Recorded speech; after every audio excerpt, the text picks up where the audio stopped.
Chapter 190, Taking Precautions. Feng had already received attention since the problem of the leveling strategy cropped up. Now that he had priced the leveling strategy at a shockingly high price of 10 billion credits, he was once more pushed into the spotlight. Hence, it was only natural for the White River City Guidebook to receive everyone's attention the moment it appeared. These sales had far exceeded Feng's expectation. Feng quietly called up the half-transparent display screen. When he examined the sales records displayed on the official forums, Feng involuntarily revealed a knowing smile. The simplified version of the White River City Guidebook sold 25,364 copies. The luxury version of the White River City Guidebook sold 367 copies in only half a day's time. The sales had already reached such numbers. Even a best-selling book could achieve such a feat. The simplified version, which was the cheapest version of the guidebook, already cost 300 credits. This was much more expensive than any ordinary book. However, over 25,000 copies still sold. Moreover, 367 copies of the 20,000 credit version of the guidebook also sold. It was obvious just how great the business opportunities were in God's domain. Just the credits Feng earned within a day exceeded 10 million. It was practically faster than robbing a bank. Of course, the main contributor to such success was Feng becoming too eye-catching and famous, even if most of it was infamy. Moreover, along with the passing of time, the sales of the White River City Guidebook would still increase. Although Feng won't be earning as much as he was now, his daily earnings would still be considerable. Originally, Feng estimated his earnings from the guidebooks would be around several million credits. Moreover, he reached this conclusion after taking into consideration that every guild within the White River City region would purchase a copy of the luxury version. However, the conversation records on the forums made it clear that it wasn't just players within the White River City region paying attention to the guidebook. Players and guilds from other cities also purchased the guidebooks, which, in turn, led to such a high selling rate. Although it was a strange situation, Feng could guess the intentions of the players and guilds of other cities. The difference between cities was not particularly large. Mostly, only the quests available, leveling spots, and amount of NPCs were different. However, the main rules in a city and the ways to develop a guild in a city were the same. As long as they bought the White River City Guidebook, they would understand the basic rules of their respective cities. They could also quickly adapt to the playstyle in the cities. So, naturally, they would purchase a copy of the guidebook to get a general understanding of their respective cities. Now that Feng had gained over 10 million credits for no good reason, confidence regarding his future filled his heart. He might even be able to suppress Shadow at the fellowship party in a few days, becoming the center of attention during the party. However, before he could become the focal point, he needed to make plenty of preparations. After all, his background was simply too weak compared to Shadow's. Right now hard stones will soar in price from now on. It should reach its peak by the time the first corporation enter White River City. That time would be the best opportunity for me to sell my stock and make a killing. Feng closed the official forums as he thought. Right now, aside from credits, he needed a lot of gold coins to increase his workshop's background. However, he could not just hold on to a ton of gold coins. After all, the true way of earning money in a virtual reality game was by spending money in the first place. He currently had far too few coins to carry out such a feat. Hence, he needed to earn many more gold coins right now. Becoming enemies with that many unrated guilds had placed quite a pressure on Feng. Although these guilds were not much of a threat to him as a lone player, he still wanted to establish his own guild in the future.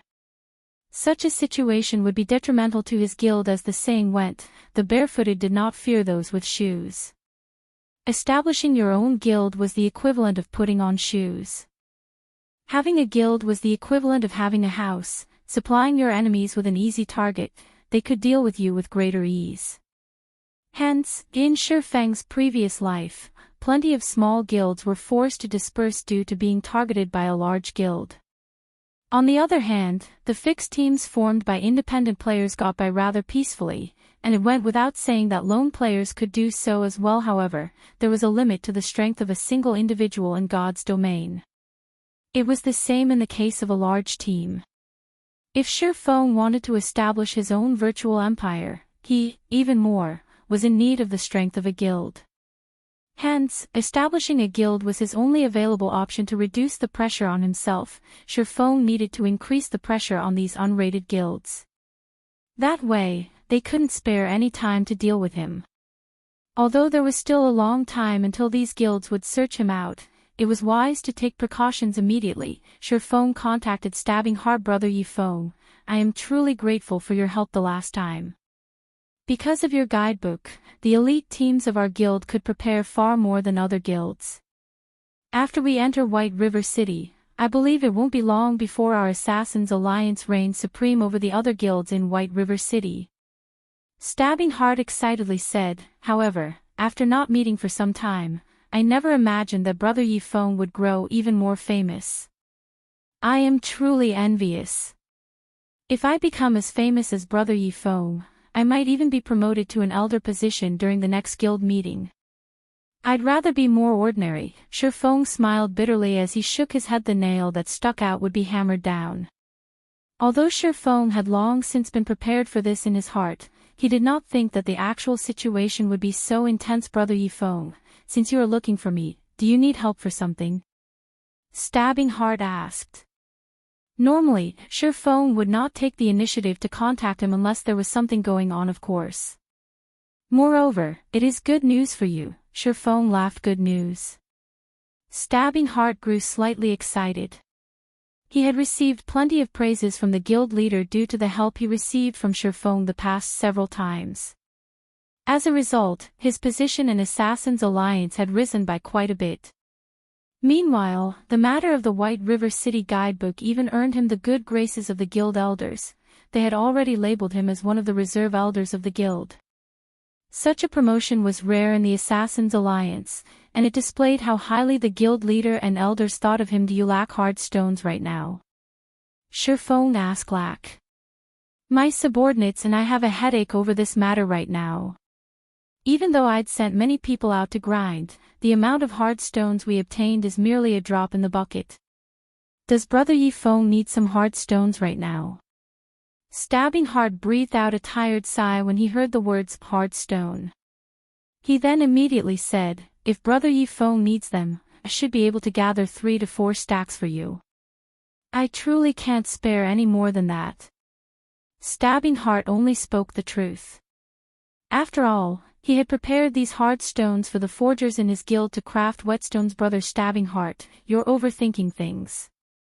I'm not calling to buy, but to sell. Shifeng laughed. Sell. Stabbing Heart was awe-stricken. Hard stones were extremely rare right now, and it was insanely difficult for average players to obtain them. Not to mention selling them, players would normally choose to keep them for their own use. After all, if one wanted to level up quickly, whetstones were a must. How many do you have? Be it 2 or 3 stacks, I want all of them. I'll even buy them at above market price. What do you think about 9 silver coins per stack? In Stabbing Heart's mind, Shifeng was only an independent player. It was already heaven-defying for him to have 2 to 3 stacks. After all, Stabbing Heart's own team, which consisted of hundreds of players, had only managed to obtain 3 to 4 stacks after a long time. No, I have 50 stacks. However, I'm only taking coins for them, Shifeng casually responded, extended 5 fingers. Chapter 191, Star Moon's Big 10. Stabbing Heart immediately froze in shock when he heard that Shifeng had 50 stacks of hard stones. The entire Assassins Alliance could not even manage to gather up 5 full stacks. Yet, Shifeng said he had 50 if 50 stacks of hard stones were used to craft whetstones. Even if the forgers crafting them had slightly lower success rates, it could allow all the elite players in the Assassins Alliance to reach level 10, entering White River City. Brother Yifeng, you're not tricking me, right? Do you really have 50 stacks? Stabbing Heart asked doubtfully. It was not that he did not trust Shifeng, but this number was simply too huge. Even a first-rate guild in a town could not offer up that many. It would be impressive if they could even gather 6 to 7 stacks naturally. Since when have I joked around before? Shifeng shook his head, laughing. The reason Shifeng offered Stabbing Heart this many hard stones was not purely to earn coins. A large part of the reason was to assist the Assassins' Alliance in entering White River City and starting their development at an earlier date. After all, the Assassins' Alliance's main forces were all stationed around the few cities near White River City. As long as the Assassins' Alliance grew stronger, with his relationship with Stabbing Heart could help him suppress and stamp out those unrated guilds.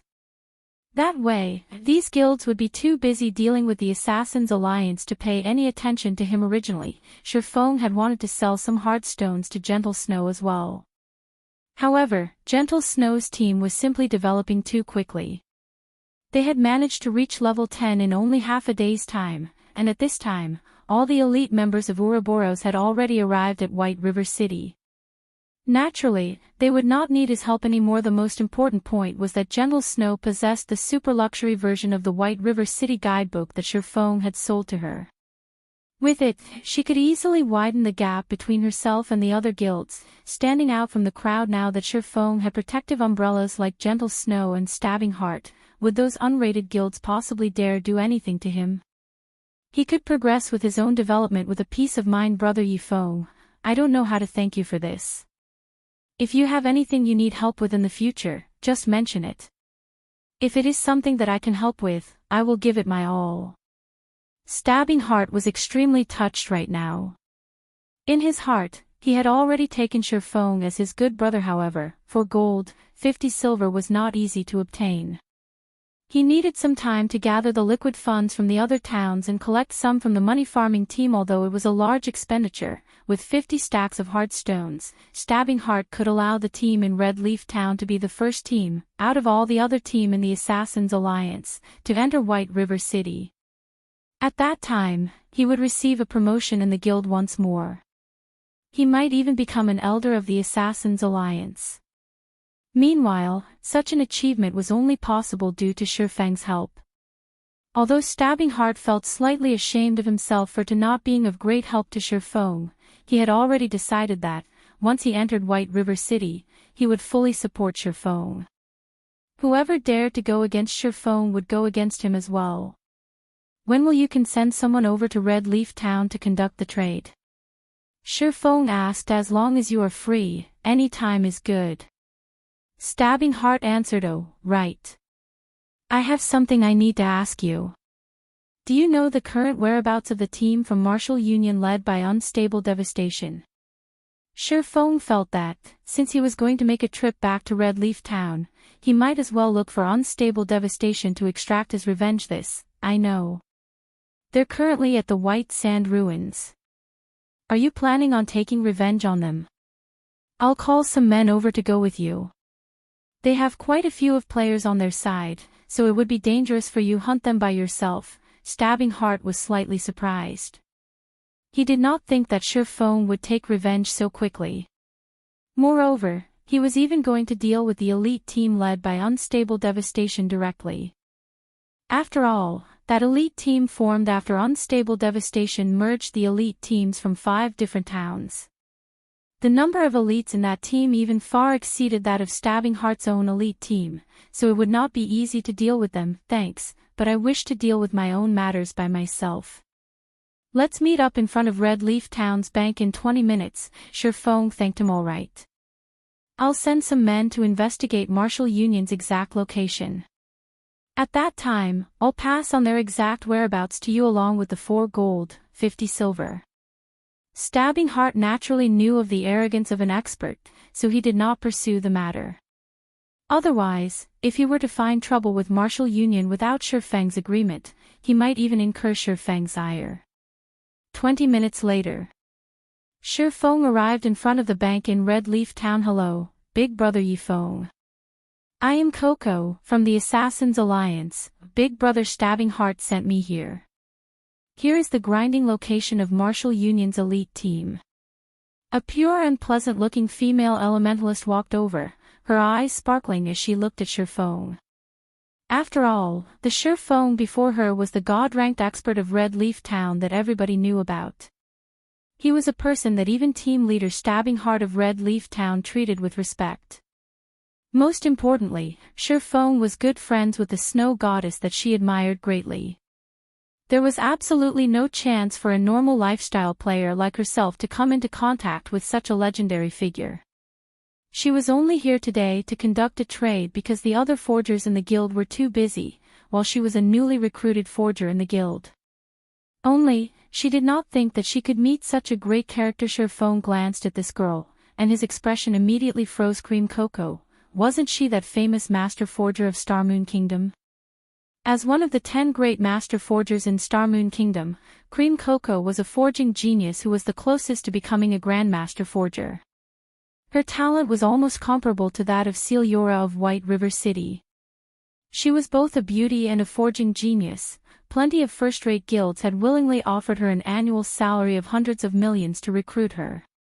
Unfortunately, she rejected them all, one after another, as she wanted to stay in the third-rate guild, Prayer Temple. Rumor had it that she had done so to repay a debt of gratitude, as Cream Cocoa was relatively clumsy during her early days, causing her success rate to be abysmally low. Due to her clumsiness, plenty of guilds had refused to accept her. In the end, Prayer Temple was the only guild that had accepted and nurtured her, so she did not wish to leave them. Unfortunately, even with such a genius master forger in their guild, Ouroboros still destroyed Prayer Temple in the end. As a result, Cream Cocoa chose to join World Dominators, a first-rate guild in direct opposition of Ouroboros, to take revenge on the first-rate guild. However, why was Cream Cocoa in the Assassins' Alliance right now? Shurfeng was slightly confused, as Prayer Temple's main force was not located in White River City, but in the capital city, Starmoon City. It was also the reason why Ouroboros destroyed them. Could it be that, after being ignored by the Assassins' Alliance, she chose to head to Starmoon City to develop herself after she reached a higher level, which then led her to Prayer Temple? Shurfeng could only make guesses. If the Assassins' Alliance found out that they had chased away a master forger during their early days in God's domain, they might even kill themselves in regret. Big Brother Yifeng. When Cream Cocoa discovered that Shurfeng stared at her sternly, she couldn't help but panic. Only now did Shurfeng regain his senses. His actions could not be considered overreacting, as a top-tier master forger was simply too important to a guild. However, he couldn't just try to recruit Cream Cocoa to his group. After all, Cream Cocoa was still a member of the Assassins' Alliance right now. His only option at the moment was to wait for Cream Cocoa to leave the Assassins' Alliance before trying to recruit her. Oh, it's nothing. Here are the 50 stacks of hard stones. Shurfeng immediately traded the 50 stacks of hard stones to Cream Cocoa. When Cream Cocoa saw the 50 stacks of hard stones in her trade window, her eyes widened in shock. She did not even dare believe her own eyes. Right now, it was hard to even purchase 1 or 2 hard stones. Yet, Shurfeng had easily managed to bring out 50 stacks. It was no wonder why team leader Stabbing Heart was so respectful to Yifeng.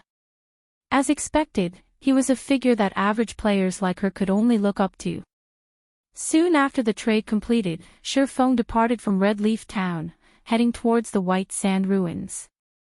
However, he did not add Cream Cocoa as a friend, as such an action might cause a change to the track of history, causing Cream Cocoa to instead stay with the Assassins' Alliance.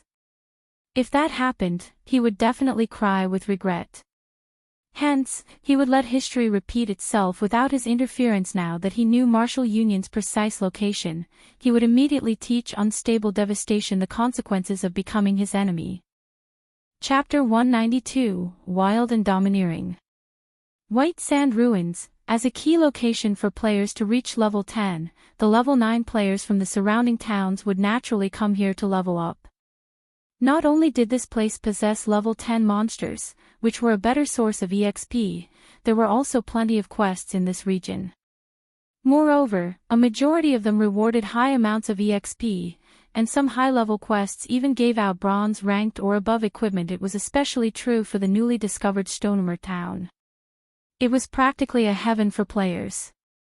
As long as one's reputation in Stonemer Town reached a certain degree, they could purchase level 10 bronze and mysterious iron equipment at extremely low prices. It was impossible to find such treatment in other towns, thus, White Sand Ruins became the mainstream leveling location for level 9 players. Naturally, guilds like Martial Union would not miss out on such a great location ever since Shurfeng had killed Unstable Devastation in Red Leaf Town. Unstable Devastation had immediately escaped to this place to level up. After a period of hard work, Unstable Devastation had finally managed to get back to level 9. He was also not far from reaching level 10. Yifeng, just you wait. The day our alliance of guilds enter White River City will be the day of your funeral. Unstable Devastation silently cursed as he killed a level 10 three-tailed scorpion. Although he had exposed Shurfeng's secret, and Shurfeng provoked and angered the other guilds, there had yet to be a person that could do a thing to Shurfeng. Moreover, not only was Shurfeng living comfortably, he was even earning a large sum of money right now. This envious situation of Shurfeng's had driven Unstable Devastation to near insanity, and he silently questioned why he couldn't enjoy such fortune. Martial Union was originally a guild that had migrated to God's domain from another virtual reality game, so they did not possess the investment of any large corporation. There were only a few wealthy young masters spending money to support the guild.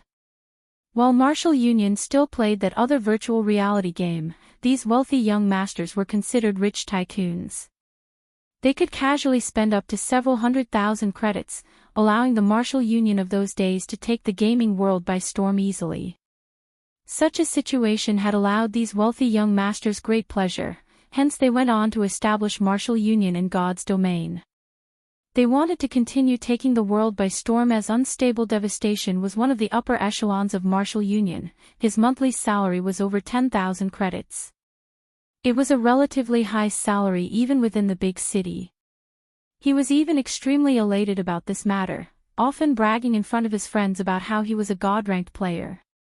When he treated his friends to a normal restaurant, he would always foot the bill with a casual wave of his hand, appearing domineering and earning the envy of others. However, after Unstable Devastation witnessed the sales of the White River City guidebook, his mind turned into a complete mess. With a rough calculation, Unstable Devastation guessed that Shurfeng's earnings in a single day had exceeded 10 million credits.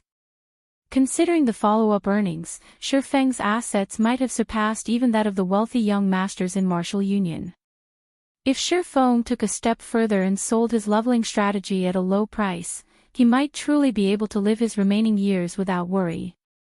Wealth and beauties would be within Shurfeng's grasp. His life might become even more comfortable than those young masters thinking up to this point. Bitterness and envy filled Unstable Devastation's heart. However, the only fortunate thing was that Shurfeng had not offered the leveling strategy at a low price. As long as he could snatch it, becoming the first one to sell it on the official forums, he wouldn't need to remain a professional player any longer. He could immediately live a rich life in the real world. Boss Unstable, I discovered a location with an extraordinarily high amount of monsters.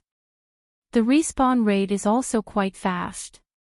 Our leveling efficiency could probably rise by 60% or more there, an assassin said in the team chat. Report the location. We'll head there right away. Unstable Devastation grew excited upon hearing this. Right now, there were simply too many players in the White Sand Ruins, while the number of monsters was far from enough for them to grind. If there were such a valuable location available, they might make it to White River City today. These are the coordinates. That assassin immediately transmitted the coordinates into the team chat. Good. We'll head over there after we get rid of these monsters. Unstable Devastation laughed. His luck had finally arrived in a moment. Unstable Devastation led his team of elite players to that location just like that assassin had reported. This place was extremely secluded. There were plenty of monsters here as well. There were almost more than 50 three-tailed scorpions respawning every interval. To a large elite team like theirs with over 100 players, this place was certainly a worthwhile grinding spot. The only problem was that there were already quite a few players grinding here as well. Boss Unstable, what are we going to do? A shield warrior looked towards the 60 to 70 players grinding ahead, his eyebrows scrunching as he spoke. Duh. Can't you see that they're all independent players? Unstable Devastation said disdainfully, they're merely temporary parties grinding here. How can we let them occupy such a good location? Go, get rid of them. From now on, this place will be Martial Union's grinding spot. Indeed, just as Unstable Devastation said, the players here were all independent players that did not belong to any guilds. They had simply teamed up temporarily to grind. If a normal guild were to see this many players, they would not dare attempt to steal this territory. However, it was a different story for Unstable Devastation and the bunch from Martial Union. Unstable Devastation's team consisted of the elite players of 5 different towns, and even the elite team Stabbing Heart led could not outnumber them. Clear out the place. All those not from Martial Union, leave. Otherwise, deal with the consequences at your own risk. Unstable Devastation glared at the group of independent players with contempt as he yelled his warning. Meanwhile, the 100+ elite players from Martial Union all wore sneers as they surrounded the location. As long as anybody dared resist, they would extinguish them without hesitation. The equipment of independent players had always been of poor quality. Even if these players had reached level 9, their equipment was still far from comparing with Martial Union's. Martial Union even had the advantage of numbers, up to 132 players, while these independent players only numbered around 60 to 70. Not to mention, these independent players were not unified in heart, so they were even less of a challenge to Martial Union at this moment. The representative sent out by these independent players said, "Brothers from Martial Union, shouldn't we do things properly? It isn't easy for everyone to level up.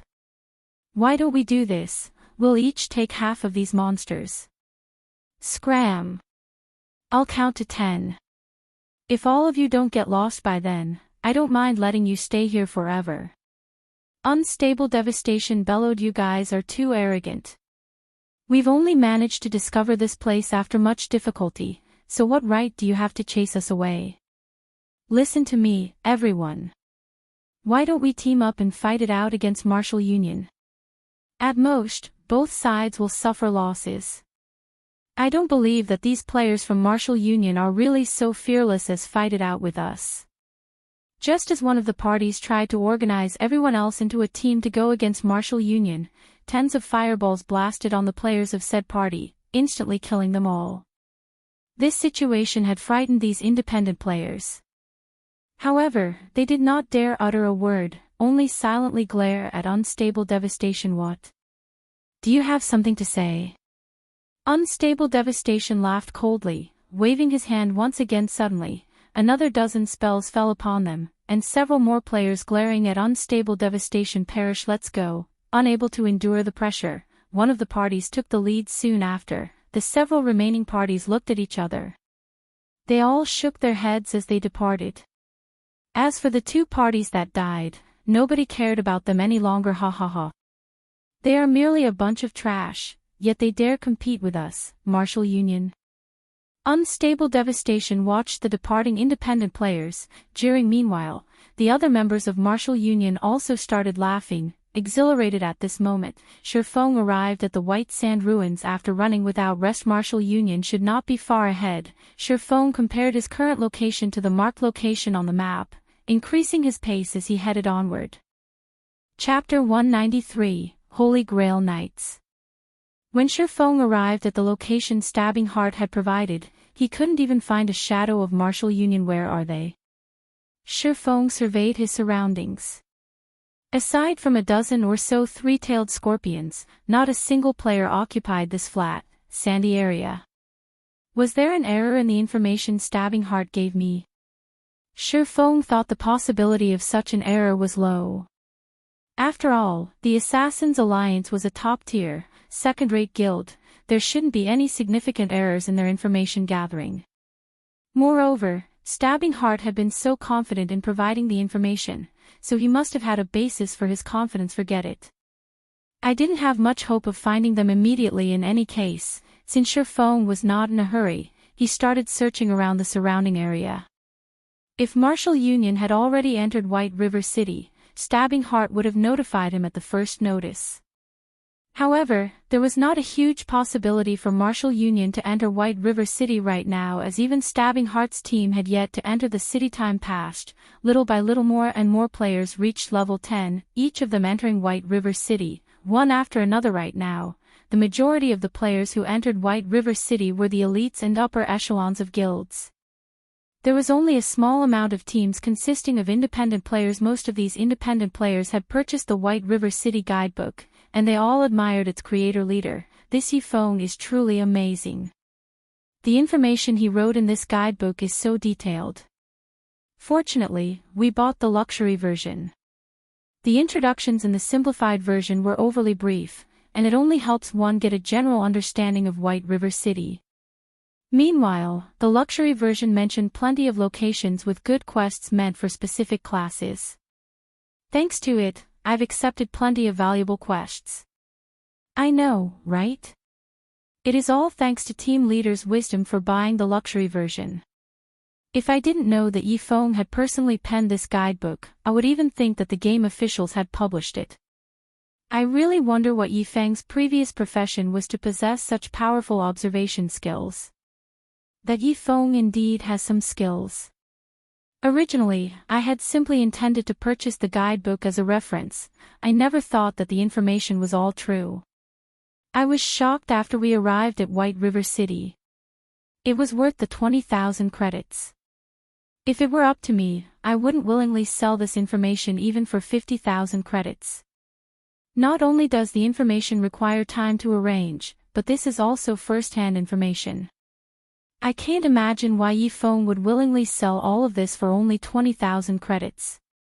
In front of the teleportation hall of White River City, a non-guild team consisting of 10+ elite players happily chatted while waiting for their other companions. An independent team. At this moment, Gentle Snow emerged from a teleportation gate, spotting this merry team of players. She felt slightly surprised by the sight. At this time, aside from those elite teams of large guilds, there was even an independent team who had reached White River City. This was an extremely rare sight, and it illustrated this team's strength. I know who they are. 5 years ago, these players were very famous in a relatively sizable virtual reality game. They were known as the Holy Grail Knights at that time. Although they aren't a guild, and their numbers never exceeded 100 players, every member of their team was extremely skilled. Their battle prowess was extremely frightening. Their leader, War Wolf, even had the reputation as the strongest warrior in the game. During those days, not a single guild in the game that dared provoke them. However, for reasons unknown, their team disbanded, and plenty of their members stopped playing the game. The remaining players then went on to become the upper echelons or core members of first-rate and second-rate guilds. The Holy Grail Knights is a legend of sorts in the virtual gaming world now. When the Shield Warrior, Ghost Chop, who was knowledgeable about these independent players, saw the average-looking Shield Warrior standing amidst those players, his expression suddenly turned solemn. This person was indeed War Wolf, the past team leader of the Holy Grail Knights. Back in those days, Ghost Chop had admired and respected this man, thus, he chose to play as a Shield Warrior as well. He then turned to Gentle Snow, slowly starting his recollection. I see. Gentle Snow could not help but notice War Wolf 5 years ago. She had yet to experience virtual reality games. Hence, she did not know that such a person had existed. Snow, are you thinking of recruiting him into Ouroboros? Zhao Yueru asked with a smile when she noticed Gentle Snow's moved expression. Although this person seemed to lack spirit at first glance, he seemed as deep and profound as an ocean at the same time. Moreover, the equipment he's wearing is all mysterious iron rank, though his weapon slightly lacks as it is not secret silver rank. However, it should be extremely difficult for an independent team to have such a geared shield warrior, so it clearly displays how powerful the members of this team are. Meanwhile, a team leader capable of leading such a team is not a simple character. If we can recruit him, it should be of great help to our future dungeon raids. Gentle Snow did not directly deny Zhao Yueru's question. Her previous intentions of recruiting Shifeng as a subordinate were already dashed. Unfortunately, she could not see through Shifeng, as Shifeng's entire being was shrouded in mystery. The guidebook he had sold her further solidified this fact. She was greatly shocked when she arrived at White River City. Using the luxury version of the guidebook as a comparison, Gentle Snow came to fully understand the value of the exclusive guidebook Shifeng had sold to her. If the other first-rate guilds discovered this guidebook, they might even start an all-out war with Ouroboros to snatch it away. Gentle Snow had estimated the true value of this guidebook to be 5 million credits or more. After all, within the super luxury guidebook, there was information pertaining to the problems one would usually face when developing a guild. The guidebook also touched on the topic of how to develop and strengthen a guild. Moreover, it mentioned the daily quests available that could raise a person's reputation in White River City. Such information could allow them to surpass the other guilds greatly, and that was not something that could be purchased with a measly 5 million credits. Even now, Gentle Snow did not dare reveal this information to any other person. She did not wish to bring a calamity upon herself. Due to this reason, Gentle Snow had become fully aware of just how much of a danger Shifeng was. If she was already in so much danger just by becoming friends with him, what kind of consequences would she have to face if she accepted him as her subordinate? Gentle Snow no longer dared dwell on the consequences. Shifeng's provocation of tens of guilds presented a prime example. Fortunately, they were all unrated guilds, as the leveling secret did not hold much attraction to the true major guilds. After all, the upper echelons of these guilds knew many secrets, and they had a great understanding of God's domain. These guilds were much stronger than those half-assed, unrated guilds. There were no bugs in God's domain. Even if there were one, the system would discover and correct it immediately. If there truly were a leveling secret, the only possibility was killing monsters of a higher level or carrying out high-level quests to obtain massive amounts of EXP. Only experts or players with exceptional equipment could achieve the former. As for the latter, it was clearly an unrepeatable situation because such high-level quests would have great limitations and rarity. Not everybody could receive such quests. They might even be rare or unique quests. Thus, all of the rated guilds did not have a particular interest in this secret that was not really a secret.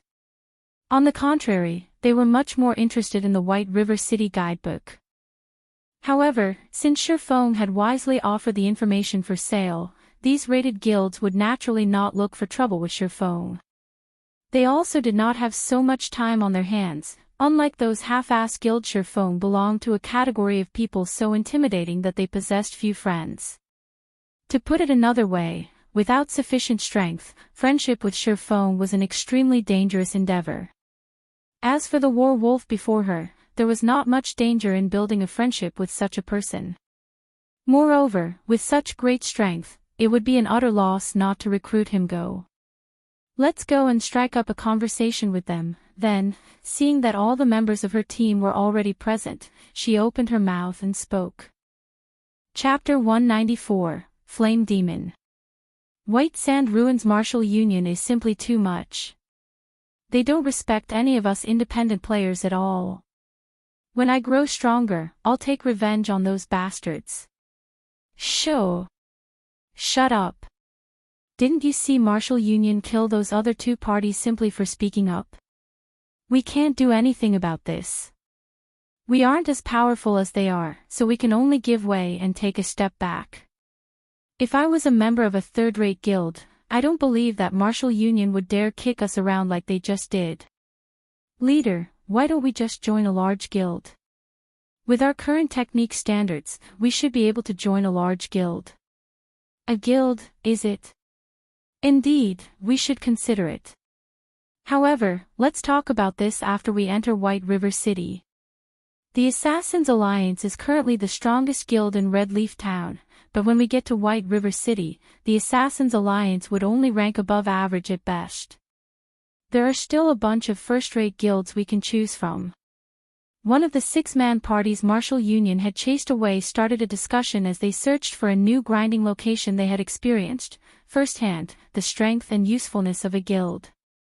If they did not join a guild, they could only compete with other independent players over locations with scarce resources when these guilds occupied all the valuable leveling locations. Excuse me, but do you know where Martial Union is? Shifeng had been searching the White Sand Ruins for quite some time, having no luck of finding any traces of Martial Union. At this moment, however, he had overheard these passing players discussing martial union, so he asked them, "Yeah, we know it. What business do you have with them? Don't tell me, you're not trying to join martial union, are you?" The leader of this party nodded.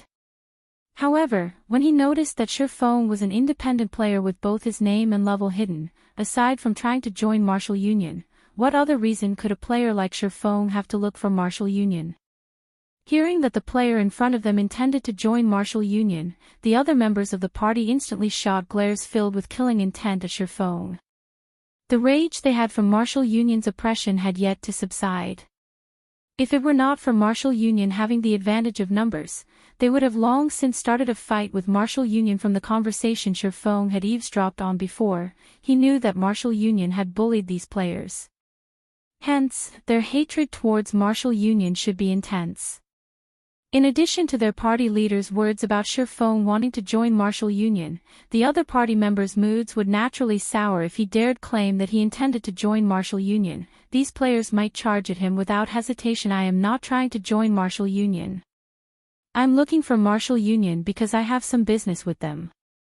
I wonder if you can tell me their current whereabouts." "Here's an inquiry fee of 1 silver coin," Surfong smiled, taking out a silver coin. To average players, their daily income would, at most, range around several tens of copper coins. Even if these veteran players banded together to form a party, their total earnings would be around 1 to 2 silver coins. Hence, an inquiry fee of 1 silver coin was not a small amount to them. What a rich fellow. The party leader's eyes shone when he saw Surfong offer a silver coin as an inquiry fee. He then spoke in the party chat, "Brothers, this is a fat sheep. If we harvest him and earn some money, we might be able to cover the repair fees for all our weapons and equipment. Do we kill him or not?" "Kill him. Why shouldn't we kill him? This bastard is obviously related to martial union. As long as it's someone related, we can't let them off. We'll follow leader's decision." The other party members all voiced their support. It seems that this fellow has a deep connection with martial union. Martial union had badly tormented us few brothers, and rage still fills our bellies. Since you have some connections with martial union, and you are so rich, shouldn't you pay us some compensation in place of martial union? "We don't want a lot, just leave behind 20 silver coins and all of your equipment, then I'll tell you martial union's location. How about it?" The Guardian Knight party leader said with a cold laugh. With that said, the other party members also started moving forward, their faces carrying cold smiles as they closed in on Surfong. "I said I don't have any connections with martial union. I'm only looking for them for some business. Whatever has happened between you and martial union has nothing to do with me. If you guys aren't going to tell me where they are, so be it. Please move aside." Surfong said this, "I understand. However, it is still your fault for mentioning martial union to us. If you don't agree to our demands, we can only use you to relieve some stress. Although we don't know your level, it should still be around level 8 or level 9. If you lose a level right now, you will probably lose 1 to 2 days worth of effort. You should think through your options," the party leader jeered, his hands retrieving the gladius and shield from his back. Surfong couldn't help but laugh when he heard these words. Pitiful people were bound to have a hateful side to them. Although these players endured martial union's bullying and oppression, when the tables turned, didn't they act just as martial union had? "Little fool, what are you laughing at? I'll smash your face into a pulp if you keep laughing," an assassin bellowed. "Didn't you guys want money? I'll pay the fare for your trip down to hell." Surfong unsheathed the abyssal blade as he said so. Immediately, clear blue flames covered the body of the abyssal blade. Surfong had no room for pity for players like these. Surfong brandished his 2 swords, and instantly, countless sword images filled the sky, surrounding these players. Although these independent players had good techniques and were also relatively powerful in terms of strength, they were simply too weak compared to Surfong.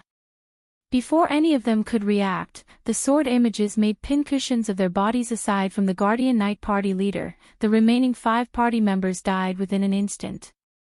Moreover, The Ice Blue Devil Flame destroyed all of their equipment. Even though these players had relatively high levels, the equipment they wore was of very poor quality.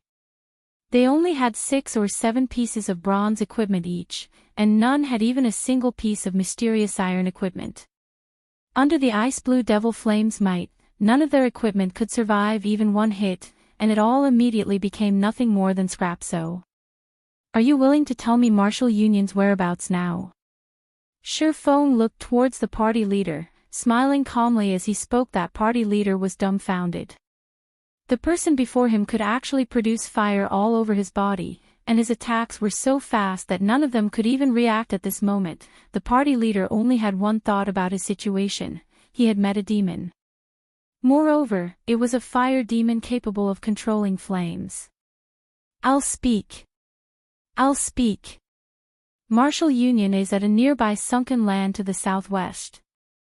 There are also plenty of cavities around the area. Very good. You may go now. Shifeng immediately extinguished this party leader's life. He then advanced towards Martial Union's location. By the time these independent players revived back at Red Leaf Town, they immediately filled the skies with their screams of anguish. Not only did they lose a level from dying, but all their equipment had also been destroyed.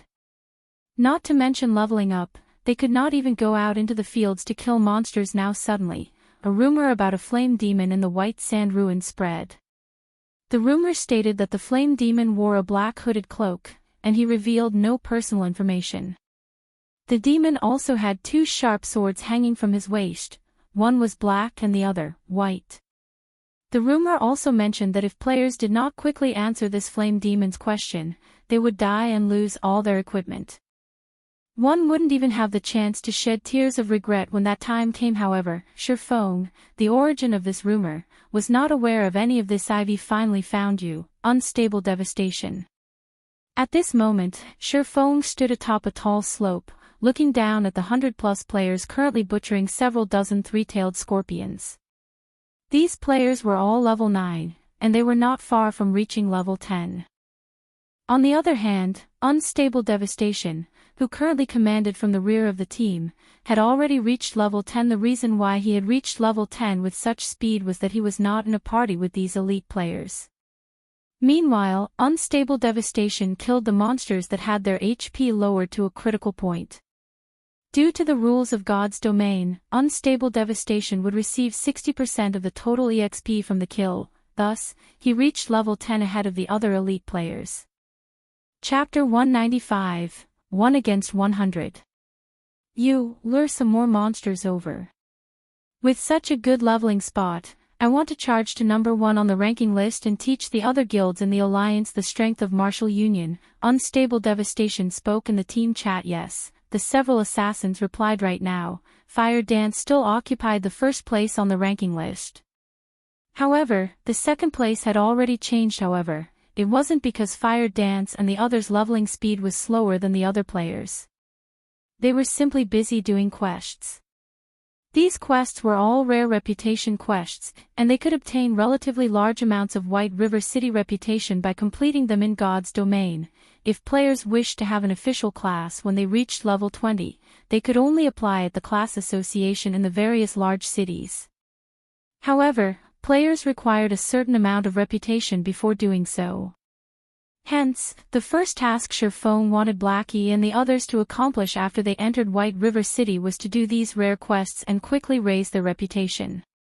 By the time they reached level 20, they would be able to change into their basic classes immediately. If they discovered this fact only after they reached level 20, they would have to waste a lot of time earning sufficient reputation, which, in turn, would delay their progress. Just as Unstable Devastation excitedly hunted 3-tailed scorpions, Shifeng had also arrived at Martial Union's healer's position using the Ring of Nothingness. Nobody would ever think that a single independent player would take the initiative to seek vengeance upon a guild's elite team.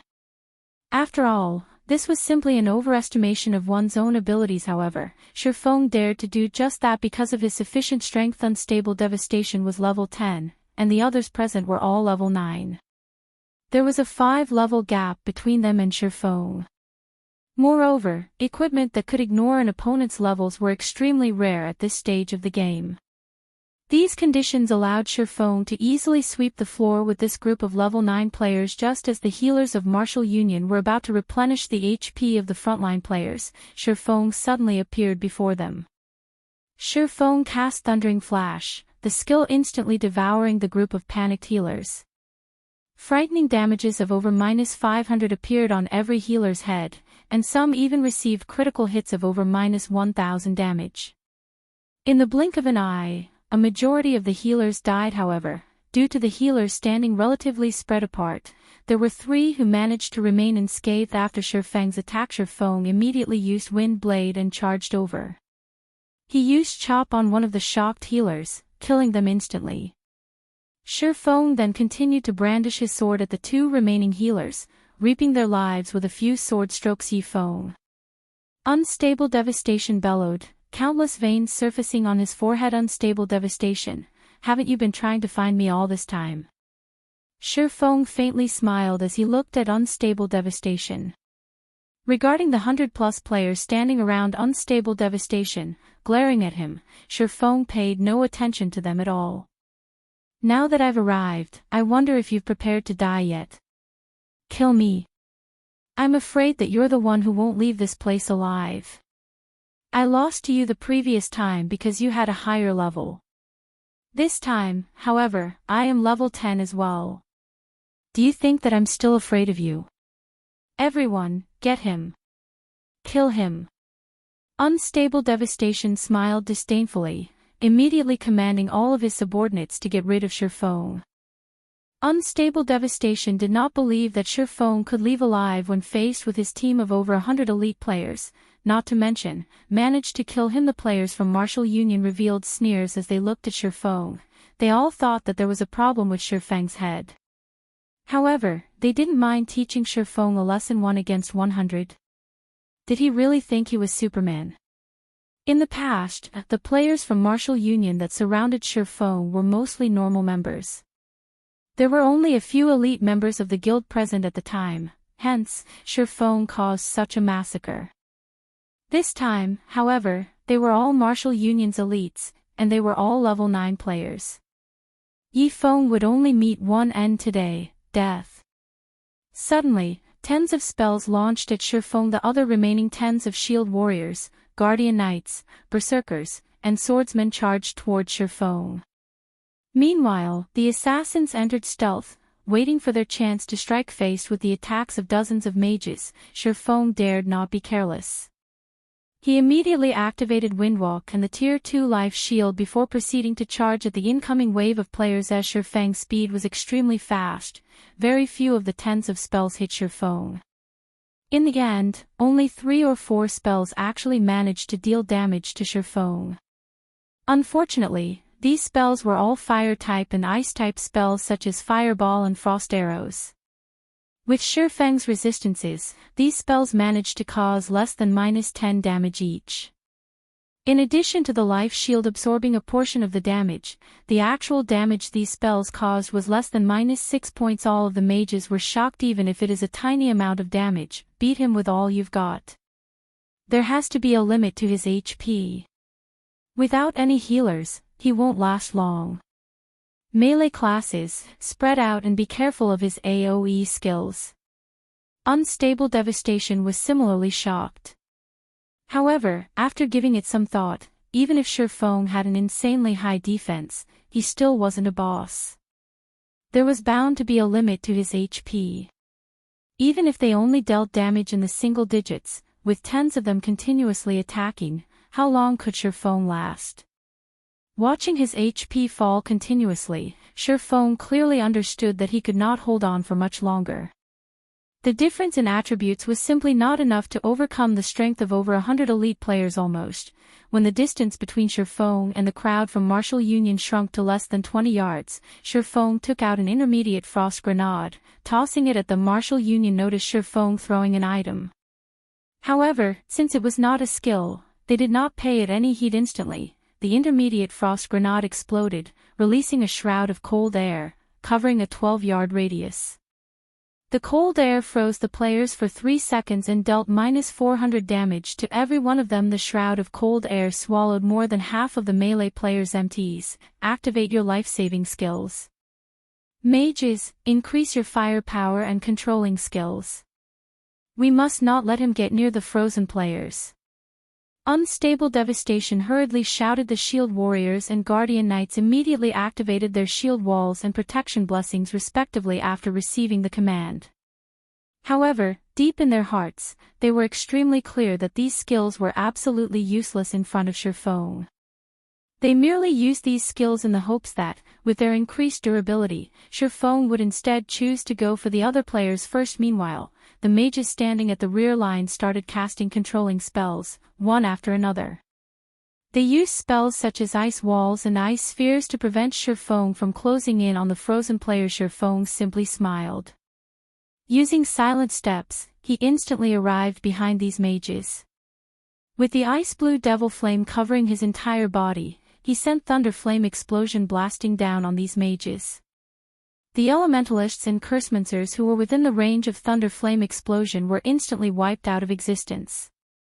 Moreover, those who received critical hits of over -2000 damage also had their equipment destroyed. A few elementalists with quick reactions had immediately activated Frozen Circle, coupled with a blink. They intended to slow Shifeng down as they fled for their lives. Unfortunately, Shifeng reacted even faster than they did. He activated Defensive Blade and Dark Violent Dance. Gaining immunity to the frozen circles, Shifeng waved the flaming abyssal blade in his hand.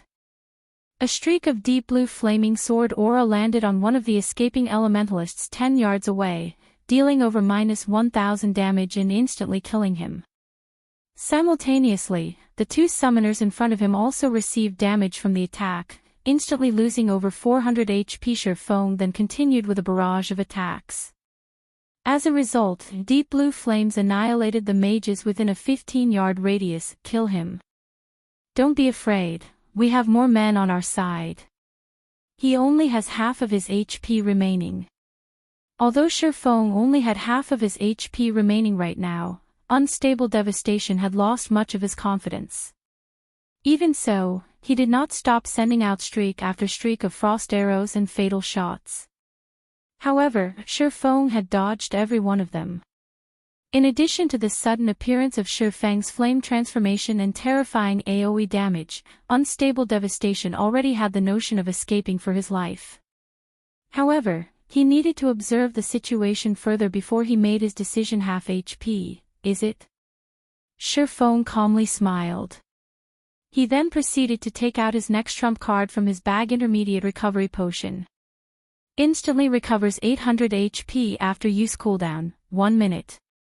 In White River City, players were only allowed to purchase 5 intermediate recovery potions each day, and each bottle cost 3 silver coins. It was an item meant for a crucial time. Shifeng downed the bottle, his HP instantly recovering to full. At this sight, Martial Union's players were instantly afraid they had sacrificed dozens of players to take away close to half of Shifeng's HP. Yet, Shifeng's HP was full once again. Moreover, the scorching flame that surrounded his body greatly increased his battle prowess. Just by closing in on him, the durability of their equipment constantly fell. Faced with such a situation, their confidence instantly sunk into a bottomless pit. Chapter 196, Devastating Strike. The elites of Martial Union, who had originally looked down on Shifeng, had started to panic now. What did a full HP Shifeng mean?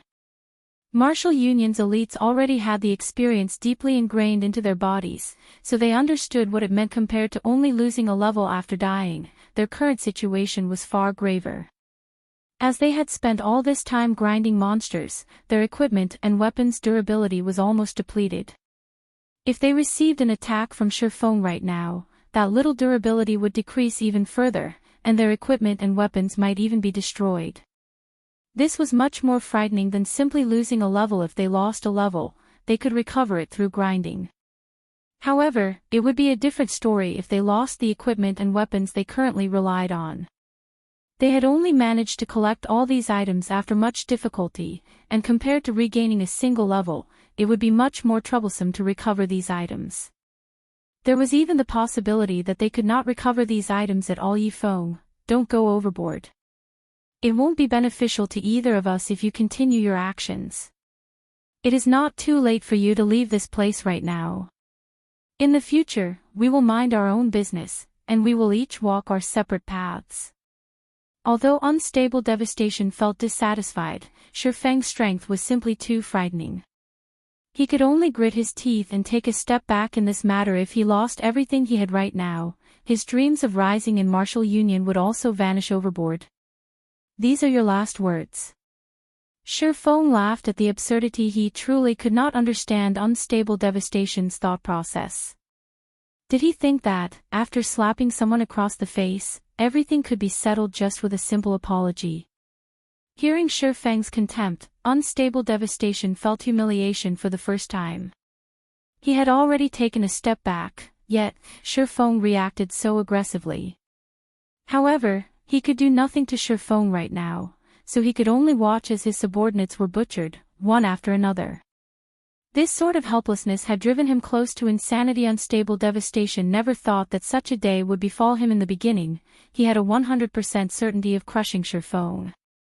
Now, however, due to a mystical exploding object and an intermediate recovery potion, that confidence shattered. Even if they managed to kill Shifeng today, the elites of martial union would receive insufferable losses. Yifeng, you have forced my hand. Let's see which one of us will die first, then. Everyone, attack him together. He already has a super red name. As long as we can kill him, he will drop all of his equipment, and it will be enough to make up for all our losses. Don't be afraid. His HP potion's cooldown is definitely very long. We can exhaust him to death. Upon receiving Unstable Devastation's command, the members of Martial Union went into a frenzy. They used all their skills and techniques to restrict Shifeng while slowly depleting his HP. Meanwhile, Unstable Devastation also reluctantly retrieved a flame-red arrow from his back, aiming and firing it at Shifeng. This was Unstable Devastation's strongest treasure. Originally, he had intended to use this arrow to deal with a Lord-ranked boss. Now, however, he could only use it to get rid of Shifeng. The flame-red arrow soared through the air, leaving behind a sonic boom as it shot towards Shifeng's heart. Extremely complicated incantations were carved on the flame-red arrow's body, causing the surrounding fire-type mana to gather around the arrow. It seemed like a consumable item. Shifeng had also noticed this flame-red arrow flying at him. He stopped paying attention to the spells attacking him and immediately used parry to block this flame-red arrow boom. Boom! Boom! The moment the arrow collided with Shifeng's swords, it exploded. The force of the explosion instantly sent Shifeng flying. Fortunately, parry had managed to block the attack fully, and Shifeng received no damage from the arrow. Shortly after, Shifeng landed, unscathed. Immediately, he charged towards the mages, resuming his massacre of Martial Union's elites. Just like slapping at flies, Shifeng killed one player from Martial Union with each of his attacks. Within a short moment, 4 elites had died. Watching this scene play out, Unstable Devastation's eyes nearly popped out of their sockets. Even after he used his final trump card, Shifeng had taken not a thread of damage from it. On the contrary, his attack aided Shifeng in closing in on the mages and continuing his slaughter. To begin with, Shifeng's movement speed was extremely quick. These mages had no chances of escaping him at all. Furthermore, due to the level suppression and Shifeng's magic resistance, these mages were rendered utterly helpless. They could only watch as they were slaughtered. Noticing that the frozen effect on the melee players was about to dissipate, the mages of Martial Union released a sigh of relief. They finally saw hope. Unfortunately, Shifeng took out another intermediate frost grenade from his bag, tossing it at the melee players again. The frost grenade landed precisely on the same location as before, and in the blink of an eye, these melee players froze solid once more. A damage of -400 also appeared on every one of their heads, and the assassins and swordsmen who had low HP fell into critical conditions. Surefeng then made a slashing motion with his sword, sending a flame blade flying at the assassins and swordsmen, ending their lives. This attack even destroyed the equipment they wore at this stage of the game, where everyone's levels were still low. There were plenty of skills that players had yet to learn. It was especially true for high-level skills that could remove controlling effects. Thus, the elites had no defenses against Surefeng's frost grenades. They had no ways of dealing with them at all, with the melee players frozen once again, and Surefeng killing so many of their allies. These mages truly felt despair. They no longer cared about Unstable Devastation's command. They all ran, escaping in any direction they could. Nobody would have thought that Surefeng would still have a weapon of mass destruction like that. If they had known about this earlier, they would have long since fled and not remained here for slaughter. Everyone's escaping now. Surefeng immediately felt his head ache. If he hunted them down, one by one, he might let even more players escape. After all, although the frost grenades had frightening might, nobody would be foolish enough to stand still and wait for their deaths helpless. Surefeng could only start throwing out basic frost grenades without stop. Although there was a 1-second cooldown, it could freeze a player for 3 seconds. With this, Surefeng could get rid of all these scattered players with basic frost grenades tossed out, one after another. The sandy grounds turned into a world of ice, while all of the members of Martial Union turned into ice sculptures. Surefeng then used the blazingly hot abyssal blade to end each of their lives. Watching as his teammates died and their equipment destroyed, the remaining players trembled in fear as they were driven to insanity. Some of the players who could not endure the sight even tried to log off from the game immediately. However, players were not allowed to log off during combat. So, they could only helplessly wait as Surefeng walked, step by step, closing in on them very quickly. Surefeng had reaped the lives of 100+ elite members of Martial Union, and only Unstable Devastation remained alive now. Unstable Devastation quietly stood still, his mind in a daze. He had even forgotten to resist. Over 100 elite players had died, and all of their equipment was destroyed. These were all of his assets, and right now, it was impossible for him to climb back up in Martial Union even if he wanted to. He no longer had any means to compete with his rivals in the guild at this moment. Unstable Devastation only had regret filling his heart. All of this had stemmed from his own arrogance. If he had known that Surefeng was so frightening from the very beginning, he wouldn't have dared to become enemies with Surefeng, even if he were beaten to death. Even if he had to become enemies with Surefeng, at the very least, he would have waited until all members of Martial Union had entered White River City. However, it was too late now. Soon after, Surefeng killed Unstable Devastation with 2 sword slashes as well. I am finally done cleaning up. It should also be about time to bring Blackie and the others down to a dungeon for some equipment upgrades. Surefeng took a look at his surroundings. After confirming that there weren't any members from Martial Union remaining, he used the demon mask to wipe clean his name. He then took out a return scroll, chanting the incantation and returning to White River City after killing Unstable Devastation and the elite players under him. Even if Unstable Devastation wanted to do anything to Surefeng in the future, he would need to wait until these elite members recovered before he could. However, there was no need to concern himself over a matter that couldn't happen for quite a while. Shortly after Surefeng wiped out Unstable Devastation's entire elite team, a large commotion occurred among the alliance of guilds that wished to carry out a crusade against Surefeng. This commotion was a result of Unstable Devastation suddenly declaring his retirement from this small alliance. Unstable Devastation's actions had confused these other guilds. He also refused to speak of anything in the alliance's chat before leaving it. After witnessing Surefeng's fearsomeness, Unstable Devastation didn't dare battle Surefeng any longer. Since Surefeng could kill him at the White Sand Ruins, then he could similarly kill him again and again out in the field. The same went for his team. Unstable Devastation no longer dared think of this matter. He still wished to make a living through God's domain. He was truly afraid of Shifeng now, hence, Unstable Devastation also expressed his apologies on the official forums. In the future, he swore to no longer participate in any matters relating to Shifeng. As long as he met Shifeng, he would make a circle and do his best to avoid Shifeng immediately. Unstable Devastation's actions had sent shockwaves through the White River City region. Chapter 197, Crazy Stone. Although Unstable Devastation was not considerably well known, he was still one of the upper echelons of martial union. He was also arch-enemies with Shifeng, and he had recently revealed one of Shifeng's big secrets.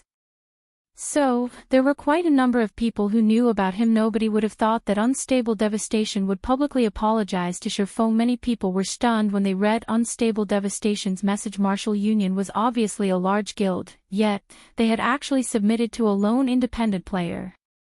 Although such incidents had occurred before in past virtual reality games, the total occurrences could definitely be counted on one hand. Above all, God's Domain was a game that had just recently released. At this stage of the game, the difference in strength between players would mainly display itself in terms of techniques, and this difference could easily be overcome using the advantage in numbers. Yet, Unstable Devastation had succumbed to Shifeng. It was simply unbelievable. Can someone tell me just what is going on here? Wow! Is this going to be the uprising of independent players? As expected of my idol, Yifeng. What's so great about guilds? Haven't they succumbed to strength all the same? Chaos ensued in the official forums of the White River City region. Unstable Devastation's message was like a small pebble thrown into a tranquil pond, generating ripples that spread out in all directions. As a result, players on the forum posted their own opinions, especially the independent players. No matter which virtual reality game they were in, guild players and independent players would frequently conflict with each other. However, this could not be helped. After all, to surpass others, one must obtain more resources. Naturally, guilds would occupy these resources. Meanwhile, the independent players who lacked strength could only retreat in the face of these guilds. Thus, it created conflicts. Now that an independent player like Shifeng had made a large guild submit to him, this incident received an unquestionably huge response from many independent players. However, to the alliance of guilds that planned a crusade against Shifeng, this matter was just like a bomb filled with peril. Unstable Devastation, the leader who started this alliance and planned this crusade, had actually chosen to withdraw from the alliance. Moreover, he did not even speak a word about this incident.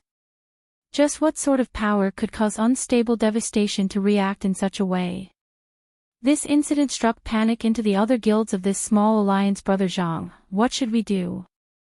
Flaming Tiger quietly asked. Due to Unstable Devastation's shocking actions, the various guilds in the small alliance started feeling insecure. Zhang Luowei fell deep into thought for some time before saying, "Let's not involve ourselves just yet. We'll wait until we are all in White River City before we deal with this matter." However, for him to force a person like Unstable Devastation to submit, I have truly underestimated this Yifeng. Tell Ling Filong to get in touch with Yifeng. See if he can get Yifeng to join Shadow.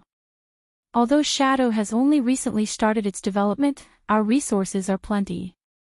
Tell Ling Filong this, as long as Yifeng agrees, I can give Yifeng an elder position, an annual salary of 1,000,000 credits, and 10% of the workshop's shares.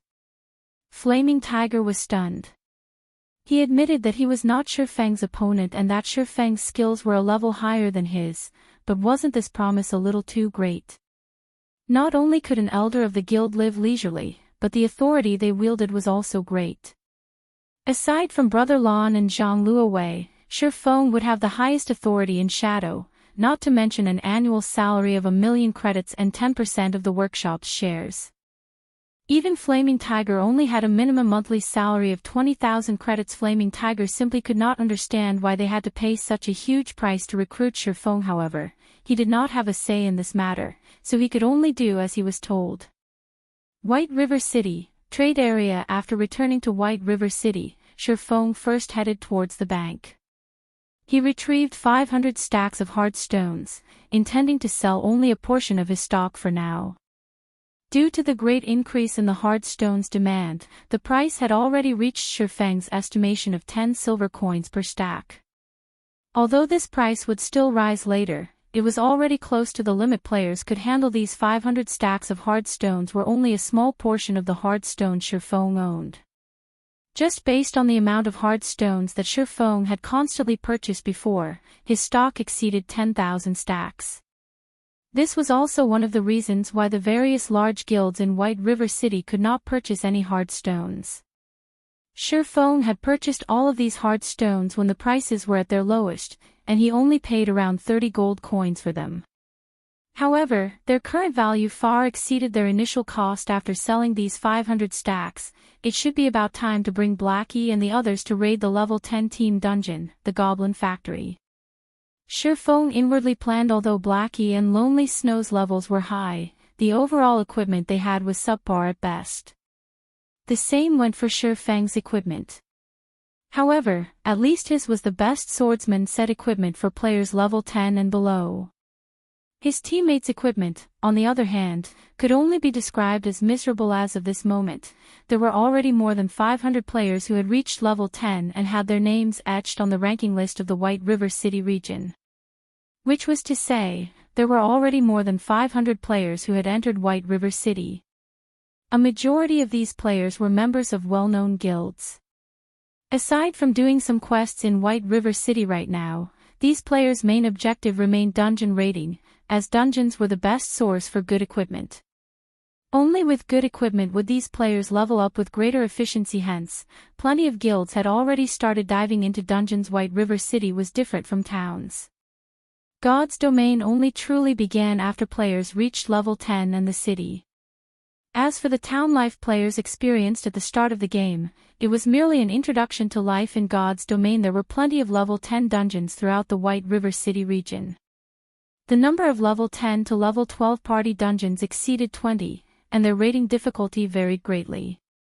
Meanwhile, 10-man level 10 team dungeons numbered slightly lower, but there were still 12 such dungeons available. As for level 10 large-scale dungeons, there were 3 within the White River City region. As long as one successfully raided one of these 3 large dungeons, they could activate the card set exchange system. The value of card sets would also be at their highest when that time came. Meanwhile, after entering White River City, the normal raiding procedure for players began with the party dungeons to upgrade their equipment. They would then proceed to small-scale team dungeons and finally, the level 10 large-scale dungeons. Right now, many guilds had already started raiding small dungeons and were continuously upgrading their equipment. Eventually, all the guilds in White River City would have only one goal: obtaining the first clear of one of the 3 large-scale team dungeons. A team could only obtain the first clear by clearing the hell mode of the dungeon. Moreover, the first clear of large-scale team dungeons was slightly different from that of small-scale team dungeons. The achievement would not only be announced throughout the White River City region, but it would also be announced throughout the entire Starmoon Kingdom.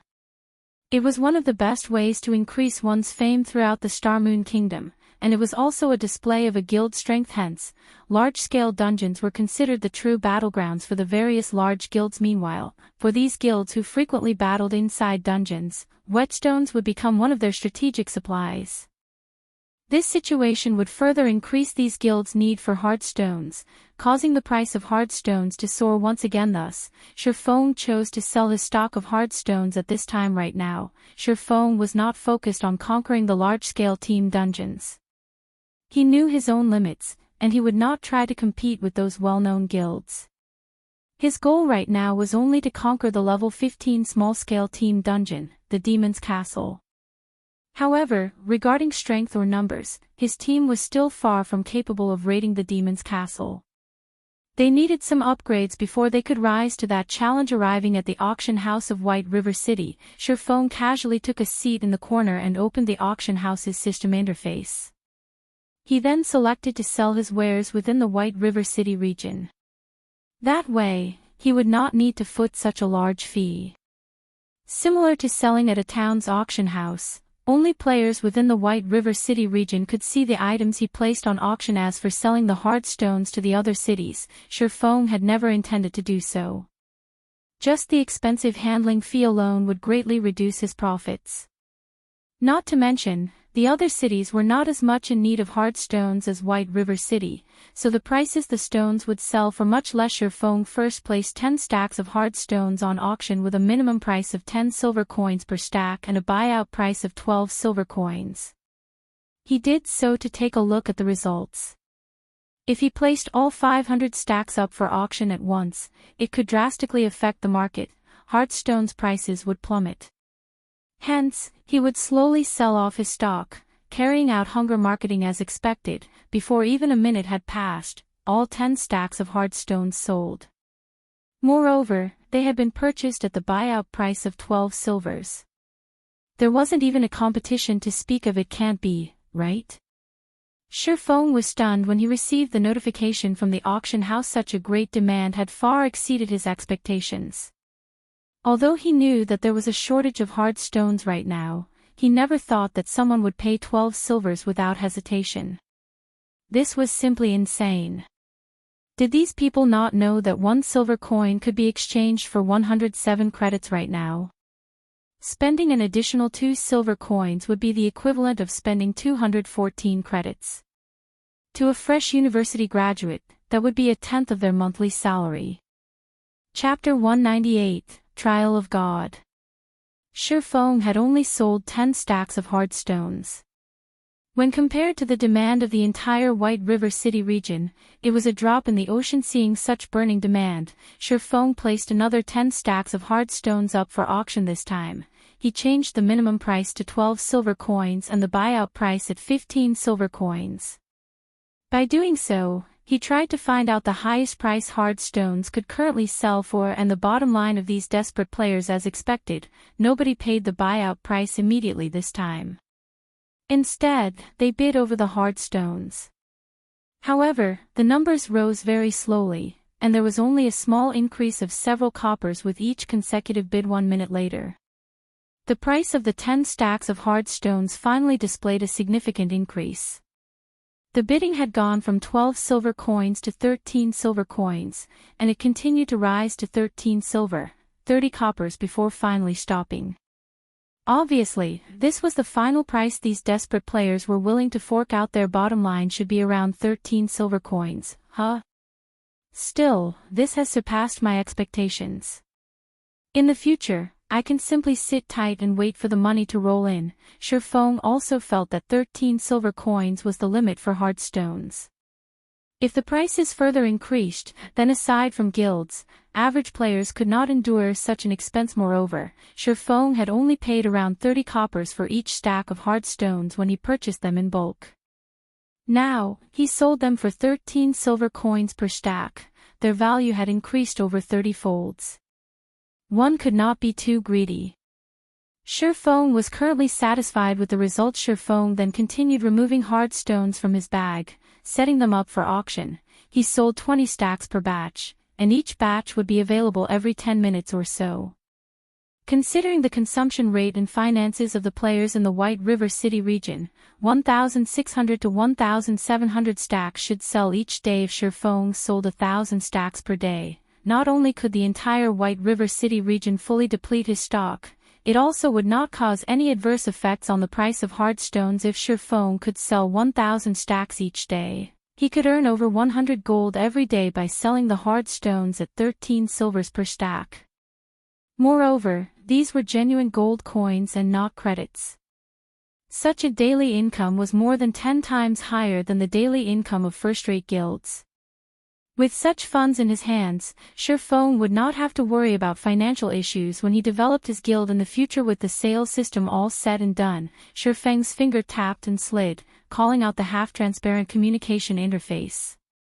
His finger then moved and tapped on his good friend Blackie's call button. Blackie, are you guys done with the reputation quests?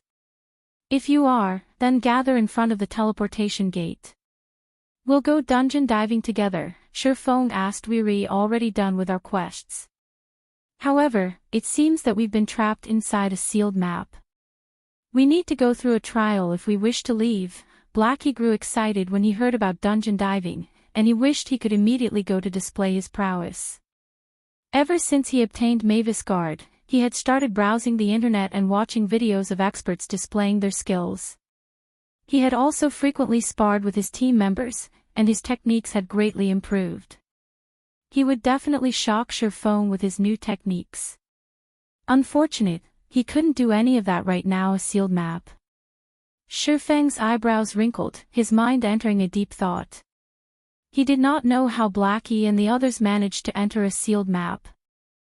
Logically, the quests he sent them on had no such locations. However, after recalling Blackie's description of the place, he suddenly understood the situation Blackie and the others were in. He could not help but admit that their luck was truly impressive. There were various miraculous opportunities available in God's domain, and players most frequently discovered the Trial of God. Players also called it the Trial of Heroes, and it was a test given by gods for mortals to become heroes. As long as it was a level 10 map or above, there was a chance for this trial to appear. Players would occasionally encounter this trial out in the fields, questing or grinding. However, less than 1 out of 10,000 players would have a chance of meeting this trial. Blackie and the others were definitely lucky for encountering this trial. Every Trial of Heroes was a heaven-sent opportunity. As long as players could clear it, they would receive a bountiful reward. In this trial, equipment and EXP were considered the lowest form of reward.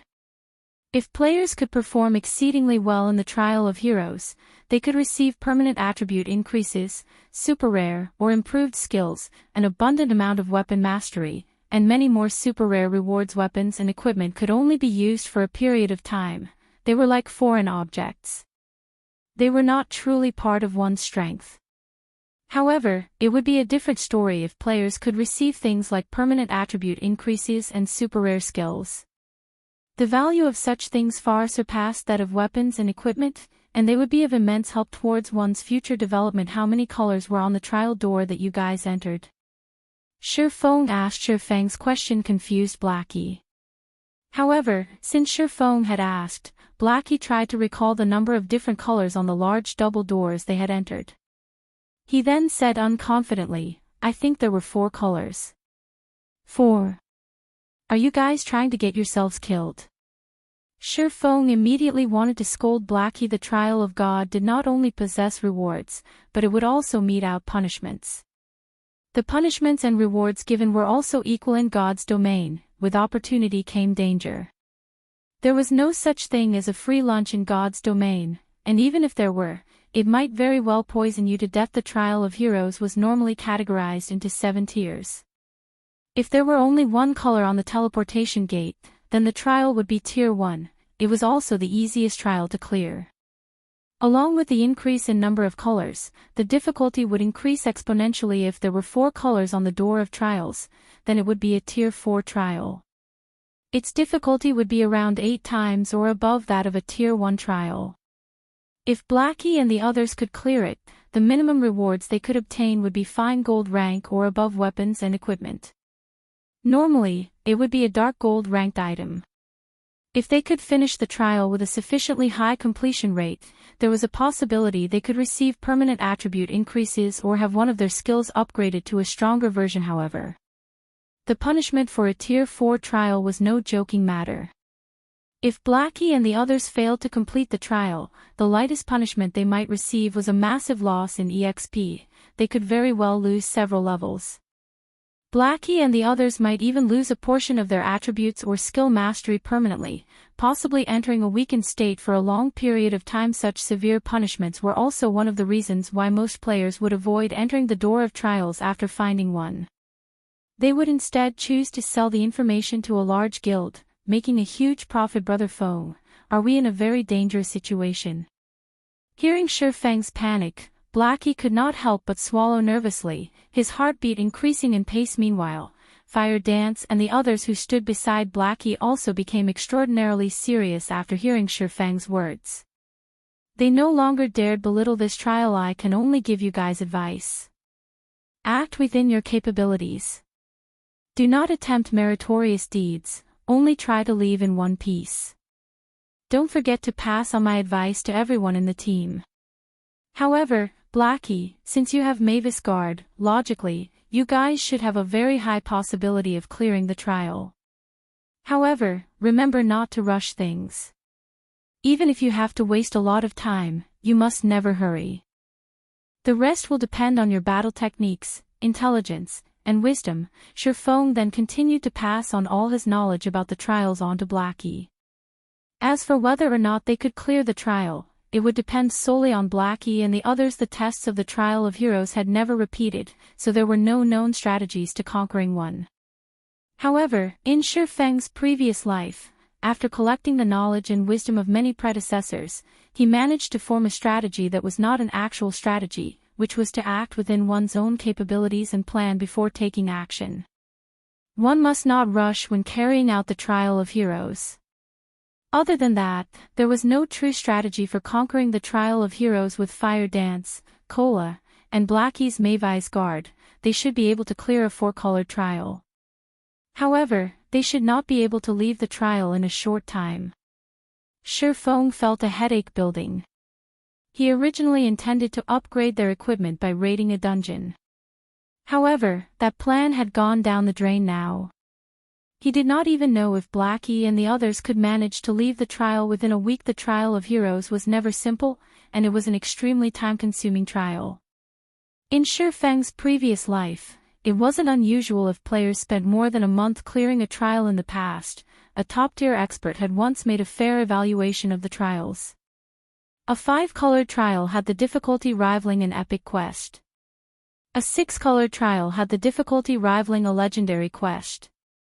As for a 7-colored trial, it had the difficulty rivaling a top-tier legendary quest. In Shifeng's previous life, even after God's Domain had been in operation for over a decade, there had yet to be a player that could clear a 7-colored trial.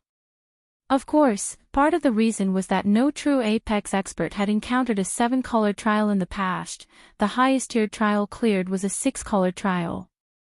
Meanwhile, one of the conquerors of a 6-colored trial was the cleric god, Violet Cloud, one of the publicly acknowledged top 10 cleric gods in God's Domain. Thinking that Violet Cloud was currently with Blackie and the others, Shifeng hesitantly released a sigh of relief.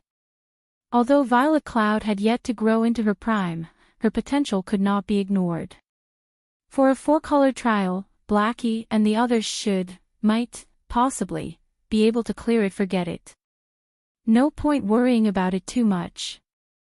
It seems that I can only upgrade my own equipment for now, Shifeng sighed.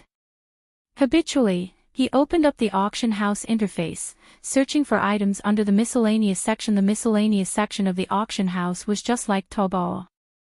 Oftentimes, players would auction some good things without realizing their actual value or things that they felt were not valuable at all. Hence, Shifeng often browsed through this section, hoping to find a lucky catch. Just as Shifeng casually flipped through the pages. Flaming Sun Scripture. Shifeng incidentally discovered a flame-red book displayed on the item interface of the auction house. Shifeng's expression trembled at the sight of this book, and he could not help but wish he could immediately snatch this book into his hand. Someone dared to sell even this item. This is simply ludicrous. Shifeng's sight then shifted towards the price tag displayed on the upper left corner. The ancient book. Chapter 199, Flaming Sun Scripture.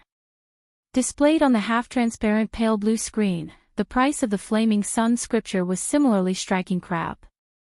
This seller must have been dropped on his head as a child. Shifeng loudly cursed the moment he saw the price. In actuality, Shifeng wasn't the only person who loudly cursed when they saw the price for this Flaming Sun Scripture. Some players would even couple their curses with a few finger motions. 1,000 gold coins. This person was simply insane. Shifeng then took a look at the seller's name, Sinfully Handsome. Shifeng could only look at this person with respect when seeing this exotic name. Just how much of a narcissist was this person? Looking at this name, Shifeng could also vaguely guess the reason why the price of this Flaming Sun Scripture was so high. However, since he had seen the Flaming Sun Scripture, he could not easily give it up. Hence, he sent out a communication request to this person called Sinfully Handsome. However, Shifeng hid his name when he made the call, preventing this Sinfully Handsome from discovering his identity. After waiting for 10 seconds or so, Sinfully Handsome picked up the call. Who are you? What business do you have with me? You can't be asking me to power level you, right? If you're a pretty girl, this brother can carry you to victory with me. Narcissism filled Sinfully Handsome's voice when he spoke, and he gave others the hint of being a hooligan. Phone was instantly dumbfounded when he heard Sinfully Handsome's words. Girl. Carry you to victory. Just who was this person? Even a person like this could obtain the Flaming Sun scripture. Was this world already in such a mess? Hey, speak a few words, why don't you? Are you dead? Don't tell me you're a tranny, right? This brother doesn't have that kind of taste. Sinfully Handsome suddenly started panicking. Hello, I'm interested in buying the Flaming Sun scripture that you've placed on the auction house. I wonder if you can sell it to me at a lower price. Sure, Phone asked. Oh. So you want to buy that item? Of course, I can.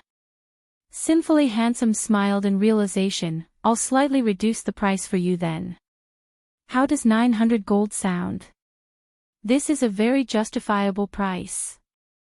Sure, Phone faintly smiled at Sinfully Handsome's asking price. He then calmly stated his own price, 20 silver coins. Sure, Phone did not believe Sinfully Handsome knew the Flaming Sun scripture's true value. Only fire-type humanoids level 10 or higher would drop the Flaming Sun scripture. However, its drop rate was somewhat low, so its selling price was very high. The average person usually couldn't afford it. Even so, it was still not worth an insane 1,000 gold. With that kind of money, players could even purchase an epic ranked item.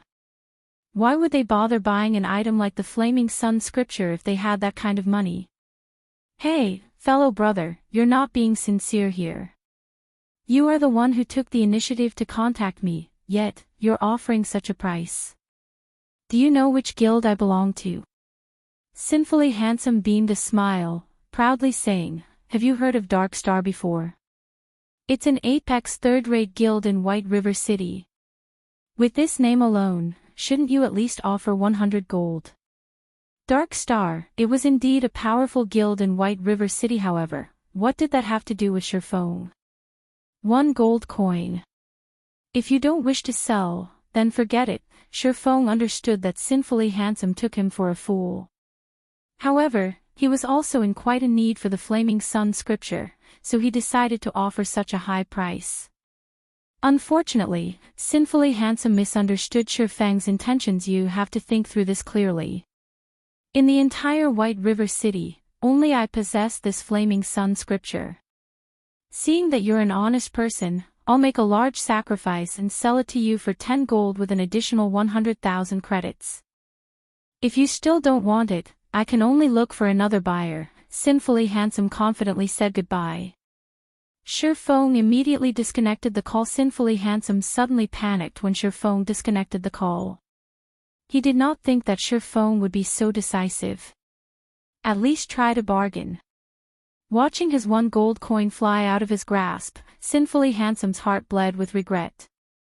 However, he was too embarrassed to contact Surephone again. Humph. I don't believe that you can so easily give up on this Flaming Sun scripture.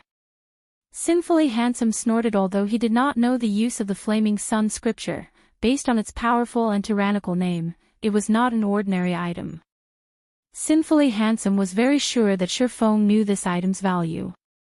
However, he did not wish to pay too high a price, so he retreated for the sake of advancing. With this thought, Sinfully Handsome was further assured of the Flaming Sun scripture's value. It was definitely worth more than 1,000 gold coins. Hence, Sinfully Handsome ran towards the auction house, changing the price of the Flaming Sun scripture from 1,000 gold coins to 10,000 gold coins. He wanted to see if Surephone was willing to beg him for this item. However, when Sinfully Handsome arrived at the auction house, he discovered that there was not only a single Flaming Sun scripture on auction anymore, there were 5 of these books now. Aside from his copy, priced at 10,000 gold coins, the other 4 books were all priced at 15 silver coins. The most inconceivable thing was that the number of Flaming Sun scriptures up for auction continued to increase. In the blink of an eye, there were already 10 copies of the book up for sale. Just what sort of situation is this? Sinfully Handsome's eyes widened. He thought he was dreaming right now. How could there be so many Flaming Sun scriptures? While the quantity of these Flaming Sun scriptures increased, someone else bought them. One after another there were a total of 32 copies of the Flaming Sun scripture offered in the auction house. Among them, Surefeng had bought 30 of them. Only Sinfully Handsome's copy and another copy sold by Nobody Cares for 20 silver coins remained. Sinfully Handsome suddenly thought of something. He then hurriedly opened the trade section under White River City's official forums. As expected, there was an anonymous post stating, buying Flaming Sun scriptures at 14 silver coins per book. Willing to purchase it at 15 silver coins if placed in the auction house. One could often find such purchasing methods in virtual reality games. After all, players had plenty of items that they kept on hand without placing them on the auction house. There were only a scarce amount of players like Sinfully Handsome who would place items of unknown value on the auction house. Surefeng also remembered this fact, and he thought that, by now, there should be quite a few players who have gotten their hands on a Flaming Sun scripture. Ah! My 1 gold coin! Sinfully Handsome wanted to cry. Originally, he thought that the Flaming Sun scripture's value could rival that of an epic ranked item. However, after seeing so many other players possessing this item, Sinfully Handsome immediately realized his mistake. If he had sold his copy for 1 gold coin, he would have made a huge profit elsewhere. Surefeng felt great satisfaction after purchasing 30 copies of the Flaming Sun scripture. He would have completely forgotten about this item's existence if he had not discovered the Flaming Sun scripture on the auction house in the first place. 30 books should be enough for my purposes. Surefeng looked at the 30 Flaming Sun scriptures laying in his bag, utterly pleased. Although he had spent 4 gold, 50 silvers, shrinking his assets slightly, the gold coins he possessed would only depreciate as time passed. It was much better if he used those gold coins to profit further. Thus, Surefeng had spent so much money to purchase the Flaming Sun scriptures. In Surefeng's previous life, plenty of players had obtained the Flaming Sun scripture. Unfortunately, none of them knew its purpose. Hence, they sold it at bargain prices. However, there was a ranger who had desperately bought these Flaming Sun scriptures. Even after the prices of the Flaming Sun scriptures rose to 1 gold coin per book, that player still bought them without hesitation, earning the suspicion of many. So, many players started to investigate the Flaming Sun scripture. On one occasion, a party of players met with a ranger who grinded solo at the level 25 map, Flame God's Cave. Moreover, that ranger displayed a shocking scene of killing the boss and elite monsters there by himself. Later on, however, the players discovered that the reason the ranger could grind at the Flame God's Cave alone was all thanks to the Flaming Sun scripture. From then on, the secret of the Flaming Sun scripture was revealed, causing its price to skyrocket. In the end, even when the Flaming Sun scripture sold for 3 gold coins per book, there were still players willing to buy it. Right now, Surefeng had only spent 15 silver coins to purchase each book. He had made a huge profit from this trade. In any case, Blackie and the others still needed a long time before they could return to White River City. Since Surefeng had nothing better to do, he might as well grind the boss at the Flame God's Cave. After all, his current strength was too weak right now. He could complete neither the epic quest, Darkness Descends, nor the unique quest, Demon's Heart. Moreover, there were plenty of important quests in White River City that required a team to carry out. This was the tragedy that befell all solo players. Hence, grinding bosses was the best option available for Surefeng at the moment. Most importantly, the Flame God's Cave was a valuable location specialized in dropping forging designs. These forging designs had made that ranger into a rich man, and he had earned over 600 gold coins from all the forging designs he sold, becoming the envy of countless players. Soon after, Surefeng hurried towards the teleportation gate. He paid a fee of 24 silver coins and teleported to Red Flame Fortress, the nearest teleportation point to the Flame God's Cave. Chapter 200, Flame God's Cave. Red Flame Fortress was located in the middle of the scorching hot canyon. A large volcano loomed behind it. The terrain around this region was extremely hot all year round, and the air was similarly parched and blistering. A gust of wind here was like a wave of heat, and one wouldn't feel a hint of relief from it. Meanwhile, the surrounding environment of the canyon consisted of only scorched, barren earth and mountains. All around, web-like cracks decorated the ground. Just this sight would cause one to lose their appetite. As this was a virtual environment, players could fully experience the scorching heat. Being parched and drenched in sweat were only minor inconveniences, but one's vision blurring, that was a bigger problem. Moreover, battling in such an environment was extremely taxing to a player's stamina. Due to such a brutal environment, many players did not like grinding or questing here. Moreover, the Scorching Hot Canyon wasn't the only level 20 to level 25 map. There were more than 20 such maps within the White River City region. The millions of players within the White River City region could simply choose any one of these other locations to grind and do quests. For example, the cooling lakeside, the shady forest, and such were all good locations. There was no need for them to torture themselves by coming to the Scorching Hot Canyon for Surpassing. However, such a brutal environment did not affect him much. In addition to having activated the hidden passive skill, Basic Body Strengthening, Surpassing also had 20 points of fire resistance. As a result, the high temperature of the Scorching Hot Canyon did not have any effect on Surpassing. Surpassing would not greatly exhaust his stamina by fighting in this hot environment either. Moreover, the majority of the monsters in the Scorching Hot Canyon dealt fire-type damage, so this place was suitable for players like Surpassing, who had high fire resistance, to level. Surpassing's leveling efficiency would increase by at least 20% compared to leveling up at other maps in God's domain. Nature's power was very strong. If players wanted to level up quickly, they needed to overcome many of such natural environments. As players progressed down their paths in God's domain, the importance of resistances would also increase. This was why Surpassing grew excited when he learned that the Ice Blue Devil Flame increased both his fire resistance and ice resistance. After arriving at the Flame Red Fortress, Surpassing opened the system map. Confirming the location of the Flame God's Cave, Surpassing advanced towards it along a red dirt road. Although there were plenty of level 20 and higher monsters, such as the Fire Raging Bull and Violet Flame Wolf, along the way to the Flame God's Cave, Surpassing walked on the official road. There were normally high-level NPCs patrolling the official roads, and these NPCs were usually 15 levels higher than the map they occupied.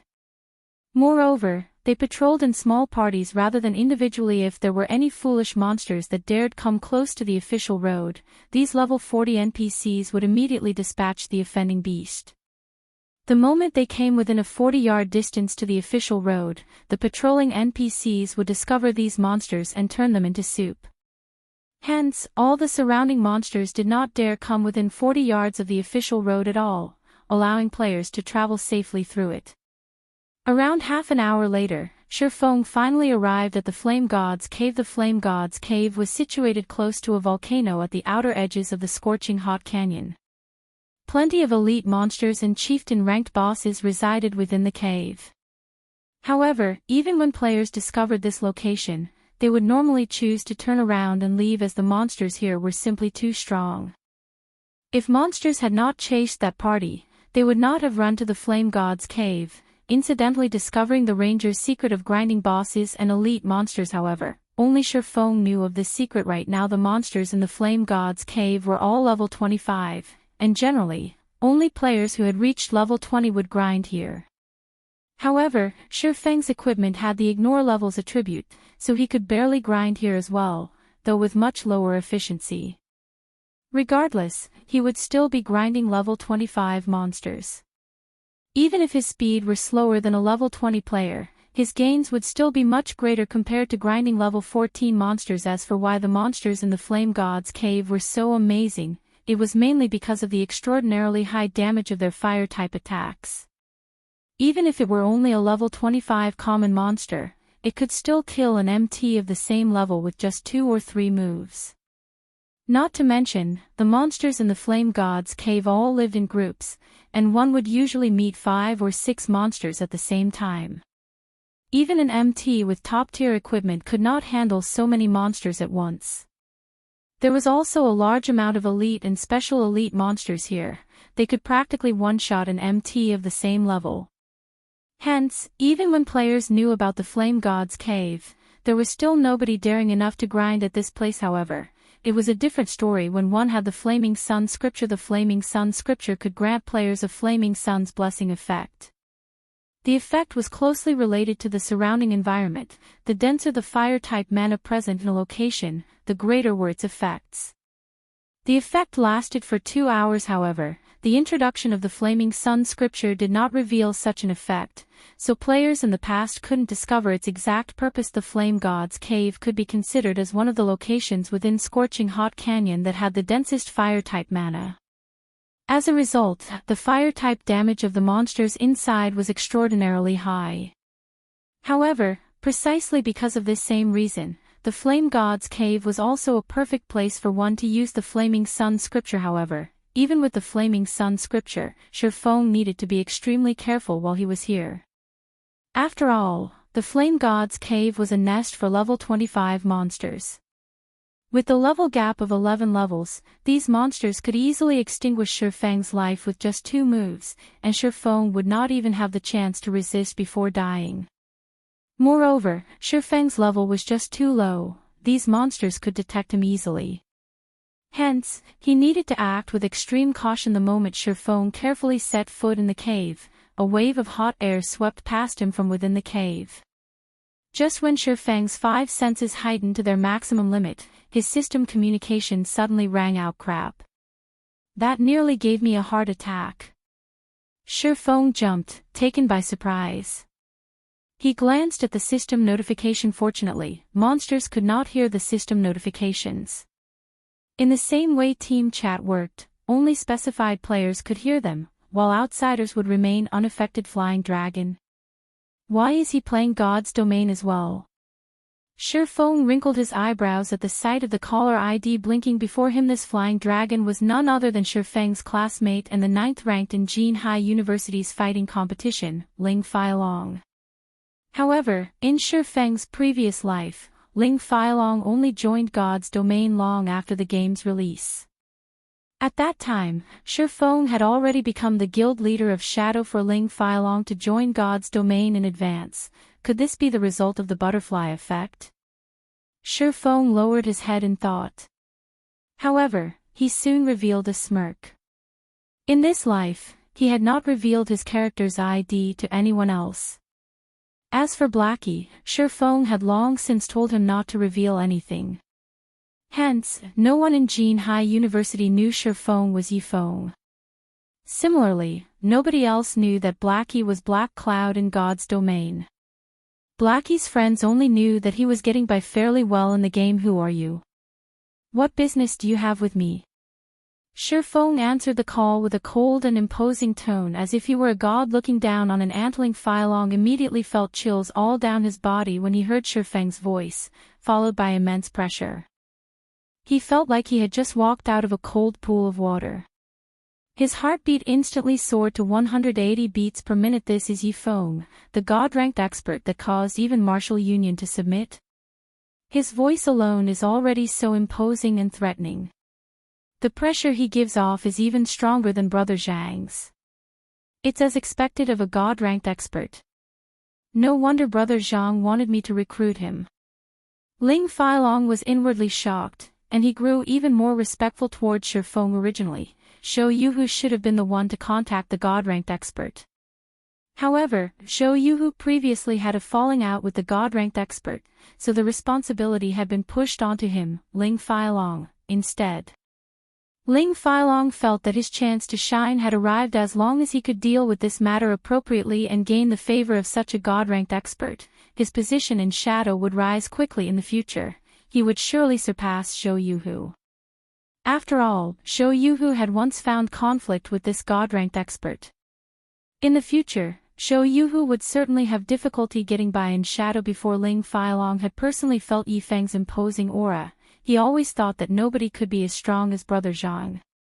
However, Ling Feilong was now completely certain that, if this god-ranked expert joined Shadow, even Zhang Luowei would have to submit to his strength.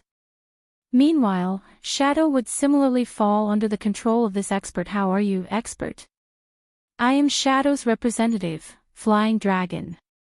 We sincerely want to recruit a god-ranked expert like yourself into Shadow. As for the treatment you will receive, please rest assured. We at Shadow will certainly not mistreat you. Ling Feilong's tone was both soft and respectful when he spoke. After all, the god-ranked expert before his eyes right now, someone he needed to fawn over desperately in the future. He was truly afraid that this god-ranked expert would immediately disconnect his call. Chapter 201, Scripture's Might. Hearing Ling Failong attempt to fawn over him and his respectful attitude while doing so, Shifeng couldn't help but sigh. The shoe was on the other foot now. Fate truly knew how to toy with people. Judging from Ling Failong's tone, Shifeng could discern that Ling Failong intended to ride on his coattails. If you wish to recruit me, tell me what sort of benefits you plan to offer first, Shifeng calmly asked. Brother expert, I guarantee that you'll be satisfied. As long as you join Shadow, you'll immediately become an elder of the guild. Moreover, our guild has a large backing behind us, and we have plenty of funding, so we can temporarily set your annual salary at 1 million credits. In addition, we'll give you 10% of Shadow's shares. I think you should know the value of guild shares, right? As long as Shadow rises to glory in the future, this 10% will far exceed tens of millions of credits. No other guild can offer you this kind of treatment, Ling Failong explained, very satisfied with himself. His words even moved his own heart. That was 10% of the guild's shares. Right now, all of the guilds out there only offered high annual salaries when recruiting an expert. None of them would willingly hand over a portion of the guild's shares. Along with a guild's growth, the value of its shares would continuously rise. In addition to God's domain's growth potential, if Shadow properly developed as time went on, this 10% could represent billions of credits or more. Hence, all the large guilds would not simply offer their shares, and instead, choose the wise decision of offering a static salary. Who's making this promise? Shifeng was slightly bewildered. He did not think that Shadow would be so decisive in their actions. In Shifeng's previous life, although he was the guild leader of Shadow, he did not possess any shares of the guild. However, Shifeng had only recently become the guild leader at that time, so he did put too much thought into the matter. In the end, the guild kicked him out. One could say that the shares of a guild were the true proof of one's authority.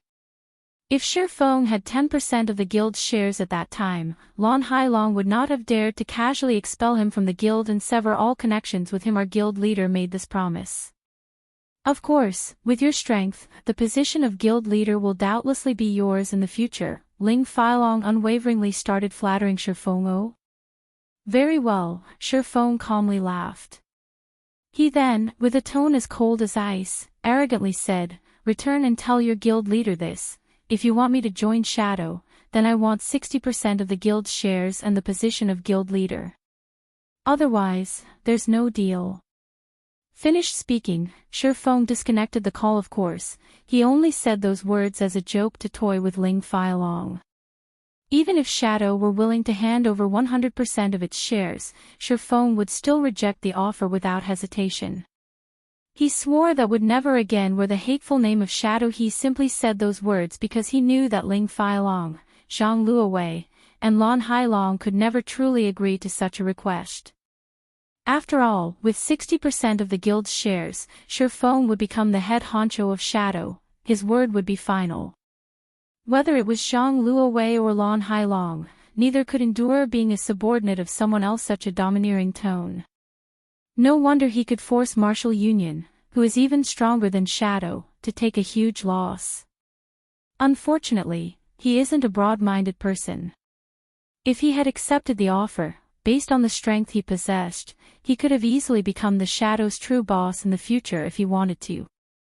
Although Ling Failong admired Shifeng, he sneered disdainfully as he determined Shifeng to be a boorish fellow. Yet, without a backer to rely on, it was impossible for Ling Failong to climb further up the ranks of Shadow. Zhang Luowei trusted Zhou Yu much more than Ling Failong. Ling Failong was simply an elite member of the guild in Zhang Luowei's eyes. So, it was imperative that Ling Failong looked for a reliable backer. Meanwhile, a boor like Shifeng couldn't be a better backer. Although 60% of the total shares seemed a little high, if Ling Failong expended a lot of effort, it was not an impossible number to accomplish. It seems that I'll have to rearrange his words before reporting back to Brother Zhang and Brother Lan. At this moment, Shifeng would have never imagined that his casual remark meant to anger Lan Hailong and Zhang Luowei would become Ling Feilong's new goal. Inside the Flame God's cave, Shifeng took out one of the Flaming Sun scriptures from his bag. He then opened the book, reading the incantations inside. All of a sudden, the Flaming Sun scripture ignited, emitting dazzling golden flames. As if the fire-type mana within the Flame God's cave had transformed into soldiers, it all charged towards the golden flame, submitting to it. The golden flame was like an emperor among flames in reality. It wasn't just the fire-type mana that was affected. Even Shifeng's ice-blue devil flame felt restless, giving off the notion of submission. Just what kind of flame is it? Shifeng looked at the bundle of golden flame, his heart filled with curiosity. To cause even the Tier 2 ice-blue devil flame to submit, if this flame had a rank, I wonder what tier it belonged to. It should be at least Tier 3, possibly Tier 4. If Shifeng could absorb this bundle of golden flame, his strength might rise to a whole new level. Unfortunately, this flame was not a mysterious flame, so Shifeng had no way of absorbing it. After a minute passed, the golden flame sank into Shifeng's body after it absorbed a sufficient amount of fire-type mana. Instantly, a new status effect appeared on Shifeng's status bar. Flaming Sun's Blessing increases fire resistance by 100 points and reduces damage from fire-type attacks by 90%. All fire-type damage received has a 20% chance to recover an equivalent amount of HP. Damage dealt towards fire-type monsters increased by 100%. Duration of 2 hours, effective only within the Flame God's cave. In reality, the Flaming Sun scripture's original purpose was simply for the convenience of players when grinding in a hot environment. However, when used inside the Flame God's cave, where the density of fire-type mana was extremely high, its effects increased by many-fold. Hence why the ranger in Shifeng's previous life was able to solo the elite monsters and chieftain-ranked bosses. Here to begin with, Shifeng already had 20 points of fire resistance. Now that he gained an additional 100 points, normal fire attacks would only be an itch to him. Not to mention, there was also the 90% damage reduction to fire-type attacks. This increase was just too awesome. With the Flaming Sun's Blessing, Shifeng boldly advanced deeper into the Flame God's cave. There were multiple pathways in the Flame God's cave, and it was extremely spacious. Players could easily get lost in the cave. This, however, was not a problem for Shifeng. The Flame God's cave was like his own backyard, and very quickly, he located a lone level 25 lava hound lying on solidified, blackened lava hound, common monster. Level 25. HP 5, 400/5, 400. The lava hound was several sizes larger compared to a normal lion. Its entire body emitted red flames, its skin was a dark yellow, and it had a pair of large, crimson eyes. Detecting Shifeng's presence, the lava hound abruptly stood, its blood-red eyes glared at Shifeng as it let out a low, angry growl. The lava hound's sharp claws easily shattered a chunk of charred rock just as Shifeng unsheathed the abyssal blade in Silver Lake. The lava hound spat a mouthful of flames at Shifeng without holding anything back. Shifeng activated the ice-blue devil flame, covering his entire body with a deep blue flame. He then charged at the ball of flames head-on. The lava hound's attack could originally devour close to half of the HP of an MT of the same level. However, when struck Shifeng, the attack merely caused around -10 points of damage. The damage the lava hound's attack dealt was even less than the attacks of a level 10 common monster. As expected, with 120 points of fire resistance, my resistance has reached extraordinary levels. Finished experimenting with his durability, Shifeng arrived in front of the lava hound and sent a chop slashing at its nape, drawing a pool of piping hot blood. A damage of -345 points appeared above the lava hound's head. The damage was barely within Shifeng's acceptable range. Moreover, due to the lava hound being 11 levels higher than himself, Shifeng's skill proficiency also soared with lightning speed. Every usage netted him 3 proficiency points. Although the lava hound was powerful, Shifeng only needed to take note of its AoE skills like the Flame Breath and Flame Explosion. Without the threat of these powerful skills, Shifeng only needed to deal with the Lava Hound's sharp claws. With Shifeng's extraordinary evasive techniques, in addition to his very high agility, he could easily dodge the attacks from the Lava Hound's sharp claws before even a minute had passed. Shifeng had killed the level 25 Lava Hound, the monster leaving behind a flame crystal and several copper coins after it died. System, level 25 Lava Hound killed. Level difference of 11. EXP obtained increased by 1100%. Obtained 16,500 EXP. Chapter 202, Scorching Lamia. Within the brightly lit Flame God's cave, Shifeng advanced further into the cave relentlessly. The Lava Hound he previously killed had raised his skill proficiencies by quite a bit. However, that was it. In contrast, the EXP the level 25 Lava Hound gave was much less. However, this was not strange after all. The monsters within the Flame God's cave had both high attack power and HP but gave out very little EXP. Under normal circumstances, average players would not grind here at all. However, it was a different story once players had the Flaming Sun scripture. With it, they could easily deal with the monsters in the Flame God's cave. Moreover, the monsters here dropped flame crystals. Flame crystals were the main materials used for crafting basic fire resistance potions. By the time the majority of players reached levels between 20 to 30, they would discover that most party and team dungeons required a high fire resistance. Otherwise, they would have no way of raiding these dungeons. The level 25 large-scale team dungeon, the Flame Nest, for example, without basic fire resistance potions, players would have absolutely no way of conquering it. Yet, this team dungeon had loads of good equipment and items in it. Moreover, out of all the level 25 dungeons, the Flame Nest gave out the most guild reputation. Most importantly, there was a very small chance for players to obtain a Guild Mine certificate and Guild Medicine Garden certificate from the dungeon. These were both items that could allow a guild to develop itself further. Normally, only guilds with their own guild residents would be considered true guilds. Meanwhile, players could establish certain constructs within the guild residents to further aid in the guild's development. Among these facilities, two of the most important constructs were the Medicine Garden and Mine. These two constructs could provide the guild with a fixed amount of herbs and/or on a daily basis, and it could greatly reduce the guild's burden. It could also allow potion makers and forgers to have sufficient resources to increase their lifestyle skill proficiencies. Hence, as long as it was a guild that possessed their own guild residents, they would unhesitatingly raid the Flame Nest regardless of the price they had to pay to obtain these two certificates. As such, plenty of guilds had tried to raid the Flame Nest when their players reached between 20 and 30 levels, causing the basic fire resistance potion to become a high demand product. Even until now, Shifeng had remembered that the basic fire resistance potions at that time had sold for 50 silver coins per bottle.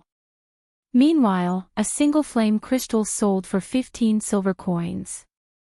Thus, even at the cost of 3 to 4 gold coins, players would willingly purchase the Flaming Sun scripture. After all, they could easily obtain 25 to 30 flame crystals by grinding the Flame God's cave for 2 hours. In the Flame God's cave, a common ranked lava hound had a 3% chance of dropping a flame crystal, 3 times higher than the drop rate of fire-type monsters outside. Meanwhile, the level 25 elite monsters in the Flame God's cave had a 100% chance to drop 1 flame crystal and a 10% chance to drop 2 flame crystals. Of course, these monsters would also drop equipment. As for level 25 special elites, they had a 100% chance of dropping 2 flame crystals, a 20% chance to drop 4 flame crystals, and a 10% chance to drop 5 to 7 flame crystals. Level 25 chieftain bosses were even more rewarding. They had a 100% chance to drop 10 flame crystals, a 30% chance to drop 13 pieces of flame crystals, and 20% chance to drop 20 to 25 flame crystals. Players could easily earn up to 2 gold coins by killing a single chieftain boss. Not to mention, these bosses also dropped equipment and tools. Shifeng continuously killed lone level 25 lava hounds as he advanced further into the depths of the Flame God's cave. Even when he met 2 lava hounds at the same time, he still easily dealt with them. Only, more time was necessary. The flame breath of the lava hounds could be easily dodged. Players only needed to take note of the lava hound's throat. When its throat glowed and gave off the color of fire, it was about to spit out flames. However, the damage of this move was only a small matter to Surefeng. It dealt about only -100 damage in total to Surefeng.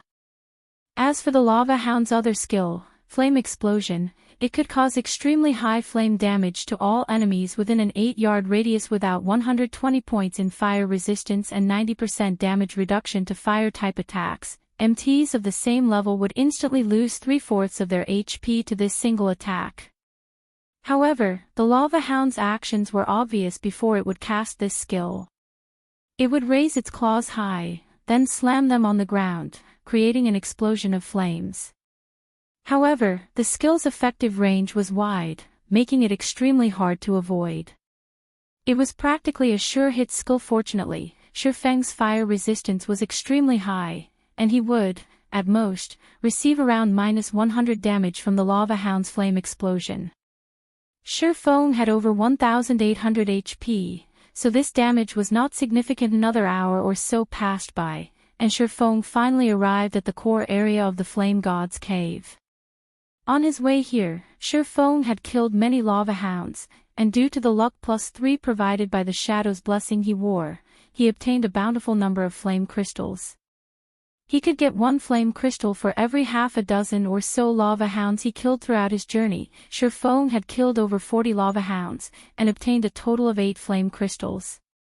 His experience had also risen to 37% of level 14, his leveling speed could already be described as flying. His skills, Chop, Thundering Flash, and Thunder Flame Explosion, also rose to level 7, level 5, and level 3 respectively. If including the upgrade provided by the Abyssal Blade, these skills would be level 10, level 8, and level 6 respectively. These improvements had pushed Surefeng's damage output to a whole new level once more. Unfortunately, the lava hound Surefeng killed did not drop any equipment. The same went for the forging designs that Surefeng most desired. The core area Surefeng had reached was a large, empty lava field. Molten lava flowed throughout the surroundings. At the highest point of the empty field sat plenty of bright crystals reflecting the glow of the lava into the surroundings, illuminating the spacious and empty field. The cooled accumulation of lava formed the land here. This place was more like a swamp than a durable stone road, and players would find it very hard to transverse across this lava field. A single misstep would instantly lead to players fall into a pit of molten lava. If players did not possess a definite control over their own bodies, they would find themselves at a serious disadvantage when battling here. Meanwhile, on the empty land a short distance away, Surefeng discovered plenty of level 25 elite flame Naga silently guarding. Occasionally, he could also spot a few level 25 special elite flame Naga warriors. Compared to the lava hound, these monsters possessed much more intelligence. Aside from attacking with flames, they could also deal a substantial amount of physical damage. These monsters also had exceptionally fast reactions, especially the Flame Naga warriors. These warriors wore armor and wielded a shield in one of their hands. They were practically shield warriors, and players would find them extremely difficult to deal with. Flame Naga, elite rank. Level 25. HP 20,000/20,000. Flame Naga Warrior, Special Elite. Level 25. HP 50,000/50,000. Soon after, Surefeng lifted his head and shifted his gaze towards the distant central region of this lava field. Due to the long distance, Surefeng had to squint and focus his eyes for quite some time. Only after activating his extraordinary vision could he discover a beautiful figure laying atop a stone altar that was a Lamia. Unlike her Naga brethren, who possessed the heads and faces of a snake, although the lower half of this Lamia body was a snake's tail, her upper body was that of a human's. This Lamia possessed beauty that even women would envy. Her eyes were like red gemstones, giving off a dazzling glow. Her lustrous and seductive black hair was tied into twin ponytails. Exposed to the light of the flames, her delicate white skin shone like supple white jade. The most attractive parts of this Lamia were her elegant temperament and her exotic beauty. The bright silken blouse she wore was especially eye-catching, as it served to accentuate her delicate body and ample breasts further. Just a glance at this Lamia would easily captivate any intruder. It was truly hard to imagine that this delicate and beautiful Lamia was the Scorching Lamia Salou, the level 25 High Lord ranked boss of the Flame God's Cave. Sure enough, the benefits of pioneering a new land are plentiful. I have already found a High Lord rank on this first trip. In Shifeng's previous life, most of the bosses Shifeng had met were chieftain rank, and only rarely could he meet a Lord-ranked boss. Only with superb luck could one find a Lord-ranked boss. Shifeng's eyes shone as he gazed at Scorching Lamia Salou's attractive appearance. His breathing became slightly hurried. He also grew excited, a never-before-seen resplendent smile appearing on his calm face. Of course, Shifeng wasn't captivated by Salou's beauty, but the bountiful wealth that a High Lord-ranked boss represented. Not to mention, Salou was the High Lord of the Flame God's Cave. If he could kill her, he wondered just how much EXP and high-level items and equipment he could obtain. If Blackie and the others knew Shifeng's current thoughts and appearance, they would definitely curse Shifeng for being inhuman. Not sparing even a weak and delicate Lamia, Shifeng was practically a beast. Chapter 203, Scorching Heart. Molten lava slowly flowed across the vast, empty field. Meanwhile, the Scorching Lamia Salou paid no particular attention to the intruder, Shifeng. She simply swished her tail, slithering to a pool of lava. With a splash, Salou dove straight into the scorching pool, frolicking with a content expression. If a normal player copied Salou's actions and jumped into the lava pool, they could lose their lives in a given minute. Even if they activated the Flaming Sun's blessing and received an additional 100 points to their fire resistance, they would still lose 300 HP every second they submerged in the lava pool. Taking a good, long look, Shifeng finally decided upon a plan. Scorching Lamia Salou, High Lord rank. Level 25. HP 500,000/500,000. A Lord-ranked boss was not as easy to deal with as a Chieftain-ranked boss. If it were a level 25 Lord-ranked boss, not to mention a 20-man elite team, even a 100-man elite team would still die at the boss's hands. A Lord-ranked boss was simply too powerful. The only way to kill these bosses was to gather thousands of players and use the advantage of numbers to exhaust these bosses to death slowly. Other than that, there was no other way around it. Meanwhile, the Scorching Lamia, who bathed in the lava pool, was even more intimidating than a normal Lord-ranked boss. Without the Flaming Sun scripture, even thousands of players would have zero chances of defeating Salou. On the other hand, Shifeng had a method of dealing with the Scorching Lamia. However, he first needed to clear out the surrounding elite and special elite monsters. Otherwise, he would be similarly helpless against the Scorching Lamia. Let's first lure them slowly and clear them, bit by bit. Shifeng then randomly looked for a solitary flame naga, boldly walking over to it. He did not intend to use any special means to lure these monsters, as Shifeng was only level 14 right now. When faced with level 25 elites, these elites would all charge at him in a craze. As long as he came within 40 yards hence, he still needed to apply some techniques to lure only one flame naga, be it a snake-type monster or a naga. Both were innately born with exceptional hearing. Hence, players needed to be light on their feet when approaching these naga. If players made even the tiniest disturbance, they would find only their own death. Shifeng walked with a strong and steady pace atop the soft and unstable ground, and with relative ease, he attracted the attention of a flame naga. Immediately, Shifeng watched as the flame naga charged at him like a madman. Come. Seeing that the naga had taken the bait, Shifeng faintly smiled as he spun around and ran towards a distant rock cliff. The flame naga was well versed in close combat.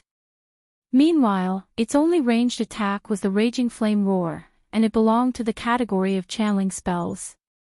The skill had an effective area of 404 yards, and it needed 3 seconds to channel the skill fully. However, this skill did not pose any threat to Shifeng. On the contrary, melee combat with the Flame Naga was much more difficult as the chase continued. Although the Flame Naga was fast, Shurfeng was not any slower than it either. The moment Shurfeng arrived in front the rock cliff, with no further paths of retreat remaining, Shurfeng started climbing up the extremely steep cliff with great ease. When he arrived at the top of the cliff, he stuck out his tongue at the creature as he silently looked down at the Flame Naga. The Flame Naga was further incensed by Shurfeng's blatant provocation, and it, too, started frantically climbing the cliff. Although Shurfeng was not a ranged class, and he could not kite the Flame Naga, melee battle the Flame Naga was simply too dangerous. If Shurfeng was slightly careless, the Flame Naga could kill him with just 2 moves. Hence, Shurfeng intended to fight from a range. Seeing that the Flame Naga was about to climb the cliff, Shurfeng took out a basic frost grenade from his bag. He then threw it at the Flame Naga. Ping! Ice fragments scattered, and cold air spread out to the surroundings. The Flame Naga instantly froze. Due to the Flame Naga's fear of the cold, the basic frost grenade managed to deal -300 damage to it. However, the Flame Naga possessed 20,000 HP, so this small amount of damage barely made a scratch. Frozen halfway through its climb up the rock cliff, the Flame Naga's immobile body fell. 2 stones, protruding from the rock wall, halted the serpentine beast's fall, sandwiching the Flame Naga's body between the rocks as it hung halfway up the cliff. Be it attacking or dodging, the Flame Naga would find it extremely challenging to do either from its current position. It could not even carry out the simple action of turning its own body right now. Shurfeng smiled at this sight. He jumped down from his elevated position, landing on one of the stones trapping his opponent. He then started attacking the Flame Naga from behind. It was extremely easy to kill a Flame Naga that had 0 means of retaliating. Shurfeng sent a level 10 chop slashing at the Flame Naga's back, earning him a scream of pain coupled with a damage of -168 above the monster's head. Shurfeng couldn't help but admit that a level 25 elite was truly amazing.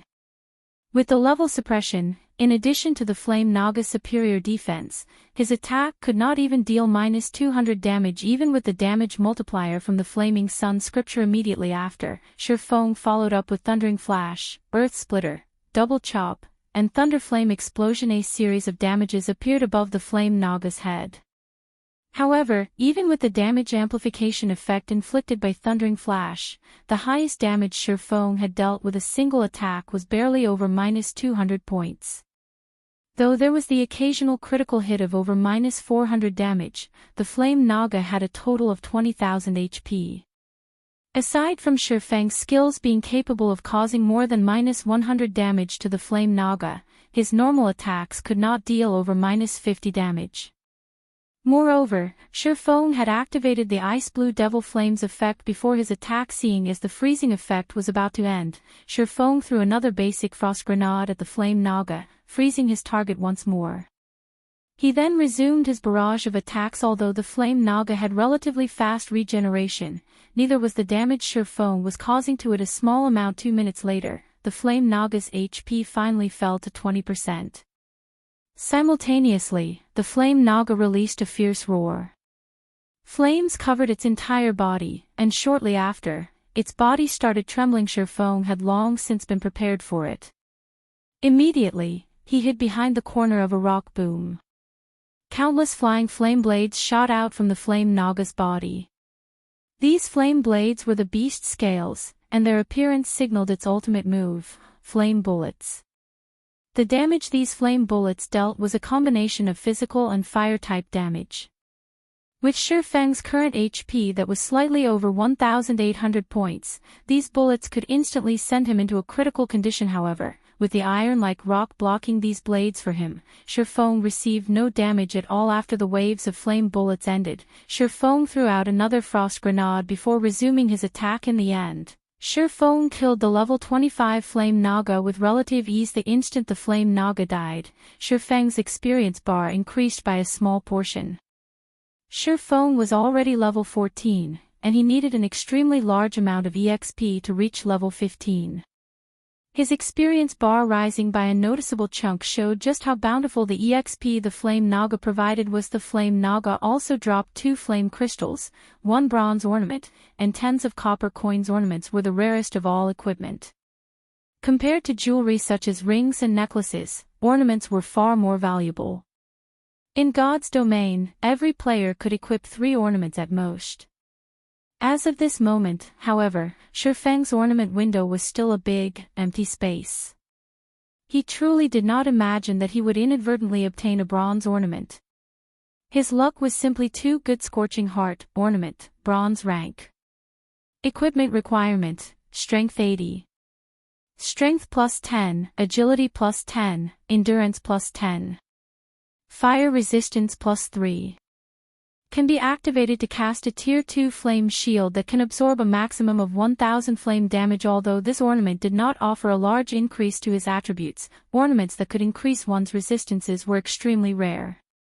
Every such ornament was valued at 6 gold coins or more. This is too great. I'm now level 14, and I have 114 points in strength and 131 points in agility.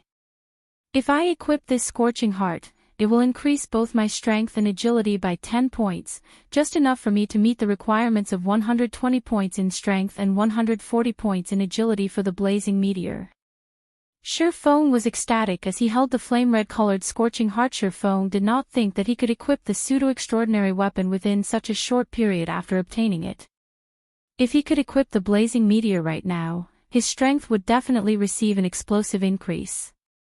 He might even reach the standards of an official Tier 1 swordsman. Chapter 204, Battle Prowess of a Tier 1. If he could increase his strength to the standards of a Tier 1 swordsman, he could easily deal with the High Lord-ranked Scorching Lamia. The Scorching Lamia had 500,000 HP, possessing the superior battle recovery of a High Lord-ranked boss. The Scorching Lamia could recover 10,000 HP every 5 seconds. If players did not possess a DPS of 2000, Salou was, essentially, invincible. This was one of the reasons even an elite team of hundreds of players could not exhaust a High Lord to death. Not to mention, the Scorching Lamia possessed frightening attacks and overly powerful skills. If players wanted to raid Salou head-on, it would be no different than seeking their own deaths. Even with a team of thousands of players, however, it would be a different story if they possessed the Flaming Sun. Scripture. Previously, before Shifeng obtained the Scorching Heart, he had close to no confidence of successfully soloing the Scorching Lamia. He merely thought of giving it a try. In any case, he would not incur a huge loss. However, he now had some confidence in actually killing Salou. Although Shifeng had never experienced the might of a pseudo-extraordinary weapon, according to Shifeng's estimates, it should grant him the strength of an official Tier 1 swordsman. Immediately, Shifeng retrieved the pseudo-extraordinary weapon, the Blazing Meteor, from his bag, equipping it on himself. Blazing Meteor, throwing weapon, dark gold rank. Equipment requirement, strength 120, agility 140. Attack power, value is set at player's strength 2. Strength plus 50, agility plus 65, endurance plus 10. Attack speed plus 5. Maximum throwing distance, 45 yards. Ignore levels plus 8. Attack speed increased by 15%. When attacking, 35% chance to ignore target's defense, 30% chance to activate quadruple phantom effect, each phantom causing 50% flame damage, 10% chance to activate knockback effect, 5% chance to activate burning flames effect, dealing 200 flame damage to the target every second for 10 seconds. Stacks up to 5 times additional skill, Flame God's Fury. Deals physical and flame damage to enemies within a 403-yard area. Deals 900% damage to the initial target, and damage reduces by 10% with each consecutive enemy hit to a minimum of 500% damage cooldown, 3 minutes. The Blazing Meteor was forged by the Grand Master Forger, Celiora. Due to the limit of its materials, it is only a pseudo-extraordinary item possessing strength at the very limit of mortal men. The Blazing Meteor can be reforged into an epic ranked item after gathering epic ranked fire-type materials. User restriction, Yifeng. Unable to be dropped, unable to be traded after equipping it, Shifeng's attributes instantly soared. His strength reached 174 points, while agility reached 206 points. He was only a few attribute points away from being able to equip the fragmented legendary ranked item, the Heavenly Dragon's Breath, which required 200 points in strength and 120 points in intelligence. With the improvements provided by the pseudo-extraordinary weapon, Shifeng's attack power with throwing weapons increased to 696 points, while his melee attack power with his right and left hand were 444 and 426 respectively. The base damage for his ranged attacks far surpassed his melee attacks. In addition, due to the blazing meteor ignoring +8 levels, Shifeng would no longer face any level suppressions, which would greatly reduce his damage when dealing with level 25 monsters. As Shifeng's agility attribute reached 200 points, he once again activated one of the hidden passive skills, Basic Disappearance. The passive skill increased Shifeng's movement speed and attack speed by 20% and greatly decreased his stamina consumption during a battle. When he tread water, he could travel a distance of 10 yards with a single leap. His evasion also increased by 10% with such a boost. Shifeng's confidence increased once more. I can start clearing the place now. Shifeng shifted his gaze towards the distant elites and special elites. Since his ranged attacks were more impressive than his melee attacks now, he would naturally avoid using his previous, inefficient battle techniques. He could simply copy the ranger in his previous life, using the basic kiting method to kill these Naga. That way, not only would the battle be swift, but he could also guarantee his own safety. At a spot 43 yards away, 2 level 25 elite flame Naga and 1 special elite flame Naga warrior currently conversed with each other in soft tones. None of them had noticed Shifeng's presence. In contrast, Shifeng, currently covered in deep blue flames, retrieved the flame-red, thin, needle-like blazing meteor from his waist. He aimed the blazing meteor at the flame Naga warrior standing between the other 2 flame Naga, initiating his attack show. The blazing meteor shot through the air, transforming into a meteor and instantly piercing the flame Naga warrior's forehead. Simultaneously, the Ignore Target's defense effect and Quadruple Phantom effect both triggered upon impact. Before that flame Naga warrior could even manage a scream, -1526, -758, -758, -758, -758 appeared above its head. Even Shifeng dared not believe his own eyes right now. Although he had the support of the Flaming Sun scripture, the might of this single attack was still too powerful. A single, normal attack had destroyed over 4,500 HP from the Flame Naga warrior, which was close to 1/10 of the special elite monster's total HP. Shifeng only needed to repeat this attack 11 more times to kill a level 25 special elite in the entire God's domain. Aside from Shifeng, there might not be a second person capable of carrying out such a feat. Replying to Shifeng's brutal attack, the 3 Naga released angry roars. They revealed sinister expressions as they charged toward Shifeng, gradually splitting from the main force of the Naga. When the distance between the 3 Naga and Shifeng had shortened 20 yards, Shifeng threw a basic frost grenade at them. The 3 Naga immediately froze in place, damages of -300 appearing above their heads. Holding nothing back, Shifeng threw the blazing meteor at the 3 Naga relentlessly. The blazing meteor's effects constantly triggered, each attack dealing over -1,000 damage, while the occasional critical hit dealt over -2,000 damage. The 3 Naga were helpless. They could only attack Shifeng using fire-type spells. However, Shifeng always managed to predict the location of their attacks, so he could dodge the attacks beforehand, never letting any of the spells land on him. Before even 2 minutes had passed, the 2 elite and 1 special elite monster died. They contributed a large amount of EXP and multiple flame crystals to Shifeng. Possibly due to the Shadow's Blessings effect, the special elite Naga even dropped a level 22 mysterious iron ranked plate armor afterwards. Shifeng repeated this process of luring and killing the elite and special elite Naga. Although the process was mind-bogglingly boring, the fatigue on his spirit lessened greatly when Shifeng thought about the flame crystals and the various level 20 to level 25 equipment he could obtain. Unknowingly, more than 4 hours had passed.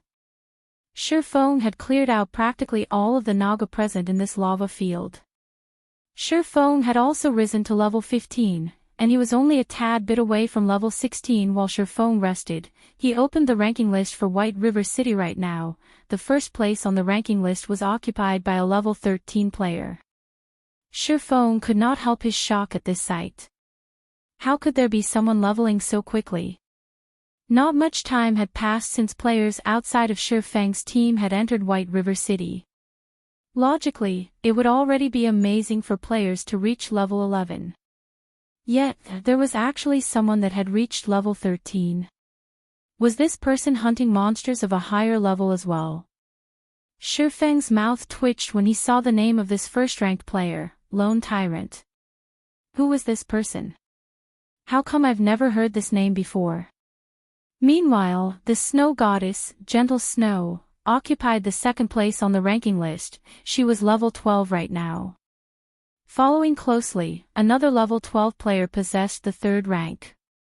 And level 12 players occupied the remaining top 10 ranks. This situation confounded Shurfeng. This leveling speed far surpassed his expectations. Could this be due to the butterfly effect? Shurfeng wondered, although players' leveling speed would indeed increase after entering White River City, it shouldn't increase to such a degree. Meanwhile, the 11th to 50th ranked players on the ranking list were all level 11. Reaching this level was still reasonable. If these players were all level 12 or 13, Shurfeng would truly be speechless. Although the first-ranked player had already reached level 13, that player could not even reach Shurfeng's shadow. If other players discovered this fact, they would definitely be shocked. After Shurfeng reached level 15, he had placed all his free attribute points into intelligence. He had done so to meet the requirements of the Heavenly Dragon's Breath as soon as possible. However, the points he added were only a drop in the bucket. It should be about time to deal with you now. After recovering to perfect condition, Shurfeng abruptly stood. He looked at the scorching Lamia still lounging in the pool of lava, a faint smile appearing on his face. Chapter 205, Queen's Rage. Just when Shurfeng contemplated raiding the delicate and weak-looking scorching Lamia, the entire White River City region flew into an uproar. The cause was no other than the White River City region's ranking list. A level 13 player actually held the first place. What is this? I've only managed to reach level 10 and enter White River City after much difficulty, yet, there is already a level 13 player. What did this bastard eat growing up? I know, right? That lone tyrant fellow previously ranked in the 10s, but he had suddenly shot up to first place, surpassing even the snow goddess. Lone Tyrant is from a guild called Dark Star. Isn't that a third-rate guild? How could they be so strong as to surpass the snow goddess? The official forums were already in a fiery uproar over this matter, and the previous issue relating to Shurfeng had become forgotten history. Inside the level 10-man team dungeon, the dark crow Kavi, a black-feathered crow with a 6-meter-tall body, lay motionless on the ground, a pile of items sitting by its side. Among these items, there were pieces of level 10 mysterious iron set equipment. There were even 2 secret silver-ranked items and a large number of rare materials. Meanwhile, standing beside this black-feathered crow was a fairy. This fairy possessed skin as white as snow and an appearance that could charm any mortal man. Her body was the very definition of absolute perfection. However, this fairy's eyes possessed a penetrating gaze with a boundless and intimidating chill. This woman, who seemed to transcend mortal men, was none other than Gentle Snow. System Ouroboros has cleared the hard mode of Black Crow Cave. Rewarding 300 guild reputation. Snow, someone's reached level 13 already. They're a lot faster than we are. Why don't we stop dungeon diving and resume leveling up? Possessing a similarly devilish body, Xiao Yueru pouted as she spoke, displeased. After going to a level 12 monster area while they were only level 9, they quickly discovered that they could constantly improve their battle prowess.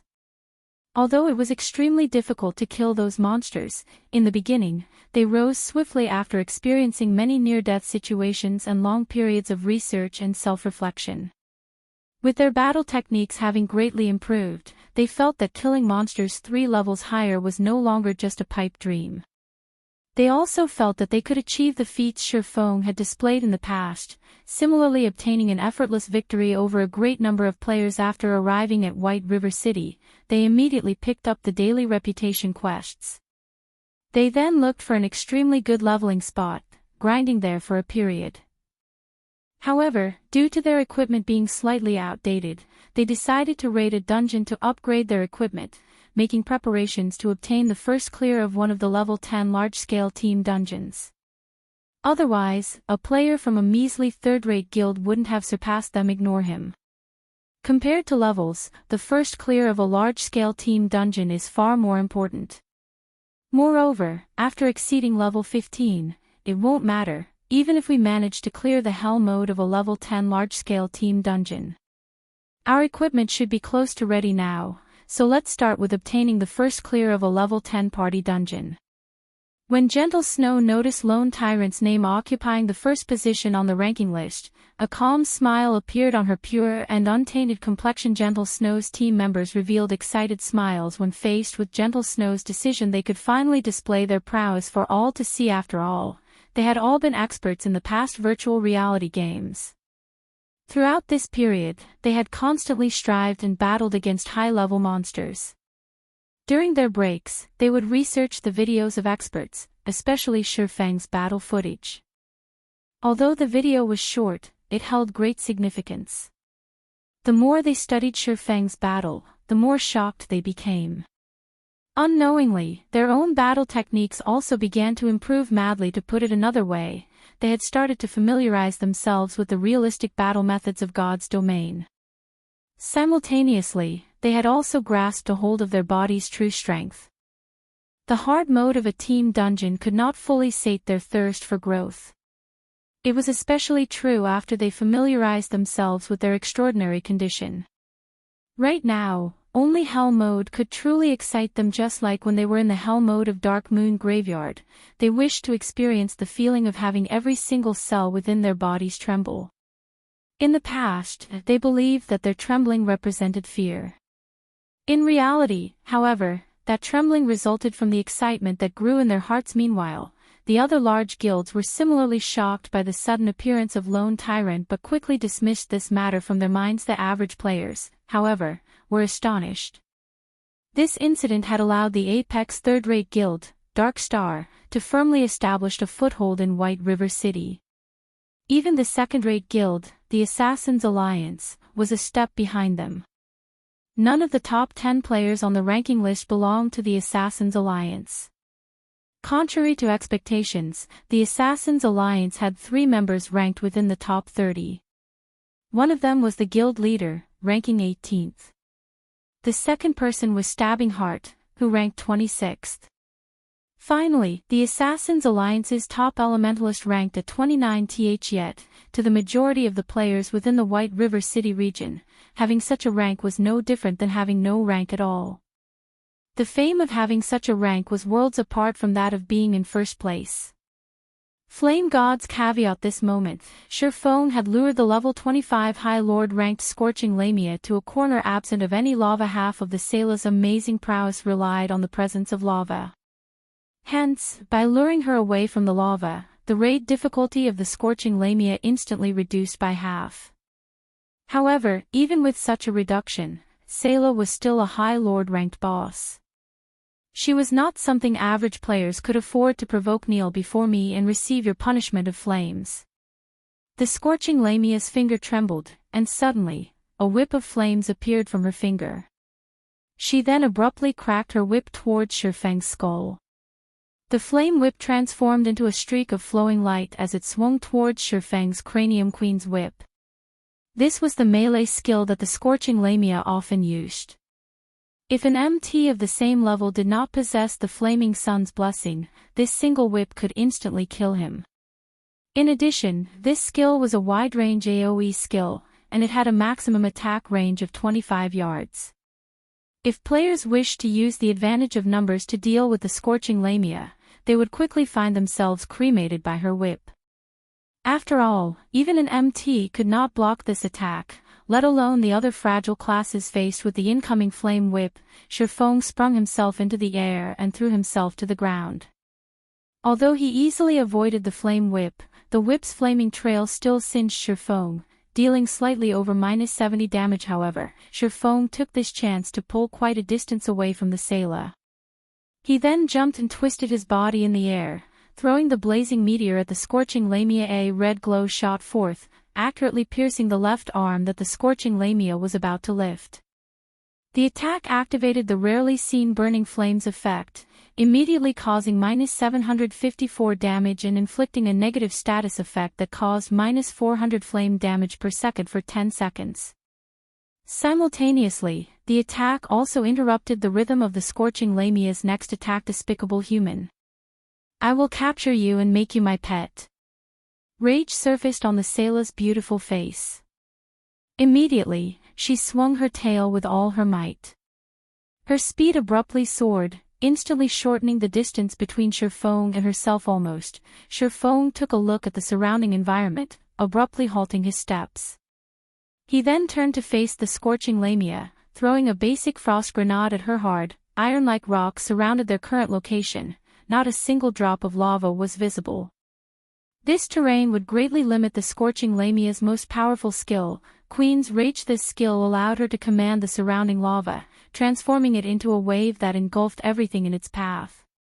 Even if Shifeng had 123 points of fire resistance, he still couldn't endure this fierce move.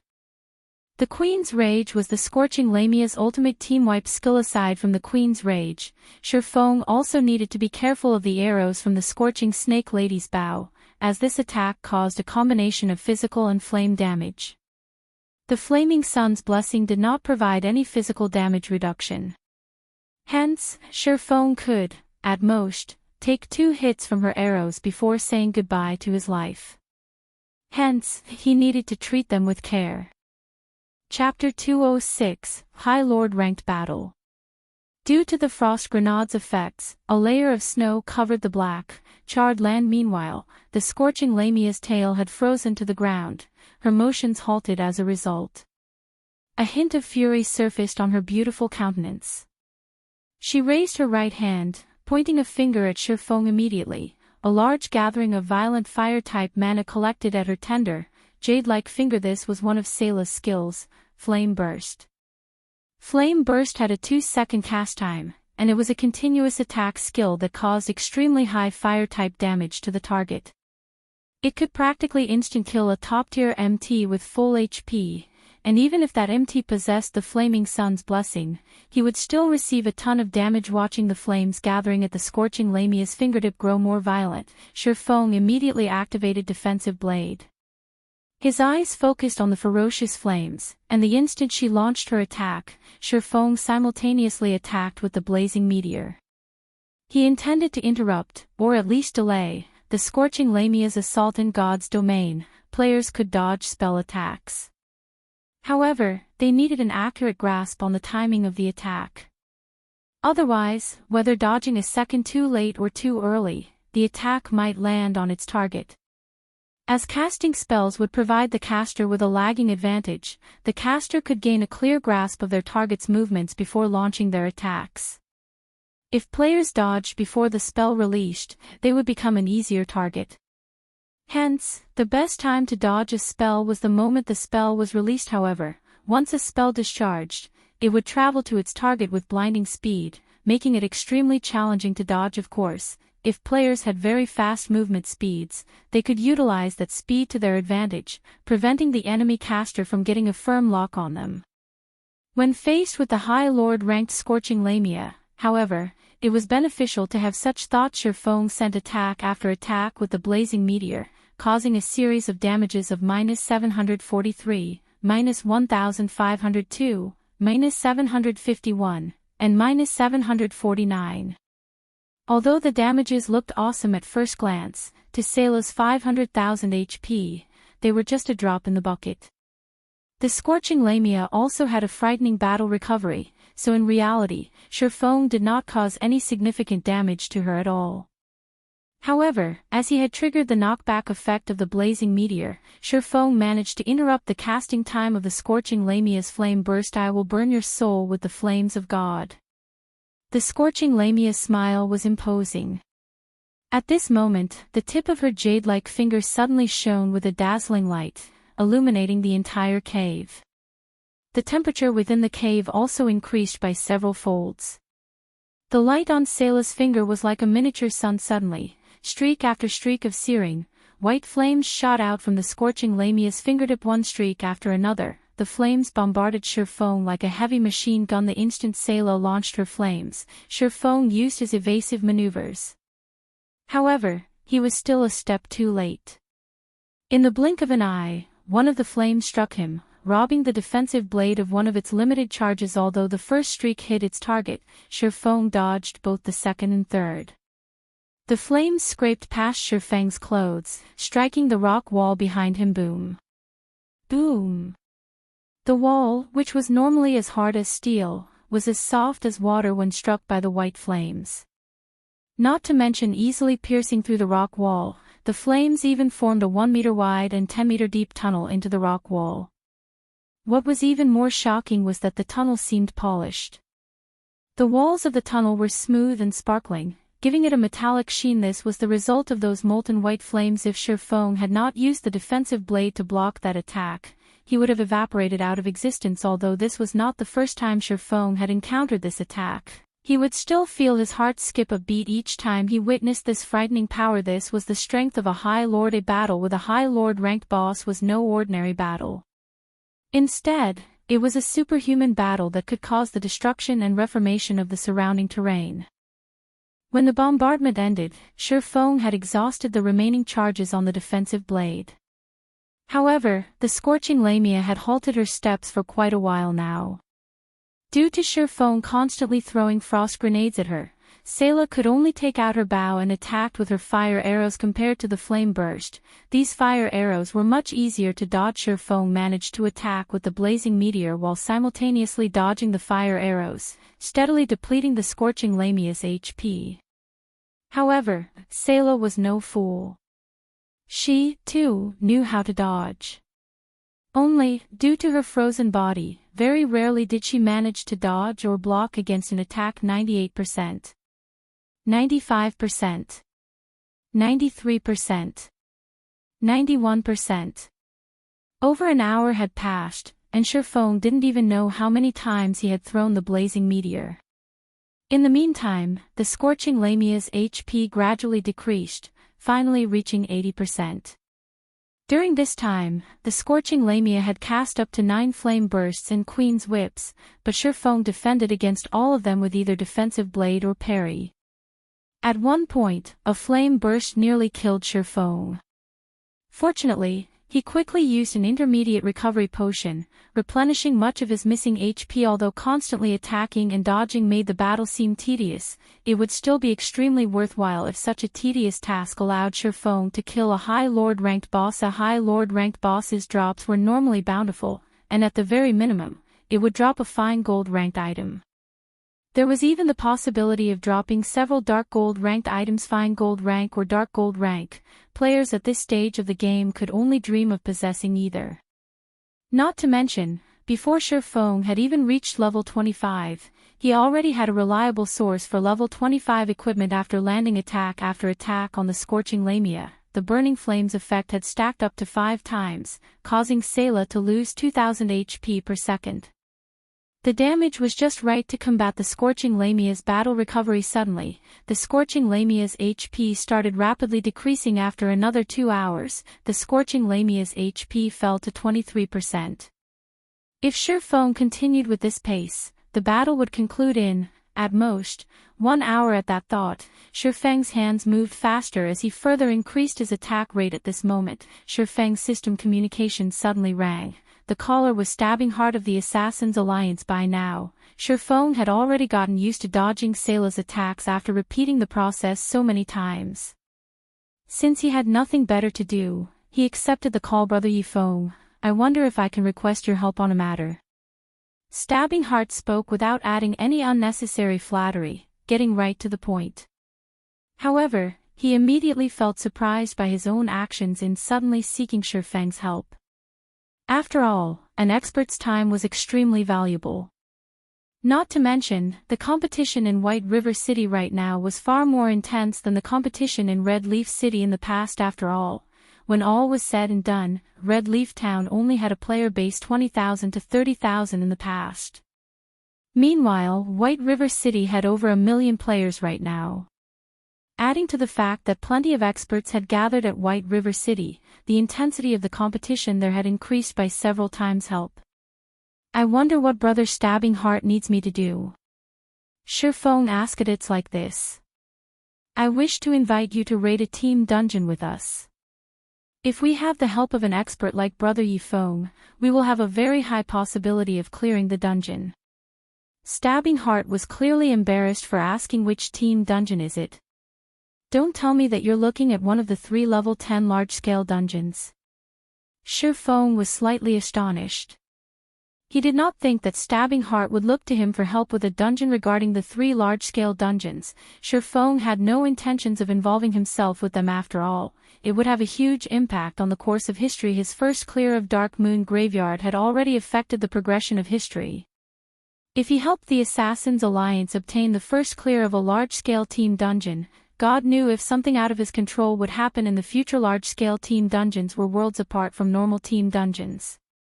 Their difficulty was directly increased by 2 to 3 levels. Even if Surefeng gave his help, with the current state of the Assassins Alliance, they could not even clear the normal mode of the dungeon. Chapter 207, Killing the Queen. Surefeng did not want this timeline to develop out of his control. If Stabbing Heart really wanted to raid one of the 3 great dungeons, he could only sternly refuse. Stabbing Heart shook his head, faintly exclaiming, "It isn't one of the 3 great dungeons. It is just one of the 20-man team dungeons, the Beastman Munition Factory. That is a level 10 to level 13 team dungeon, and the equipment drop there would be of great help to us when we raid the 3 large-scale dungeons. Although we've already cleared the normal mode of that dungeon, the hard mode is simply too difficult. We have been stuck at the first boss all this time, so we wish to seek your aid." Surefeng's heart was slightly moved when he heard of the words, Beastman Munition Factory. That dungeon did indeed possess a lot of valuable items, especially the basic fire resistance potion recipe and the level 10 swordsman set equipment, wind extinguisher. It would not be a bad idea to make a trip there for these items. Fine, but I have a demand, Surefeng said. Brother Yifeng, there is no need to hold back. Stabbing Heart released a sigh of relief after hearing Surefeng's agreement. He was deeply afraid that Surefeng would refuse. I want all the recipes and forging designs we obtain from the dungeon. In addition, I want priority over all swordsman equipment. If you can agree to these conditions, I will have no problem offering my assistance. Surefeng listed his demands. Stabbing Heart carefully considered Surefeng's words. If he were the one leading the team this time, he wouldn't hesitate to agree to Surefeng's demands. However, the leader of the team this time was the guild leader of the Assassins Alliance, Cruel Sword. So, Stabbing Heart had no authority to make this decision. Brother Yifeng, I have to consult with the guild leader about this matter. Can I give you a reply sometime later? Stabbing Heart said with less confidence. Sure. In any case, Surefeng was not in a hurry. There was still some time before he could kill the Scorching Lamia. After Stabbing Heart disconnected the call, he immediately went up to the guild leader, Cruel Sword. Cruel Sword was currently a short distance away, clearing the monsters in the dungeon. Based on appearance alone, Cruel Sword looked very young, and his tall and robust body seemed full of energy. In actuality, he was already 39 years old. Normally, he wore a stern expression, and he would always look at others with an intimidating and penetrating gaze. His ferocious appearance was just like that of a warrior about to enter a battlefield. In fact, Cruel Sword was a mercenary in reality. However, he had long since retired from his squad. After his retirement, he joined the then weak Assassins Alliance, and after enduring over 10 years of hardships, he finally managed to turn the Assassins Alliance into an apex second-rate guild, gaining plenty of support and sponsors from large corporations. How did your negotiations with him go? Cruel Sword turned his head and glanced at Stabbing Heart, asking sternly. Previously, the Assassins Alliance had been stuck at the first boss of the hard mode Beastman Munition Factory. Hence, Stabbing Heart suggested recruiting a god-ranked expert to help them. However, Cruel Sword felt that it was beneath him to do such a thing. What god-ranked expert? Everyone's just blindly overestimating him. If it weren't for the fact that Stabbing Heart had performed extremely well in recent days and been promoted to an elder of the guild, Cruel Sword would not have let Stabbing Heart contact Shurfeng at all. He agrees to come, but he has a demand. He wants all of the swordsman equipment and the forging designs and recipes that drop. Stabbing Heart carefully said, however, I feel that Yifeng is worth this price. After all, even the snow goddess greatly valued his performance. After listening to these words, Cruel Sword's coarse eyebrows furrowed. He clearly felt dissatisfied about Shurfeng's demands. Boss Cruel Sword, Yifeng is truly powerful. Without Shurfeng, the snow goddess, Gentle Snow, might not have even obtained the first clear of the Dark Moon Graveyard. Stabbing Heart hurriedly said, Gentle Snow, is it? Cruel Sword's resolve slightly wavered after hearing this name. Just half an hour ago, Gentle Snow had shocked all players throughout the entire White River City region. Cruel Blade included. Gentle Snow had taken down the first clear of 4 level 10 party dungeons and 2 level 10 small-scale team dungeons. Moreover, it wasn't the first clear of hard mode, but the first clear of hell mode simultaneously. Her achievement signified the gap between her and the other guilds growing even larger. Moreover, Cruel Sword received information that Gentle Snow had already begun raiding the hell mode of a 20-man team dungeon. If Gentle Snow really succeeded, she would no longer occupy the same playing field as the other guilds within the White River City region. It seems that Yifeng indeed has some capabilities. Since that is the case, agree to his demands. Cruel Sword was very curious about Shurfeng now. He wondered if Shurfeng was truly as strong as Stabbing Heart described him. In truth, Cruel Sword did not want any outsiders participating in the guild's expedition. However, the Assassins' Alliance's position in White River City was becoming more insignificant as time passed. Ignoring the first-rate guild, Ouroboros, even the third-rate guild, Dark Star, would soon surpass them. The severity of this matter further increased due to the sudden appearance of that lone tyrant, who occupied the first position on the ranking list. Dark Star then continued to successfully raid the hard mode of 2 small-scale team dungeons, greatly increasing their fame and surpassing the other guilds. On the other hand, aside from obtaining the first clear of several normal mode dungeons, the Assassins' Alliance had yet to even obtain the first clear of a single hard mode dungeon. Hence, Cruel Sword had personally organized an elite team to raid the Beastman munition factory. He intended to take this chance to obtain the first clear of a hard mode dungeon, increasing the guild's influence in White River City and ending the gossip of Assassins' Alliance's inferiority to Dark Star. Hearing Cruel Sword's command, Stabbing Heart immediately contacted Shurfeng, excited. Brother Yifeng, our guild leader has agreed to your demands.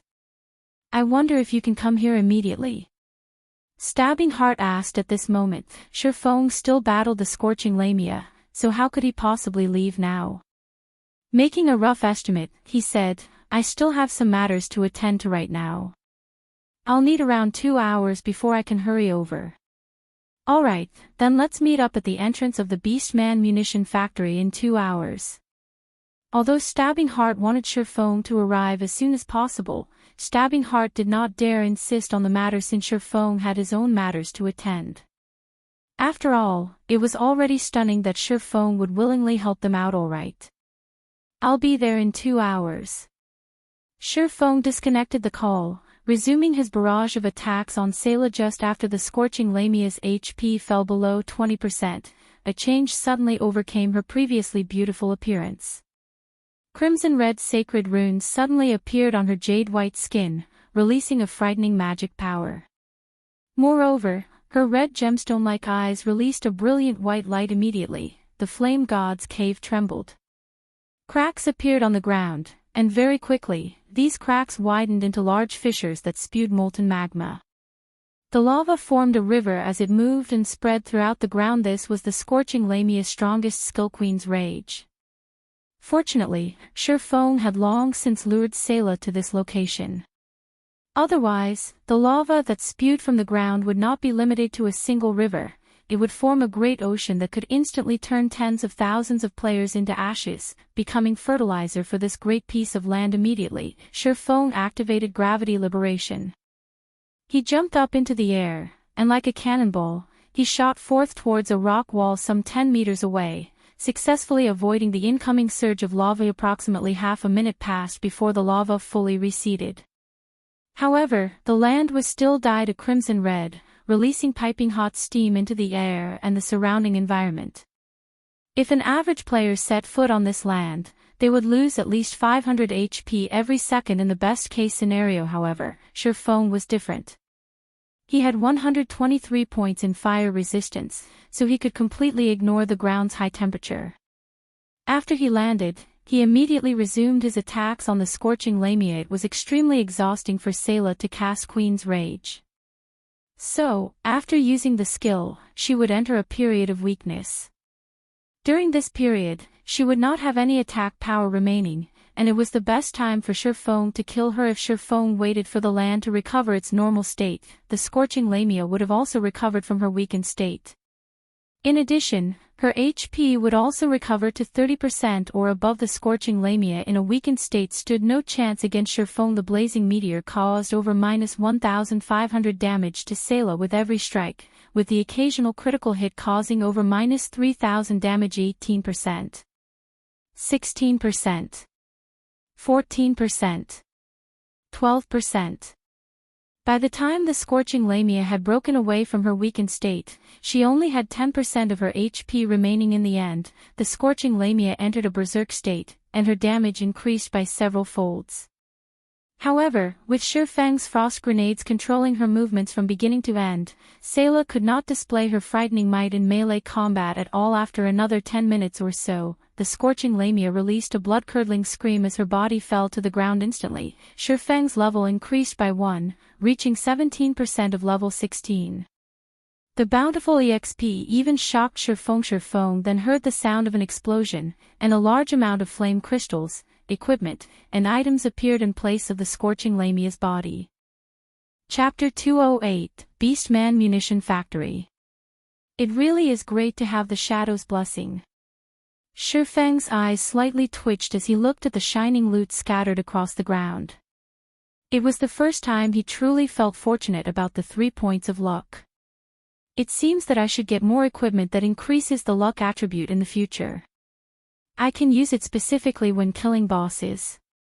If he obtained jackpots similar to the Scorching Lamia's as well, accumulating wealth would be a very simple task in God's domain. The term jackpot only applied to boss monsters, since bosses would give out more loot than usual.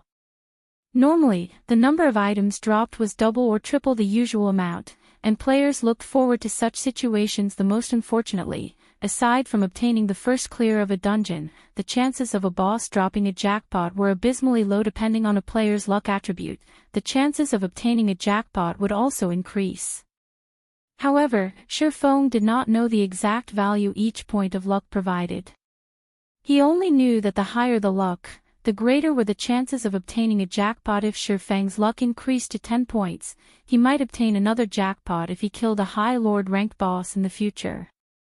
To players, nothing was more exciting than obtaining even more high-level equipment and items. As this was the Flame God's Cave, the Scorching Lamia's jackpot was extremely valuable. It was much more beneficial than killing 2 to 3 high Lord ranked bosses. This is ridiculous. Just a single Scorching Lamia dropped close to half of my previous harvest of flame crystals. Surfeng was immediately shocked after he collected and arranged all the loot previously. He had only obtained a total of 223 flame crystals from killing many level 25 common, elite, and special elite monsters. Yet, the Scorching Lamia gave him 102 crystals. If converted to gold coins, that amount would be worth 15 gold, 30 silvers. Moreover, this was only the price of the flame crystals. Compared to the flame crystals, the equipment and forging designs dropped were much more valuable. Aren't these the flame boots? Surfeng noticed a flame red colored, delicate pair of boots. There were 3 gorgeous flame crystals embedded into each side, giving the boots a dazzling appearance. Flame boots, plate boots, dark gold rank. Level 25. Defense plus 175. Strength plus 21, Agility plus 30, Endurance plus 15. Movement speed plus 8. Fire resistance plus 5. Additional skill dash. Flame Rush. Increases movement speed by 100% for 10 seconds cooldown, 2 minutes. Just the value of this piece of equipment exceeded 20 gold. In addition, Salou also dropped a dark gold ranked Shield Light of Day, Shield, dark gold rank. Level 25. Equipment requirement, Strength 130. Defense plus 665. Block rate, 41%. Defend skill level plus 2. Strength plus 34, Agility plus 10, Endurance plus 32. Maximum HP plus 15%. Additional passive skill dash. Guardian Heart, reduces incoming damage from the front by 20%. In addition, all damage received reduced by 10%, not to mention a shield. Equipment meant for MTs was usually abnormally expensive. Moreover, the attributes of this shield were extremely beneficial.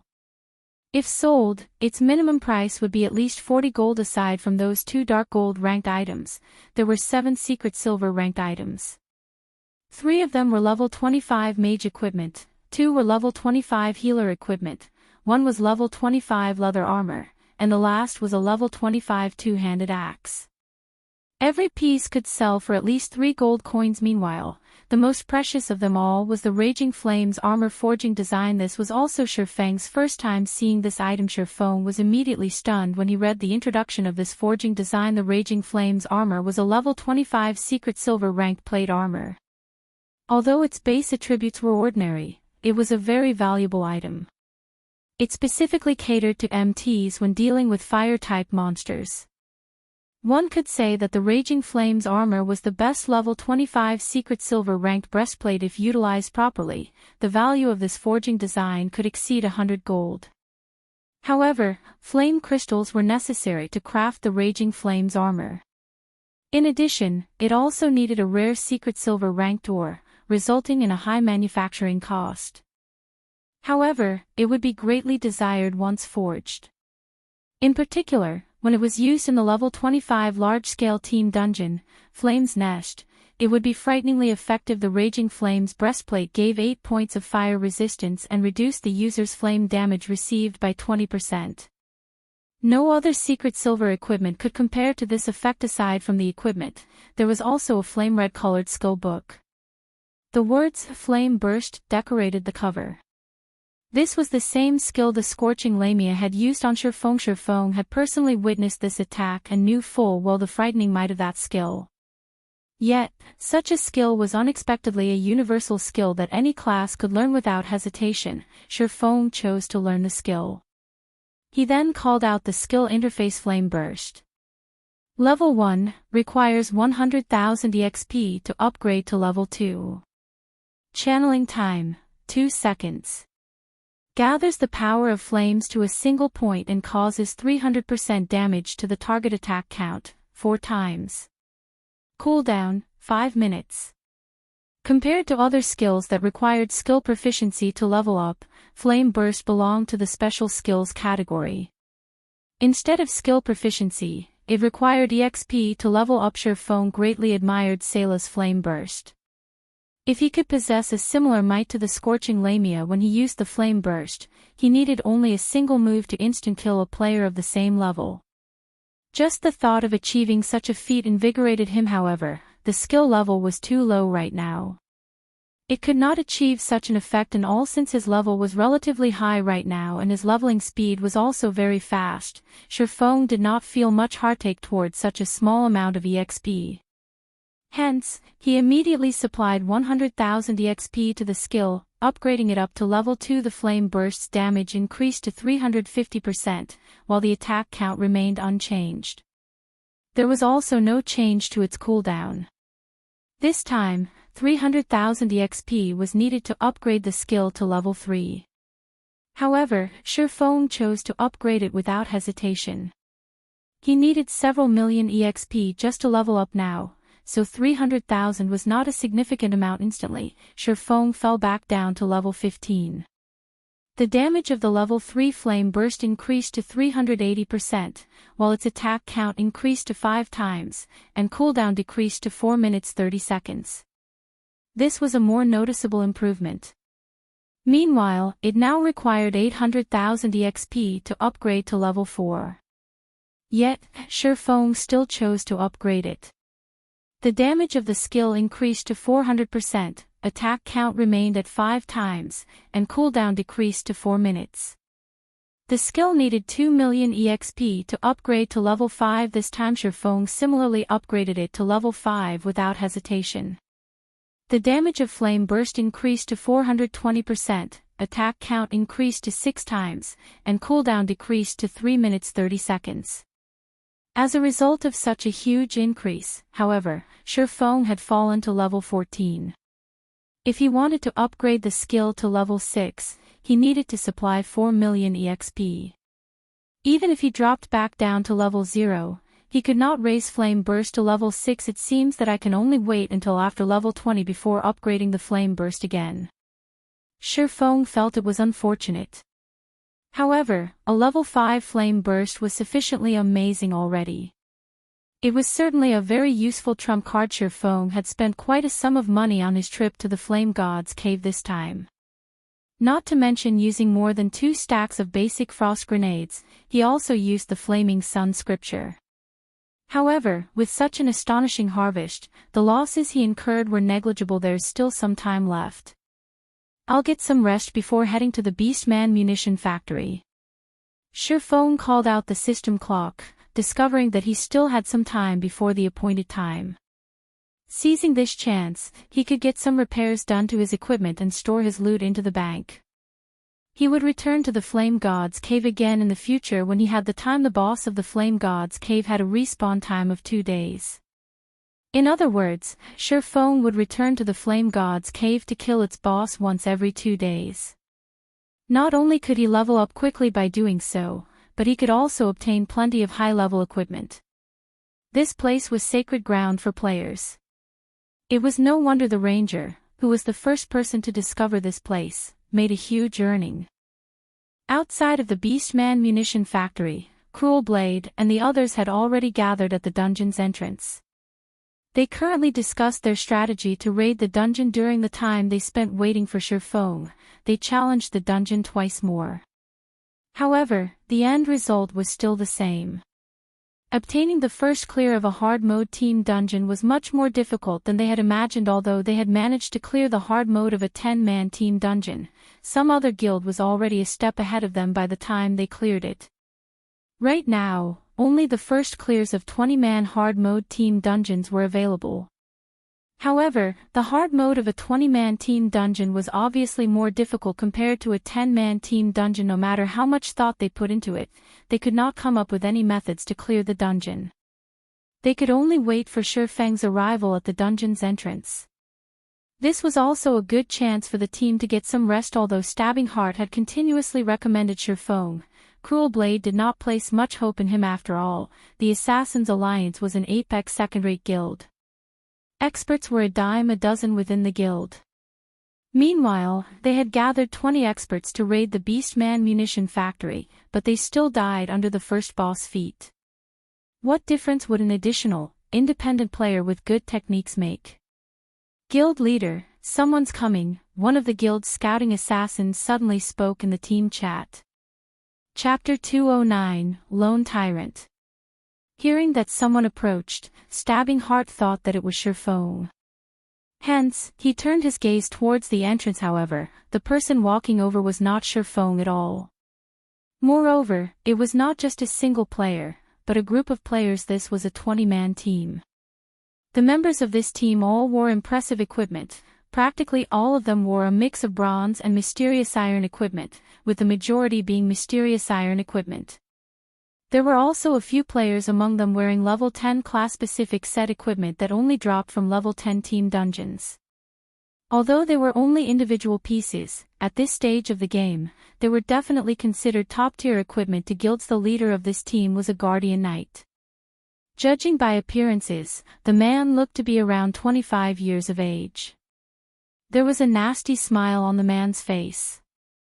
The man wore a mix of red and white-colored heavy armor and carried a blood-red cross shield and longsword. It can't be, right? That shield warrior has the complete bloody brilliant set equipment. That's a level 10 mysterious iron set equipment. The glow from his shield and longsword show that they are both of secret silver rank. How come I have never seen such equipment before? The members of Assassin's Alliance started a quiet discussion when they saw the leading Guardian Knight. The bloody brilliant set equipment could only be obtained from level 10 hard mode team dungeons. The fact that this group of newcomers had gathered a full set displayed just how powerful their team was. They seemed to be players from Dark Star. Making a careful observation, Stabbing Heart suddenly discovered that the guild emblem these players don belonged to that of the guild, Dark Star. He then observed the leading Guardian Knight, suddenly exclaiming in shock, "He's Dark Star's lone tyrant." Cruel Sword's complexion immediately turned grim at these words. Lone Tyrant of Dark Star was currently number 1 on the ranking list. In addition, Dark Star had also managed to obtain the first clear of 2 hard mode dungeons. Due to the contribution of these 2 factors, Dark Star was already like the sun at high noon, and they were currently in their heyday. Cruel Sword did not think that Dark Star would make their moves so soon. They were already attempting to raid a 20-man team dungeon. If they really obtained the first clear of a 20-man team dungeon, the Assassin's Alliance would truly be in an embarrassing position in White River City. After all, due to obtaining the luxury guidebook of White River City in advance, the Assassin's Alliance had made ample preparations before entering the city itself. As a result, they enjoyed a flourishing period after they entered White River City. Many players even thought that the Assassin's Alliance had the possibility to surpass the first-rate guilds. Hence, now that Dark Star was on the rise, players would naturally compare the Assassin's Alliance and Dark Star, resulting in the Assassin's Alliance's status in White River City becoming very awkward. Oh, isn't this the guild leader of the Assassin's Alliance? What a coincidence! Lone Tyrant laughed as he spoke to Cruel Sword. "Unfortunately, you guys have simply wasted your time by coming here, as the first clear of the hard mode Beastman Munition factory already belongs to Dark Star." The other members of Dark Star similarly revealed disdainful smiles as they looked at the members of the Assassin's Alliance. Currently, throughout the White River City region, Dark Star's influence surpassed that of the Assassin's Alliance. Moreover, Dark Star had a much shorter history than the Assassin's Alliance. The Assassin's Alliance's current success lay in the fact that they had a long-established history, so the benefits they provided to their guild members were slightly better. However, Dark Star would definitely surpass the Assassin's Alliance in the future. We'll see about that. Cruel Sword ignored Lone Tyrant's provocation, only coldly replying with a single sentence: "Only by personally experiencing it would one understand the difficulty of a 20-man hard mode dungeon." It would be meaningless to argue with a little bastard over who would obtain the first clear of a hard mode dungeon. When Lone Tyrant saw that his provocation had failed, he quickly lost interest and turned to leave. At this moment, a deep and low voice resounded by everyone's ears. "Sorry, I'm late." The person speaking was precisely Shifeng, as he had to repair his equipment, store his items in the bank, and register more hard stones on the auction house. He had wasted quite a lot of time before coming here. "Brother Yifeng, you're finally here." Stabbing Heart, who was originally enraged due to Lone Tyrant's provocation, immediately cheered up when he noticed Shifeng's arrival. He hurriedly went up and welcomed Shifeng. Meanwhile, this was the first time Cruel Sword had personally met Shifeng. He discovered that Shifeng still used a complete bronze set equipment. Shifeng's level and the quality of his other equipment were also indiscernible. Moreover, looking at Shifeng's age and appearance, he was obviously just an immature youth. He did not possess the sharp temperament of a top-tier expert at all. However, he had obtained the first clear of the Hell Mode Dark Moon Graveyard with Gentle Snow. Coupling that with the widespread battle footage from before and the fact that Shifeng was the first player to enter White River City, Shifeng should possess some real skills. However, they were not here to fight other players in the dungeon. Although Shifeng had impressive combat capabilities, one could not clear a dungeon by depending on combat capabilities alone. Hence, Cruel Sword did not look favorably upon Shifeng. Ha ha ha ha. What a joke. So even the famous Assassins Alliance has to invite someone to raid a team dungeon. Moreover, you've even invited an independent player. It seems that the Assassins Alliance only amounts to this much. To think that I've always thought of the Assassins Alliance as an actual opponent, I was truly blind. Lone Tyrant looked at Shifeng, then turned to look at Cruel Sword again before involuntarily laughing. Stabbing Heart wanted to flare up in rage. However, he had no counter to Lone Tyrant's words after all. What he said was true. The other Assassins Alliance members had also lowered their heads in shame. At this moment, their hearts harbored dissatisfaction towards Stabbing Heart. They were already disappointed with Stabbing Heart's previous decision of inviting Shifeng, so the humiliating situation now only made it worse. Yet, although they wished they could immediately chase Shifeng away, they dared not voice their opinions after making fun of the Assassins Alliance. Lone Tyrant's gaze shifted towards Shifeng. Pretending to be surprised, he sneered and said, "And here I thought the Assassins Alliance had invited some amazing person. Isn't this Shifeng, the first player to enter White River City and the previous first place on the ranking list? I am truly sorry about this. I never imagined that you would be so easy to surpass, so I accidentally snatched away your first position." "Oh. That's not right. Why can't I find your name within the top 100 of the ranking list? It seems that there is a limit to a person's good luck. Without any real strength, one would quickly be surpassed by others. Isn't that right, little brother Shifeng?" Although Lone Tyrant could not see Shifeng's current level, he did not think that Shifeng was anything amazing. Otherwise, why would he choose not to display his level? There was only one possibility for such an action, and it was because he was too shameful to show his level. Shifeng was clearly the first player to enter White River City, yet, a majority of players surpassed him in levels. So it was very logical that he would choose to hide his level and shame brother Shifeng. Let's just ignore him and enter the dungeon. Afraid that Shifeng would grow angry and leave, Stabbing Heart hurriedly dragged Shifeng away from the players of Dark Star. The players within the White River City region have constantly used the Assassins Alliance as a comparison to Dark Star. Previously, I had felt proud of this matter, but now, I can only feel embarrassment. Please don't associate Dark Star with you all anymore in the future. We really can't bear this sort of shame. Lone Tyrant did not care much about an expert who was already past his prime. He shifted his gaze once more to Cruel Sword, mocking him, an apex second-rate guild. Paw! They aren't even comparable to a third-rate guild. The Assassins Alliance has truly declined. If I were them, I would have long since killed myself to avoid the embarrassment. They have actually allowed a lucky noob to join their team. Did they think that, by doing so, they could obtain the first clear of the hard mode Beastman Munition factory? Who are they trying to kid? How could you say such a thing? This is known as birds of a feather flocking together. A trash of a guild would naturally seek out a trash player to aid them. If this situation happened in our guild, we would have long since expelled such noobs from the guild.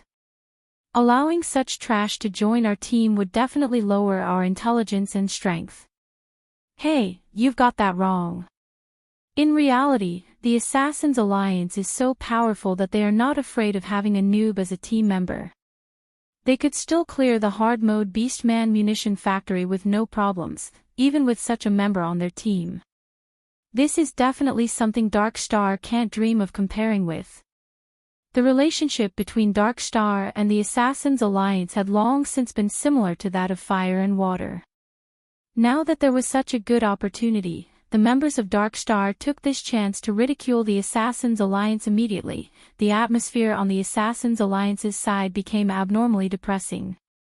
The players from the Assassins Alliance all resentfully glared at Stabbing Heart contrary to expectations. However, Stabbing Heart did not feel any heartache due to these hateful gazes. Instead, he felt apologetic to Shifeng. Originally, Dark Star merely directed its ridicule at the Assassins Alliance. Now, even Surfong had been dragged into this matter at this moment. Surfong could no longer stomach this situation. If this situation continued, they would have no chances of raiding the dungeon, and he did not wish to lose the opportunity. After all, he planned to obtain the wind extinguisher set equipment and basic fire resistance potion recipe from this trip. He did not wish to see Darkstar spoil this opportunity. Having no better choice, Surfong stood out from the crowd. With pupils as deep as black holes, he gazed at lone Tyrant. He then calmly said with a smile, "I'm very curious about something. If the nobodies that you've looked down on suddenly obtain the first clear of the hard mode beast munition factory a step ahead of you, then what would you all amount to?" Chapter 210, Eye-Opener. Surfeng's words struck lone Tyrant and the others immediately. The atmosphere became incomparably tense. Neither side spoke a single word, and both sides stood on the cusp of lashing out right now. However, nobody intended to make the first move after all. Everyone present understood that, if they took action right now, it would lead to an all-out war between the two guilds. Regardless of who won and who lost in this confrontation, both sides would take heavy losses. Hence, be it Cruel Sword or Lone Tyrant, neither wished for such a situation to occur, as both sides could no longer endure the stifling atmosphere. Getting the hard modes first clear ahead of us. With trash like you. Lone Tyrant's complexion abruptly turned cold. With a ridiculing smile, he spoke with contempt, "Good, very good. Let everyone see the truth, then. I really want to see if your strength is as good as that mouth of yours." After he finished speaking, Lone Tyrant led his team into the Beastman munition factory. Moreover, they chose to immediately start with the dungeon's hard mode without warm-up or preparation. They clearly wished to prove to Surfong and the Assassins' Alliance just how wide the difference between them was. Why are they trying to act so bold? They will suffer defeat when the time comes. Stabbing Heart curled his lips, revealing a cold smile. Without personally experiencing the 20-man hard mode Beastman munition factory, one could not truly gauge the difficulty of the dungeon. Otherwise, they would not have sought Surfeng's help. They had only chosen this method as a last resort. After all, the Assassins' Alliance was in a precarious position right now, and they were in dire need of a breakthrough. Hence, they had to obtain the first clear of a hard mode dungeon. That's right. Darkstar is nothing. They'll cry with regret once they enter the dungeon. Guild leader, let's hurry and enter. We must teach those bastards from Darkstar the strength of the Assassins' Alliance. That's right. Guild leader, we must get the first clear this time. The players from the Assassins' Alliance wiped away their depression from before. They all cracked their knuckles as their thirst for battle grew. Surfong remained silent as he listened to everyone's enthusiasm with a faint smile on his face. However, due to Surfeng's actions, the guild leader of the Assassins' Alliance, Cruel Blade, viewed Surfong in a new light. Cruel Blade considered that Surfong might not just be all talk due to Surfeng's provocation. The team's originally downcast mood underwent a complete change. Right now, everyone was indignant over the injustice they had received rather than depressed, and they immediately wanted to charge into the dungeon and slaughter the boss within. They wanted to obtain the first clear of the hard mode dungeon, letting the players from Darkstar witness their might. However, Surfong did not give much thought to Cruel Sword's renewed opinion of him. After all, he had been a guild leader in his previous life as well. If one wanted to increase the unity of a team, they only needed one thing. They needed an enemy. In fact, Lone Tyrant was already an enemy of the Assassins' Alliance. Surfong merely poured some oil on the already burning fire, further raising their fighting spirits. Naturally, high fighting spirits were only a mental boost, and it would not help the Assassins' Alliance to clear the dungeon. If the Assassins' Alliance wanted to clear the hard mode team dungeon, they still needed some other key elements. However, Surfong did not reveal this fact. He merely quietly joined the Assassins' Alliance's team, entering the Beast Munition Factory with Cruel Sword and the others. The Beast Munition Factory was a dilapidated weapon manufacturing factory. Hence, the terrain inside the dungeon was not particularly complicated. Players only needed to walk down a single path to reach the boss. There were a total of 3 bosses throughout the dungeon. Although the number was low, each boss was extremely powerful. In 20-man hard mode team dungeons, the bosses were all high chieftain rank. Every one of them had powerful skills, and it was a normal occurrence for these bosses to instant kill an MT.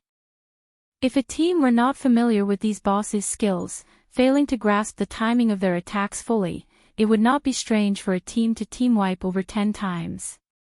In comparison to these bosses, however, players would have a much easier time clearing the elite monsters within the dungeon. I think that everyone should know what to do by now.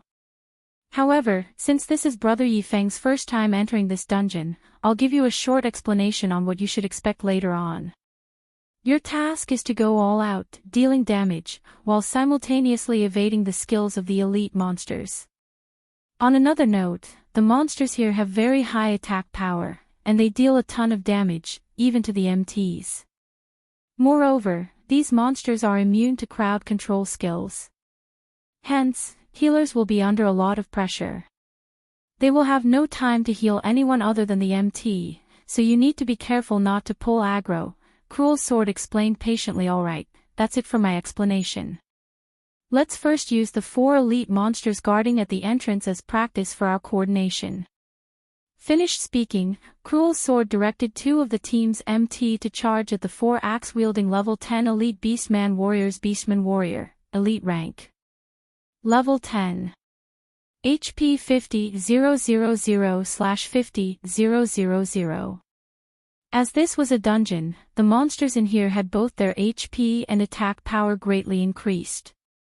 They were much stronger compared to the level 10 elite monsters out in the fields. One of the 2 MTs was a shield warrior, while the other was a guardian knight. Each of them held the 2 monsters aggro. However, when Shifeng saw the damage these 2 MTs dealt to the monsters, he was immediately stunned. A normal attack from the shield warrior only dealt -32 damage to the Beastman warriors. When the shield warrior used heroic strike, he only dealt -66 damage. Meanwhile, the guardian knight fared even worse than the shield warrior. The guardian knight's normal attack only dealt -24 damage, while his divine strike only dealt -51 damage. Both of these MTs were level 10 players, and both of them wielded mysterious iron weapons. Even if it were a one-handed weapon, when faced with an elite monster of the same level, it should not deal such little damage. Thus, Shifeng was shocked by this sight he witnessed. Although the 2 MTs took care to evade the attacks of the monsters, they were very clumsy. As a result, the number of attacks they received exceeded the number of times they dodged.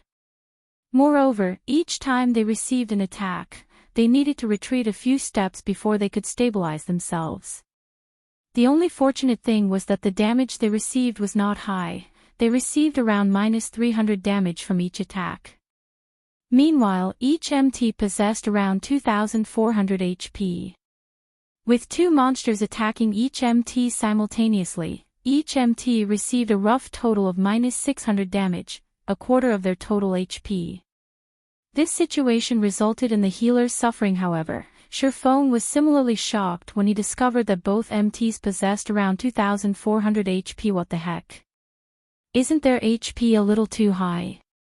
They both couldn't have only added their free attribute points into endurance, completely ignoring strength and agility, right? However, this was the only explanation that made sense. It explained why, even though both MTs were clearly gaming experts, they required so much effort just to dodge an attack and why their damages were so pitiful. In contrast, a level 10 assassin, who similarly used a one-handed weapon, could deal over -100 damage to an elite monster like the Beastman warrior. They could even deal over -200 damage if they used a skill. The MT's strength was just abysmal. Their agility was similarly too low, preventing them from dodging attacks that they could have clearly evaded. It was obvious that the players of the Assassin's Alliance have yet to adapt to the battle methods of God's domain. They clearly possessed plenty of expert players, yet, they were unable to exhibit their full potential. It was no wonder the Assassin's Alliance became an obscure existence during the early stages of the game. Only after half a year had passed since God's domain's launch did they gain some achievements. If the Assassins Alliance battled the boss of the Beastman munition factory like so, Surefeng would be surprised if they didn't team wipe. It was truly a wonder as to how they managed to clear a 10-man hard mode team dungeon. I wish to say something, is that alright? Surefeng looked at Cruel Sword, asking softly. Although the Assassins Alliance now possessed Lone Tyrant as a great enemy, the members of the team still had negative opinions of Surefeng. They only kept their mouths shut due to his relationship with Stabbing Heart. However, if Surefeng dared push his luck, they would not sit idle. Speak your mind. As long as it benefits the dungeon raid, we will not reject it. Cruel Sword had managed to discern Surefeng's capabilities somewhat. He could somewhat understand why Gentle Snow would take a fancy to Surefeng. After all, Surefeng indeed possessed strength. Can we replace the two MTs? Surefeng asked, holding nothing back. Chapter 211, Brilliant Effect. Although Surefeng's tone was soft, power filled his voice. It caused the female healers nearby to tremble, nearly failing to cast their heals on the two MTs. The two MTs tanking the 4 elite monsters were similarly shocked stiff, receiving a direct hit from the giant steel axes of the Beastman warriors. Damages of over -400 points appeared above both MTs, and the two retreated close to half a dozen steps before they managed to stabilize themselves. The other damage-dealing team members also froze. They all stared at Surefeng with dumbfounded gazes, thinking that their ears had played a trick on them. Replace the MTs. What kind of joke was this? The two players tanking the elite monsters belonged to the top 3 MTs of the guild. Yet, Surefeng wanted to replace them with someone else. Wasn't he just looking for trouble? Surefeng's decision would be understandable if the two MTs had made an error while luring the monsters, or lost the monsters' aggro. However, neither of the MTs made such mistakes. So, why should they be replaced? Did they do something wrong? Cruel Sword asked. MTs were the core of a team. A powerful MT could greatly reduce the raiding difficulty of a dungeon. A team should never rashly replace their MTs. Nothing. Surefeng shook his head. Indeed, the two MTs did not make any mistakes up until this point. However, not making any mistakes did not necessarily mean that everything was fine. Capable of holding aggro and taking blows. If this were a normal virtual reality game, there would be no problems if the MTs of a team could perform these two tasks. However, God's domain was different. Just carrying out these tasks was still not enough to secure a victory for the team. Since there are no problems, why should we need to replace the MTs? Cruel Sword wrinkled his eyebrows. The two MTs in question were furious right now, clearly displaying their displeasure. Surefeng was just someone they had invited, yet, he dared criticize such powerful MTs like themselves. Wasn't he being too arrogant? Their ability to evade attacks is just too poor.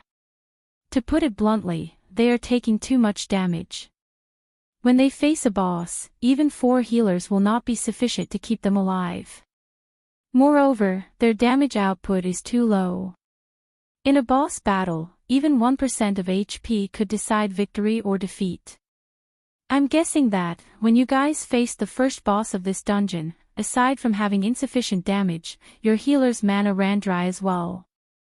In the end, the result was a complete team wipe, Surefeng said with a smile. Listening to Surefeng's words, the two MTs immediately fell speechless. Cruel Sword was also awestruck. Clearly, he had not mentioned the matter of their team wipe to Surefeng before.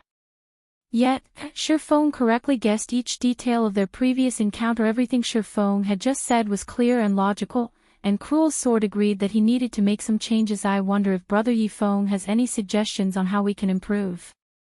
What kind of MT do we need? Cruel Sword earnestly sought Surefeng's guidance. The other members of the Assassins Alliance were no fools either. They had discerned the meaning behind Surefeng's words. As a result, the dissatisfaction they felt towards Surefeng in their hearts lessened greatly, while respect slightly grew. Each of them perked up, focusing Surefeng's wise opinion. It's very simple. Look for 2 Guardian Knights who have allocated their free attribute points in the ratio of 2 strength, 1 agility, 2 endurance. It would be best if they have learned both Guardian Aura and Power Aura, Shifeng unhurriedly spoke unknowingly. Shifeng had suddenly become the heart of the team within moments. Cruel's sword had found 2 Guardian Knights from his guild that fit Shifeng's requirements. However, these Guardian Knights' techniques were not anything impressive, and their equipment was subpar at best. One of them was White Feather, and he only possessed slightly over 1,700 HP.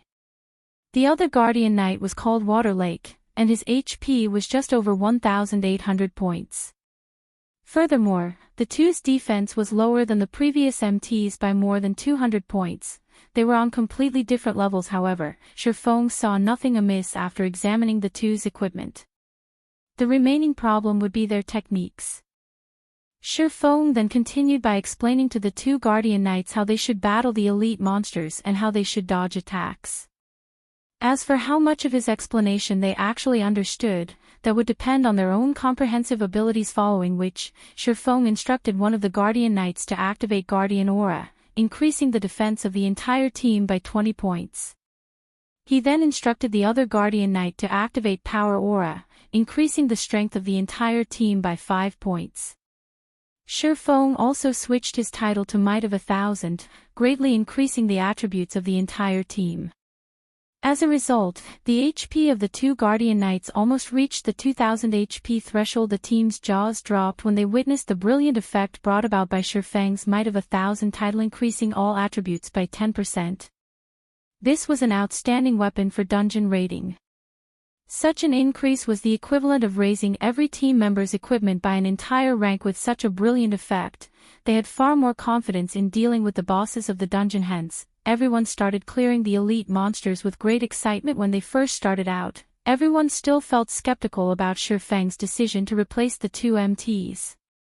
It was simply illogical to replace their previously powerful MTs with weaker ones. However, shortly after the 2 Guardian Knights began tanking the elite monsters, they immediately discovered that there was a massive difference. Although the Beastman warriors dealt around -450 damage to the 2 Guardian Knights with each hit, these Beastman warriors only managed to land 1 out of every 3 attacks. In comparison, the previous 2 MTs would receive 2 out of every 3 attacks, taking an additional -150 damage every 3 attacks.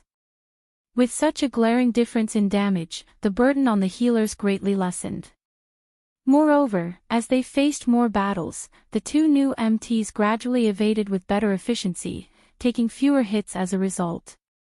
This had allowed the healers to expend less of their mana, thereby increasing their endurance. By the time they arrived before the first boss of the dungeon, Karur, the healers no longer felt any pressure in healing the 2 Guardian Knights.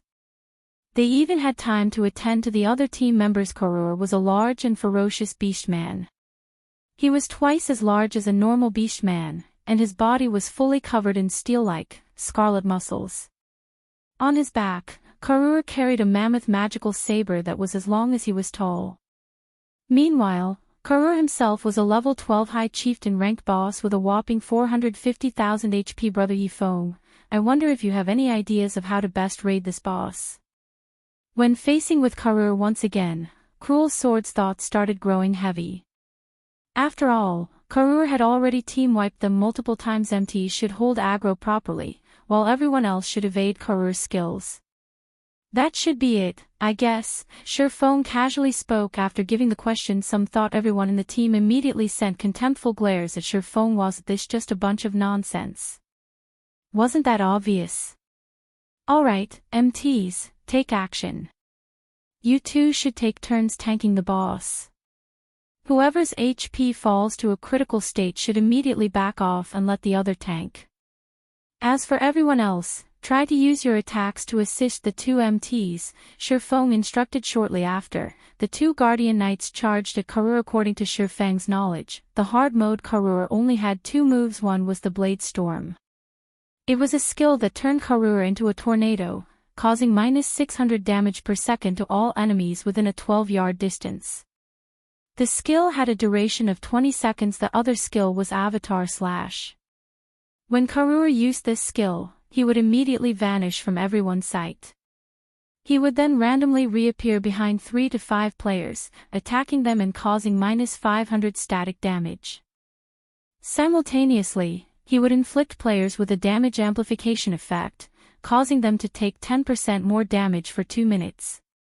To make things worse, this effect stacked with these two skills at Karur's disposal, the boss prevented players from turning this raid into a prolonged battle. Otherwise, once the damage amplification effect stacked so many times, Karur's avatar slash could instant-kill any player. At that time, there would be no way for the battle to continue. Hence, there was only one requirement when facing Karur: resolve the battle in the shortest time possible.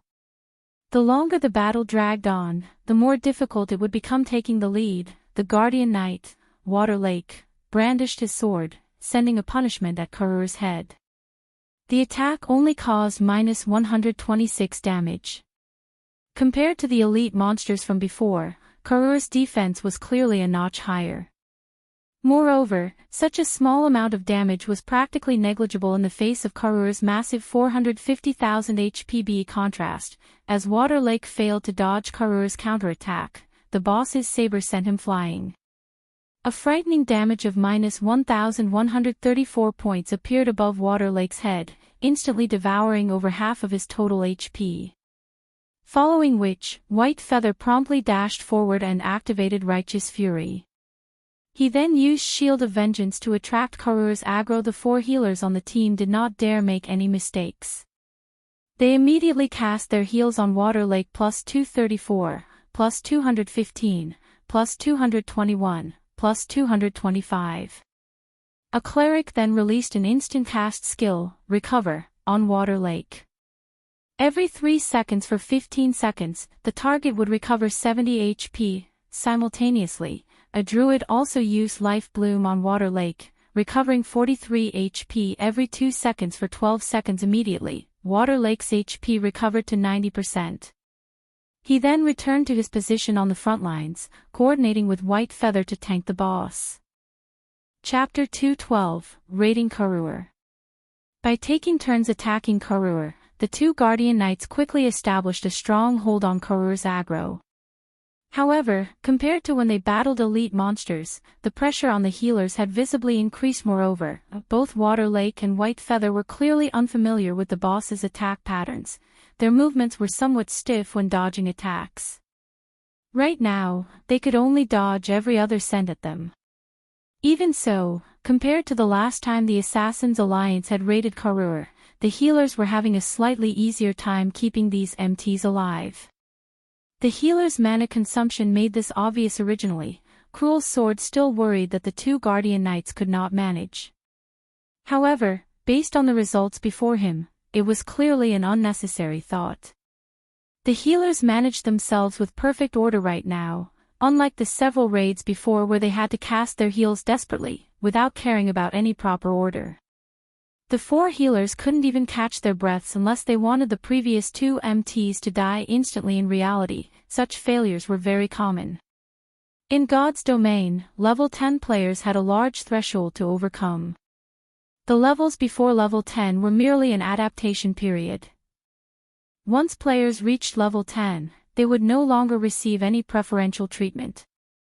Hence, entering a level 10, 20-man hard mode team dungeon at level 10 was the equivalent of entering a level 5, 20-man hell mode team dungeon at level 5. How could it possibly be easy?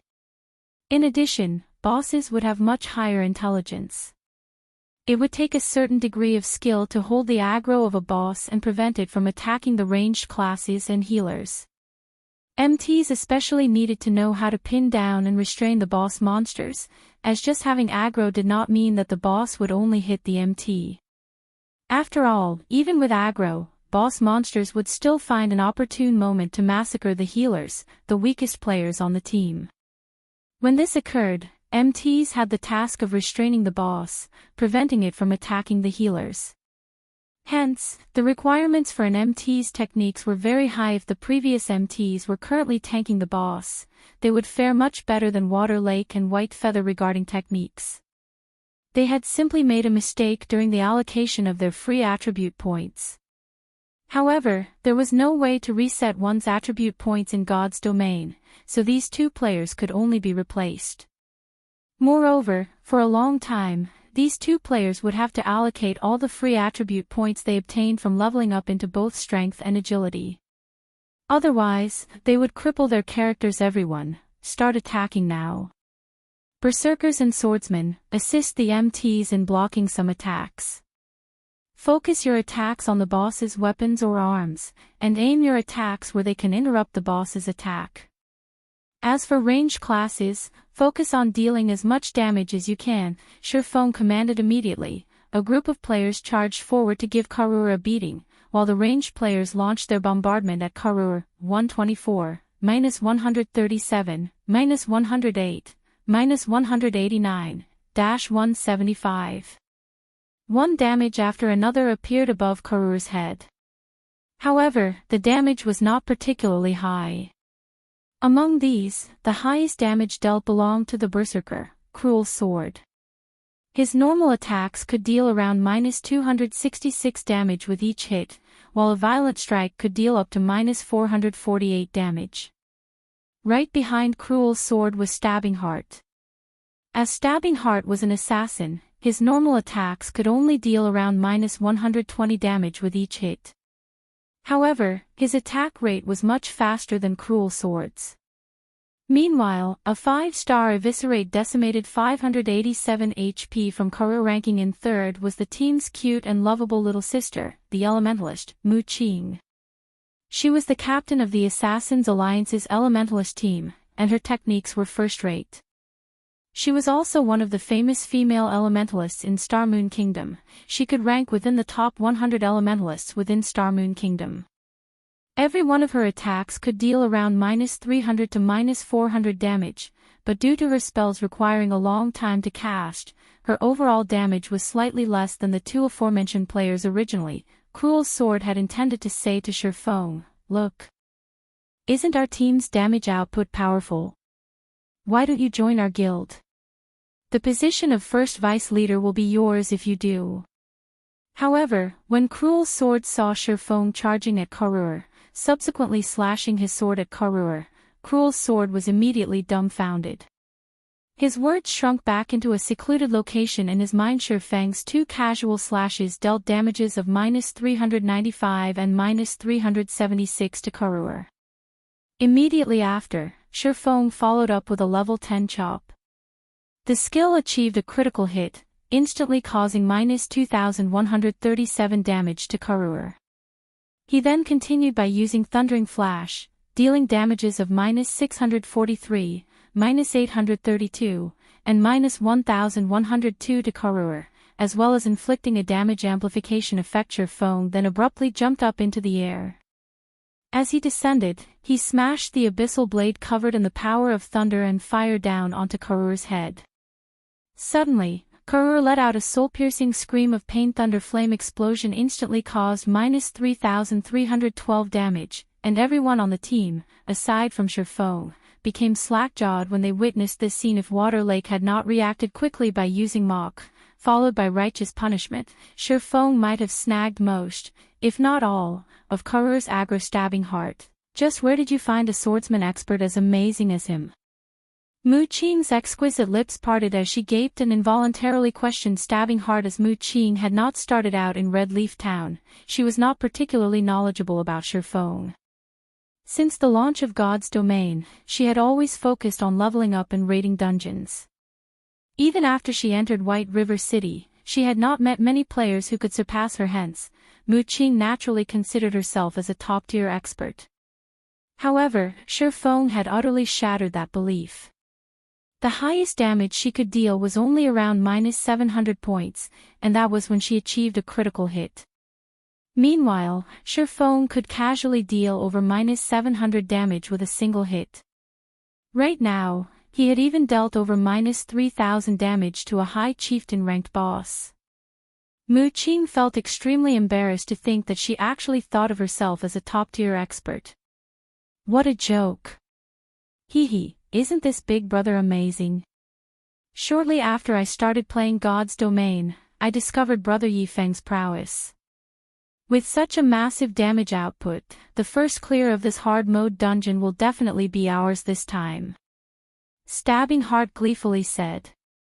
After all, He was the one who had invited Shifeng to this raid. Now that Shifeng performed so valiantly, shocking everyone on the team, Stabbing Heart felt extremely proud. Scram. You're not Yifeng, what's there to be proud of? If you have the ability, then show me that you can deal over 1000 damage. Mu Qing glared at Stabbing Heart. Little sister Mu Qing, you think too highly of me. How can I compare to brother Yifeng? He is the publicly acknowledged God-ranked expert of White River City. His damage alone can trump over a dozen players. I would be satisfied if I had even a third of his damage. Stabbing Heart smiled bitterly. Shifeng was a great expert just like Gentle Snow. He and Shifeng were on entirely different levels, so how could he compare to Shifeng? Previously, the players who still had some complaints about Shifeng now had none. Shifeng was simply too amazing. Not only were his attacks incredibly powerful, but the timing and techniques he applied to interrupt the boss's rhythm continuously were also praiseworthy. Every time one of Shifeng's swords attacked Karur, his other sword would simultaneously strike at Karur's saber, shifting the boss's attack slightly. This situation allowed the two MTs to dodge Karur's attacks with far more ease, greatly reducing the burden on the healers. At this moment, everyone finally understood what a true swordsman was. Aside from having fierce attacks, Shifeng could also nimbly assist the MT. With such a swordsman on the team, raiding the dungeon became much easier than before. By making a rough estimate, their chances of victory had risen by at least twofold. At this moment, Cruel Sword suddenly sent a private message to Mu Qing. Mu Qing, you're one of the great beauties in our guild. You can see how amazing Yifeng is. It would be a shame not to recruit him into our guild. It wouldn't be too good for a brute like me to invite him directly. Can you use your charms to persuade him to join us? If you manage to pull Yifeng into our guild, I can guarantee that your current treatment will increase by threefold, and you will also be promoted to an elder of the guild. Cruel Sword also tried to think of a few other methods to recruit Shifeng into the Assassin's Alliance. However, he immediately discovered that the Assassin's Alliance did not have any great benefits to Shifeng. With Shifeng's techniques, even first-rate guilds would willingly wage a bloody battle with each other to recruit him. As for the price tag the Assassin's Alliance could offer, any first-rate guilds could easily double or triple the amount. Hence, the only option Cruel Sword had remaining was to play the relationship card. Looking at Shifeng's age, he should only be in his early 20s. He was at the age where he should be both vigorous and passionate. Meanwhile, a great beauty like Mu Qing was perfect for this situation. Although Cruel Sword hated resorting to such methods, the competition in God's domain was just too intense. There were plenty of guilds using similar tactics. If he continued being conservative, he might regret it in the future. Guild leader, are you for real? Mu Qing excitedly asked. Of course. Cruel Sword earnestly replied. Guild leader, leave it to me. With this young lady's charm, I will definitely recruit Yifeng into our guild. Mu Qing laughed coquettishly, her large eyes shifting towards Shifeng. Cruel Sword had similarly notified Stabbing Heart of his plan. However, Stabbing Heart simply shook his head and smiled bitterly after he heard it. Stabbing Heart really wished to say, if even a saint like Gentle Snow and a demoness like Zhao Yueru failed to capture Yifeng's heart, I'm afraid Mu Qing will not have any chances at all. Although Mu Qing was indeed a beauty as pretty as a flower, when Stabbing Heart gazed at Mu Qing's flat chest and recalled Gentle Snow's and Zhao Yueru's outstanding lethal weapons, they were on entirely different levels. However, Stabbing Heart did not try to ruin Mu Qing's beautiful fantasy at this moment. Karur's HP had decreased to 50%. Suddenly, Karur let out an angry bellow. Everyone, get away from the boss. Shifeng knew that Karur was about to use Blade Storm. With Shifeng's reminder, the elites of the Assassin's Alliance quickly distanced themselves more than 20 yards from Karur. Shortly after, Karur started spinning, transforming into a tornado that engulfed everything around it. Even after Karur's Blade Storm ended, nobody from the team had died. At worst, there were some players who had their HP damaged to a critical point. However, they were healed back to full HP by the healers very quickly, following which, the team proceeded to decrease Karur's HP to 40%. Karur then started using his avatar slash. Although Karur only used avatar slash once every 20 seconds, there were bound to be some players who were extremely unlucky, chosen as targets for 7 or 8 consecutive times. For these unlucky players, surviving would be difficult regardless of how they held on as one team member after another fell. Karur's HP also decreased to 10%. Karur went berserk. His speed and attack power soared by 30%, and he now had a critical hit effect. White Feather, unfortunately, received a critical hit. Even with Protection Blessing activated, he instantly lost over 1,400 HP. Moreover, when White Feather received this hit, he only had around 60% of his total HP remaining. Hence, he instantly died. White Feather's death greatly increased the pressure on Water Lake. To make things worse, there were only 12 players left alive in the team, while Karur still had 4% of his HP remaining, almost 20,000 HP helpless. Shurfong could only choose to use one of his trump cards, the Flame Burst, during the short 2-second cast time. Karur had used avatar slash once more, instant killing 3 more players. One of the 3 players killed was even a healer. This was truly a desperate situation. Meanwhile, Karur still had 3% of his HP, which meant that he had around 13,000 HP remaining at this moment. The abyssal blade in Shurfang's hand started glowing a dazzling white. The white glow surrounding the abyssal blade shone like a miniature sun. Its presence alone raised the surrounding temperature by several-fold. Shurfong activated Wind Blade and arrived behind Karur. Lightly jumping up, Shurfong brandished the abyssal blade at Karur's back, instantly forming 6 sword images. The 6 sword images resembling the sun instantly devoured Karur, causing frightening damages of -2,153, -2,203, -2,178, -4,356, -2,206, -4,422 to appear above Karur's head. Under this tremendous might, Karur's 4-meter-tall body shot like a cannonball towards a steel wall. Boom. An indentation in the shape of Karur immediately formed on the steel wall. Meanwhile, Karur was thoroughly charred black, as void of life as a stone. Chapter 213, Dark Warlock Salou. Karur is down. We won. What was that skill? How could it be so frightening? The surviving members looked at the charred Karur, all involuntarily gulping a mouthful of saliva. The scene Shurfong displayed before was simply unheard of. It was as if the thing he brandished was not a sword but a miniature sun. Even when standing at a distance of over 30 yards, they could feel the scorching temperature through the pain and burning of their skin. Meanwhile, the damage Shurfong had dealt was even more shocking. Of his 6 last strikes, not one had dealt lower than -2,000 damage to the High Chieftain ranked boss. Among them, there were even 2 that achieved a critical hit, causing over -4,000 damage. It was the first time they had seen such a powerful skill. Stabbing Heart jaw also hung open. Although he knew that Shurfong was amazing, he never imagined that he would be this amazing. Cruel Sword was also awestruck. Originally, he had prepared for another failure. He never thought that Shurfong would have a move like this hidden. Shurfong had sent a level 12 High Chieftain boss flying and instantly caused more than -10,000 damage. This was definitely the highest damage Cruel Sword had seen so far. At this moment, Cruel Sword's gaze grew even more fervent when he looked at Shurfong. He couldn't help but wish that he could drag Shurfong into the Assassin's Alliance right this instant. Muqing reacted quickly. This moment was her best chance to get closer to Shurfong. Hence, Muqing immediately walked up to Shurfeng's side, acting excited as she pulled on Shurfeng's arm. Big brother Yifeng, this move of yours is just too amazing. Just what sort of skill is it?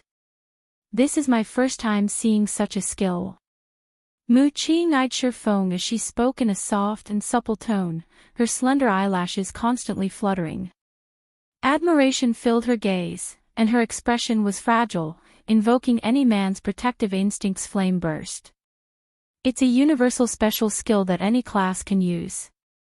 Shurfeng could clearly feel a sense of warmth and softness on the arm she clung to. However, he did not put much thought into it. He deemed that Munition had only done such a thing due to her excitement. Hence, he casually gave her the answer: a special skill, is it? How unfortunate. Originally, I thought of inviting Brother Yifeng to help me grind for one. Munition's excitement withered when she heard Shifeng's words. One could only come across something like a special skill serendipitously. It was not something that one could obtain through effort. Indeed, how could such a powerful skill be so easily obtained? Let's take a look at the drops, then, Shifeng said with a laugh, looking at Munition's disappointed expression. Reminded by Shifeng, everyone finally recalled the fact that Karur, who had just died, was a high chieftain-ranked boss. The loot he dropped would doubtlessly be bountiful. They had forgotten this fact due to their shock at Shifeng's strength, following which, the surviving healers started reviving their fallen allies. Only when everyone was revived did Cruel Sword begin to collect the loot. Karur had dropped a total of 5 pieces of equipment, and all of them were mysterious iron rank. Compared to the boss of a 10-man dungeon, Karur had dropped an extra 2 to 3 pieces of equipment. Among the 5 pieces of equipment, there was a level 10 Great Shield, a level 10 Longbow for Rangers, a level 10 Breastplate for Berserkers, a level 10 Staff for Healers, and the last piece was a level 10 Breastplate for Swordsmen. The breastplates for Berserkers and Swordsmen in particular were pieces of said equipment. As for money, everyone in the team received 32 coppers. In general, it was a great harvest, as Shifeng previously had an agreement with the Assassin's Alliance. The Wind Extinguisher breastplate was given to him directly. Wind Extinguisher breastplate, chest piece, plate armor, mysterious iron rank. Level 10. Defense plus 83. Strength plus 7, agility plus 10, endurance plus 6. Restricted to swordsman. Part of Wind Extinguisher set equipment, 1/6. 2-piece effect, increase damage by 10%. 4-piece effect, increase attack speed and movement speed by 15%. 6-piece effect, ignore levels plus 3. When attacking, 15% chance to increase attack power by 50 points for 20 seconds. Regarding attributes or set effects, the Wind Extinguisher set equipment definitely possessed a qualitative increase compared to the Silvermoon set equipment. Shifeng's best available option was to gather this whole set now and upgrade his equipment. However, it would not be an easy task after receiving the Wind Extinguisher breastplate. Shifeng was in no hurry to swap it out with his current breastplate. After all, once he made the change, he would lose one of the set effects of the Silvermoon set equipment. He only intended to make the change after he collected 4 pieces of the Wind Extinguisher set equipment. After distributing the equipment, everyone advanced towards the next boss. Now that Water Lake possessed a level 10 mysterious iron ranked shield, his defense and HP had both increased significantly. As a result, they easily dealt with the monsters they met on their journey.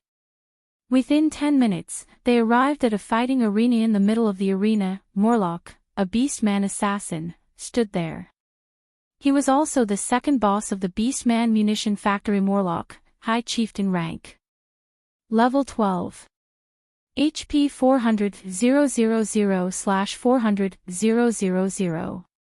Although Warlock's HP was lower than Karur's, Warlock was, in reality, much harder to deal with than Karur. Unlike Karur, Warlock was an assassin. During battle, Warlock would unpredictably disappear and reappear at another location.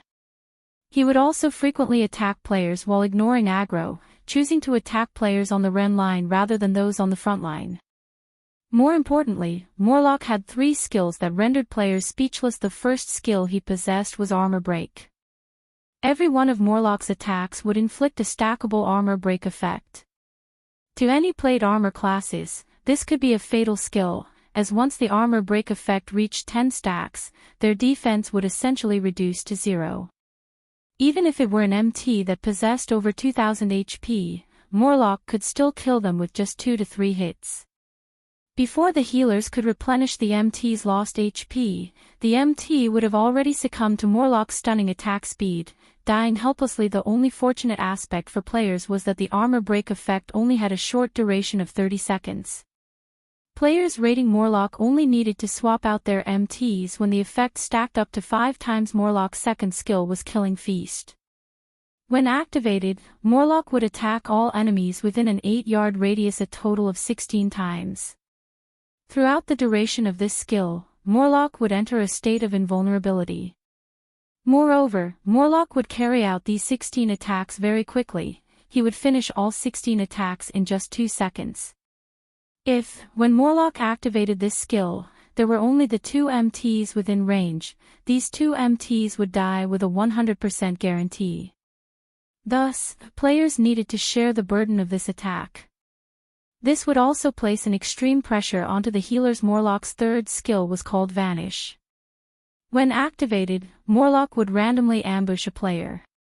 If the ambush player were a cloth armor class, then, without question, that player would die. Only players that belonged to a plate armor class would have any hopes of surviving Warlock's ambush at this moment. Everyone in the team looked toward Surpassing, intending to obtain his opinion on how to deal with this second High Chieftain boss. Contrary to their expectations, Surpassing did not tell them any strategies to raid the boss. Instead, he instructed 1 healer and 2 MTs to test the waters. Otherwise, he might have to explain how he obtained his strategy. After making a few tests, Surpassing started explaining his strategy for the initial stages of the boss fight. In reality, the plan was very simple. All plate armor classes would become tanks during the early stages of the raid, taking turns tanking Warlock. After all, Warlock's damage was not particularly high. It would only become powerful after the armor break effect stacked so many times. So, as long as one belonged to a plate armor class, they could withstand Warlock's damage naturally. It was the same when dealing with Warlock's Killing Feast. In short, players only needed to surround and beat up this boss. After 8 minutes passed, Warlock, the second boss of the Beastman Munition factory, fell. The main reason for Warlock's fall was because Surpassing was simply too strong. Surpassing had practically tanked Warlock by himself. Surpassing was extremely nimble when dodging Warlock's attacks, and Warlock could very rarely land an attack on him. This, in turn, resulted in a decrease to Surpassing's damage output. With a stable tanker like Surpassing, the healers enjoyed a rather easy time throughout this raid. They could spread their attention towards other members of the team, allowing everyone to have an easier time dealing with the boss. Problems only arose when Warlock used Vanish and appeared behind a cloth armor class. These unfortunate players could only curse their own bad luck as they accepted their deaths. Chapter 2:14, Dungeon Cleared. After Warlock died, he dropped a total of 4 pieces of mysterious iron equipment. Everyone received a share of 34 copper coins and a large amount of EXP. Meanwhile, Surpassing obtained a pair of wind extinguisher leg guards, increasing his collection of the wind extinguisher set equipment to 2 pieces. Everyone on the team looked at each other with a smile after they had killed Warlock, a High Chieftain ranked boss, with such ease. They all felt blissful from the fact that Surpassing had joined their team right now. No one on the team felt the same panic they had when they first entered the dungeon. They could joke around with each other and had even become pals with Surpassing. Occasionally, they would even ask Surpassing to teach them a few battle techniques while Surpassing gave out casual pointers. The team members' admiration for Surpassing gradually grew under Surpassing's casual guidance. Many players in the team exhibited noticeable improvement soon after. Everyone arrived at the final throne room. Here, they met the final boss, the Dark Warlock Salou. Dark Warlock Salou, High Chieftain rank. Level 12. HP 500,000/500,000. Elsewhere, while Surpassing and the others had arrived before the final boss, Darkstar's lone Tyrant still tangled with the first boss of the Beastman Munition factory, Karur. As of this moment, lone Tyrant and his team had already experienced 3 team wipes. Moreover, Karur's avatar slash had caused all 3. They had not improved one little bit since their first battle. Lone Tyrant grew hysterical at this situation. He did not know why a 20-man dungeon would have such a huge increase in difficulty compared to a 10-man dungeon. After pondering for a long time, Lone Tyrant discovered the reason for their failures. This boss needs to be dealt with as quickly as possible. However, our overall damage simply isn't enough to finish him.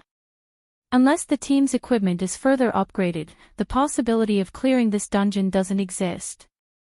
Do we really have to go and upgrade our equipment before trying again?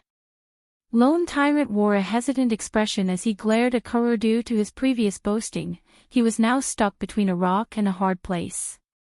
However, Lone Tyrant suddenly came to a realization. If the damage of his own team were insufficient to deal with Karur, then the Assassins' Alliance, who had poorer quality equipment, would have even less of a chance of killing Karur. At this moment, the team from the Assassins' Alliance must certainly be stuck at the first boss as well. When Lone Tyrant thought about this, his mood immediately lifted. He decided to reflect on their raiding strategy, giving the boss another try. Meanwhile, in the magnificent throne room of the Beastman munition factory, the Assassins' Alliance had already investigated the Dark Warlock Salou's skills. Aside from Dark Arrow being Salou's most basic attack, Salou was immune to all controlling effects. Salou also possessed 2 killing moves. One of them was a skill called Shadow Wound. When cast, the boss would fire 12 dark arrows. Each dark arrow would cause -800 damage and inflict a fear effect that lasted 6 seconds. The other was a skill called Summon Flame Giant. The Flame Giant was a level 12 special elite with 50,000 HP. Each Flame Giant that Salou summoned possessed self-immolation effect that dealt -300 flame damage to all targets within a 10-yard range every second. The Flame Giant was also the largest hurdle to overcome when raiding the Dark Warlock Salou, as the self-immolation was an AoE dot. If any players other than MTs received -300 flame damage every second, they would last 4 to 5 seconds at most. Meanwhile, Salou would summon an additional Flame Giant every 1 to 2 minutes.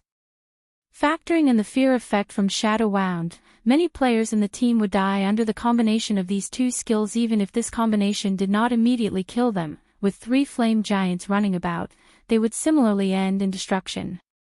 3 Flame Giants would mean -900 total damage per second. Even Sherphone could not last 3 seconds under this damage, much less the other players in the team. However, if they focused their attacks on the Flame Giant summoned instead, they would waste precious time. As a result, Salou would fully recover his HP due to his battle recovery. A battle of attrition like this would only end with the healers exhausting their mana and a team wipe. Meanwhile, after sending a group of half a dozen players to test the waters, everyone learned Dark Warlock Salou's true strength. As a result, their hearts sunk, and their confidence wavered, ignoring the fact that each of Salou's dark arrows could cause -800 damage to their MTs and -1000 damage to everyone else. The Flame Giants alone were extremely difficult to deal with. After all, none of the melee players could go near a Flame Giant, and even if only the MTs tanked it, the healers still wouldn't be able to cope with the high damage. Not to mention, there was also Salou's AoE skill, Shadow Wound, that would suddenly cause -800 damage. The Flame Giant itself could cause over -300 damage to the MT with its attacks. Coupling that with the Flame Giant's self-immolation effect, its prowess could rival that of a boss. If they suddenly received an attack from Salou's Shadow Wound in addition to the Flame Giant's attacks, even their MTs might instantly die. Moreover, if they did not kill the first Flame Giant within 1 to 2 minutes of its summoning, Salou would summon the second Flame Giant. Under the simultaneous attacks of 2 Flame Giants, their MTs wouldn't have a chance with their current equipment and levels. It was impossible for them to face Dark Warlock Salou head-on in battle. Thinking up to this point, everyone's moods grew somber. I sent this only hard mode. Why is the difficulty so high? What would happen if this were hell mode? Stabbing Heart was similarly bitter after seeing Dark Warlock Salou's capabilities. The guild leader of the Assassins' Alliance, Cruel Sword, wrinkled his brows, falling into deep thought. Salou's rating difficulty was clearly much higher than the previous 2 bosses. As expected of a final boss, it won't be easy to clear this hurdle. At the very least, Cruel Sword did not have any good methods to raid Salou while everyone was discouraged. Why don't we give it a try first? It's not like we're completely helpless right now, Sherfeng suddenly said in the team chat. Sherfeng's words were like a ray of hope. Brother Yifeng, can we really raid this boss? Mu Qing blinked her mesmerizing eyes, her delicate body sticking close to Shifeng as she asked it should be possible. We can only find out if we try it, right? Shifeng merely shrugged as he spoke, his calm appearance giving Mu Qing a slight surprise, following which, Shifeng gave a brief overview of his raiding plan. Shifeng's plan was simple. He, alone, would kite the summoned flame giants, while the other members of the team would focus their attacks on the boss. In this situation, 3 of the 4 healers on the team would be responsible for healing the MTs, while the last healer would be responsible for keeping Shifeng alive. However, this plan was very risky. Its success relied heavily on Shifeng's ability to kite the flame giants. As the throne room did not provide a wide area for movement, Shifeng needed to be mindful of his positioning. Any mistakes could lead to a team wipe. However, nobody rejected Shifeng's proposal. They did not even have the slightest opinion about Shifeng's plan. They had long since been convinced of Shifeng's strength. Since Shifeng shared his plan, he must be very confident about it. Thus, they believed that Shifeng could really pull it off. Water Lake, you'll activate Darkness Aura. White Feather, you'll activate Crusader Aura. Let's start the raid, then. Shifeng sighed. A Guardian Knight's Darkness Aura could provide an additional 5 points dark resistance to allies, decreasing the darkness damage they received. Meanwhile, the Crusader Aura could increase allies' movement speed by 10%, letting everyone have an easier time evading the flame giants. With these 2 auras, the team would have a much easier time raiding the boss. Water Lake was the first to dash at Salou. While Salou was still in the process of casting a spell, Water Lake smashed Shield of Vengeance into Salou's face, causing -181 damage. Water Lake then followed up with Righteous Punishment, dealing -201 damage. However, neither of these attacks had interrupted or delayed Salou's chanting, and shortly after, a streak of dark light skewered Water Lake through the chest, causing -800 damage to him. A moment later, 3 healing lights landed on Water Lake's body, recovering over 700 HP of his HP. After Water Lake solidified his grasp on Salou's aggro, Shifeng instructed the other players to initiate their attacks. After a moment, Salou pointed his staff towards the sky. A large, azure-green fireball descended from the sky, crashing into the throne room. Immediately, Shifeng tossed out the blazing meteor at the azure-green flame giant, causing -621 damage and instantly becoming its main target. Seeing the flame giant charging at him, Shifeng spun around and fled, luring the flame giant away from the rest of the team. He then started circling around the hall with the flame giant right behind him. As Salou's HP continued decreasing, the flame giants he summoned also grew stronger. Unfortunately, Shifeng lured away all of the flame giants Salou summoned, spoiling his fun. After more than 10 minutes, Salou released a resentful bellow. His body fell to the throne as he passed away. Chapter 215, Basic Fire Resistance Potion.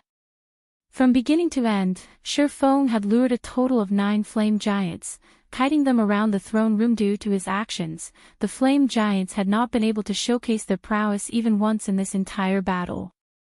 As a result, the Dark Warlock Salou became very easy to deal with, breathing his last under everyone's heavy bombardment. Even an amazing boss could not compete against a reincarnated player. Their only fate was to be a plaything, unto death. Seeing Salou fall, everyone jumped in celebration. The Beastman Munition Factory belonged to the category of expedition dungeons. Unlike the Dark Moon Graveyard, which was a survival dungeon, players only needed to kill the final boss in an expedition dungeon to clear it. There was no need to leave the dungeon for the clear to be official. At this moment, the White River City Region System announcement had already appeared. White River City Region System announcement. Congratulations to Assassin's Alliance for becoming the first team to conquer the hard mode Beastman Munition Factory. All players within the team will be rewarded with 50,000 EXP and 1 silver coin. White River City Region System announcement. Congratulations to Assassin's Alliance for becoming the fastest team to conquer the hard mode Beastman Munition Factory. All players within the team will be rewarded with 50,000 EXP and 1 Tier 1 gemstone of random attribute. As it was not the first clear of Hell mode, the main god system would not be so generous as to reward them with reputation points. Normally, Players would only receive EXP for obtaining the first clear of hard mode also. The race for team dungeons was categorized into two types, hard mode and hell mode. Normal mode was not taken into consideration as no time challenge existed normally. The main god system would implement a clear time for team dungeons.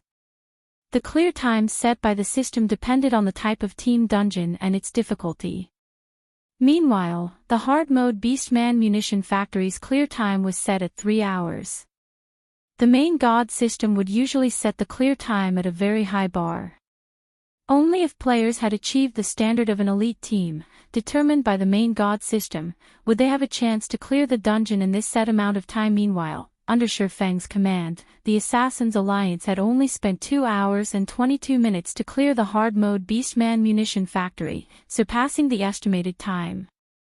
This proved that the team's strength was already above the standards of a normal elite team. However, everyone on the team knew full well that this achievement was all due to Shifeng's contributions. After a round of mad celebration, everyone finally welcomed the most exciting moment. They began examining the item drops of the Dark Warlock Salou, the final boss monster of the Beastman Munition Factory. Compared to the previous two bosses, the loot from Salou was far more bountiful. Salou had dropped a total of 7 items. Among them, 5 were level 10 mysterious iron-ranked helmets, each being a part of a set equipment for different classes. With great luck, Salou even dropped a basic fire resistance potion recipe. As for the final item, it was a secret silver staff meant for elementalists. Elemental Scepter, staff, secret silver rank. Level 10. Intelligence plus 15, strength plus 4, agility plus 4, endurance plus 10. Increases elemental damage by 5%. Increases casting speed by 10%. Durability 80/80ths. With just a glance, one could immediately tell that this was a top-tier staff meant for elementalists. When the mages in the team looked at the details of this staff, drool nearly leaked from their mouths. Although these mages had quite a few pieces of mysterious iron equipment on their persons, their weapons and equipment were all below level 10.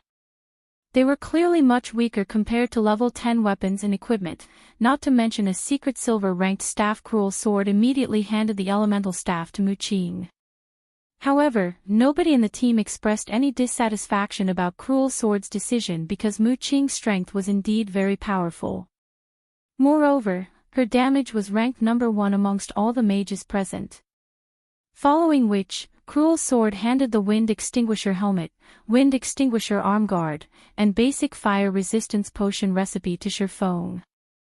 Similarly, nobody in the team had any gripes about this decision. If it weren't for Shifeng, they would not have cleared this dungeon in the first place. With this, Shifeng now had 4 pieces of the Wind Extinguisher set equipment. Although he did not possess all 6 pieces, they were sufficient for him to replace the bronze-ranked Silvermoon set equipment. Brother Yifeng, you've helped us out so much, yet, you're only taking so few items. I am truly embarrassed about this, so please let me pay you another 100,000 credits as compensation. Otherwise, if the other guilds discover this matter, they will definitely make mock us for being insincere. Cruel Sword said with a laugh as he looked at Shifeng. Putting aside the advertising benefits brought about from obtaining the first clear of the hard mode Beastman Munition Factory, just the equipment they obtained was already of considerable value. It was especially true for the secret silver-ranked Elemental Scepter. The value of this staff alone could compare to half a dozen pieces of level 10 mysterious iron equipment. Hence, spending an additional 100,000 credits to compensate Shifeng was a minor matter. To put it another way, the Assassin's Alliance had made a huge profit from this deal.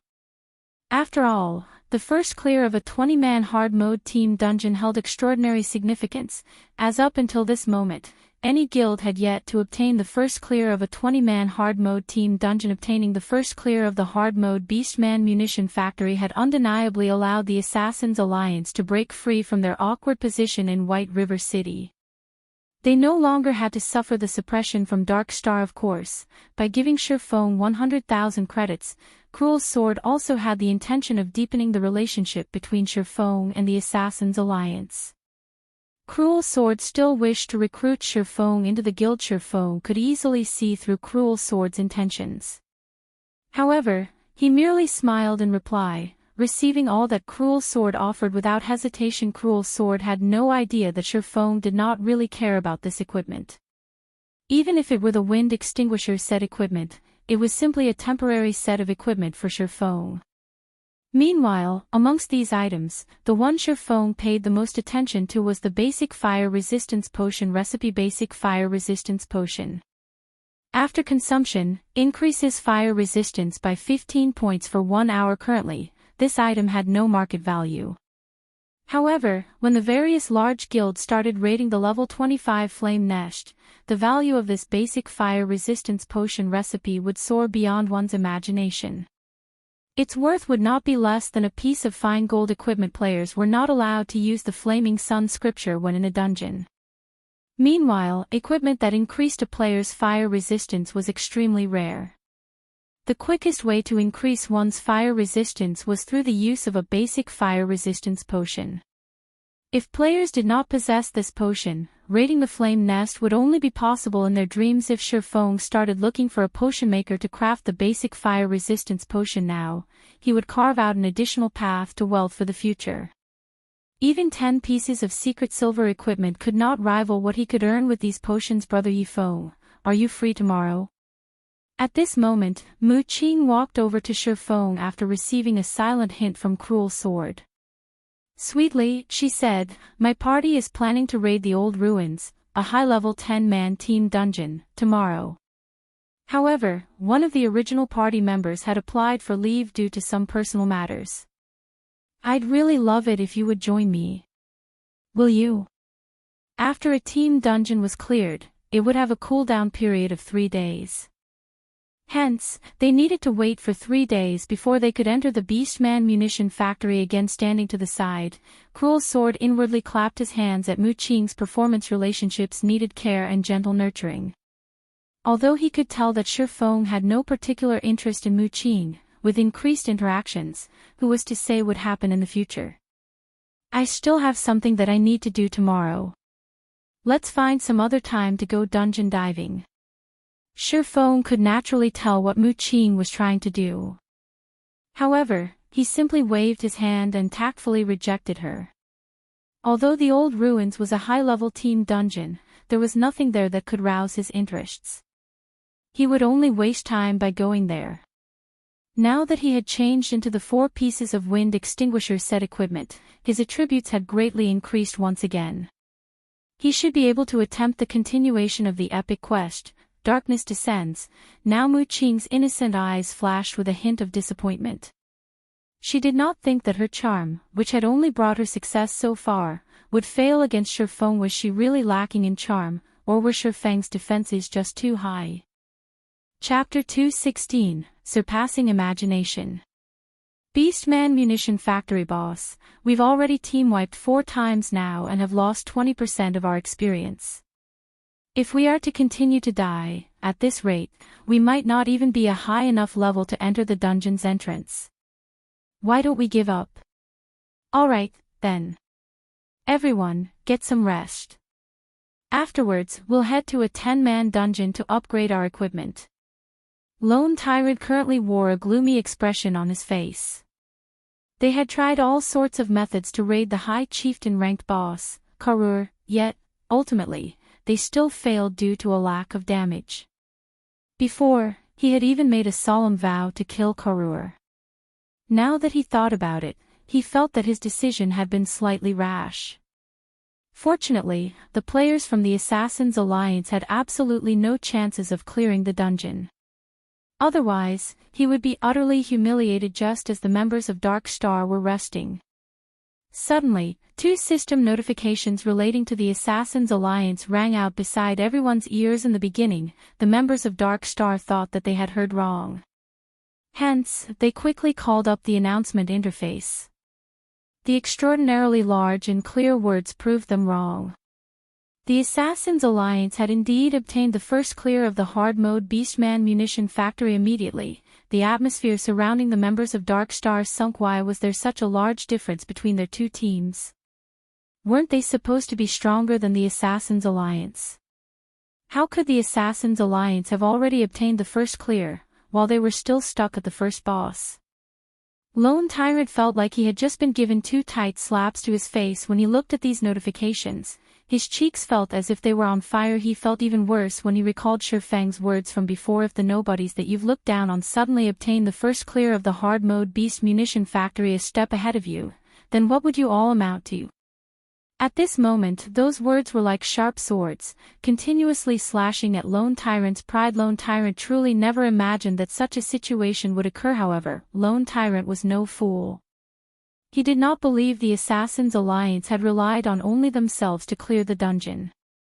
The only possible way they could do so was with Shifeng's help. Just where did this mysterious person come from? In reality, Darkstar wasn't the only one to have been shocked by this piece of news.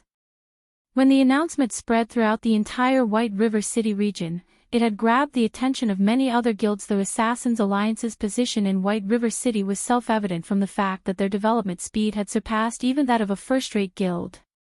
However, Darkstar's fame had recently suppressed Assassins' Alliance, adding to the fact that they had not produced any significant results from the team dungeons. Their status in White River City had become slightly awkward now that they had obtained the first clear of the Beastman munition factory. Their fame instantly soared.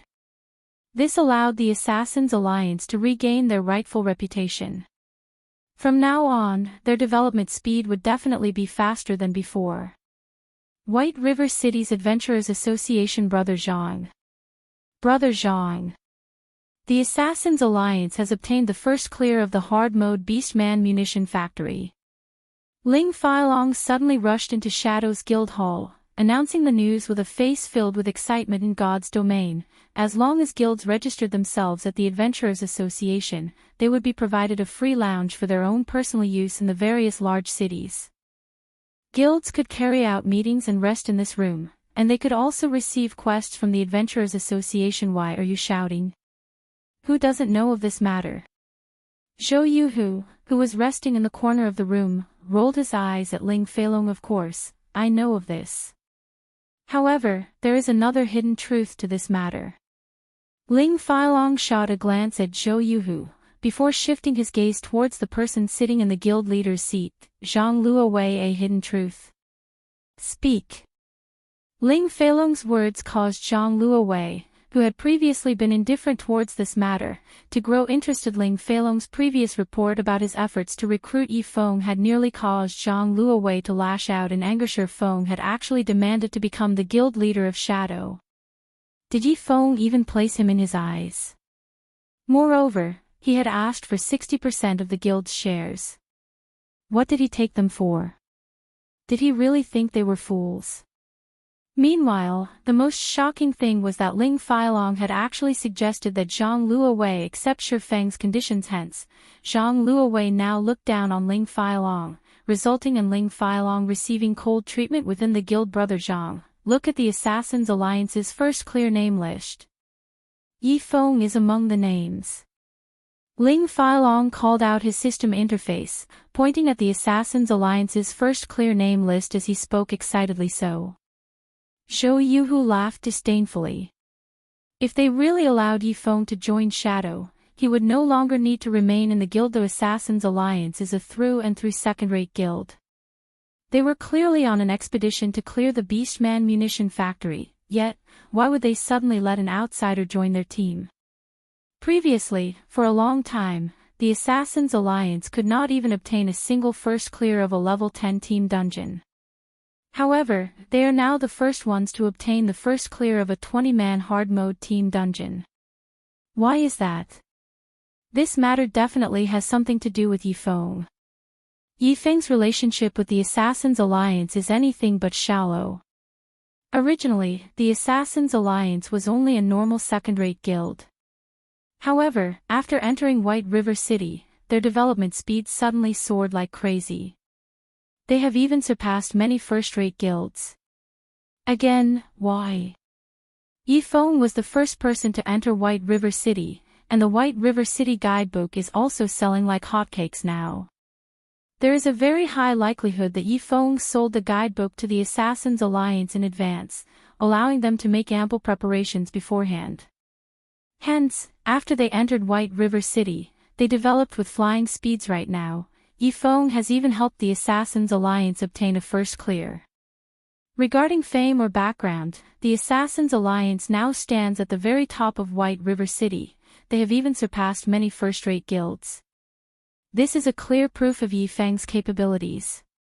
If Yifeng joins Shadow, within a month, we can stand our own ground in White River City. Ling Feilong had made a thorough investigation of Yifeng, and the more information he uncovered about Yifeng, the more frightened he became. Yifeng's accomplishments far surpassed his imagination. This was also the reason Ling Feilong became even more determined to hug a golden leg like Shifeng at that time. What would Zhang Luowei amount to? What would Lan Hailong amount to? Don't even think about it. In the future, if you ever dare to mention Yifeng's name to me again or tell Lan Hailong about this matter, you better be prepared for the consequences. Zhang Luowei's countenance suddenly turned livid. With a tone filled with killing intent, he said, Yifeng is just a clown, jumping about on the stage. The Assassins Alliance is an apex second-rate guild with an immense background. Their guild leader, Cruel Sword, is even a long-established expert. He has personally nurtured the Assassins Alliance to its current status, so it is not unusual for him to produce such results. To begin with, what sort of impact could the Yifeng even have? In my opinion, the Yifeng would, at best, take on the role of a bystander. Being reprimanded by Zhang Luowei in such a way, Ling Feilong immediately revealed a fearful expression. Hurriedly nodding his head, he said, Yes, I understand, Brother Zhang. I definitely won't mention this again in the future. Inwardly, however, Ling Feilong smiled brightly. He was even more assured of Yifeng's might now. After all, if Zhang Luowei did not feel greatly threatened by Yifeng, why would he be so angry at the mention this expert? In fact, Ling Feilong had long since told Lan Hailong about this matter, and Lan Hailong had instructed him to contact Shifeng secretly once more. Once he attained certain achievements in God's domain, would he still be afraid of not being able to earn money? With wealth, would he still need to be afraid that Zhao Ruoshi wouldn't welcome his embrace of her own volition? Her family might very well obediently hand her over to him. Just as everyone discussed the Assassins Alliance's first clear, Shifeng had already swapped out his old equipment for the 4 pieces of the wind extinguisher set equipment and had arrived at the library of White River City. Compared to the dilapidated house used as a library in Red Leaf Town, the library at White River City was a true library. Not only did it possess a majestic atmosphere, but its appearance was also splendid and magnificent. It was like a Babylonian shrine, and it was situated right in the heart of the city. The people going through the entrance of the library were mostly nobles of White River City and mage-class NPCs. There were even some who possessed Tier 2 classes. Hence, the library was not a place where the common folk could simply visit. Meanwhile, Charlene, the Tier 3 divine official whom Shifeng searched for, currently recuperated within this wealth of knowledge. Chapter 217, Thoughtful Rain. At the entrance of White River City's majestic library. Aside from a large number of NPCs entering and leaving the premises, there were also plenty of players surrounding the library's entrance. However, no matter how hard they tried, they still could not enter the library. Hence, a majority of these players were currently trying to befriend some of the NPCs here, increasing their intimacy in the hopes of these NPCs taking them along into the library. There were even some attractive female players that tried to seduce the NPC nobles. Meanwhile, the players that attempted these actions were mostly mages such as elementalists, cursemancers, and summoners. As for why these players tried to get into the library, it was mainly because of the amazing skills they could learn within the library. Aside from obtaining these skills from monsters and dungeons, the library also possessed some of the more common, high-level mage skills. As for healers, they would have to visit the Light Temple to learn their respective skills. Meanwhile, all melee classes could learn new skills from their respective class instructors in the Apocalypse Temple. These players had read about the library in the White River City guidebook by Shifeng. Hence, they had all come here to obtain new skills. After all, compared to upgrading their weapons and equipment, it was much easier to upgrade their arsenal of skills. As long as players could learn some of these high-level skills, their overall prowess would massively improve. However, learning a skill was very expensive. Players also needed to do a series of quests and waste precious time to obtain a skill. Hence, Surefeng never thought of obtaining his skills through such means. After all, the skills he had learned so far were not any weaker than those high-level class-specific skills. So, he naturally would not waste time trying to obtain them. Seeing Surefeng walking towards the library's entrance, the spectating players by the sidelines revealed sneers on their faces. Look, another new guy is trying to enter. How many players has that been already? Let's watch the guard kick him out. Most of these players had suffered a loss at the hands of the gatekeeper. As none of them possessed an entry pass, the guards had chased them all away. There were also some players who tried to cause a scene after being refused entry.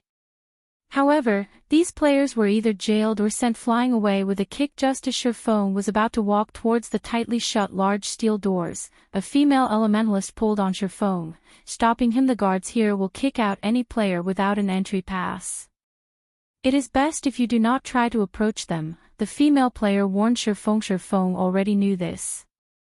However, since the other party had approached him with kind intentions, Surefeng turned his head and looked at the female player that had stopped him. Immediately, Surefeng discovered that the female player who stopped him was very beautiful.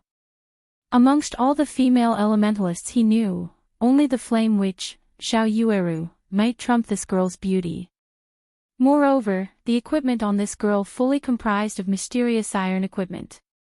Although her weapons and equipment were all below level 10, they were still extremely valuable. As the girl before him was an independent player, it was much more difficult for her to obtain such equipment compared to a member of a guild. However, for some unknown reason, Surefeng felt a sense of familiarity when he looked at this female player. Yet, he could not recall when he had met her before. He then used observing eyes and took a look at this girl's name. Thoughtful Rain. Surefeng had no recollection of this ID, and he was very sure that there was no female expert in his previous life with such a name. Since she was not a female expert, why did he feel a sense of familiarity with her? Surefeng shook his head. There was no point thinking about it if he couldn't remember. It might just be a misconception due to his reincarnation. Thanks, Surefeng said. Thoughtful Rain faintly smiled. She thought that, since Surefeng had shown his appreciation, he must have a kind personality, unlike others who would reply to goodwill with malice. Hence, she pointed towards the group of players a short distance away that was currently surrounding a few NPC nobles, softly saying, your attitude isn't so bad after all. If you wish to enter the library, it is best if you obtain an entry pass first. You can also try to befriend one of those NPC nobles. They possess some entry passes. Miss Rain, are you trying to enter the library as well? Surefeng asked. But those NPC nobles are simply too vile. So, I was just about to leave in search of an entry pass somewhere else.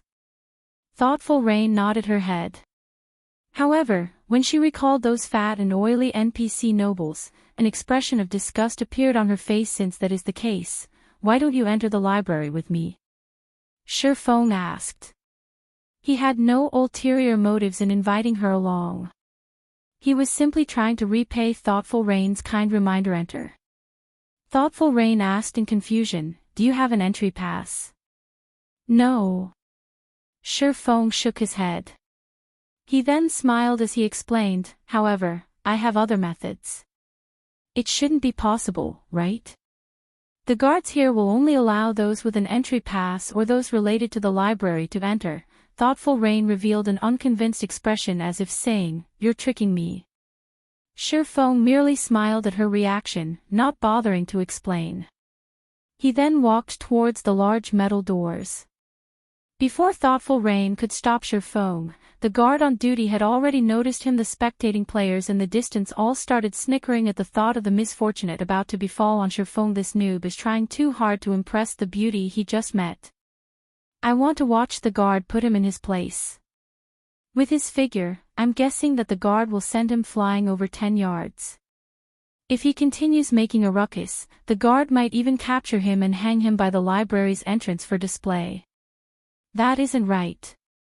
The guard kicked that last berserker over 10 yards. I bet that he will fly 15 yards away. Just as everyone wore mocking smiles, the guard moved forward and blocked Shifeng's path halt. The powerful and mighty guard at the entrance suddenly blocked Shifeng with his spear. He then coldly said, "You will need to present your pass if you wish to enter the library. I'm a demon hunter. Will that do?" Shifeng swapped out his Might of 1,000 title for the Demon Hunter title, asking so, "It is Lord Demon Hunter. Please pardon my rudeness." The gatekeeper immediately retracted his spear, showing Shifeng extreme respect. This situation immediately stunned the spectating players standing at a side. Their mouths gaped as the scene left them speechless. Even after they tried countless methods to obtain an entry pass from the NPC nobles, they still failed. Yet, the noob before them had actually made the gatekeeper kneel before him in respect just by uttering a single sentence. Could this be the rumored secret signal? Or was it the entry password? Shifeng nodded towards the guard. He then pointed at thoughtful Rain, saying, "She is a friend of mine. However, she does not possess an entry pass. I wonder if she can enter with me. I can be her guarantor." Of course. Since she is a friend of the Lord Demon Hunter, she is naturally allowed to enter. The guard took a look at thoughtful Rain, immediately noticing that she was an exquisite beauty. He then returned his gaze to Shifeng, an understanding look on his face as he hurriedly said, "In addition, here is a library member's emblem. This will allow Lord Demon Hunter's friend to enter the library freely in the future." Saying so, the guard respectfully passed the library member's emblem to Shifeng. Shifeng was slightly stunned. God's domain had only undergone one evolution as of this moment. He never thought that these NPC guards would be so intelligent already. Though he felt slightly shocked, he had no hesitation when accepting the library member's emblem from the guard. An entry pass could only provide a single entry into the library for players. However, one could not complete the process of learning a new skill with a single trip. Meanwhile, there was no limit to the number of uses for the library member's emblem. Players could enter the library without any restrictions if they possessed this emblem. Originally, obtaining the library member's emblem for a friend was a special right reserved for nobles in White River City. Shifeng did not think that even a demon hunter would have such rights. "Miss Rain, please hold on to this library member's emblem properly. In the future, you simply need to wear it on your person, and none of these guards will bar you from the library," Shifeng said, handing the emblem to thoughtful Rain, who was currently still in a daze. Following which, the two of them entered the library under everyone's stunned gazes. Some of the players were immediately dumbfounded. A few female players also revealed their envy as they watched thoughtful Rain. At this moment, the players who had previously mocked Shifeng ran up to the library's entrance halt. The gatekeeper blocked all the players, coldly saying, "You will need to present your pass if you wish to enter the library. I'm a demon hunter." "Will that do?" These players repeated Shifeng's words, inwardly praising themselves for their clever minds. "How brave. You actually dare to impersonate the Lord Demon Hunter." When the guard swept a glance over these players, he failed to discover any of them in possession of the Demon Hunter title. Immediately, the guard flared with anger. In the end, all these smart people ended up in tragedy. Chapter 218, Starstreak Trading Firm. After Shifeng and thoughtful Rain entered the library, thoughtful Rain's eyes flashed with a hint of shock when she saw the spectacular scene inside the library. The interior of the library was like something from a fantasy world. Countless documents and materials were displayed all around the library, and a massive, transparent crystal globe occupied the center. This crystal globe was like a supercomputer. One could search for any information available pertaining to the Starmoon Kingdom. Meanwhile, numerous open-air meditation rooms made of magic crystals decorated the surroundings of the crystal globe. Inside these meditation rooms, players could either research new spells or practice using their current spells normally. Only Tier 3 and above mage classes would research new spells. The players at this stage of the game had yet to possess a deep understanding of magic, so researching new spells was out of the question for them. Moreover, the spells that players currently used were only entry-level spells.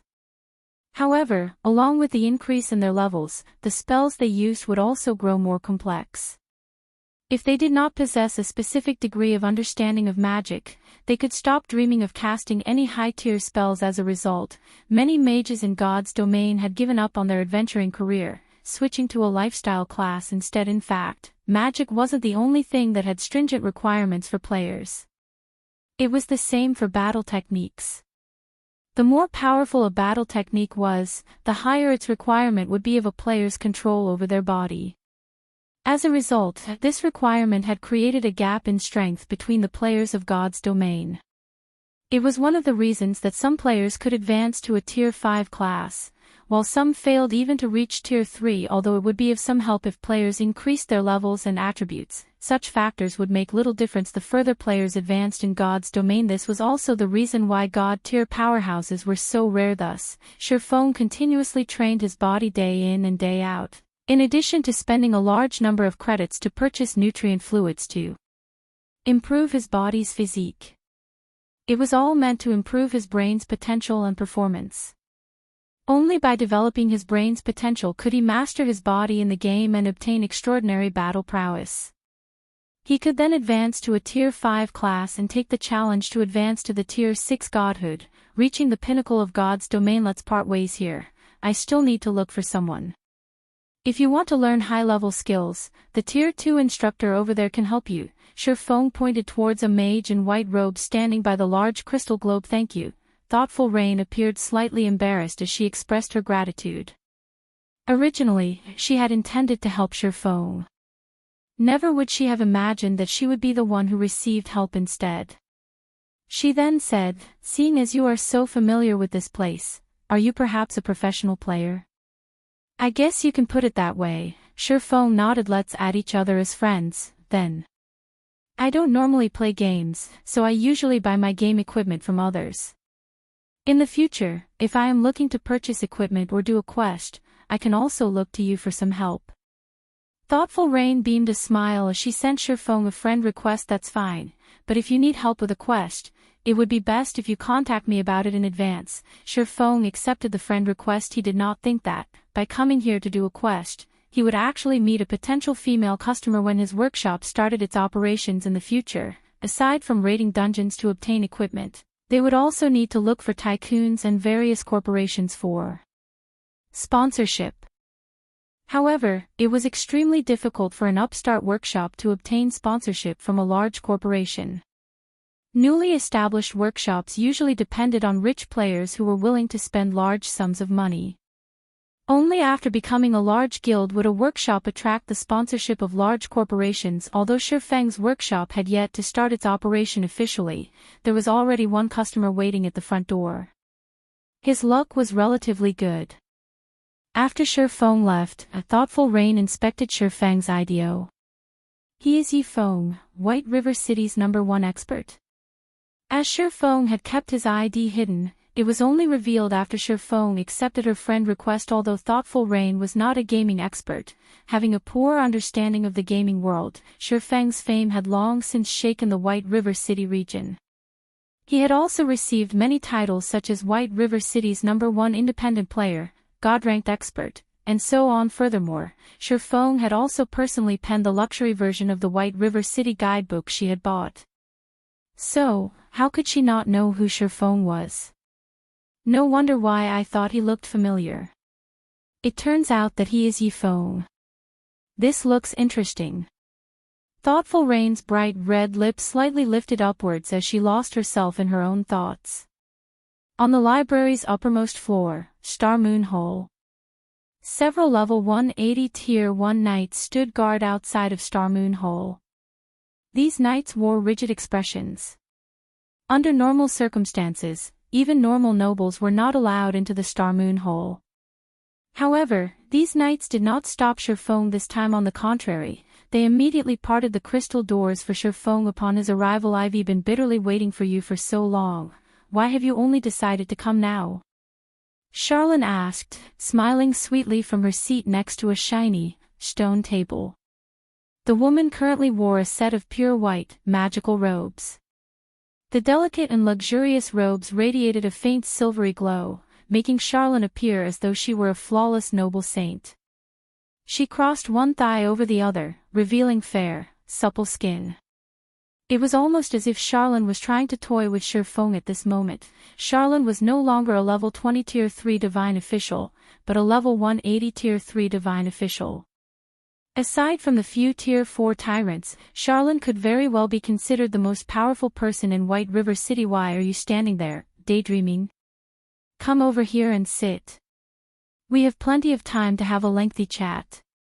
Charlene smiled faintly as she pointed towards the empty seat beside her. Shifeng instinctively shuddered when he faced a gold digger like Charlene. He felt as if he were being stared at by a nine-tailed fox, his wallet no longer safe. However, to obtain the clue for the epic quest, Shifeng had no choice but to advance. Taking a seat beside Charlene, Shifeng took out 10 gold coins, placing them on the table. He then asked in a soft tone, "Esteemed Lady Charlene, I've brought the 10 gold coins you requested. I wonder if you can tell me the location of the Bible of Darkness now." Charlene made a slight waving motion and the gold coins on the stone table immediately flew to her lily-white hand. Giggling, she played with the shiny coins in her hand. "He didn't think that your money-making speed would be so fast. This big sister has truly underestimated you." After storing the gold coins, Charlene unhurriedly said, "However, now have a new piece of information. I wonder if you would be interested in hearing it. Moreover, this information is extremely accurate. It will definitely help you in locating the Bible of Darkness." Shifeng's lips involuntarily twitched at Charlene's words. She was going to ask for more money. "Say it. How much do you want?" Shifeng truly felt regretful now. Due to the successful sales of hard stones, Shifeng now had over 70 gold coins on his person. If he had known something like this would happen, he would have stored all his money in the bank before coming to the library. However, there was also another possibility. Only when players possessed a certain amount of money could they trigger the revelation of new information. If so, without a doubt, Shifeng had reached this goal. Not much. An additional 40 gold coins would be enough. Of course, you can choose not to listen to this new information.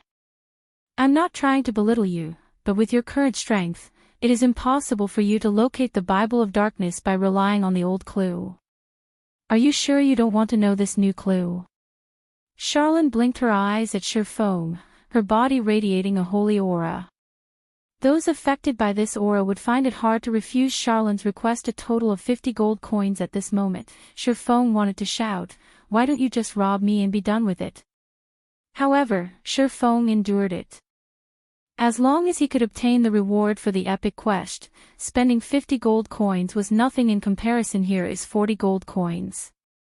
Shifeng ground his teeth as he placed another 40 gold coins on the stone table, forming a small, gold mountain. Charlene's eyes shone as she saw the small mountain of gold.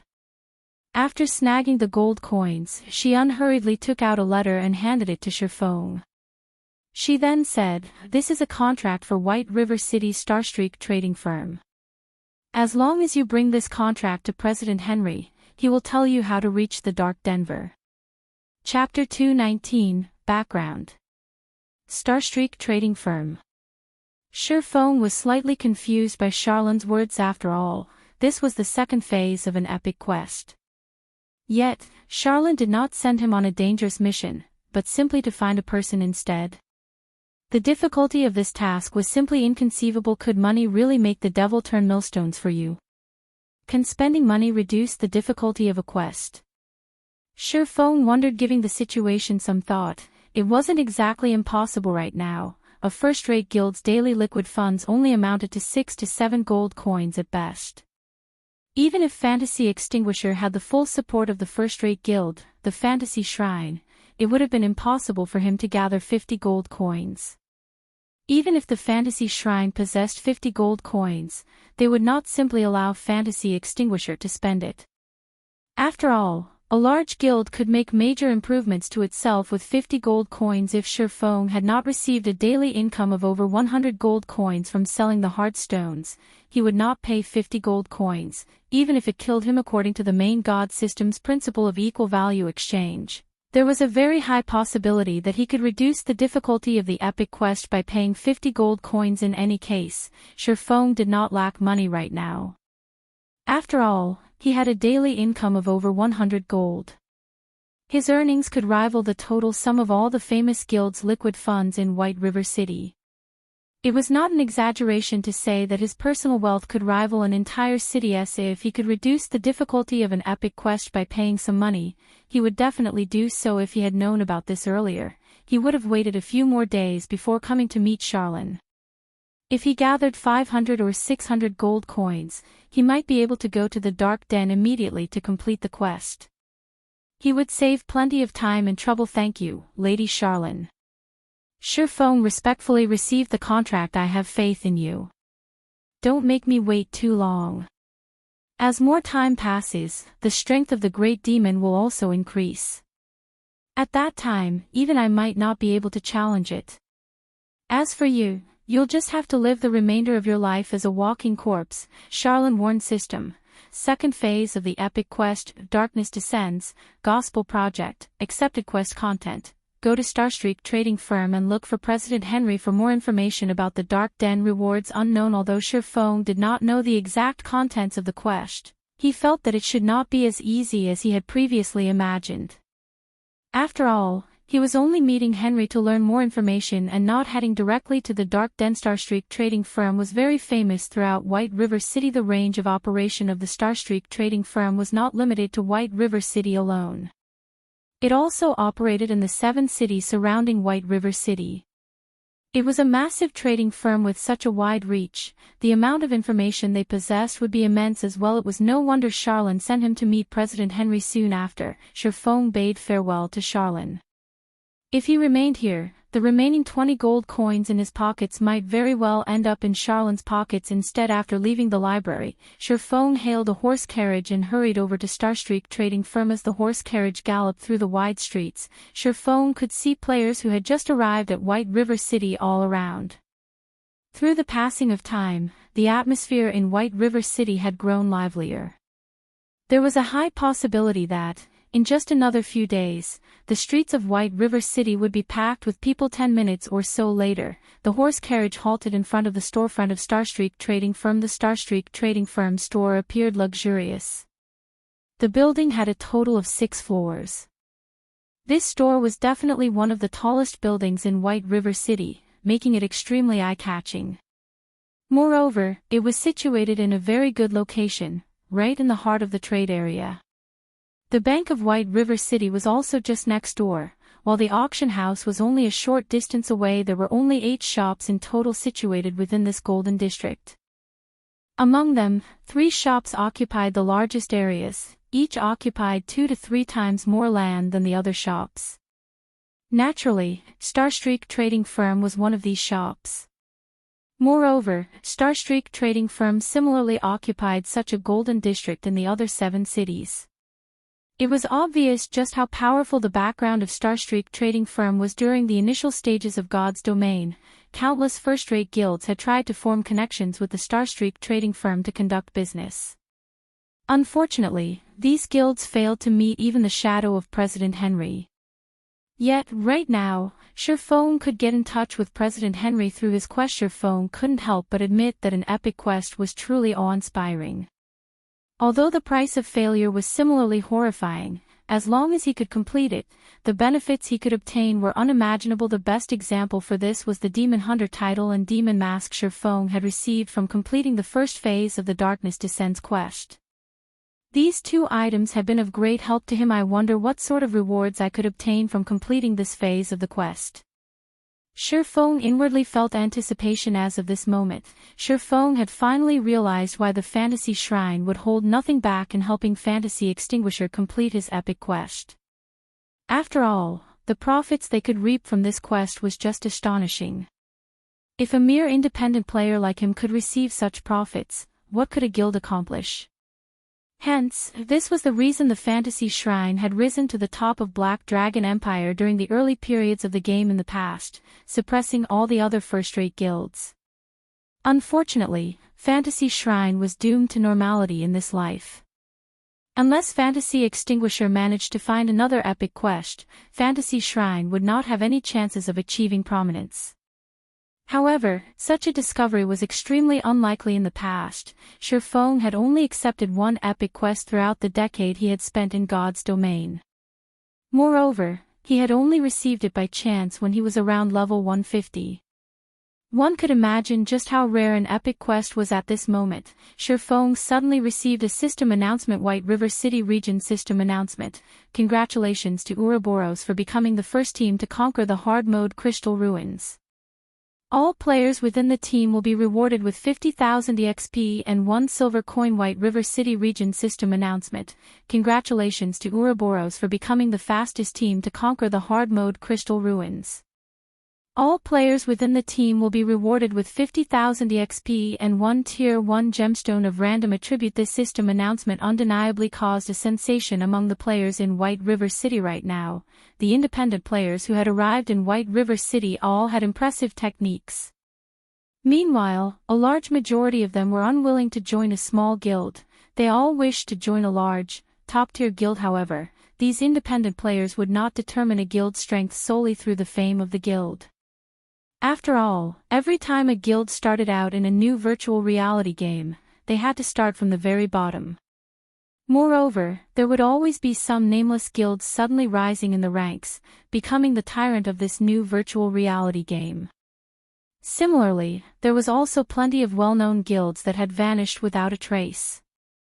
Hence, players would usually determine a guild's strength through their dungeon raiding capabilities. This situation also caused the system announcements to be extraordinarily important to guilds, as this was the basis of reference for independent players. In fact, the players who had previously intended to join the Assassins' Alliance had all changed their minds to join Ouroboros instead. After all, not only was Ouroboros a first-rate guild, but they had also obtained the first clear of a Hell mode dungeon. Regarding wealth, influence, or strength, Ouroboros was far more powerful than the Assassins' Alliance. Even an idiot knew which guild to choose. This was the difference in backgrounds. As expected of Gentle Snow, her speed is astonishing. I've only just recently helped the Assassins' Alliance obtain the first clear of a 20-man hard mode team dungeon, yet, in the blink of an eye, she too has obtained one already. If she had not suddenly stopped playing God's Domain, she might have turned Ouroboros into a super guild in the past. Shifeng inwardly exclaimed how great would it be if he could recruit Gentle Snow into his own guild. If Shifeng incorporated the Cleric God, Violet Cloud, the Tyrant Bear, Kola, the skillful Fire Dance, and his own past experiences into his own guild, they would have no trouble becoming a first-rate guild, or even a super guild. In the future, thinking up to this point, Shifeng suddenly felt that he really needed to upgrade his team's strength. After all, a guild couldn't rely on a handful of Apex experts for support. They needed a stronger backbone. The best-case scenario for Shifeng right now was to recruit some of the future powerhouses who were still obscure existences right now. However, the guild he established by himself did not possess a deep background or great fame. These experts were no fools. If Shifeng tried to recruit them, they might not even consider the option before rejecting him. Hence, the foremost thing Shifeng needed to do was to establish a guild with a strong background and limitless potential. Only by doing so could he attract those nameless experts. Chapter 220, Tier 4 Magic Scroll. First floor reception hall of Starstreak Trading Firm. The Starstreak Trading Firm store was different from normal stores. As it specialized in big businesses across cities, it had its own specialized reception rooms set up in the building. At the same time, there was also a sales area located on the first floor of the building. The sales area sold various merchandise such as clothing, weapons, equipment, potions, alchemy products, magic scrolls, and much more. This place was just like a supermarket in reality. A trading firm was different from the auction house. As the auction house charged players exorbitant processing fees, the items sold there were far more expensive than the items sold in normal stores. Earning money in God's domain was no simple task. Hence, rather selling their wares at the auction houses, losing 15% of their profits in the process, a large majority of the players in God's domain would prefer to spend more time selling their wares at trading companies or stores. Esteemed sir, how may I assist you? The beautiful and dignified young lady at the receptionist counter smiled at Shifeng. I wish to meet President Henry. Please tell President Henry that Lady Charlene sent me to speak with him, Shifeng said. Please wait for a moment. I will notify the president immediately. The receptionist immediately took out a multicolored communication crystal, transferring Shifeng's information through the crystal after several minutes. Mr. Yifeng, the president is waiting for you in the president's office on the 3rd floor. Thank you. Immediately, Shifeng walked towards the spiral staircase in the distance. When he arrived before the president's office on the 3rd floor, he met 2 level 150 guards who stood by the office's door. Average players were absolutely not allowed to enter the president's office in the past. Countless guild executives had queued up in front of this office. They had wished to meet with President Henry to discuss matters of renting out the 1st floor of Starstreak trading firm's store for business. Unfortunately, they did not manage to catch even the shadow of President Henry. However, when Shifeng walked up to the office, the 2 ferocious-looking guards immediately parted the sturdy, mahogany doors for him. Inside the luxurious and spacious office, a man in his 50s sat on a sofa in the middle of the room. The man had an elegant and dignified appearance. This person was indeed President Henry of Starstreak trading firm, and he was a well-known financial magnate in White River City. Your Excellency, Yifeng, please, sit, President Henry said when his eyes met Shifeng's, his finger pointing to the beast-skinned sofa before him. President Henry, this is the contract that Miss Charlene wanted me to bring to you. Shifeng sat down. He retrieved the contract from his bag, handing it over for Henry's inspection. No need. Before you arrived, Her Highness Charlene had already notified me of your coming here. I've also learned some information about you from Her Highness Charlene. The young truly are promising, Henry praised. He then said, since you are here now, I feel reassured. Reassured? What are you reassured about? Shifeng had a bewildered look on his face. Just what was President Henry saying? Also, just what did Charlene tell Henry? Oh. Did Her Highness Charlene not tell Your Excellency about it? Confused, Henry said, this contract was set between me and Her Highness Charlene. As long as Her Highness can save the Starstreak trading firm from its current predicament, she will obtain 20% of Starstreak trading firm's shares and the Tier 4 magic scroll that was obtained from the ancient ruins. You say 20% of the company's shares and a Tier 4 magic scroll? Shifeng's expression froze. Charlene was simply ruthless. Charlene had sent him to deal with the predicament, yet, she would receive a Tier 4 magic scroll in addition to 20% of the company's shares. That's right. I've already mentioned this to Her Highness. As long as Your Excellency can save us from this predicament, that Tier 4 magic scroll will belong to Your Excellency, Henry said, nodding his head. May I know what kind of magic scroll it is? Shifeng was incredibly curious about the Tier 4 magic scroll. In the past, the most powerful magic scroll Shifeng had seen was only a Tier 4. If he sold the scroll, the minimum price for it would be 500 gold coins. If it were an amazing Tier 4 magic scroll, he could even sell it for over 1,000 gold coins. However, players who obtained a Tier 4 magic scroll were not usually willing to sell it. It is a Tier 4 position teleportation scroll. With it, one can teleport to anywhere they wished within an instant. However, this scroll was made using the technology of an ancient civilization. In our current era, we have no way of replicating such technology. Hence, this scroll is the only one that currently exists in Starmoon Kingdom. It is priceless, Henry said pridefully. This scroll was his most precious treasure. He had always been reluctant to part with it. If it were not for the trading firm facing a great predicament, he would never willingly offer this tier 4 magic scroll as a remuneration. Hearing Henry saying so, Surefong came to a realization: if he had the tier 4 position teleportation scroll, he could teleport directly to the Dark Denver. He would not even have to waste time searching for its exact location. It was no wonder Charlene was so confident in her information. President Henry, I wonder what sort of predicament your trading firm wishes me to solve.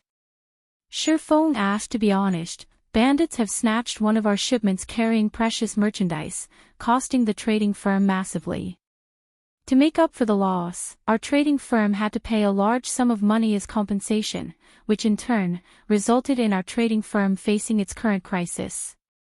So, I hope that Your Excellency can help us resolve this predicament.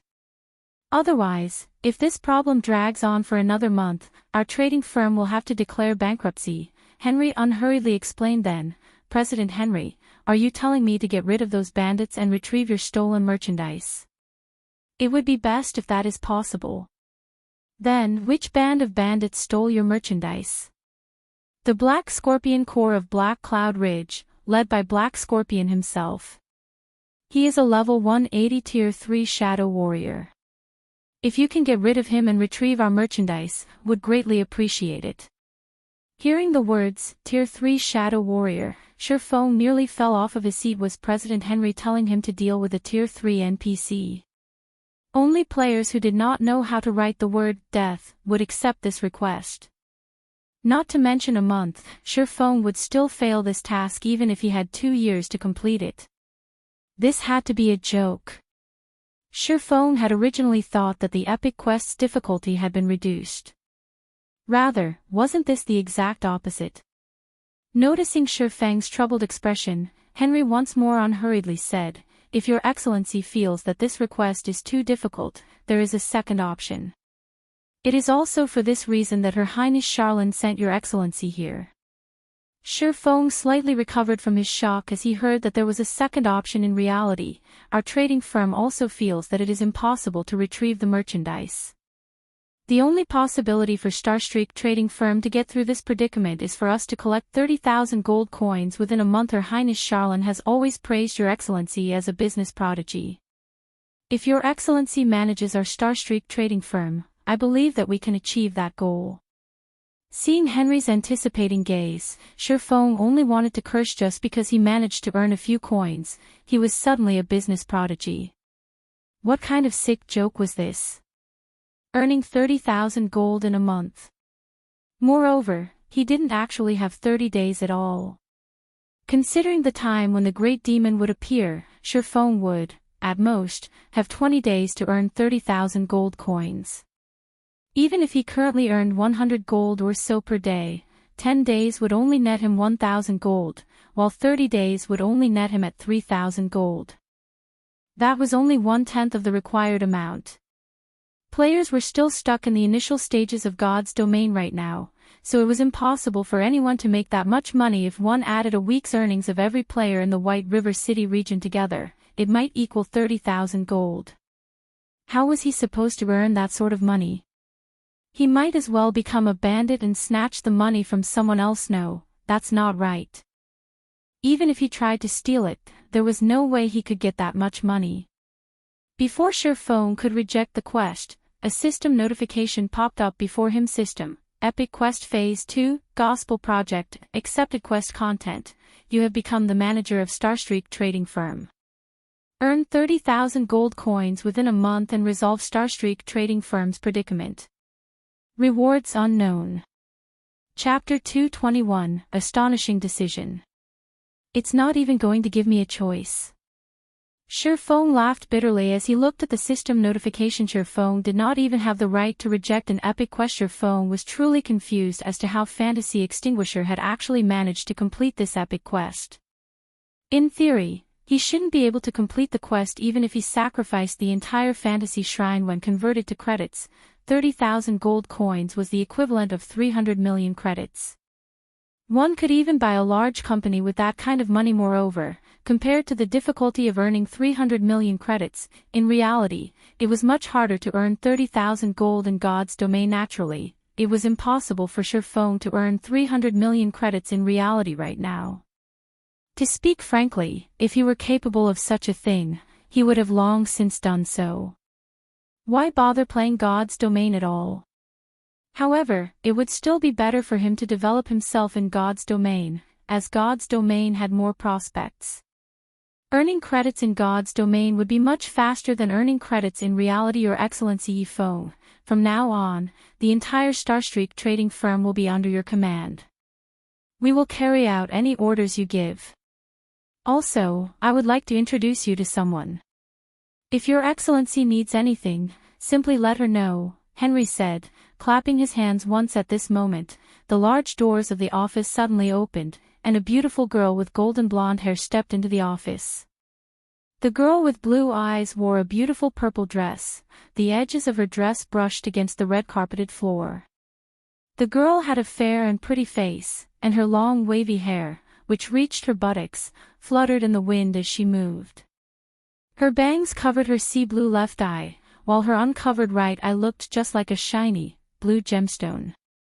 As she walked closer to Sherfong and President Henry, her thin red lips formed a tranquil, yet attractive, smile. Anna, from today onwards, His Excellency Yi Feng will be the acting president of Starstreak Trading Firm, while you will be His Excellency's assistant.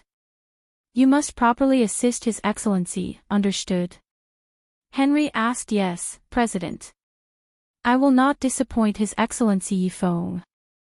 Following which, Henry sent a beaming smile at Sherfong as he said, Your Excellency Yi Feng, from today onwards, the Starstreak Trading Firm's fate will be in your hands.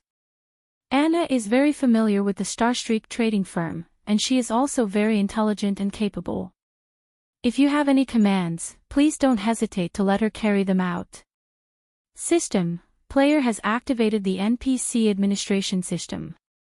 Please call out the NPC administration interface to manage your subordinated NPCs. Seeing Henry's smile, in addition to Anna's attractive appearance, Sherfong was slightly stunned.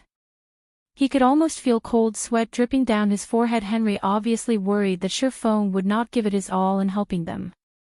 Thus, Henry had given Sherfong this benefit. Fine. Leave the matter of Starstreak Trading Firm to me, then. Sherfong laughed bitterly. He never imagined that he could obtain a beautiful assistant in God's domain. Not even a guild leader would enjoy such treatment. Also, Sherfong felt relieved at the fact that he was not required to give 30,000 gold to Starstreak Trading Firm. Instead, he only needed to help the trading firm make 30,000 gold. Without a doubt, the difficulty of the quest had greatly reduced. Immediately, Sherfong called out the system interface, investigating the NPC administration interface. Anna, Yi Feng's assistant. Gender, female. Age, 20. Loyalty, 50. Charm, 86. Physique, 60. Wisdom, 91. Level, 50. HP, 10,000. Her wisdom is so high. Sherfong was shocked when he saw the information displayed in God's domain. Wisdom determined an NPC's potential. Normally, NPCs would not have wisdom exceeding 50 points. If an NPC's wisdom reached 60 points, they would possess extraordinary statuses in God's domain. Meanwhile, those with 70 points in wisdom were usually Tier 2 mages.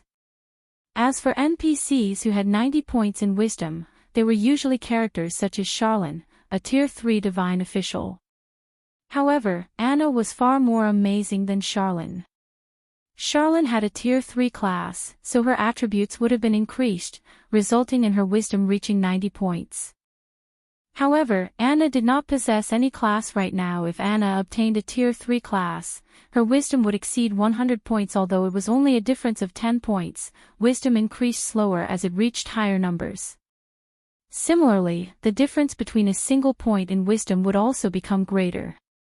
An NPC with 100 points in wisdom was the equivalent to Magistrate Weissman of White River City, an Apex Tier 4 wizard with such a powerful subordinate. Sherfeng's mood improved greatly. Although 30,000 gold was a huge sum of money, if Sherfeng earned it through the Starstreak Trading Firm, he would still have a thread of hope of succeeding since he was already capable of earning 100 gold per day by himself. If he utilized Starstreak trading firm's influence, he had a very high possibility of earning the 30,000 gold coins. After all, Starstreak trading firm had shops based in 8 cities, and every one of them was in the heart of the trade areas of each respective city.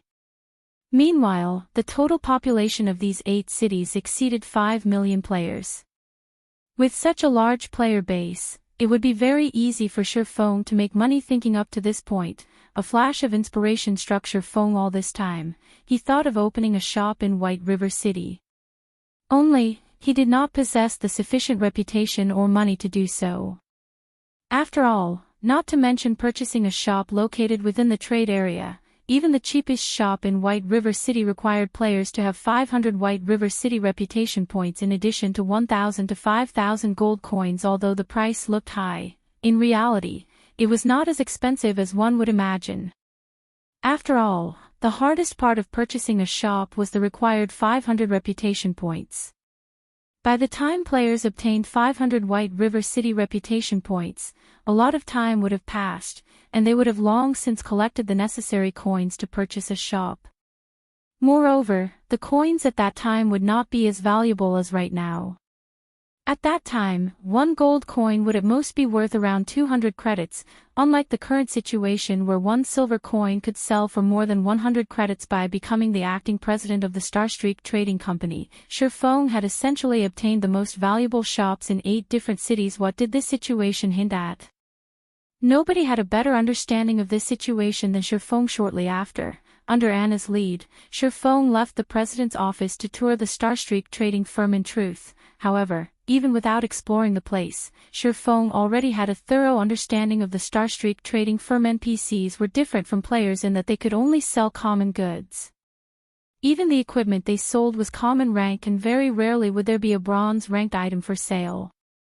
However, it would be a different story altogether if the store were run by a player. On top of everything else, Feng was also the officially acknowledged chief forger of Star Moon Kingdom. Just as Anna guided Feng around the Starstreak trading firm, a few players who came to purchase some necessities such as food, water, scrolls, and potions were immediately dumbstruck when they noticed the duo. That NPC is beautiful. Just who is that player? Isn't he too good at getting the ladies? He has even managed to land an NPC sister. This won't do.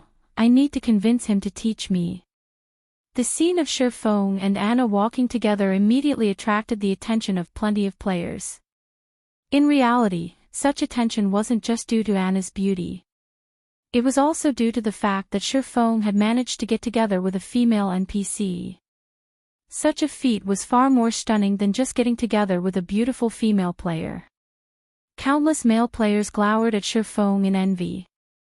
Meanwhile, this information spread throughout the forums like a storm, especially the footage of Feng and Anna strolling through the sales area. This footage became a sensation among players, and it allowed them to gain a new perspective on God's domain. Fortunately, Feng had not used his true appearance at that time. Instead, he wore the identity of Black Flame. This should be enough. Feng looked at the surrounding onlookers as he revealed a faint smile. The reason he had asked Anna to come out for a stroll was precisely to attract attention. He then spoke to Anna. I've decided to change the Starstreak trading firm's business model. I wonder if that would be alright. Anna's eyes suddenly widened in surprise. She looked at Feng with a confused expression as she thought, he has just taken the position as the acting president, yet, he is already taking such a bold and decisive action. Is this person really a business prodigy? However, Feng was her boss. Moreover, President Henry had already instructed her to listen to Feng. Hence, she nodded her head, saying, if Your Excellency wishes to change the business models, I wonder what Your Excellency needs me to do. Very simple.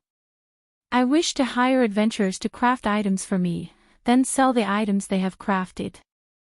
So, I need you to get someone to refurbish the 8 shops we own. The first and second floors of the building will be used to sell our wares, while the 4th to 6th floors will be rebuilt as a workspace. Also, get the news out that we are hiring lifestyle players.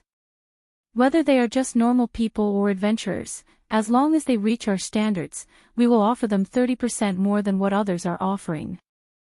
Listening up to this point, Anna grew shocked. This wasn't just a change in the business models, this was practically a change of occupation.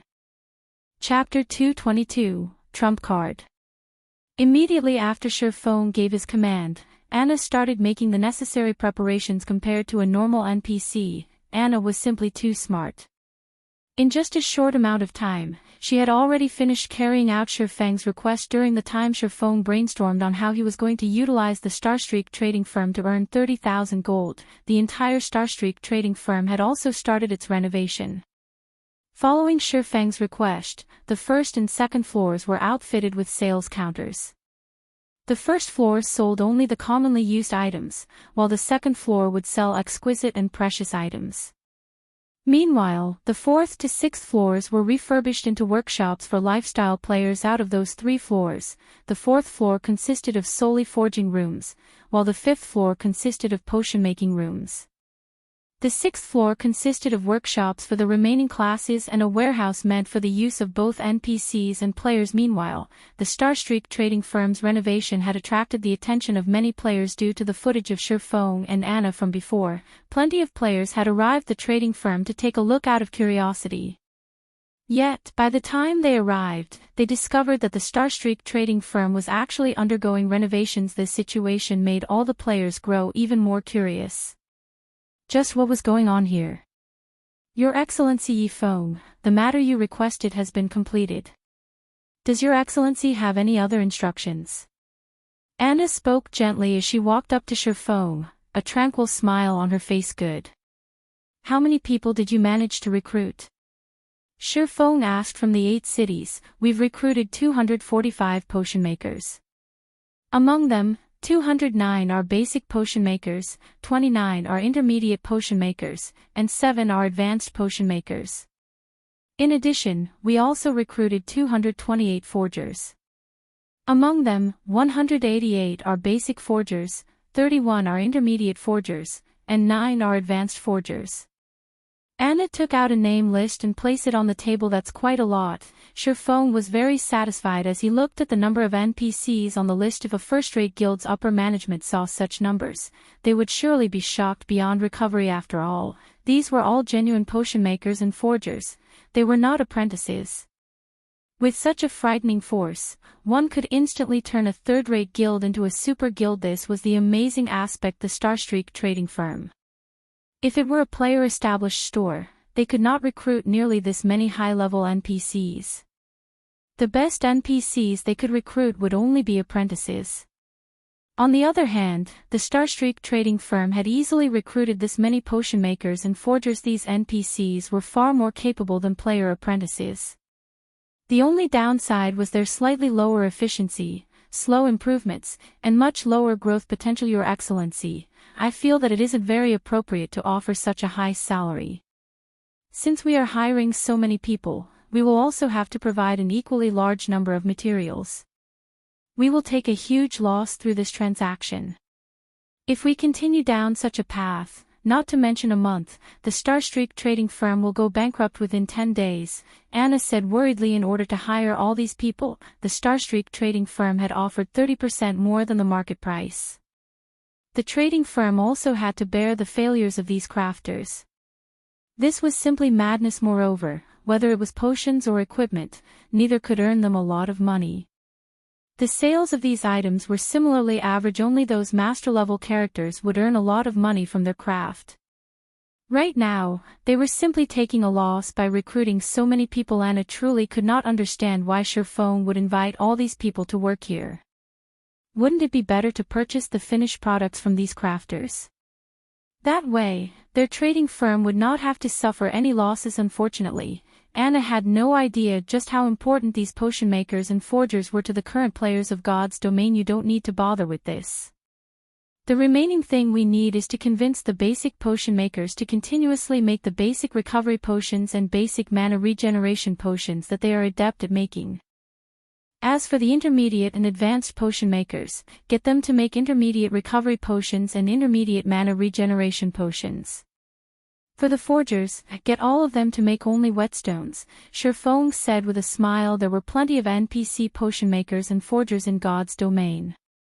Meanwhile, only players with their own shops had the right to hire these NPCs, otherwise, even when players provided the materials, these NPCs would refuse to make anything for these players. However, there was a downside to getting these NPCs to make items. Simply put, they were slow. The number of items they could craft within a day was fixed. As for the advantage, NPCs had a much higher success rate, so they did not waste as many materials as players did. Meanwhile, during the later stages of God's domain, as player-made items grew in abundance, the usefulness of these NPCs would similarly start to wane. Right now, however, these forgers and potion makers were of great use to Shifeng. It was especially true for the intermediate recovery potion and intermediate mana regeneration potion.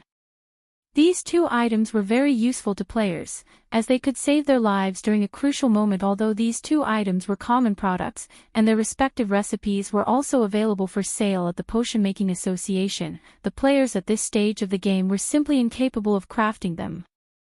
Meanwhile, these two potions were only available for purchase from hidden NPCs, and only a limited amount was sold each day. They were items that a majority of the players in God's domain had no chance of enjoying. If these NPC potion makers crafted these two potions, their success rate would be more than 70%. The materials needed to make an intermediate potion were only around 30 to 40 copper, yet, each completed bottle could sell for 5 to 6 silver coins. If Shifeng deducted the cost of hiring, he would still make a profit of 4 to 5 silver coins. So, why wouldn't he carry out this transaction?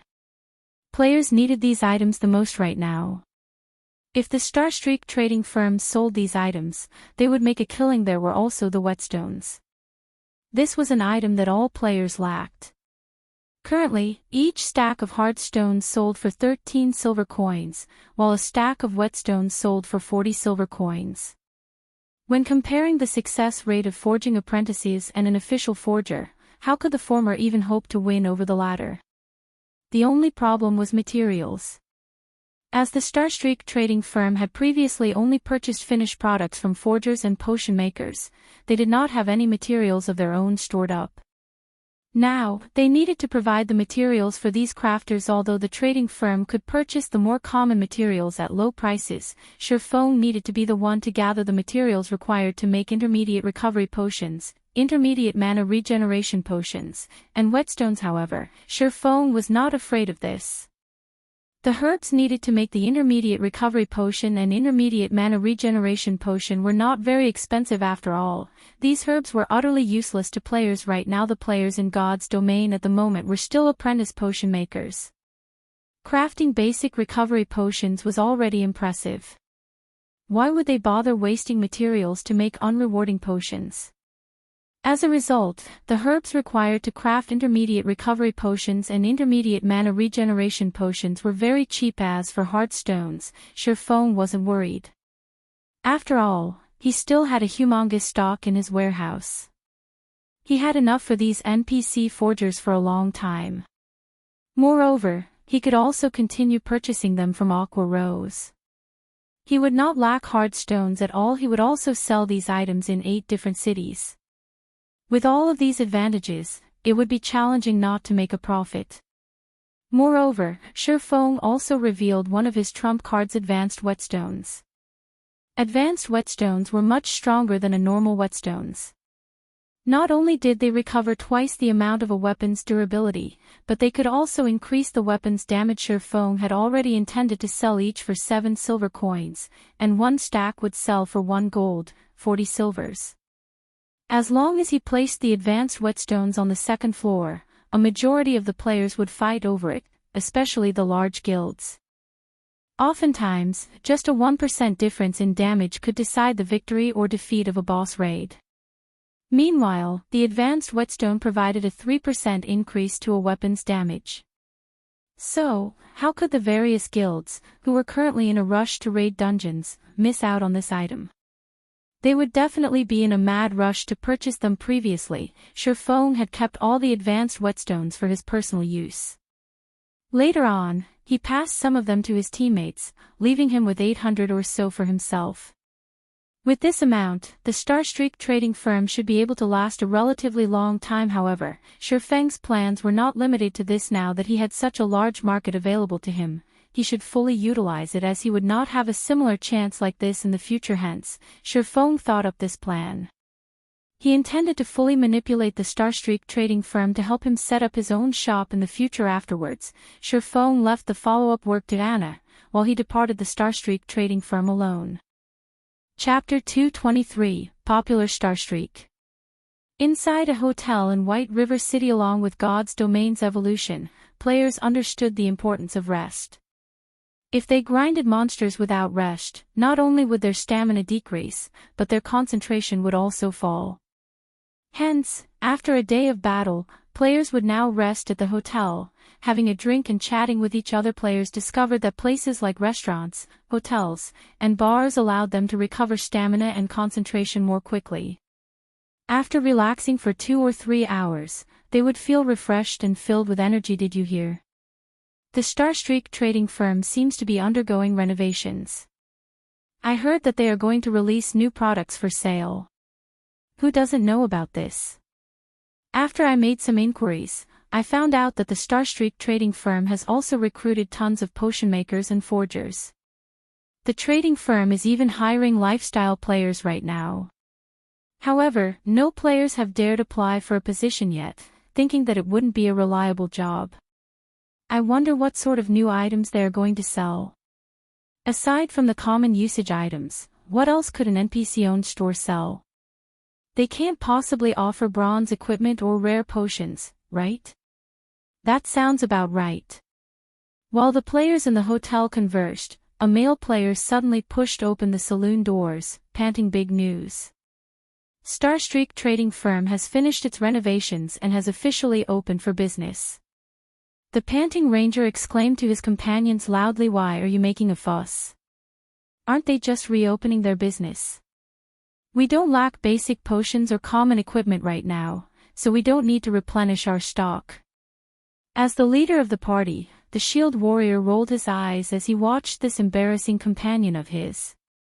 Others would make fun of them for the ranger's unsightly appearance. Indeed, just like the shield warrior had feared, the other players in the hotel sent belittling glances, mocking smiles on their faces. "Leader, listen to me," that ranger excitedly said. "I saw whetstones inside the shop. There are also intermediate recovery potions and intermediate mana regeneration potions.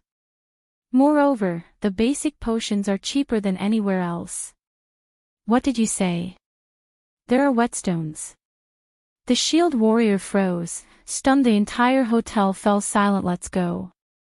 Take us there immediately. We have to buy all of them, now."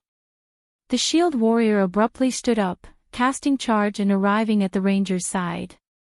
Grabbing the ranger by the arm, he immediately rushed out of the hotel, running towards the Starstreak trading firm. The other players inside the hotel were dumbfounded by this scene. "What? Crap, they're going to buy out the whetstones. We need to hurry as well." After entering White River City, players' need for whetstones had not decreased in the slightest. On the contrary, their need had grown. It was especially true when they faced high-level monsters, as the durability of their weapons reduced at a much faster rate. As a result, the popularity of whetstones had exploded.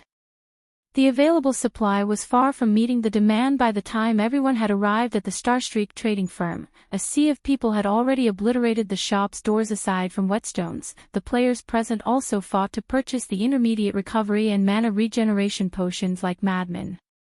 Meanwhile, this information had quickly spread to the ears of the various guilds. "Guild leader, I've already collected a large sum from all our members, and we've managed to purchase 30 stacks of hard stones. This amount should be enough to last us a long time." Stabbing Heart spoke through the system communicator. "Good. The moment the money-making team sends over the latest batch of gold coins, immediately return all the money we borrowed from our members," Cruel Sword excitedly said. Aside from the Assassins Alliance, other guilds also frantically gathered funds. "Know just what is happening at that Starstreak trading firm? Why would they suddenly start selling these items?" Zhao Yueru wrinkled her crescent brows when she looked at the latest news that she had just received. She then said helplessly, "We've already spent a lot of money to purchase our previous stock of hard stones. We don't have any money to purchase any more right now. I've heard that the Starstreak trading firm is also selling limited edition advanced whetstones right now. Rumor has it the advanced whetstones effects are at least double that of normal whetstones. In addition, it also provides a 3% damage buff. Although it is slightly more expensive, costing 7 silver coins per piece, we would have a much easier time raiding the dungeon bosses with them." Gentle Snow shook her head, a helpless expression appearing on her beautiful face as she said, "Under normal circumstances, NPCs would never sell these items. However, there is something strange going on. A player has created a connection with the Starstreak trading firm. I'm just wondering who could possibly achieve such a feat also, who would possess enough funding to supply so many whetstones and intermediate potions. This is simply unbelievable.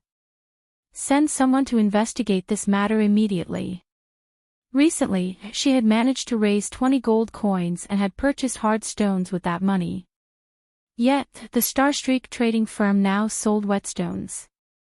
She had not received any information before this incident, causing her to suffer disaster currently. The issue of weapon durability had caused a roadblock in their dungeon raiding progress. Everything would be too late by the time their guild's forgers managed to turn those hard stones into whetstones.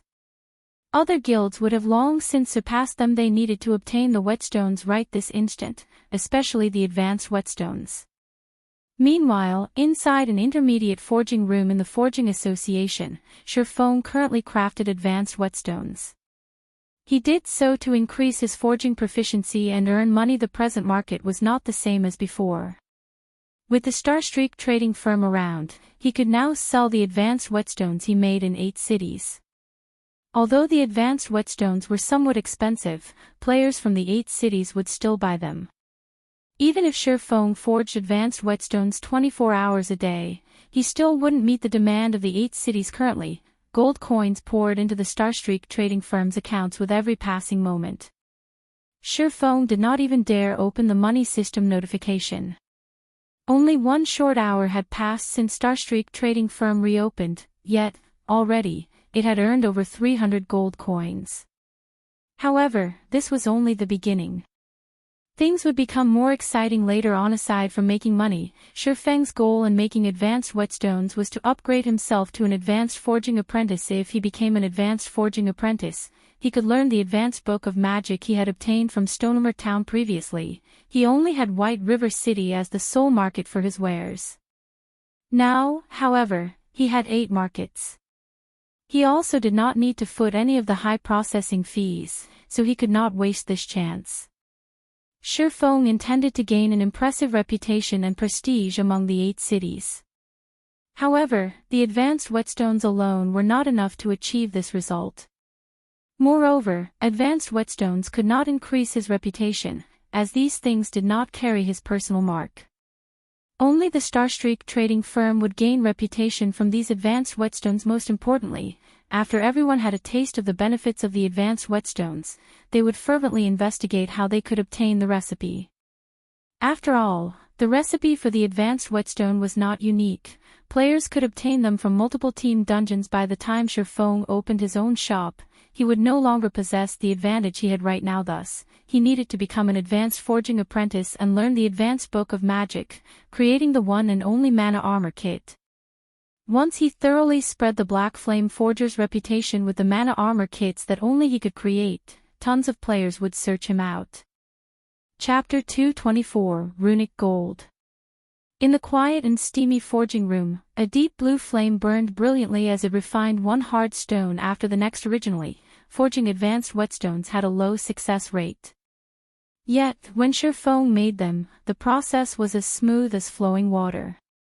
Whether regarding production speed or quality, both were equally amazing, and one couldn't help but give praise when witnessing this scene. Although the repetitive task was slightly cumbersome, when Sherfeng's thoughts wandered to the fact that each advanced whetstone could sell for 7 silver coins, endless motivation flowed into him. After 3 hours had passed since Sherfong started this laborious work, he had made 180 advanced whetstones.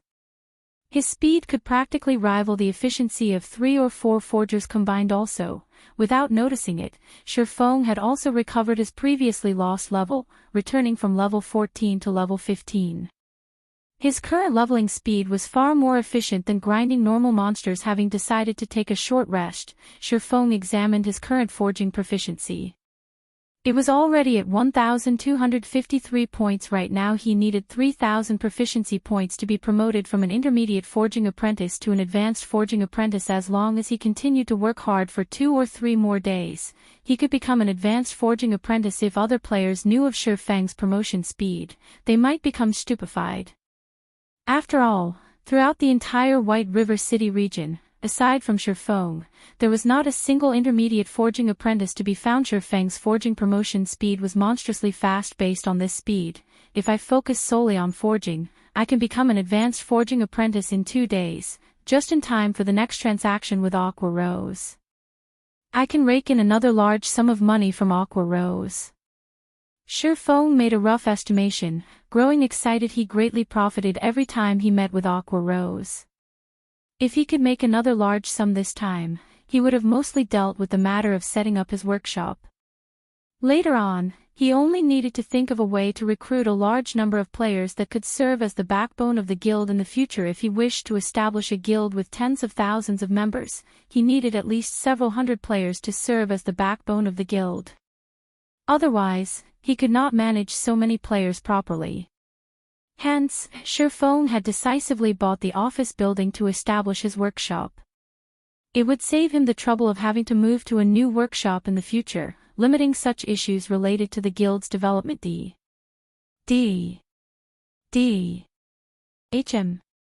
Gentle Snow. When Shifeng heard the ringtone for his communicator, he discovered the caller was Gentle Snow. However, she was not looking for Yifeng, but Black Flame instead. It just so happened that Shifeng had reasons to look for Gentle Snow as well. Previously, he had intended to use the ID of Black Flame to establish the lifestyle guild, the Horizon Alliance. However, he never found the chance to do so. Now, a chance had arrived. Currently, he was temporarily in charge of the Starstreak trading firm, which possessed shops in 8 different cities. Moreover, these shops were all located in the heart of each city. Regarding materials, workplace, or a place to sell items, Shifeng now had everything a lifestyle player would need in his possession. If he factored in Gentle Snow's advertising, establishing the Horizon Alliance was practically a done deal. If Horizon Alliance successfully developed, it would be worth a gold mine. He could obtain both funding and materials through this lifestyle guild. At that time, Shifeng would not have to worry about Zero Wings development. Black Flame, are you interested in making a deal? Gentle Snow immediately asked without any greeting. A deal? I wonder what sort of deal Miss Snow wishes to make. Shifeng asked, curious. I know that you are related to the matter of the Starstreak trading firm, so I wish to purchase some whetstones from you, especially the advanced whetstones. I'll pay credits, and I'll buy as many as you have right now, Gentle Snow said. So, you desire the whetstones? This should be simple. However, I need gold coins far more than credits right now. If Miss Snow has a lot of them, I can definitely sell you my entire stock. Shifeng did not refute Gentle Snow's claim. After all, it was not strange that she had discovered his relation to the Starstreak trading firm previously. He had used the appearance of Black Flame to stroll through the trading firm with Anna openly. Moreover, many players had recorded a video of that scene. Since Gentle Snow had seen Black Flame before, she could easily figure out the relationship between him and the Starstreak trading firm. As long as she saw one of those videos, I'll pay you 3 times of the market price via credits. Gentle Snow did not want the other guilds to catch up to them. Hence, she did not mind spending some extra credits. Miss Snow, there is no need to continue. You and I both know how important gold coins are right now. If you do not have the sincerity to conduct this trade, let us just forget it altogether. I am sincere about this deal. However, I've recently purchased a large batch of hard stones, so I don't have any excess gold coins at the moment. How about 5 times the market price? Gentle Snow felt helpless right now. Black Flame certainly had a powerful backer supporting him, so he might not value credits as much as gold coins. However, she truly had nothing she could use to trade. She only had credits. Let's just forget about the credits. Don't you have a lot of hard stones right now? Shifeng revealed a faint, bitter smile. If he were not required to earn 30,000 gold coins within 20 days, he would have definitely agreed to 5 times the market price. However, gold coins were much more important to him right now. This matter affected his own future development, so he could not compromise. Hence, he suggested, let's exchange using hard stones, then. Exchange. Gentle Snow's beautiful face froze. Stunned, she asked, what will the ratio of exchange be? That will depend on you. For the normal whetstones, it will be a 1-to-4 ratio. As for the advanced whetstones, I require a 1-to-9 ratio, Shifeng stated calmly. Fine. However, I want only advanced whetstones. Moreover, I want to conduct the trade immediately. After giving the matter some thought, Gentle Snow felt that this exchange seemed reasonable. However, Gentle Snow inwardly cursed at Shifeng for being too hateful. It is as expected of the chief forger of Starmoon Kingdom. If she allowed the forgers in her guild to make whetstones right now, they could produce 1 whetstone with every 4 or 5 hard stones. Meanwhile, Shifeng had accurately suggested trading 1 whetstone for 4 hard stones. The result of this exchange was just slightly better than the result the forgers in her guild could produce. So, Gentle Snow agreed to trade the majority of their stock of hard stones for advanced whetstones, leaving the remainder for the forgers in her guild to increase their forging proficiency. Alright, then. Look for an NPC named Anna once you arrive at the Starstreak trading firm. She will conduct the exchange immediately, Shifeng instructed, chuckling. Soon after, Shifeng disconnected the call, resuming his production of advanced whetstone. Shifeng's trade with Gentle Snow was only a small interlude. After Gentle Snow had exchanged 4 stacks of advanced whetstones with Anna, under Shifeng's instructions, Anna made the exchange mechanism open to the public. The exchange ratio was the same as he previously mentioned to Gentle Snow. As a result, many players who lacked the money to purchase whetstones started frantically exchanging their hard stones. They no longer needed forging apprentices to rip them off with this. Not only could the Starstreak trading firm deal with its material supply issue, but it could also make a profit from this exchange. This scene caused many lifestyle players to have second thoughts about applying to work at the trading firm. 2 days later. System, congratulations. You are the first player to be promoted to an advanced forging apprentice. Obtain 200,000 EXP. Rewarding 5 runic gold, finally. Still, the system is really generous this time. To think it would even give me a rare item like runic gold. Shifeng involuntarily smiled when he saw the system rewards runic gold could increase the forging success rate of an item by 10%. Simultaneously, it would have a chance to upgrade the rank of the forged item by 1. Unlike runic steel, which could only upgrade an item's quality to a maximum of fine gold rank, runic gold could increase an item's quality up to dark gold rank. However, Shifeng's joy focused on the promotion to an advanced forging apprentice. Ever since his forging proficiency had reached 2,000 points, the advanced whetstones no longer rewarded 1 proficiency point 100% of the time. They only had a 70% chance to reward a proficiency point. Meanwhile, after he reached 2,500 points, there was only a 40% chance of obtaining 1 proficiency point, while at 2,800 points, that chance further decreased to 20%. After spending 2 days forging away, he finally managed to earn the promotion to an advanced forging apprentice. After becoming an advanced forging apprentice, Shifeng immediately retrieved the advanced book of magic from his bag, choosing to learn it without hesitation. Suddenly, a golden glow surrounded Shifeng's body, and within Shifeng's mind, the knowledge of producing the magic armor kit appeared. During these 2 days, aside from continuously producing advanced whetstones and raising his forging proficiency, Shifeng had also made sure to train his body during the day. Incidentally, He also bought that office building in the city center for his workshop. Shifeng had to pay a total of 60 million credits in installments.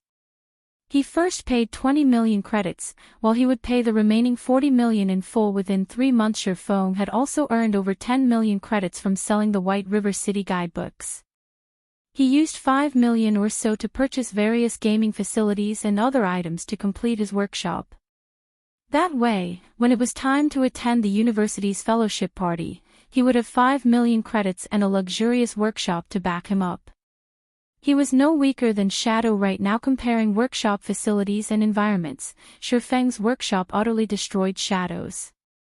Chapter 225, Mana Armor Kit.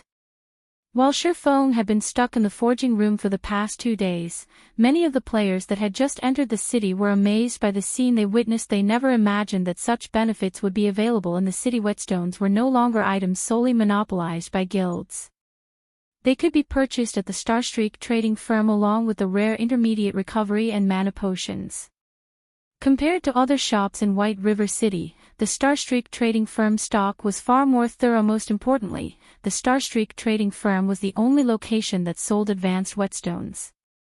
This item had become the Starstreak trading firm's signature item and was only sold in limited numbers every day. With such an advantage, the Starstreak trading firm instantly obtained a strong foothold in the 8 cities it occupied, suppressing the other shops. During these 2 days, players no longer visited other shops to purchase their items, as they could simply purchase everything they needed at the Starstreak trading firm. As a result, business boomed for the trading firm. Meanwhile, a huge incident also happened in White River City, and even Shifeng, who was extremely knowledgeable about God's domain, was shocked. 10 guilds had suddenly grouped, forming an entirely new, single guild. This matter sent shockwaves throughout the entire White River City region. Many of the second-rate and third-rate guilds started panicking at this news. They all increased the treatment they offered to their members and continuously tried to recruit new members into their guilds. Simultaneously, they also increased their speed of annexing smaller guilds. As for the unrated guilds, they started to form alliances to resist the annexation of these second-rate and third-rate guilds for self-preservation. White River City, which originally had hundreds of guilds contending with each other for supremacy, suddenly entered a new phase where only a handful of powers contended with each other. In reality, a dozen or so unrated guilds coming together to form one large guild would not greatly affect these second-rate and third-rate guilds. The main reason this merger frightened these powerful guilds was the guild at its core. It was none other than the top-tier, third-rate guild, Dark Star. Furthermore, Dark Star had a new guild leader. Lone Tyrant had suddenly become Dark Star's new guild leader, while the previous guild leader had been chased out of his own guild originally. Dark Star already had Lone Tyrant, who was ranked first on the ranking list. They also managed to obtain the first clear of several hard-mode team dungeons. Previously, they had even competed against the Assassins Alliance over supremacy in White River City. However, due to lacking a powerful background, they could not grow any stronger within a short time. Now that Lone Tyrant had become the guild leader, not only had Dark Star annexed a large number of guilds, but they had also managed to recruit quite a few hidden experts. Just a short time after the merger, Dark Star had obtained the first clear of 2 hard-mode team dungeons, and one of them was even the first clear of a 20-man hard-mode team dungeon. As a result, Dark Star's fame soared once again. They were no longer beneath the Assassins Alliance. They might have already surpassed the Assassins Alliance currently. Dark Star's influence in White River City could rival that of a first-rate guild. They had become one of the tyrants of White River City. On another note, for reasons unknown, the first thing Lone Tyrant did after he unified those unrated guilds was place a bounty on Shifeng's head. Moreover, the bounty he set was rather generous. As long as someone could kill Shifeng to level 0, he would immediately reward the person responsible with 5 million credits and an elder position in Dark Star.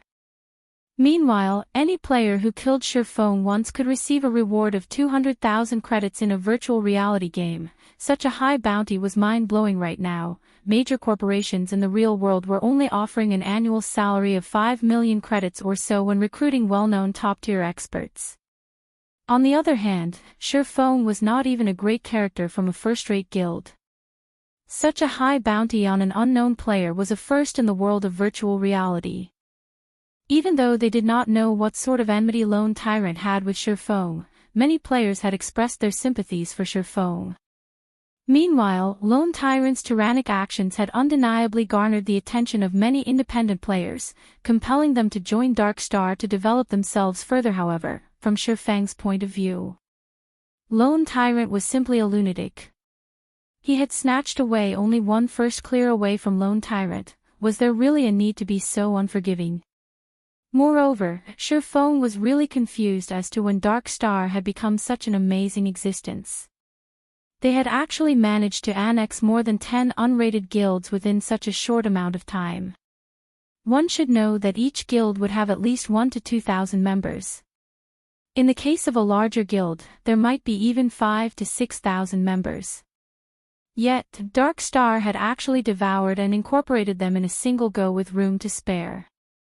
Even the Assassin's Alliance did not possess a background strong enough to carry out such a feat. Although Dark Star was very powerful right now, Shifeng considered the bounty on his head no more than a joke. If Shifeng were only a normal expert, he might have trembled in fear as he could not continue mingling in White River City.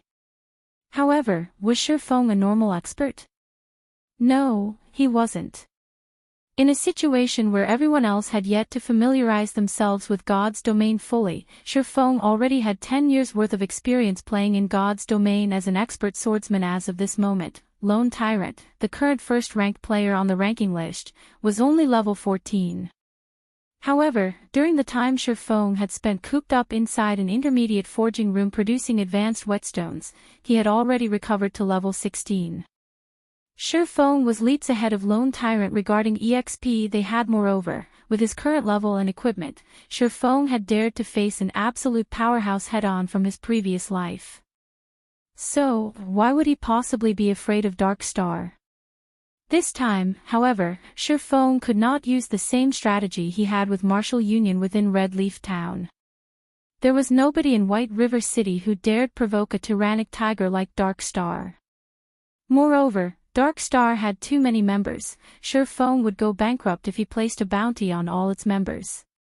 Not to mention, whether it was gold coins or credits, Shifeng was sorely in need of both right now. Hence, Shifeng chose to ignore Dark Star and instead focus on his own matters, producing mana armor kits. Compared to normal armor kits, mana armor kits were far more powerful. Aside from providing additional defense, normal armor kits only provided a small bonus to attributes. On the other hand, mana armor kits provided a significant bonus. Moreover, mana armor kits could be equipped on both plate and cloth armor. The materials needed to produce them were also very basic. No expensive or rare materials were necessary at all. Basic mana armor kit. Materials required: 10 copper ore, 3 bronze ore, 1 basic recovery potion or 1 basic mana regeneration potion. Can be crafted into either physical or magical. Basic armor kit bound to character after equipping basic physical armor kit. Defense plus 80. Strength plus 3, Endurance plus 4, Agility plus 3. Maximum binding limit per character, 3, can only be bound to level 10 equipment or above. Basic magical armor kit. Defense plus 30. Intelligence plus 3, Endurance plus 4, Vitality plus 3. Maximum binding limit per character, 3, can only be bound to level 10 equipment or above. Intermediate mana armor kit. Materials required: 15 iron ore, 5 fine iron ore, 1 intermediate recovery potion or 1 intermediate mana regeneration potion. Can be crafted into either physical or magical. Intermediate armor kit bound to character after equipping intermediate physical armor kit. Defense plus 200. Strength plus 10, Endurance plus 12, Agility plus 10. Maximum binding limit per character, 3. Can only be bound to level 25 equipment or above. Intermediate magical armor kit. Defense plus 60. Intelligence plus 10, Endurance plus 12, Vitality plus 10. Maximum binding limit per character, 3. Can only be bound to level 25 equipment or above. Advanced mana armor kit. Materials required: 20 silver ore, 8 mithril ore, 2 advanced recovery potion or 2 advanced mana regeneration potion can be crafted into either physical or magical advanced armor kit bound to character after equipping. Advanced physical armor kit. Defense plus 400. Strength plus 30, endurance plus 40, agility plus 30. Maximum binding limit per character, 3. Can only be bound to level 50 equipment or above advanced magical armor kit. Defense plus 150. Intelligence plus 30, endurance plus 40, vitality plus 30. Maximum binding limit per character, 3. Can only be bound to level 50 equipment or above as long as a player bound 3 mana armor kits to their equipment. They would have the equivalent of an additional piece of precious equipment. Whether in a normal battle or dungeon raid, the mana armor kits would provide an immense improvement to a player. Who could resist such an enticing item? Chapter 226, Attracted by Fame. On a street located in the heart of the trade area, a man hiding himself under a hooded cloak hurriedly walked into the tall building, the Starstreak trading firm. By the roadside, due to its raging popularity, there were plenty of players entering and leaving the Starstreak trading firm. Moreover, players who wore cloaks were common at the trading firm, so the hurried man did not attract the attention of other players. However, if one observed carefully, they would discover 2 exquisite longswords strapped to his back. Of the 2 swords, one released a faint glow that resembled a black flame, while the other released a green stream of light. One could easily tell that these 2 swords were extraordinary items.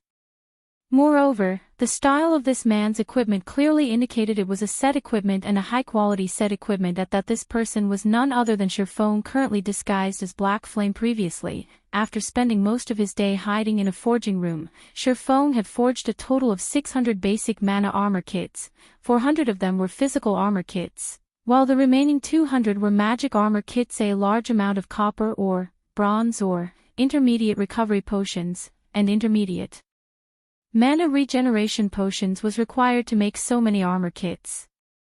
Fortunately, Shurfong had these materials in spades. With the Philosopher's Stone, Shurfong could refine stones into ores. There was no need for him to purchase any at all. As for basic potions, he simply needed to spend some money to purchase a large stock of them.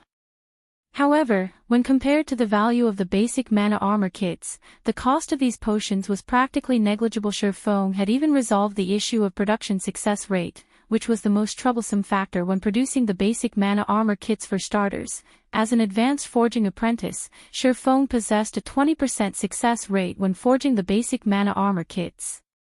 After factoring in the Book of Forging and the various supporting tools he possessed, his success rate was further boosted to 66%.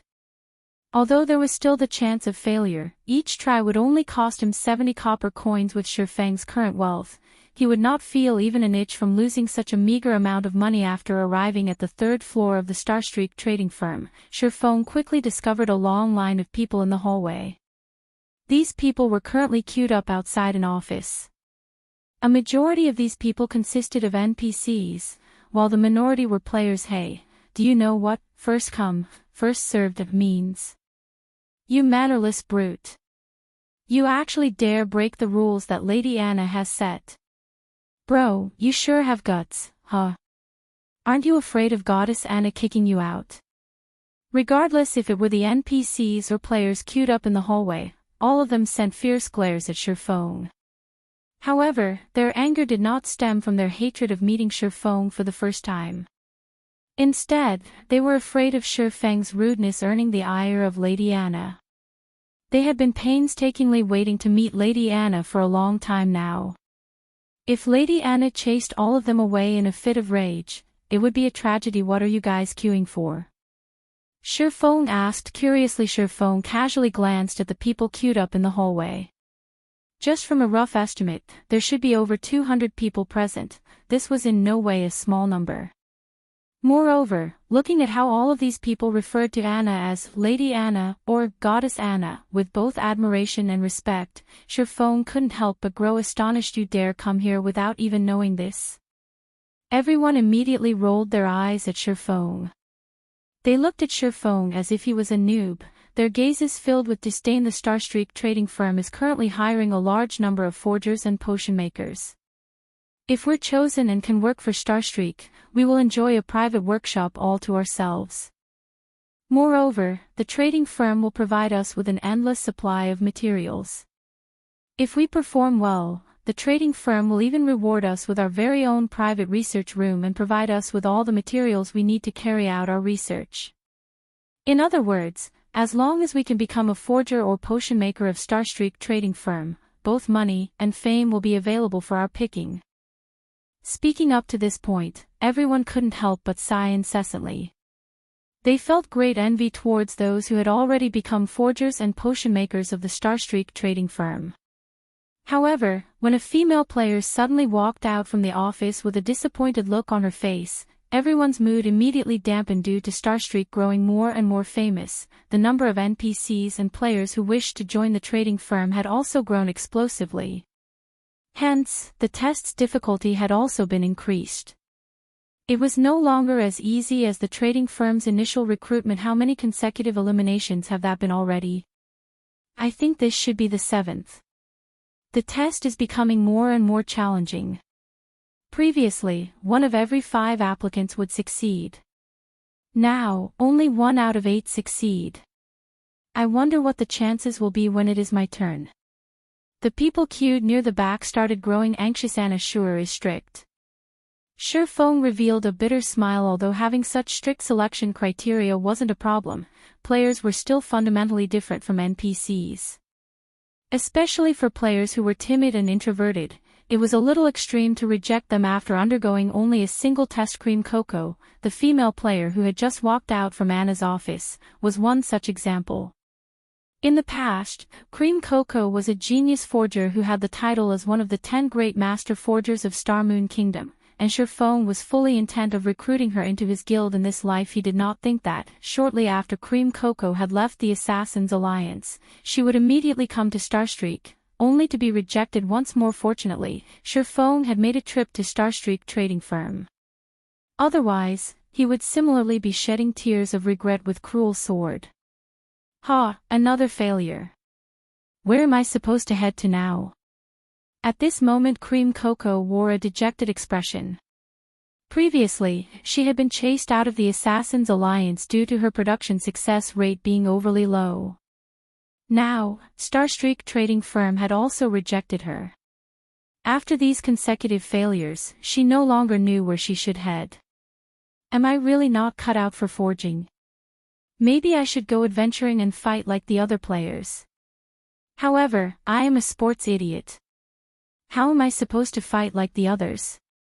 Hello. Are you here to apply for a job at Starstreak trading firm? Shurfeng asked, blocking Cream Coco's path. Cream Coco nodded as she glanced at Shurfeng. Currently, she did not have the mood at all to pay any attention to a stranger. Are you interested in taking another test? Shurfeng asked with a smile. Shock flashed in Cream Coco's eyes. Immediately, she lifted her head and focused on Shurfeng. For a moment, she had even thought that Shurfeng was one of Starstreak's personnel. However, when she failed to find the Starstreak trading firm's emblem on Shurfeng's clothing, she couldn't help but feel disappointed. Ha ha ha. Who do you think you are? Starstreak's president. Can you let someone, who has already been rejected, take the test again? If you wish to pretend, at least think of the time and place. Look at where you are at right now.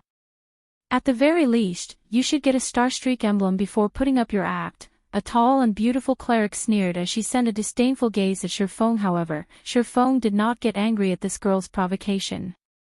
Instead, he used observing eyes on this tall beauty. Melancholic smile.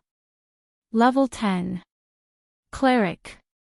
Seeing this name, Shurfeng was shocked. Although not as famous as Cream Coco, Melancholic Smile, the tall beauty of a cleric before him, was also one of Star Moon Kingdom's future master forger. Shurfeng truly did not think that the Starstreak trading firm could be so attractive as to lure 2 future master forgers. My bad, I forgot to introduce myself. I am.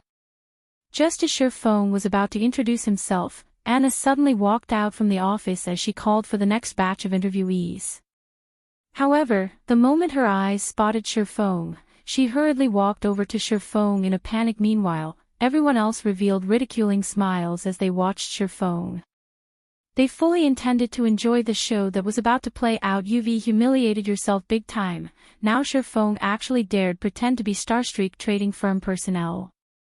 Now that he had been caught in the act, he would definitely be shown the way out. Your Excellency, this subordinate is extremely sorry for this. I did not think that these people would disturb you. I will immediately send them away. Anna glared at Cream Cocoa and Melancholic Smile, hurriedly apologizing to Shifeng. Chapter 227, Master Black Flame. Ah! Everyone who wore a mocking smile a moment before was so shocked that their eyes nearly popped out of their sockets when they heard Lady Anna speak to Shifeng. Their jaws nearly hit the floor.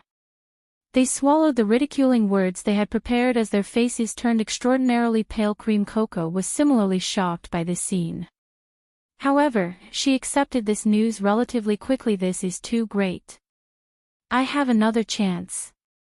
Cream Cocoa's disappointed expression instantly shifted to excitement as she looked at Shifeng. Seeing Lady Anna's humble attitude toward Shifeng, even going as far as to refer to Shifeng as Your Excellency, Cream Cocoa was sure that Shifeng was no ordinary character. Since such a great character was willing to give her another chance, the flame of hope within her instantly ignited. On the other hand, Melancholic Smile's current mood was the exact opposite of Cream Cocoa's. At this moment, she looked at Shifeng with a face filled with astonishment. She then shifted her gaze towards the beautiful Anna. Melancholic Smile discovered reverence in Anna's mesmerizing bright blue eyes as she gazed at Shifeng. Clearly, Anna was not acting. Moreover, when Anna noticed Melancholic Smile's gaze on her, she glanced at Melancholic Smile, and the reverence in her eyes instantly transformed into rage. Melancholic Smile immediately panicked. It's over. It's over. Why is my luck so terrible? Previously, I got kicked out of the guild after offending one of its upper echelons. Now, before I have even set foot in the Starstreak trading firm, I have offended one of its great characters. Melancholic Smile's thoughts were chaotic, and her heart was distraught. She did not know how she should explain herself to Lady Anna to get out of this mess. Shifeng couldn't help but smile when he noticed Anna's furious glare and Melancholic Smile's flustered expression. However, when Melancholic Smile noticed Shifeng's smile, her delicate body couldn't help but tremble, dread filling her heart. It seems that I can no longer stay in the Starstreak trading firm, Melancholic Smile lamented. If she had known about this beforehand, she would not have attempted to speak out of turn, interrupting Shifeng's happy occasion. In the end, she had dug her own grave. However, Shifeng's following words shocked Melancholic Smile. Anna, don't mind me and continue your evaluations, Shifeng instructed Anna. He then shifted his sights to Cream Cocoa and Melancholic Smile, softly saying, I will conduct both of your tests. Everyone else, continue as usual. Yes, Your Excellency, Anna respectfully replied. Compared to a few days ago, Anna's current loyalty had risen from 50 to 70 points. Although it wasn't a particularly high number, it was passable. At the very least, Anna would not cause him any trouble. Do I still have a chance? Melancholic Smile never thought Shifeng would give her another chance. After all, she had spoiled Shifeng's happy occasion. Logically speaking, he should have chased her out of Starstreak instead, following which, Shifeng led both Cream Cocoa and Melancholic Smile up to the 4th floor of the building. Just who is he? Isn't he too amazing? He had actually made Lady Anna bow before him. If I could achieve a similar feat, I could die without regrets. Some of the players watched Shifeng's departing figure with admiration, inwardly guessing Shifeng's identity. In the entire White River City, there had yet to be a single player-owned shop. Even Ouroboros, currently most famous guild, had not accomplished such a thing. Yet, Shifeng had succeeded in doing just that. Moreover, he was in the upper echelon of the Starstreak trading firm. His position was far above Anna's. So, how could this piece of news not be shocking? Just how powerful of a backer must Shifeng have to cooperate with the Starstreak trading firm? Meanwhile, when some of the male players saw Shurfeng leading away both Cream Cocoa and Melancholic Smile, they inwardly cursed and called him an animal. One was not enough for him. He is practically abusing his authority. Inwardly, these male players felt both envy and disdain for Shurfeng. Inside a forging room on the 4th floor, Shurfeng prepared 5 sets of materials to craft whetstones for each of the 2 girls. Looking at the materials placed on the stone table, Melancholic Smile's thoughts slightly lagged. She never thought that Shurfeng would truly give them a test and not have any unscrupulous thoughts towards them. What is it? Have you not learned how to make whetstones yet? Shurfeng asked curiously when he noticed Melancholic Smile's dazed expression. The Forging Association sold the recipe for whetstones. Moreover, it was available for only 30 copper coins. Logically speaking, every player who aspired to become a forger should have learned the recipe, not to mention players who had managed to enter White River City. That's not it. I know how to make them. Melancholic Smile hurriedly shook her head, a faint blush appearing on her cheeks. She felt ashamed of herself for completely misunderstanding Shurfeng's intentions. On the other hand, Cream Cocoa had a much purer mind than Melancholic Smile. She had not overthought things like the cleric had. However, she was still extremely nervous at the thought of having to make a whetstone in front of Shurfeng. She felt deeply afraid that she would fail the test. Shurfeng had given each of them 5 sets of materials, and his requirement was for them to achieve at least 2 successful attempts. However, during her time at the Assassin's Alliance, Cream Cocoa could only make 1 or 2 whetstones out of 10 sets of materials. Before you start, I'll give you 2 a demonstration. Shurfeng retrieved a set of materials from his inventory. With a wave of his hand, he started producing the whetstone. You are a forger as well? Cream Cocoa and Melancholic Smile asked in astonishment. How forgetful of me. I still haven't introduced myself. As Shurfeng had kept both his name and level hidden, others could not discover who he was. I am Black Flame, a forger. You are the chief forger of Starmoon Kingdom. You are Master Black Flame, the one that developed the Glimmer chest plate. Cream Cocoa and Melancholic Smile immediately grew flustered. They would never have believed that they would meet the legendary Master Black Flame. After all, he was the person responsible for elevating the status of forgers, turning it into the most popular lifestyle class in Starmoon Kingdom. Simultaneously, he had also given the various large guilds a reason to support and nurture their forgers.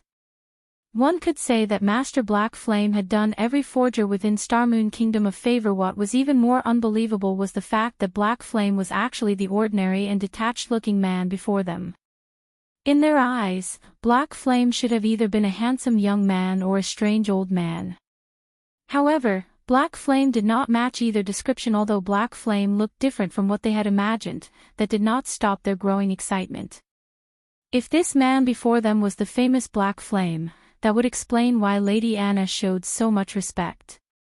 It also explained how the Starstreak trading firm could possess items such as the advanced whetstones. Noticing Cream Cocoa's and Melancholic Smile's excited and hungry gazes, cold sweat dripped down Shurfeng's forehead. He coughed dryly and said sternly, I will only demonstrate this once. If you cannot complete 2 whetstones, you can show yourselves out. I won't accept you into the firm. The 2 girls instantly calmed after being admonished by Shurfeng. Afraid that they would miss out on something, they both heightened their concentration as they watched Shurfeng's hands. However, Shurfeng's actions rendered them speechless. Shurfeng's production speed was simply too fast. Moreover, his actions were as smooth and natural as flowing water. One would easily find themselves mesmerized. Before they could react, Shurfeng had already finished producing a whetstone. All right, it is your turn now. Shurfeng smiled calmly as he pointed the 2 towards the materials on the stone table. He was already an advanced forging apprentice.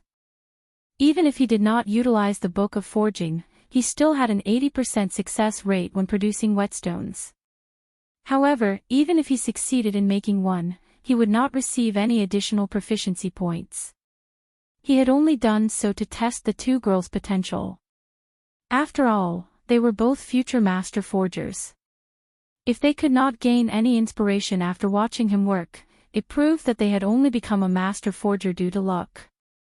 Chapter 228, Meteoric Rise. As the level of technique Surfong demonstrated was slightly high, in addition to his strict requirement, Cream Cocoa and Melancholic Smile immediately grew serious. Surfang's forging techniques had clearly undergone refinement hundreds and thousands of times. It was not something inexperienced forgers like them could hope to compare to. However, they had, more or less, noticed the key points in Surfang's demonstration. Soon after, the two girls stepped up to their separate forging tables. As if they had received some enlightenment, they held up the forging materials and fell into deep thought as expected of future master forgers. Surfong revealed a faint smile when he noticed their actions at this point. It was impossible for the average player to possess sufficient materials to practice their forging with, not to mention the precious materials to produce items. However, Surfong was different from these inexperienced forgers. During his 10 years of playing God's Domain, he had encountered plenty of master forgers. In their free time, these players would usually discuss forging. For players with their skill level, their conversations were no longer about simply playing a game, but instead, counted as true research. Surfong had experienced many such conversations. Coupling that knowledge with an endless supply of materials to use as practice, he had naturally learned the craft fairly quickly. However, in terms of talent, Surfong was far from being a match of the girls currently before him. After all, at the end of the day, Surfong was still a player more suited to battle and adventure. The only thing he could do was combine the knowledge he had gained from listening to those masters with his own understanding of forging techniques and display it. Although it would not be of great help, it would be enough as long as they could realize their own deficiencies at this stage of the game. A majority of the players had a relatively high success rate when producing whetstones. They should have at least a 40% success rate. They should be able to produce 2 whetstones out of 5 sets of materials. If they had passable techniques, it wouldn't be unusual if they could even produce 3. However, a majority of the players at this stage could only produce 1 whetstone out of 5 attempts. Although the forging rooms in the Starstreak trading firm were not comparable to the intermediate forging rooms in the Forging Association, they should still be much better than the basic forging rooms. When making a common item like the whetstone, the forging room should increase a player's success rate by at least 5%. Due to this, Surfong required the both of them to produce 2 whetstones out of 5 sets of materials. After a period of silence, the two girls finally started their first attempt at producing the whetstone. 3 minutes later, both had produced their first whetstones. They wore joyful expressions as they handed their products to Surfong for evaluation. A failure. The same goes for this one. Surfong shook his head after he checked the information on the 2 items. Both whetstones were of poor quality, and they yielded 0 effects when used. Cream Cocoa and Melancholic Smile were both disappointed by these results. They knew they did not have many chances remaining. If they did not produce 2 whetstones out of the remaining 4 sets of materials, without a doubt, they would be chased out of the trading firm. After experiencing failure on their first try, the 2 girls spent more time reflecting before their second attempt. After reflecting for more than 10 minutes, the next action the 2 girls took astonished Surfong. Within a single breath, the 2 had used up all 4 sets of materials. Moreover, their production speed was much faster than before. After producing all 4 whetstones, the 2 smiled at each other. They then placed their completed whetstones on the table, awaiting Surfang's evaluation. You two have really surprised me. Out of 4 pieces, both of you actually managed 3 successes. Surfong couldn't help his shock when he looked at the information displayed before him. Very good. From today onwards, you two are officially members of the Horizon Alliance. Here is the contract. If there aren't any problems, just sign it. Horizon Alliance. It isn't the Starstreak trading firm. Cream Cocoa and Melancholic Smile were confused when they took a look at the contract. After all, their goal in coming here had been to join the wealthy and powerful Starstreak trading firm. However, after they read the contract, they discovered that the benefits stated were abnormally good. Even Cream Cocoa, who had come from the Assassins Alliance, found the offer quite attractive. After all, Not only would they be provided with limitless materials and forging designs, but they would also obtain 15% of the profits once the items sold. They would also earn a minimum monthly salary of 2,000 credits. On the other hand, the other guilds only provided their forgers with 5% of the profits and a low monthly salary. The materials these guilds provided were also very limited. Under normal circumstances, the best materials would be given to the forgers with better techniques, leaving remaining forgers wanting. I can't reveal what kind of relationship the Horizon Alliance has with the Starstreak trading firm. However, I can tell you one thing, the Horizon Alliance is a lifestyle guild. It is not like your usual adventure and battle guild, and lifestyle players will be the core of this guild. Moreover, in the future, the Horizon Alliance will expand its market much further than the Starstreak trading firm. We won't only sell our products in 8 cities, but in every city throughout the entire Starmoon Kingdom. Moreover, you guys will not have to worry about materials. As long as you can produce items of sufficient quality, you won't need to worry about failing to sell the item. Shurfeng calmly smiled as he continued, of course, if you don't want to, you can choose to join the Starstreak trading firm instead. It all depends on you. Cream Cocoa and Melancholic Smile considered their options carefully. At present, the Starstreak trading firm was undeniably the better choice if they wished to develop themselves further. Moreover, they had never even heard of the Horizon Alliance, not to mention a guild run by lifestyle players. I am willing to join the Horizon Alliance. However, Cream Cocoa signed the contract without hesitation. Melancholic Smile simply shook her head at this sight, thinking that Cream Cocoa was simply too naive. However, although she thought in such a way, she had similarly signed her name on the contract she received from Shurfeng. The reason she had chosen was the man currently before her. Not only was he the chief forger of Starmoon Kingdom, but he also had deep ties with the Starstreak trading firm. One could also say that, without the advanced whetstone, the Starstreak trading firm would not be enjoying its current popularity. Most importantly, it was the Horizon Alliance's future potential good. Since you two have signed the contract, you are now official members of the Horizon Alliance. From this moment onwards, you two can use the forging rooms in the Starstreak trading firm anytime you want. If you lack materials, just notify Anna, and she will provide them for you. You two only need to focus on advancing into a true forger, Shurfeng said, smiling. With 2 potential master forgers joining, Shurfeng felt much more optimistic about Horizon Alliance's future. Shurfeng also made Melancholic Smile the Horizon Alliance's temporary manager. While she managed the Horizon Alliance, she was also tasked with poaching some of the forgers and potion makers with potential from the Starstreak trading firm. After all, Shurfeng was only an acting president of the trading firm.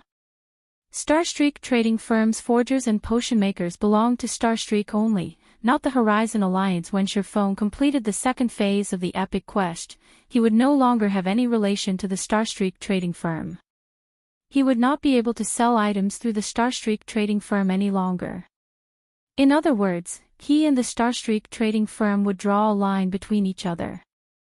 So, he naturally had to recruit players with potential to his side. Soon after, Shurfeng placed the basic mana armor kit for sale on the second floor of the Starstreak trading firm. He priced each basic mana armor kit at 20 silver coins.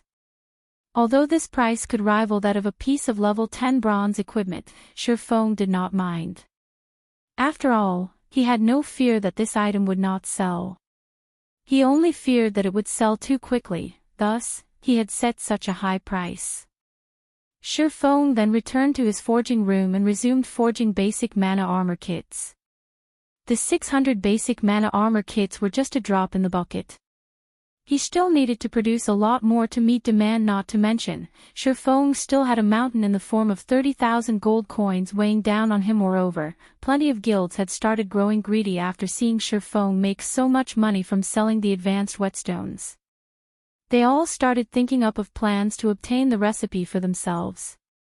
Hence, during the past few days, many guilds had started investigating the origins of the advanced whetstone.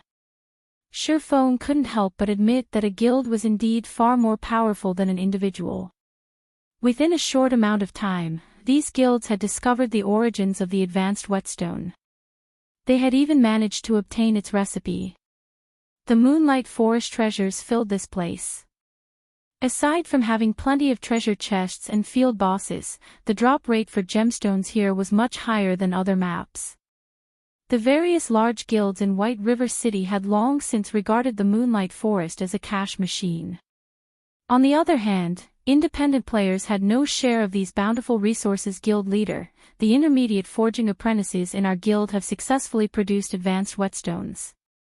The intermediate apprentice potion makers have also managed to produce intermediate recovery potions and intermediate mana regeneration potions, a ranger reported. Very good. It just so happens that White River City's bazaar will be held tonight. We can use this chance to show off Dark Star's strength. Lone Tyrant smiled satisfactorily. He had long since grown impatient after witnessing the Starstreak trading firm rake in an ocean of wealth. Now that their guild could similarly produce and sell advanced whetstones and intermediate potions, he was one step closer to becoming the true tyrant of White River City. Chapter 229, Black Flame Effect. Starstreak Trading Firm, at the premium goods counter on the second floor. Due to the raging popularity of the advanced whetstones and the fact that only a limited amount was available for sale each day, many guilds and players could normally be seen queuing and waiting at the counter today. However, fewer people were present on the second floor of the trading firm. No one waited in line at the premium goods counter. Those present were only independent players just window shopping, and not a single guild player wandered the spacious hall. Nobody present even asked about the availability of the advanced whetstones, and such a situation had caused Anna, the manager of the trading firm, to grow anxious. Immediately, she started an investigation into the cause of this sudden lack of customers. She then forwarded her findings to Shurfong, letting him decide what to do with it. Although I have long since expected this, they certainly took action quickly. Is Dark Star trying to start a price war with us? Shurfong revealed a calm smile after he read the message Anna had sent him. The reason the Starstreak trading firm's business would suddenly grow cold was mainly due to Dark Star. Dark Star had managed to nurture forgers and potion makers capable of producing advanced whetstones and intermediate potions. Furthermore, they had widely trumpeted the fact that they offered their products for a much lower price. Originally, a stack of advanced whetstones sold for 1 gold, 40 silvers at the Starstreak trading firm. However, Dark Star sold them for only 1 gold per stack. As for the intermediate potions, both types sold at a price 1 silver coins cheaper. Although the prices were greatly reduced, the advanced whetstone and intermediate potions were originally products that sold at greatly inflated prices. Even if one reduced their selling price, they would still earn several times the base cost of the items. Hence, in order to solicit customers, Dark Star would naturally initiate a price reduction. As for the players looking to purchase these items, they would purchase these items for the lowest price. This was the natural law of human nature. Nobody would be so foolish as to purchase an item of equal quality for a higher price. However, a price reduction was only the beginning of Dark Star's strategy. To make matters worse, Dark Star had even made a decisive change to the exchange mechanism. Although the exchange rate they used for normal whetstones was similar to the Starstreak trading firms, they had reduced the advanced whetstones to hard stones ratio from a 1:9 ratio to a 1:7 ratio. This ratio was just slightly higher than the production requirements of intermediate forging apprentices. Compared to the Starstreak trading firm, Dark Star's exchange rates were far more lucrative. As a result, many players had turned to Dark Star to trade their hard stones. Now that the Starstreak trading firm had lost its main source of income for hard stones, even if they relied on the hard stones Shurfong had previously accumulated, they would, sooner or later, run out. Without the necessary basic materials, how were they supposed to produce anything? Moreover, Dark Star also possessed an advantage that Shurfong did not. They had more people producing the advanced whetstones. As more time passed, Dark Star would obtain more advanced whetstone recipes from raiding dungeons. They could endlessly increase the number of people capable of producing advanced whetstones in their guild. Meanwhile, the Starstreak trading firm only had Shurfong. However, Surpassing currently had neither the manpower nor the time to waste raiding a low-level dungeon for the recipes. If this situation persisted, Dark Star would surpass the Starstreak trading firm eventually soon after. Surpassing passed on his verdict to Anna. Since Dark Star wanted to start a price war, he would gladly engage. Hence, he adjusted the prices and exchange rates to equal Dark Star's. However, this change would only take effect in White River City. The prices and exchange rates would remain the same in the other 7 cities.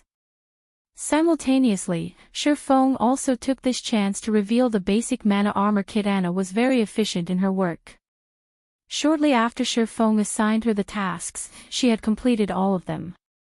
Moreover, she had also added an additional counter on the second floor specifically for selling the basic mana armor kits. Visiting players quickly discovered the new addition. There's a new counter here. What's this basic mana armor kit? Won't we know once we take a look? Originally, one of the elite parties present on the second floor had only come to the Starstreak trading firm with the intention of purchasing some normal whetstones for future use. However, when they noticed the appearance of the new counter and a new product, curiosity got the better of them, and they decided to investigate. Crap. This is insane. Is this thing made of silver? They're actually charging 20 silver coins for a broken armor kit. I can get a piece of level 10 bronze equipment with that kind of money. They're even limiting the sales of this thing to 50 pieces a day. This is too expensive. Even though we are an elite party, our harvest from a single dungeon raid will, at best, amount to 2 to 3 pieces of bronze equipment. Moreover, not only do we risk losing experience, but we also need to spend money on potions and repairs after a raid. One armor kit already amounts to our party's total harvest in a single day. Wait a minute, why are the attributes of this armor kit so high? We can bind a total of 3 pieces on per character. The total attributes of 3 pieces is even higher than a level 10 mysterious iron ranked breastplate. Look! Every armor kit is marked with a black flame. Don't tell me this is something made by the Black Flame Forger. Originally, the members of the team had cursed the Starstreak trading firm for trying to rip them off. However, the moment they noticed the attributes on the mana armor kits and the black flame mark, they involuntarily shuddered. Who was Black Flame? He was someone every veteran player throughout Starmoon Kingdom knew. Although the Glimmer chestplate was outdated at this point, it was an undeniable fact that the item had once caused an uproar throughout Starmoon Kingdom. Moreover, due to its gallant appearance, many players still held on to their Glimmer chestplates. The ones that held the Black Flame mark looked even more awesome, and countless collectors wished to possess of one of these pieces.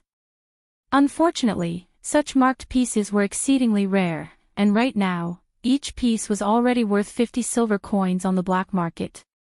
Yet, even at such an insane price, nobody would willingly sell theirs now. Black Flame had revealed himself once more. He was even selling such powerful mana armor kits. It was just like the saying that had circulated Starmoon Kingdom, anything produced by Black Flame would definitely be a premium product. How much money do we have right now? Speaking softly, the leader of the elite party suddenly asked in the party chat. Brother Chin, we barely have 43 silver coins if all 6 of us pool our money together. We have only managed to collect this after much difficulty to repair our equipment and buy some potions. You can't be thinking to trade a portion of the hard stones we collected for normal whetstones, then sell the rest. Also, sell all of the gemstones we previously obtained. Before anybody discovers this armor kit, we need to buy as many as we can. As long as we can equip our MT and healer with 3 of these mana armor kits, we can easily clear normal mode party dungeons. Furthermore, by the time Starstreak sells out on these mana armor kits, we can resell our extras for a high price. We should be able to earn back most of what we have spent. When the other party members realized the logic behind their party leader's words, they immediately started pooling their money and sold all of their expendable items to buy as many basic mana armor kits as they could. If both their MT and healer could have an additional piece of mysterious iron equipment, they could greatly reduce the number of deaths when they raided a dungeon. With an additional 240 defense and 12 endurance, their MT's strength would soar to the next level. Their MT could tank boss monsters with much greater ease. Not to mention, their healer would also receive an upgrade soon after. The elite party's MT and healer each bound 3 basic mana armor kits to their equipment. The party also bought an extra piece for future use. In reality, it wasn't just this particular elite party that had found out about the basic mana armor kits. Several other elite parties and independent players that had wandered into the Starstreak trading firm had secretly sold off their assets after discovering the armor kits. Some of the players who were wealthy in reality even went as far as to purchase coins at a high price to purchase the armor kits. As a result, 50 basic mana armor kits silently disappeared from the Starstreak trading firm.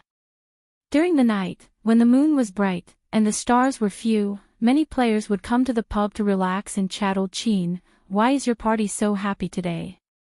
You guys even bought such expensive alcohol to drink. Don't tell me it's your birthday. A party leader of another elite party asked. Our 3-headed wolves party is very happy today. Here. I'll treat your 9-headed birds party to this bottle of ice blue spirit. Did you guys strike it rich? Why are you being so generous? This is a high-quality spirit that costs 3 silver coins. Of course. Today, our party managed to clear a hard mode party dungeon for the first time. We also managed to get a piece of mysterious iron equipment for our MT from that dungeon raid. Tomorrow, we plan to raid another hard mode party dungeon. The other players inside the bar were immediately shocked when they heard that someone had managed to clear a hard mode party dungeon. They all sent envious gazes at the player called Chin. Throughout White River City, the number of independent parties that managed to clear a hard mode party dungeon could be counted on one's hands. Old Chin, stop boasting.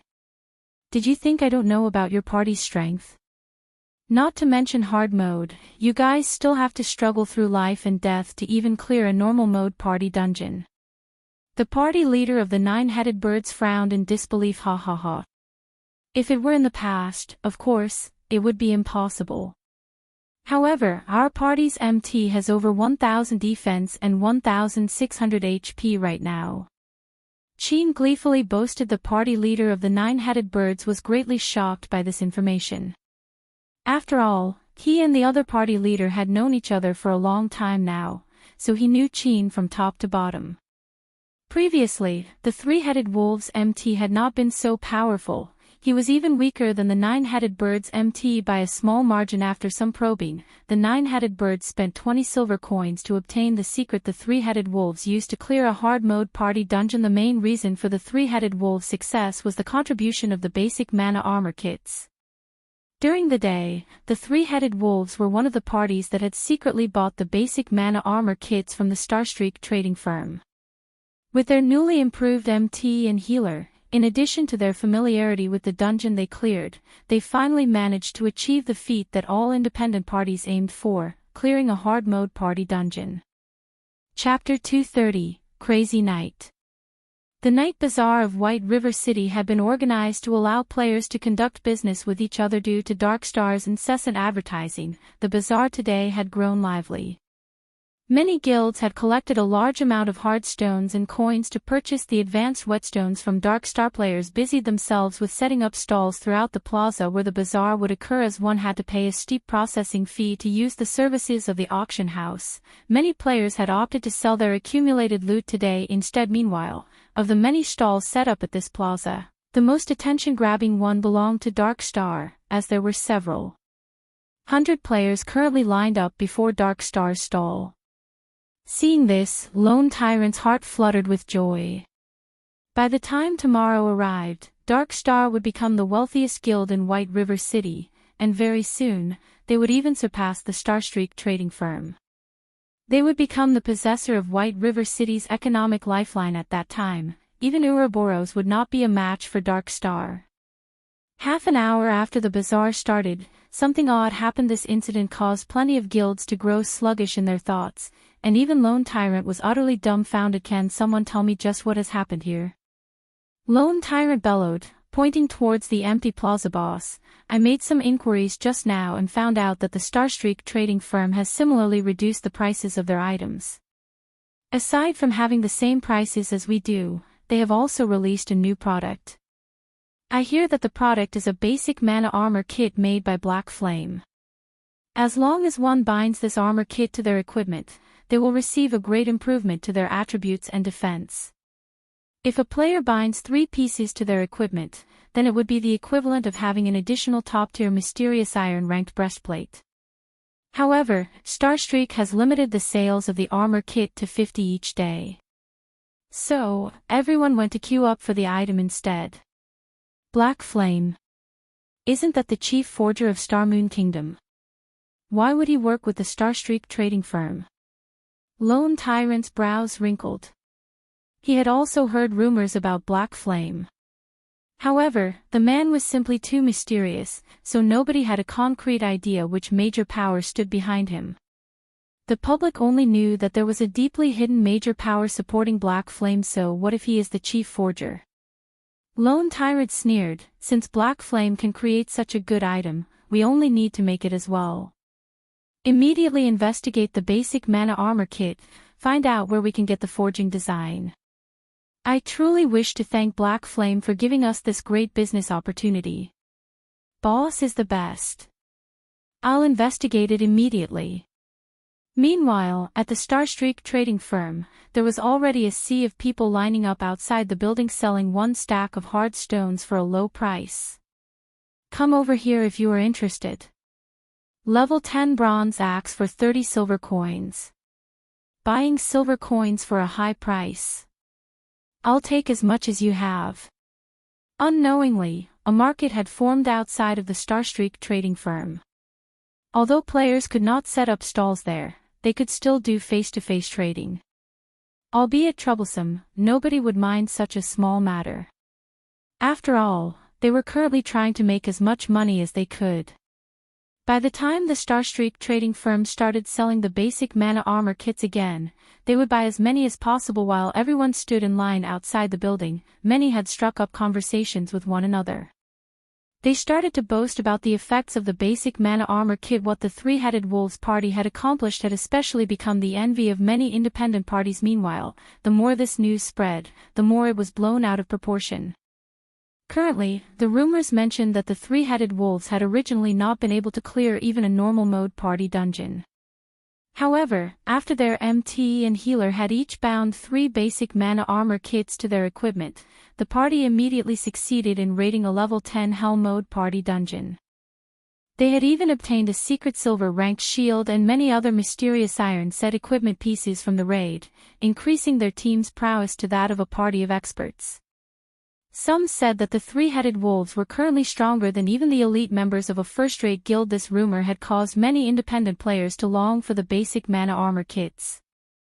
They wished to obtain the armor kits and achieve great success. Aside from independent players focusing on the basic mana armor kit, the various guilds had also started taking action. They tried to think of ways to contact Black Flame. They wanted to purchase a large number of the armor kits from him directly. After all, if they could equip every member of their elite team with 3 basic mana armor kits, their team's strength would rise to an entirely different level.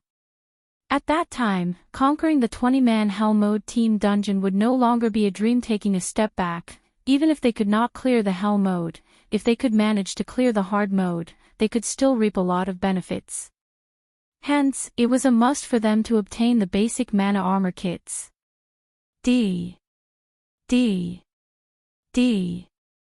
Snow, is Big Brother Black Flame offline? Zhao Yueru asked. A worried gentle Snow nodded her head, saying bitterly, I have truly underestimated Black Flame. Originally, I thought that he would suffer a small setback after Dark Star revealed the advanced whetstones and intermediate potions. However, I would never have imagined that he would reveal such a card, catching everyone by surprise. Gentle Snow had believed that she had a good understanding of the man called Black Flame.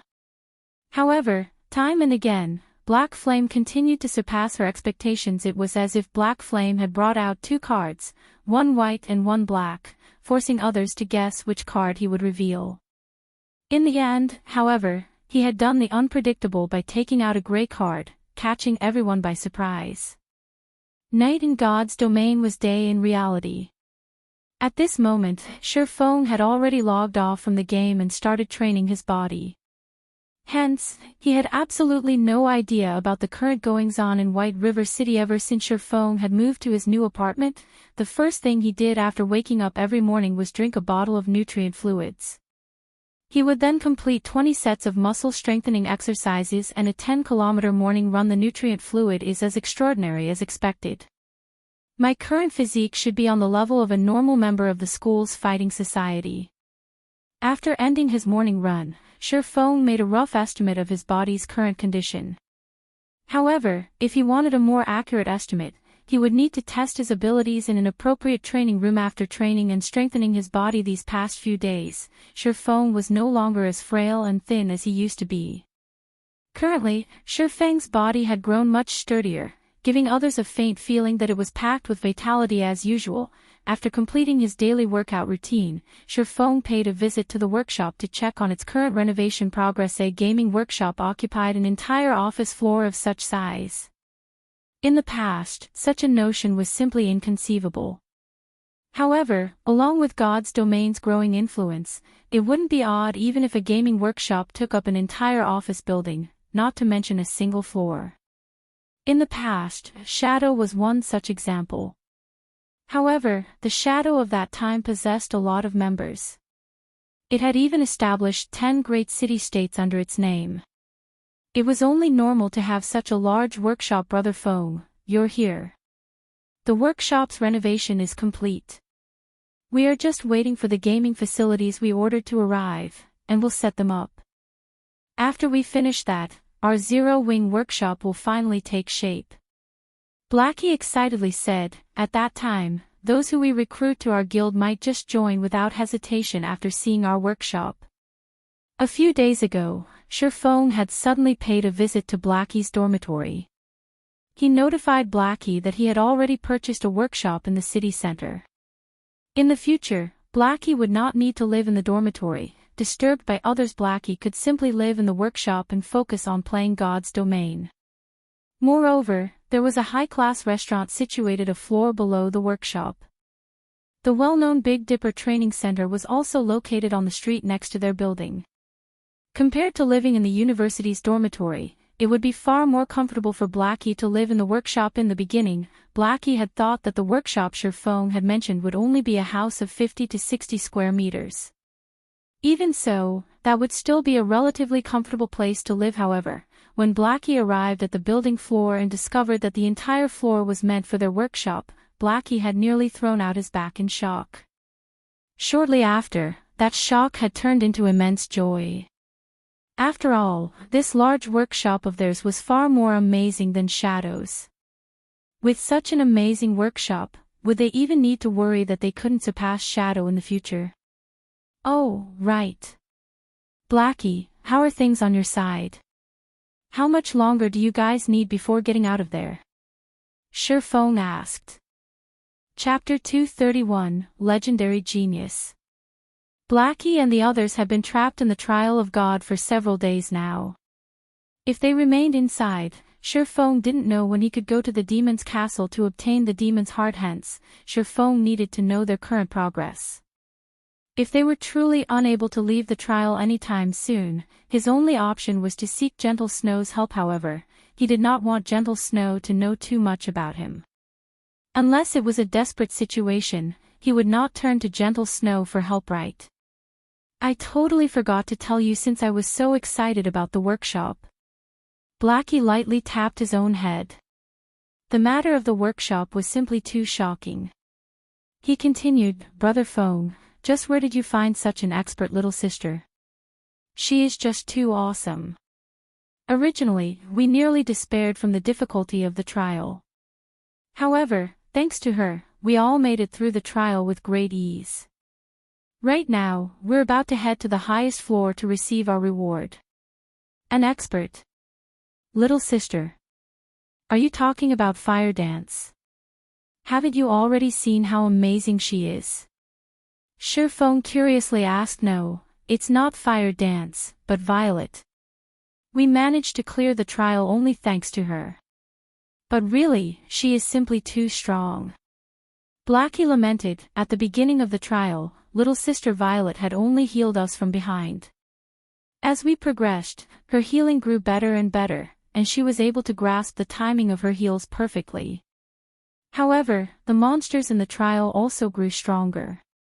After some time, we were barely surviving, even with little sister Violet's excellent healing. It was then that she took action. Although her combat standards, in the beginning, were very crude, as the battles continued, one after another, her combat standards increased endlessly. Within just a day, she had already surpassed Fire Dance. I even felt that the Trial of God was created specifically for little sister Violet. Inside the Trial of God, for every trial we cleared, we would be given an evaluation and an appropriate reward. Meanwhile, ever since little sister Violet took action, she always obtained an evaluation of rank A or above. Her equipment and skills continuously upgraded, and regarding damage output, even though I had the Mavis's guard, I only won against her by a small margin. If little sister Violet also had an epic ranked staff, she would have long since left me in the dust. Little sister Violet is the most talented person I have ever met in God's domain. Brother Foam, if you saw her frightening growth rate, you, too, would be shocked. After having mentioned Violet Cloud, Blackie could not stop his mouth as he talked on and on about her. Blackie spoke as if Violet Cloud were the strongest expert in God's domain, and nobody was above her. Of course, Blackie was speaking about Violet Cloud's innate talent, and not her current strength. After all, Violet Cloud's rate of improvement was simply horrifying. With such an improvement rate, she would sooner or later become the strongest player in God's domain. It's good that you guys passed the trial. However, you shouldn't just pay attention to Violet. Don't forget that you are a Cursemancer, while she is a cleric. You also hold an epic ranked staff in your hands. If your damage really does lose to hers, then you're going to have to hand over the Mavis's guard to Violet. Foam joked. However, he was truly relieved. It was no wonder Violet Cloud had managed to become a cleric god in the past. Her innate talent was not a sham. However, maybe because Violet Cloud had played a cleric in the past, she had never revealed her true potential during the early stages of the game. However, after leaving Ouroboros, Violet Cloud could no longer depend on her healing to play God's domain, as she only had herself to rely on in battles. Hence, she started to display her frightening talent. Similar to the current situation in the Trial of God, healing alone was not enough. Hence, Violet Cloud had no choice but to engage in battle as well, inadvertently revealing her explosive talent. Maybe she is one of the legendary geniuses, Foam sighed. In the past, although his techniques were good, when compared to Violet Cloud, the difference between them was like heaven and earth. It was no wonder Violet Cloud had become a cleric god. However, Foam would no longer waste his time in this life. He would not ignore training his body. Currently, the workshop could accommodate up to several hundred people. Moreover, there were also private rooms meant for upper management. Furniture of superior quality decorated these private rooms, and just the cost of a single set would have left Shifang's past self in awe. Aside from the private rooms, Foam had also set up a workout room that allowed one to carry out some simple exercises. God's domain was not just any random game where players could become a tyrant by pulling a few all-nighters. If one wanted to campaign in God's domain, they needed to prepare for a long and arduous war. Hence, players in God's domain needed to balance both work and rest, and most importantly, train their bodies if they wanted to succeed. Brother Foam, the university's fellowship party is the day after tomorrow. Should we buy a luxury car and drive there? At that time, I want to see just who would dare look down on our zero-wing workshop. Blackie said excitedly. I'll pass on the luxury car. I cannot afford such a thing right now. Foam shook his head as he laughed. Although Foam had similarly thought of buying a luxury car to keep up appearances, he was currently tight on money. He still owed a large sum of credits. It would be better to take a more pragmatic approach, following which, Shurfong and Blackie spent the entire day putting up the finishing touches to the workshop. The remaining problem they faced was the lack of members. They needed to recruit a large number of new members with potential. When night arrived in the real world, Shurfong entered God's domain once more. Shortly after leaving the forging room, a low ring sounded by Shurfeng's ears. It was the alert tone that signified the arrival of a system message. However, the alert did not end at just that once. The ringing persisted for a long time and only stopped after over 10 minutes had passed. With a headache, Shurfong called up the message interface. Immediately, several thousand messages appeared on his display, and all of these messages had been sent to his alternate ID, Black Flame. Shurfong then took a look at these messages. All of them were from people attempting to purchase the basic mana armor kits. Moreover, aside from the players in White River City, even the guilds from other cities were trying to contact him. However, Shurfong simply revealed a smile at these messages, as he had already achieved his goal: fame. Not Starstreak's fame, but Black Flame's. Moreover, as long as he had the basic mana armor kit, Starstreak trading firm's business would not sour. According to Anna's latest report, the Starstreak trading firm had earned over 900 gold per day. However, this was only the beginning. As they increased the number of forgers and potion makers under their command, their daily production rate would also increase. As a result, the money they earned would similarly increase. It was only a matter of time before they managed to earn 30,000 gold. However, there was still a far more important matter that Shurfong needed to deal with right now. Hence, Shurfong immediately contacted Gentle Snow. Miss Snow, can I ask you for some help? I wish to buy a few advanced whetstone recipes from you, Shurfong asked. The drop rate for the advanced whetstone recipe is extremely low, and even Ouroboros has only managed to procure several copies. Since we are old acquaintances, I can sell a few to you. However, I want to conduct the trade using basic mana armor kits. Gentle Snow revealed a smile. She rejoiced at the fact that Black Flame came to her for help. If so, she could just directly request to exchange for the basic mana armor kits. Ever since the basic mana armor kits were revealed to the public, she immediately had her subordinates conduct an investigation on the item. However, they promptly discovered something unusual: it did not drop from anywhere at all. It seemed to be a special forging design obtained through a quest, so there was no way for others to obtain it at all. Hence, if they wanted to obtain any mana armor kits, they could only obtain them from Black Flame himself. Alright, but I wonder how Miss Snow plans to exchange. One advanced whetstone recipe for 20 mana armor kits. I could trade 3 copies with you. Deal. You can send one of your subordinates to conduct the trade at the Starstreak trading firm. Shurfong did not hesitate to accept Gentle Snow's high price.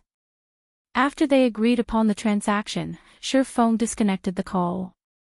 He then took the mana armor kits he had just finished producing to the Starstreak trading firm. Shurfong intended for Cream Cocoa and Melancholic Smile to learn these advanced whetstone recipes. After all, he still had many matters of his own that he needed to deal with. He couldn't just forge items all day. In the future, the Horizon Alliance's main strength would still have to depend on them.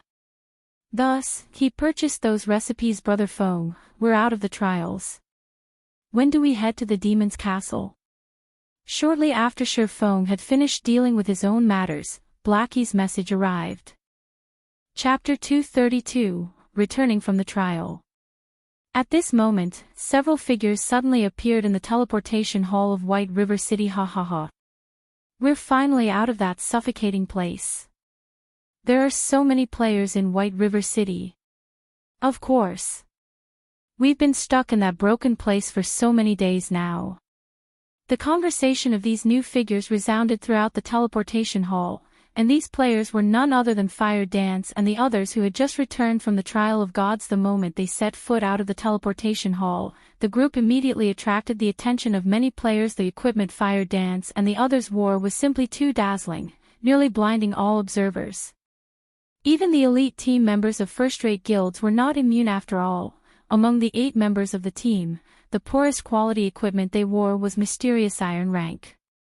Meanwhile, out of everyone in the party, the cleric, Violet Cloud, had the best quality equipment. Although she did not have any set equipment, she still had 6 pieces of secret silver equipment and a fine gold-ranked staff. No matter how one looked at it, Violet Cloud's equipment far surpassed that of any member of a guild's main force. Moreover, such magnificent equipment decorated Violet Cloud's slender and elegant body, making her look even more stunning than usual. She looked like an angel descending to the mortal realm, simply breathtaking. Aside from a beauty like Violet Cloud, there was another female member of the party who was equally beautiful. Garbed in a flame-red, tight-fitting leather shirt, the sexiness of Fire Dance's polished body was further accentuated with 2 exquisite beauties present. The team of 8 would naturally attract a lot of attention as a result. Many of the teams present, who were originally about to set out to a dungeon, crowded around Fire Dance and the others. They sent Fire Dance invitations, one after another, requesting Fire Dance and her team to join them in raiding a 20-man team dungeon. Having a powerful cleric like Violet Cloud would significantly increase their chances of success. Moreover, aside from Violet Cloud, the Guardian Knight, Kola, also had superb equipment. If these experts were willing to do them a favor, they could easily gain a few pieces of top-tier equipment. Unfortunately, their beautiful dreams were doomed from the start as Fire Dance rejected them all without hesitation. We've fallen pretty far behind in levels. After we replenish our necessities, let's go level up, Fire Dance said, speaking in the team chat, completely ignoring the hungry gazes of the surrounding players. Nobody in the team opposed her suggestion. After getting along with each other for several days, Fire Dance had already become the core of the team. Everyone had especially acknowledged Fire Dance's ability to command. Simply put, if it were not for Fire Dance's leadership, they would not have survived the trial of God. Just when Fire Dance and the others were about to head to the Starstreak trading firm to purchase some recovery items, over a dozen players walked towards them. Although these players did not possess a guild emblem on their characters, they were clearly not a team to be underestimated. Even though the shield warrior leading this team was a man with an emaciated face and thin body, his appearance could not overshadow the keenness of his gaze. Moreover, this man currently wore a complete level 10 mysterious iron set equipment, in addition to a secret silver-ranked shield and one-handed sword. Possessing such items was a clear proof of his strength. While Fire Dance and the others were shocked by the equipment and strength of the team moving towards them, the team in question was similarly shocked by Fire Dance and the others' crap. Who is that little sister? She actually has 6 pieces of secret silver equipment on her. I'm not seeing things, right? Smuggled goods, I look down upon you. You're actually only paying attention to the girl's body. Can't you see the weapon the cleric girl has? Also, look at that vulgar-looking Cursmancer's staff. It should be secret silver rank or stronger. Scram. I have no interests in flat chests. I am obviously talking about the hot little sister standing next to the cleric. Although the Guardian Knight of Fire Dance's team was lacking compared to their own MT, their cleric and Cursmancer were obviously much worse than the 2 before them. Moreover, the 2 teams were similar in that they both were independent teams and neither belonged to the main force of a guild in White River City, where guilds occupied most of the important resource points. It was a rare sight for an independent team to possess such top-tier equipment. So, how could they not attract attention? Hello, I am Warwolf, team leader of the Holy Grail Knights. The emaciated man, Warwolf, took the initiative to introduce himself to Fire Dance Zero Wings team leader, Fire Dance. Fire Dance replied, her interest to befriend this new team growing. Sherfong had passed the management of the team to Fire Dance, and Fire Dance knew Sherfong had done so due to his trust in her. She did not wish to betray that trust. Hence, taking their future guild into consideration, as the manager of the team, she naturally had to think of a way to expand and strengthen the team. Meanwhile, the foreign team before her was clearly a formidable independent team. She felt their leader, Warwolf, was more than he appeared. Although she had never fought with him before, she knew that he was one of the rarely seen Apex experts. If she had to PK against Warwolf, she would not have any advantage against him. If she could recruit such an expert and team into their guild, they would have no worries when raiding large-scale team dungeons in the future Fire Dance. Warwolf was slightly surprised when he heard this name. He then said, "So you're Fire Dance, the earliest player to get first place on White River City's ranking list. How fortunate to meet you." Warwolf's evaluation of Fire Dance rose even higher after learning the news. Aside from Gentle Snow and Zhao Yueru, Fire Dance's imposing aura was likely the most powerful of all the female players he had met. Moreover, Fire Dance was also an independent player. I was just lucky. Fire Dance smiled as she said, "I see that team leader Wolf is about to go dungeon diving." "That's right. We're currently about to raid the level 12 Frost Nest," Warwolf revealed. "Is Miss Fire Dance interested in joining us?" The Frost Nest was a level 12, 20-man team dungeon. Currently, aside from the main force of the major guilds, no other team possessed the strength to challenge such a dungeon. "Thank you for your kind offer, but we still have our own matters to attend. We will definitely join you if we have the chance in the future." Fire Dance immediately rejected Warwolf's offer.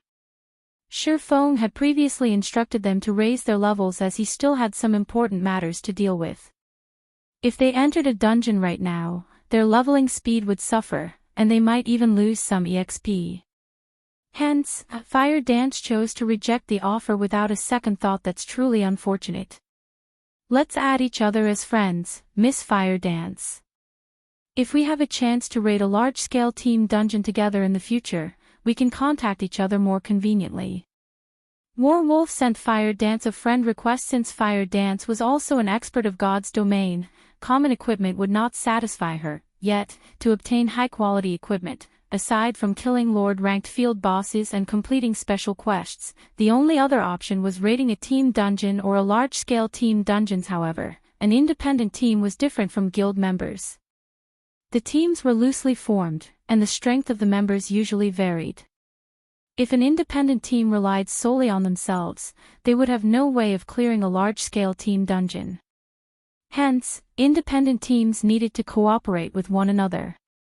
Only by combining the strength of multiple independent teams would they have a chance of raiding a 50-man or above large-scale team dungeon. Yet, not just any independent teams would be fit for the task. A sufficiently strong independent team was necessary. Otherwise, entering a large-scale team dungeon would be suicide. Hence, Warwolf planned to befriend powerful independent teams. If they had powerful allies, they would have a much easier time raiding large-scale team dungeons. Just as Fire Dance and Warwolf added each other as friends, Shifeng had arrived at Blackwing City. He had come to conduct his third business transaction with Aqua Rose. This time, however, Shifeng had not brought a lot of the level 10 equipment and weapons he had forged. Now that the majority of the players in God's domain were over level 10, these items were no longer as valuable as they were before. Hence, Shifeng did not produce many of them. Instead, he prepared something better, something that could even attract the attention of first-rate guilds. In addition, the Blackwing auction house was holding an auction today. To any wealthy player, this was a chance that must not be missed, including Shifeng, who currently possessed enormous wealth. However, after Shifeng had arrived at the appointed restaurant, Aqua Rose did not show up, even after a long time had passed. Instead, a pot-bellied man resembling Mithraea walked over and quietly sat opposite of Shifeng. With a gentle and elegant smile, he said, "Hello there, Master Black Flame. As Miss Aqua has some urgent matters to attend to today, she has sent me to represent her in this transaction. Miss Aqua expresses her sincerest apologies." Chapter 233, Astronomical Transaction. Miss Aqua has some urgent matters. Shifeng was slightly surprised. "That's right. Although I cannot reveal to your excellency what those matters are, Joking Scholar can represent Miss Aqua in conducting the transaction with you." However, Shifeng did not believe him. Every time he and Aqua Rose completed a transaction, both sides would gain massive profits. Logically speaking, there should be nothing more important than this matter. Even if Aqua Rose truly had an urgent matter, she should have at least notified him beforehand. However, Aqua Rose had not Sherfone carefully observed this Mithril-like person. Although he appeared absolutely harmless, his body exuded a sense of shrewdness that spoke of vast experience in the business world virtual reality.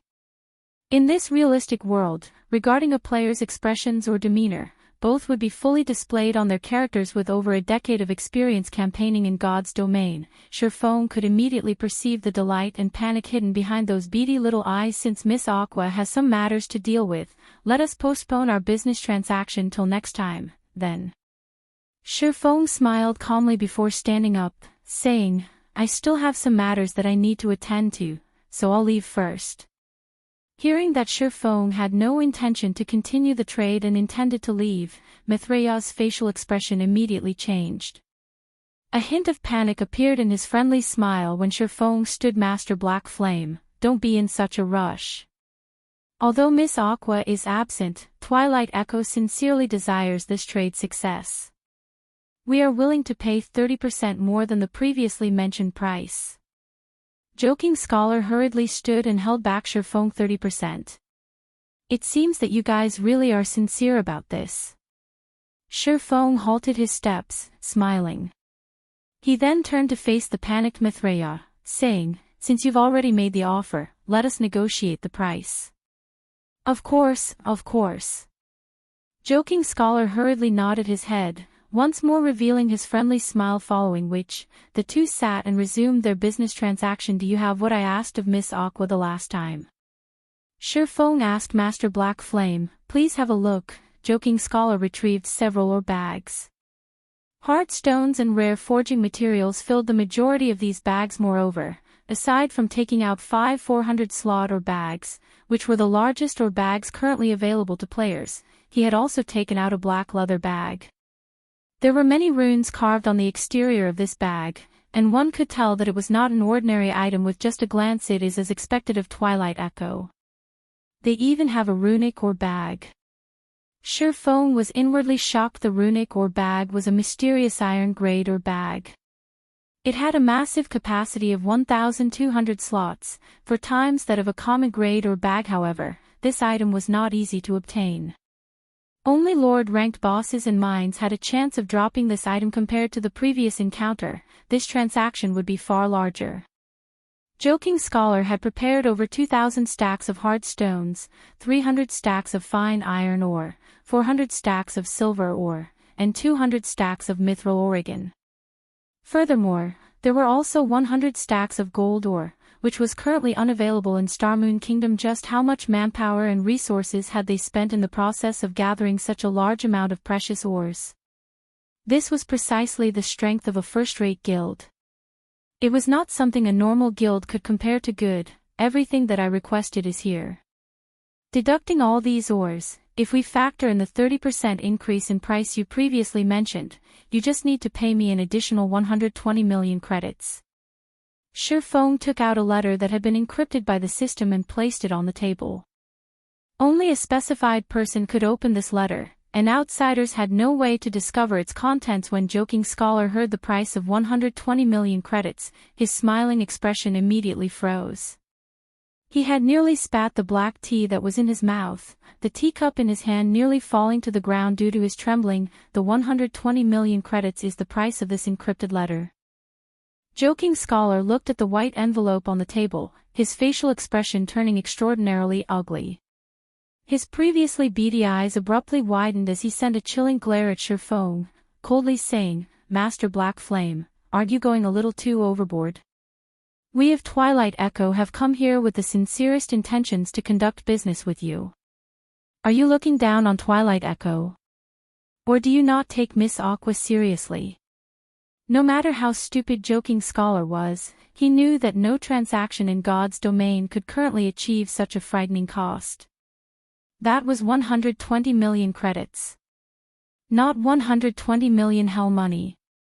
Such an amount was sufficient for a normal person to live the rest of their life in luxury. Even Joking Scholar himself would not earn such an amount in this lifetime. The only possibility was that Sherfone was toying with him, or that Sherfone had already found out that he was a fake. However, as a preventive measure, he still used Aqua Rose's name to warn Shifeng. Shifeng calmly smiled at this Mithraia's reaction. He paid no mind to Joking Scholar's chilling and threatening gaze, unhurriedly saying, "How could you say such a thing? Weren't you the one that suggested for the 30% increase in price? I've fully followed our previous agreement and have brought what that Miss Aqua requested. Could Miss Aqua have forgotten to tell you about it? Or is it because you are fake?" A chilling light suddenly flashed in Shifeng's eyes as he loudly questioned you. At this moment, Joking Scholar gnashed his teeth in anger. Shifeng had clearly pretended to be the fool here. Yet, he could not just reveal Shifeng's act. "Master Black Flame, of course, I was sent here by Miss Aqua. Please stop trying to probe me. Miss Rose never agreed to this." Joking Scholar was no fool. He thought that Shifeng was currently trying to probe him, so he quickly cooled his temper. "Probe? What reason would I have to probe you?" Shifeng smiled as he said, "I am very serious. If Aqua Rose didn't mention such an important agreement to you and you have no knowledge of it, then it seems you are indeed a fake. If that is so, then I am truly sorry. Our business transaction ends here." Saying so, Shifeng stood and prepared to leave. Joking Scholar immediately panicked. He could no longer discern whether Shifeng's words were true or not. In the beginning, he thought Shifeng was trying to swindle him. Now, however, it would seem that his previous preconception might be wrong. Have I really guessed wrong? Was this letter actually what they intended to trade? Joking Scholar felt that his brain was no longer sufficient to process this matter. He could not see through Shifeng at all. Previously, Shifeng had expressed immense interest in continuing the trade. Now, however, Shifeng was about to leave after scoffing. Just what was he supposed to do? Joking Scholar had personally witnessed the benefits Aqua Rose had obtained through her transactions with Shifeng. If Twilight Echo could periodically conduct similar trades with Shifeng and obtain such immense profits every time, the other first-rate guilds in their kingdom would have no chance to compete with them. They would become the tyrant of their kingdom just by becoming the lord of a city. The benefits that ensued were enough to attract the world-class corporations' investments.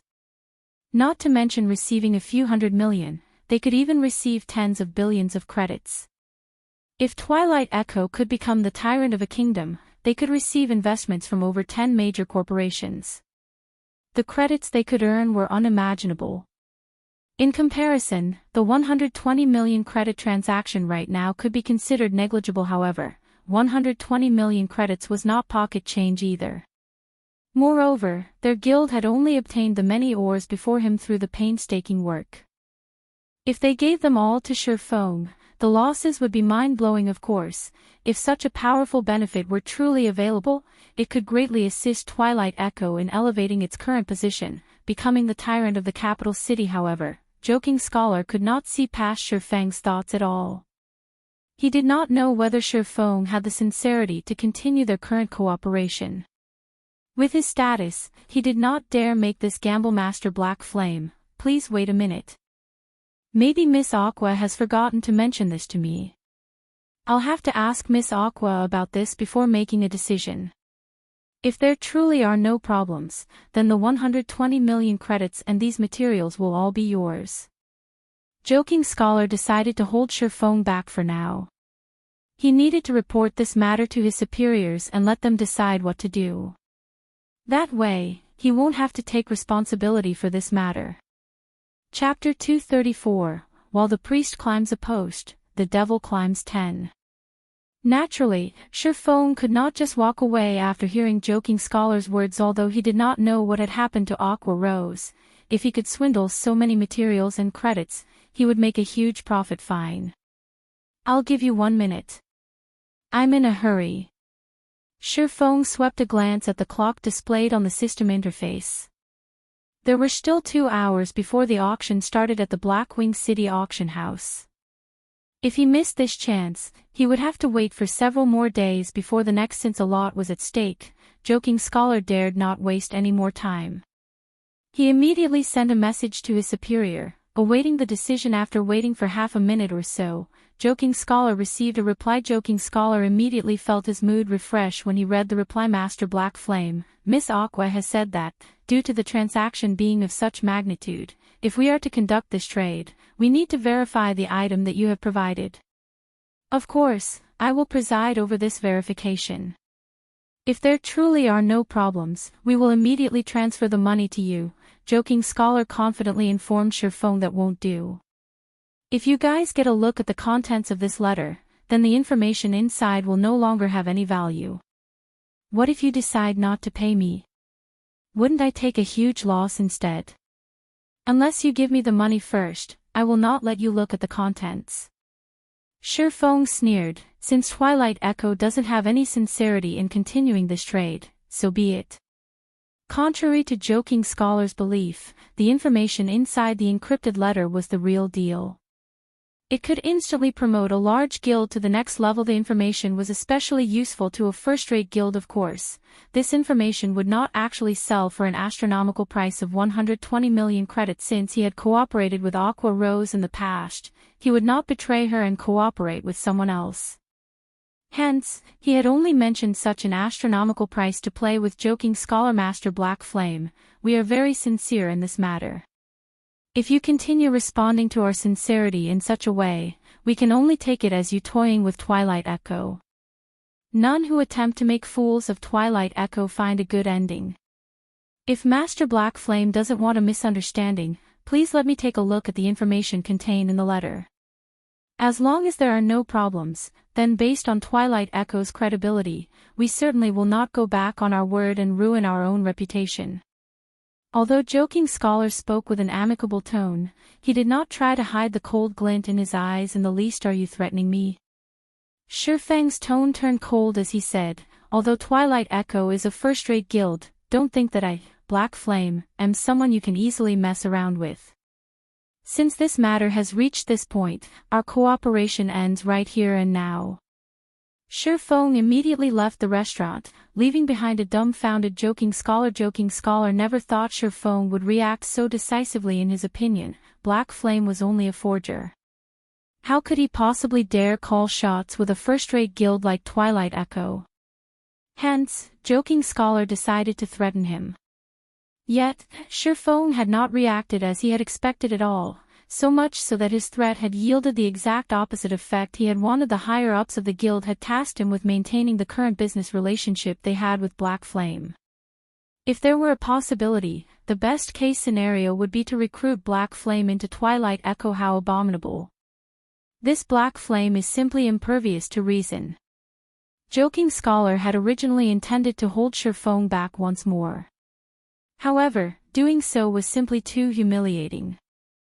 After speaking those decisive words, if he had to suddenly change his tone and try to ingratiate himself with Shirfong, he simply could not do it. He is definitely toying with me. That's the only plausible reason why he isn't willing to show me the contents of that letter. Immediately after, Joking Scholar contacted his superior scholar. How did it go? A dignified tone came through the communicator. Boss, that Black Flame rejected our proposal. He refused to let me take a look at the letter's contents. However, I am very sure that he is trying to play us for fools. There is nothing important in the letter, Scholar confidently assured. I understand. Although it is slightly unfortunate, Black Flame has also given us some enlightenment. Since Black Flame is unwilling to do business with us, we can just look for someone else. I hear that Starmoon Kingdom, where Black Flame is from, should be in dire need of ores. Look for a powerful guild from Starmoon Kingdom at Blackwing City. I believe that they should be very willing to cooperate with us. Yes, boss. Currently, Joking Scholar felt exhilarated. Black Flame, did you really think that you are so amazing? Once I sell these ores to some other guild in Starmoon Kingdom, we'll see if you can still survive there. Soon after, Joking Scholar had departed from the restaurant as well. He started looking for a new business partner from Starmoon Kingdom. Meanwhile, after Shirfong left the restaurant, he immediately changed his appearance using the demon mask. He had long since waited for Joking Scholar's departure, although Surfong did not intend to do business with Joking Scholar. That would not stop him from swindling the man after all. It was not easy for him to obtain so many ores. Moreover, it was not his style to just let Joking Scholar escape. Previously, he had used the appearance of Black Flame, so he could not swindle those ores from him. However, now that he had changed his appearance, even if he swindled Joking Scholar, he would be fine as long as he immediately donned a new appearance. Twilight Echo had spent a lot of wealth and manpower to procure the ores. If they failed to sell them, keeping those ores for their own use instead, they would need over 10 days to exhaust such a large supply fully. Twilight Echo could not bear such a heavy cost. After all, these ores could not increase their guild's battle prowess. They could only do so by turning these materials into currency. However, if they wished to turn these ores into money, they had to sell them to a guild that was in dire need of ores. As for independent players, they simply had no way to deplete such a stock. Unless they paid with credits, even a first-rate guild could not afford so many ores. However, would Twilight Echo lack credits? That's right, they didn't lack credits. If they could spend credits to purchase a large amount of gold coins, they would have spent several 100 million credits without hesitation. However, the main god system had not activated an exchange system for coins. As for the virtual trade center, there was simply not enough gold coins to satisfy their demands. Most importantly, if they purchased gold coins in bulk, their actions would inflate the prices of gold coins endlessly, and doing so was not a worthwhile investment. This was also one of the reasons why large guilds normally would not purchase gold coins in bulk. If Twilight Echo could not sell these ores quickly, it would wound the guild's development. However, it would not be an easy task to find a business partner willing to purchase so many ores. The only possibility they had was to look for a guild from Star Moon Kingdom. As long as Twilight Echo investigated, they would immediately discover that Black Flame was from Star Moon Kingdom. Meanwhile, the fact that Black Flame purchased so many forging materials proved that Star Moon Kingdom was in dire need. As long as the upper echelon of Twilight Echo had brains, they would naturally look for someone from Star Moon Kingdom to cooperate with. Unfortunately, Twilight Echo had miscalculated one point. It was not easy to obtain the pass required to enter Blackwing City. Even for a large guild, they would need to spend a lot of time and effort to obtain one. Not to mention, the majority of the guilds and players in Star Moon Kingdom didn't even know about the existence of Blackwing City. Quite some time had passed since the launch of God's Domain. However, the players from Star Moon Kingdom who could enter Blackwing City were among the extreme minority. It went without saying there were even fewer players who could afford so many ores. An hour quickly passed with Surfong trailing Joking Scholar. Sure enough, Joking Scholar failed to find even a single player from Star Moon Kingdom. The majority of the players he met were independent players from other kingdoms and empires. Even when he met players belonging to guilds, these players were not part of their guild's backbone. Most importantly, none of these players had any interest in Twilight Echo's ores. This situation depressed Joking Scholar. He wondered just why he could not meet any players from Star Moon Kingdom. It would be fine even if it were even an independent player. At this moment, Surfong took on Lone Tyrant's appearance using the demon mask, and he walked towards Joking Scholar casually. Chapter 235, Extreme Squeezing. Surfeng's disguise looked extremely similar to the real deal. Moreover, the equipment he wore had also changed appearance. He now wore a complete secret silver set equipment. On his back, he carried the fine gold-ranked blood-red longsword and blood-red cross shield. Not to mention the guild leader of a second-rate guild, even the guild leader of a first-rate guild would find it difficult to obtain equipment as dazzling as Surfong's. In addition, Surfong had completely replicated Lone Tyrant's arrogant air, creating a vivid image of the guild leader. Right now, even if someone familiar with Lone Tyrant stood before Surfong, they could not tell whether he was the real Lone Tyrant or not. The players that walked past Surfong involuntarily found their heads turning towards him.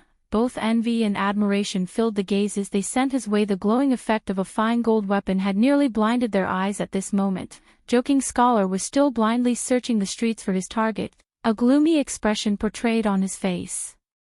However, when his eyes landed on Lone Tyrant, who was Surfeng in disguise, his eyes flashed with a glint of excitement. His equipment. Not even our guild leader compares to him. The guild he belongs to must be very powerful. I hope he is a player from Starmoon Kingdom. Joking Scholar made a silent prayer as he walked toward Surfeng. Hello.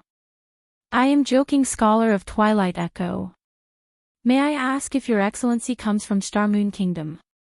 Joking Scholar asked in anticipation. Are your eyes a decoration? Of course, I am from Starmoon Kingdom. If you don't even know who I am, why are you even playing God's domain?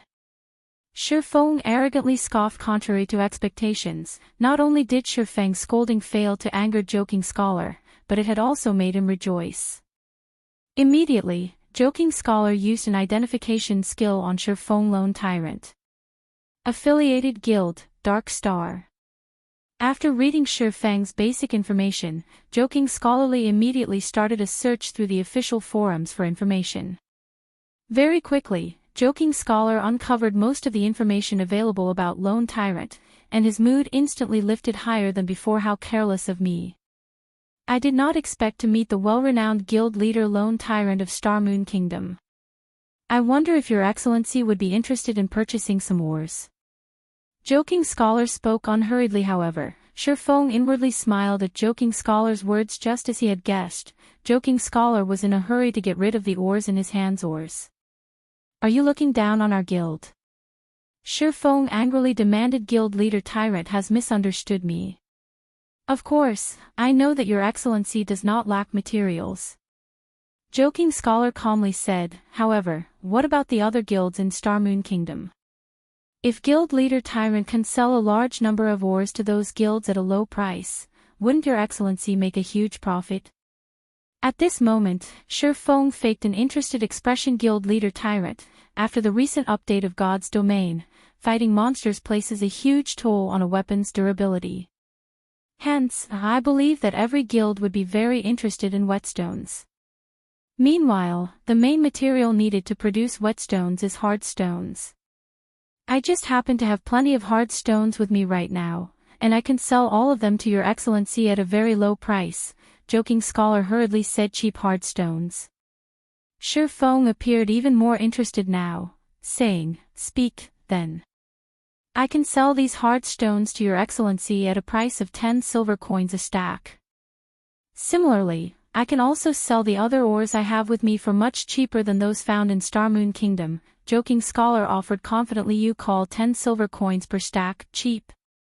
Are you trying to toy with me? Do you think I have so much time to waste on you? Surfeng growled. I will pay, at most, 5 silver coins a stack. Otherwise, we do not need to continue this conversation.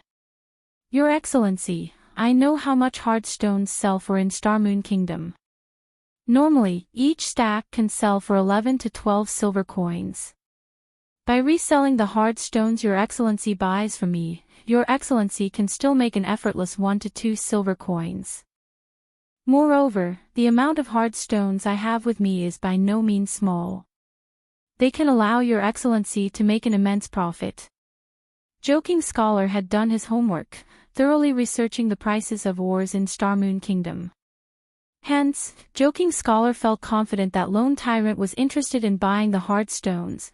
Lone Tyrant was simply trying to lower the prices to maximize his profits, 12 silver coins. Surfeng disdainfully said, that was the price 2 days ago.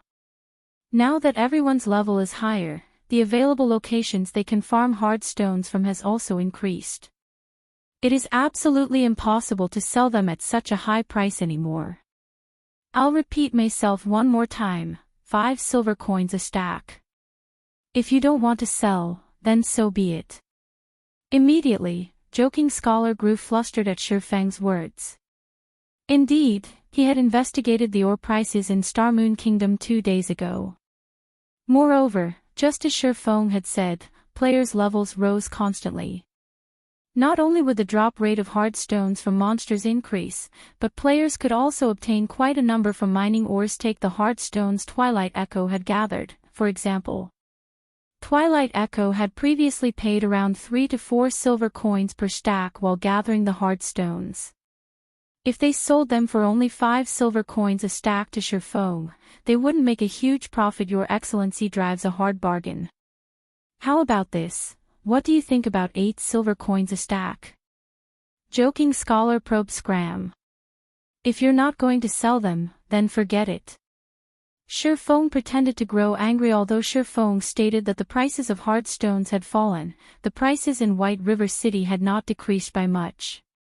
Each stack could still sell for around 11 silver coins right now. However, Sherfong was in no hurry.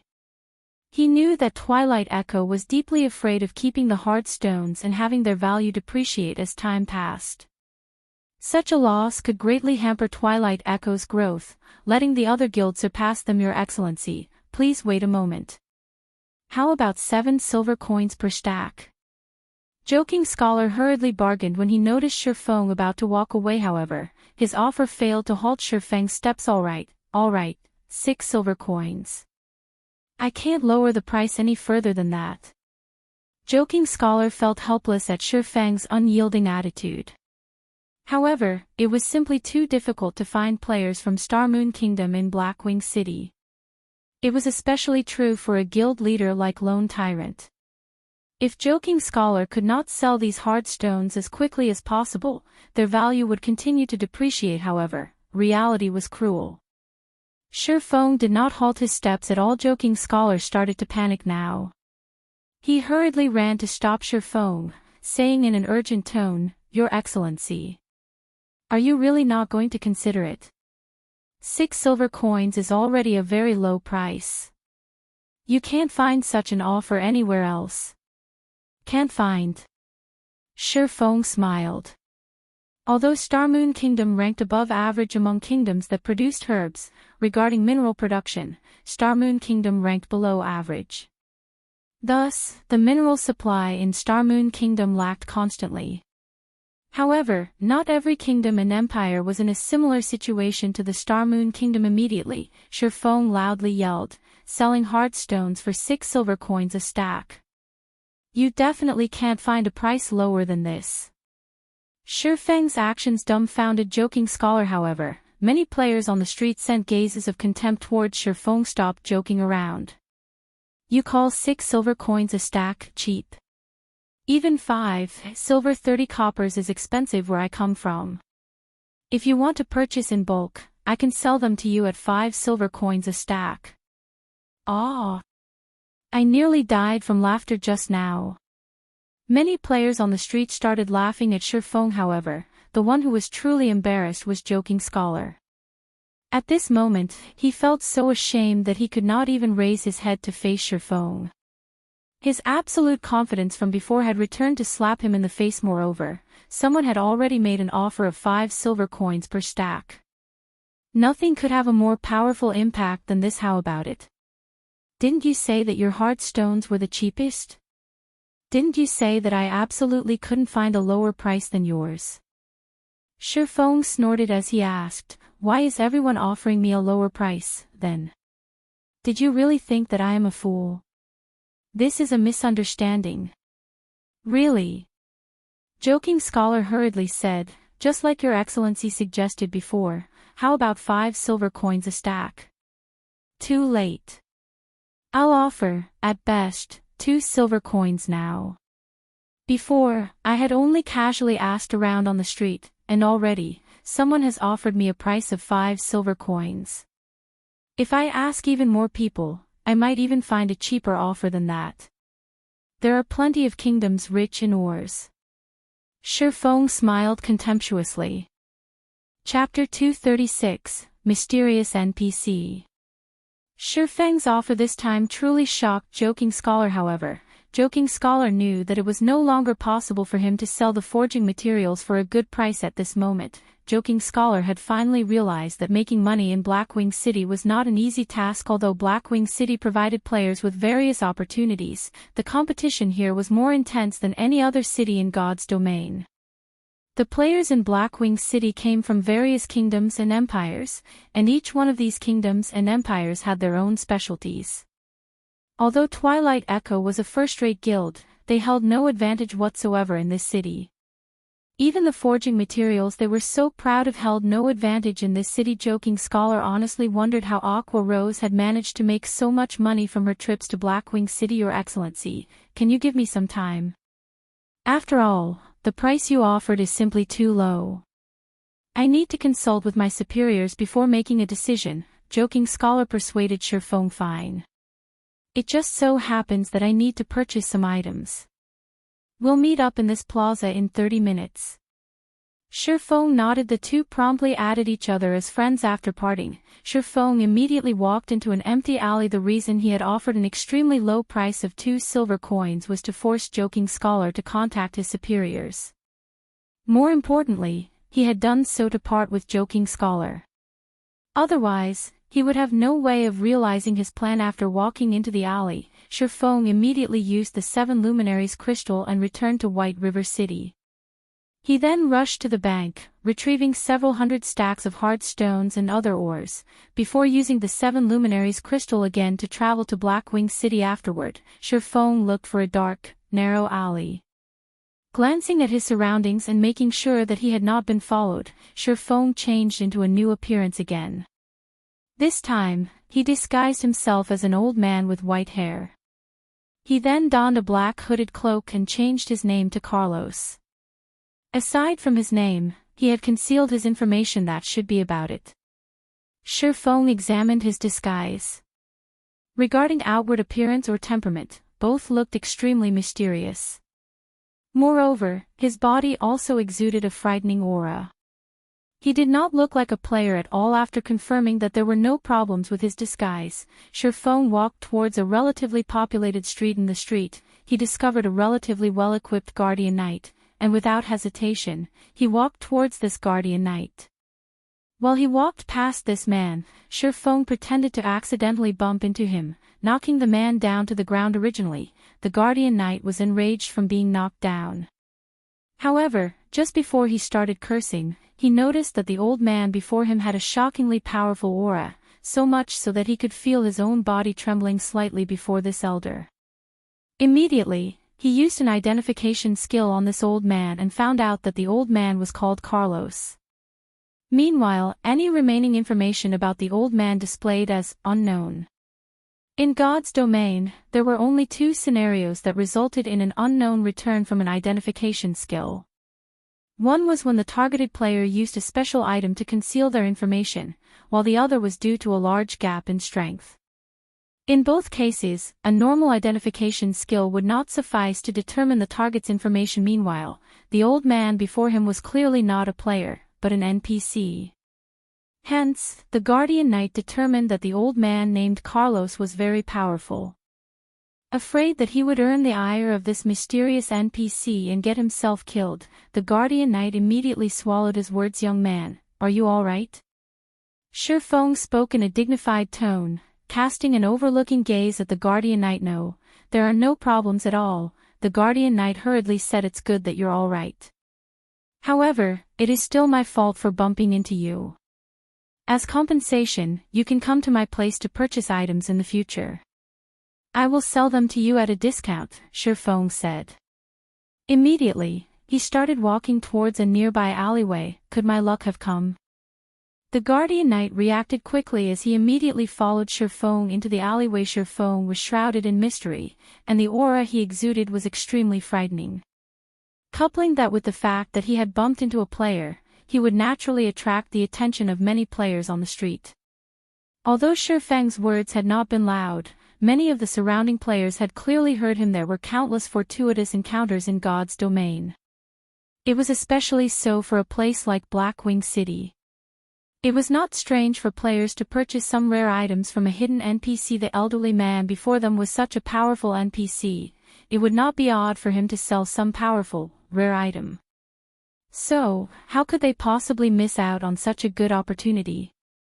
Hence, every player on the street followed Shifeng and the guardian knight. Damn, why are there so many people following us? The guardian knight felt depressed when he noticed the crowd of players trailing behind him and the old man. However, his feet did not stop as he continued after Shifeng. Meanwhile, when Shifeng noticed the large number of players following him, his lips curled into a smile.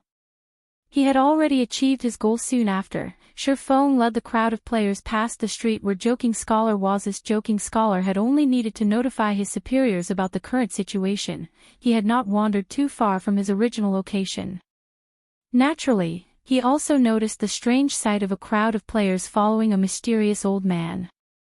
Hence, he hurried after one of the players trailing Shifeng. After making a short inquiry, Joking Scholar learned the reason for this strange situation. His face lit up with joy as he, too, joined this army of players. Seeing that Joking Scholar had taken the bait, Shifeng located an unoccupied gazebo and took a seat there. His expression remained indifferent as he gazed at the players following him. The Guardian Knight from before immediately walked up to Shifeng without hesitation. He intended to find out what items he could purchase from the old man. In response to the Guardian Knight's actions, Shifeng revealed a faint smile as he retrieved hard stones and many other types of rare ores. He then quoted extremely low prices for all these ores. Shifeng quoted 1 stack of hard stones for 40 copper coins, a stack of 200 iron ore for 4 silver coins, a stack of 200 fine iron ore for 6 silver coins, 200 silver ore for 10 silver coins, and 200 mithril ore for 12 silver coins. The Guardian Knight was immediately dumbfounded when he heard these prices. The prices Shifeng quoted were far lower than the current market prices. It was especially true for the hard stones that were currently in high demand. Your Excellency Carlos, I wish to purchase 30 stacks of hard stones, the Guardian Knight said, excitement clear in his voice. After all, if he returned to his own country and resold these hard stones at 5 silver coins, he would make an immense profit. Anyone would grow excited over such a situation. Hence, the Guardian Knight spent all of the money he had on him to purchase hard stones from Shifeng. Meanwhile, the players that arrived a tad bit later were immediately stunned by the Guardian Knight's transaction. Immediately, they rushed forward to purchase hard stones from Shifeng. A majority of the players currently in Blackwing City were independent players. The money they carried did not amount to much, so the number of hard stones they could buy was limited. Most of the players only bought a dozen or so stacks of hard stones from Shifeng. In the blink of an eye, Shifeng had already sold over 200 stacks. The players who managed to purchase hard stones from Shifeng left with wide smiles. Some had even purchased gold coins using credits, shouting their offer on the streets. If they were to purchase coins through the virtual trade center, the coins would need at least 2 hours to arrive in their accounts. If it were a private transaction between players, however, they could immediately pay and receive the coins. Hence, these players immediately started yelling on the streets, going so far as to offer double the market price. Joking Scholar immediately panicked. This mysterious NPC was actually selling these items and at such a low price. There were even so many players purchasing coins on the streets. If news of this matter reached Darkstar's guild leader, Lone Tyrant's ears. If that happened, he would never get rid of the forging materials in his hands. Immediately, Joking Scholar sent this information back to his superior, and just as quickly, he received a reply. They ordered him to sell as many of the materials as he could at a low price. Following which, Joking Scholar immediately rushed towards the meeting location he had agreed upon with Shifeng. He then sent Shifeng a message, stating that they could conduct their trade immediately. Joking Scholar was deeply afraid of Shifeng discovering the matter with the mysterious NPC. If Shifeng found out about it, he wouldn't even be able to sell his hard stones for 2 silver coins a stack. Shifeng revealed a faint smile after receiving Joking Scholar's message. Immediately, he told the players that he had sold out for the day and that he would return tomorrow. Many of the new arrivals were gravely disappointed. They lamented over the fact that they had been so slow, and they had no choice but to return tomorrow. Soon after, Shifeng vanished from the player's sight. He searched for a secluded location and donned the appearance of Lone Tyrant once more, before hurrying over to the meeting location.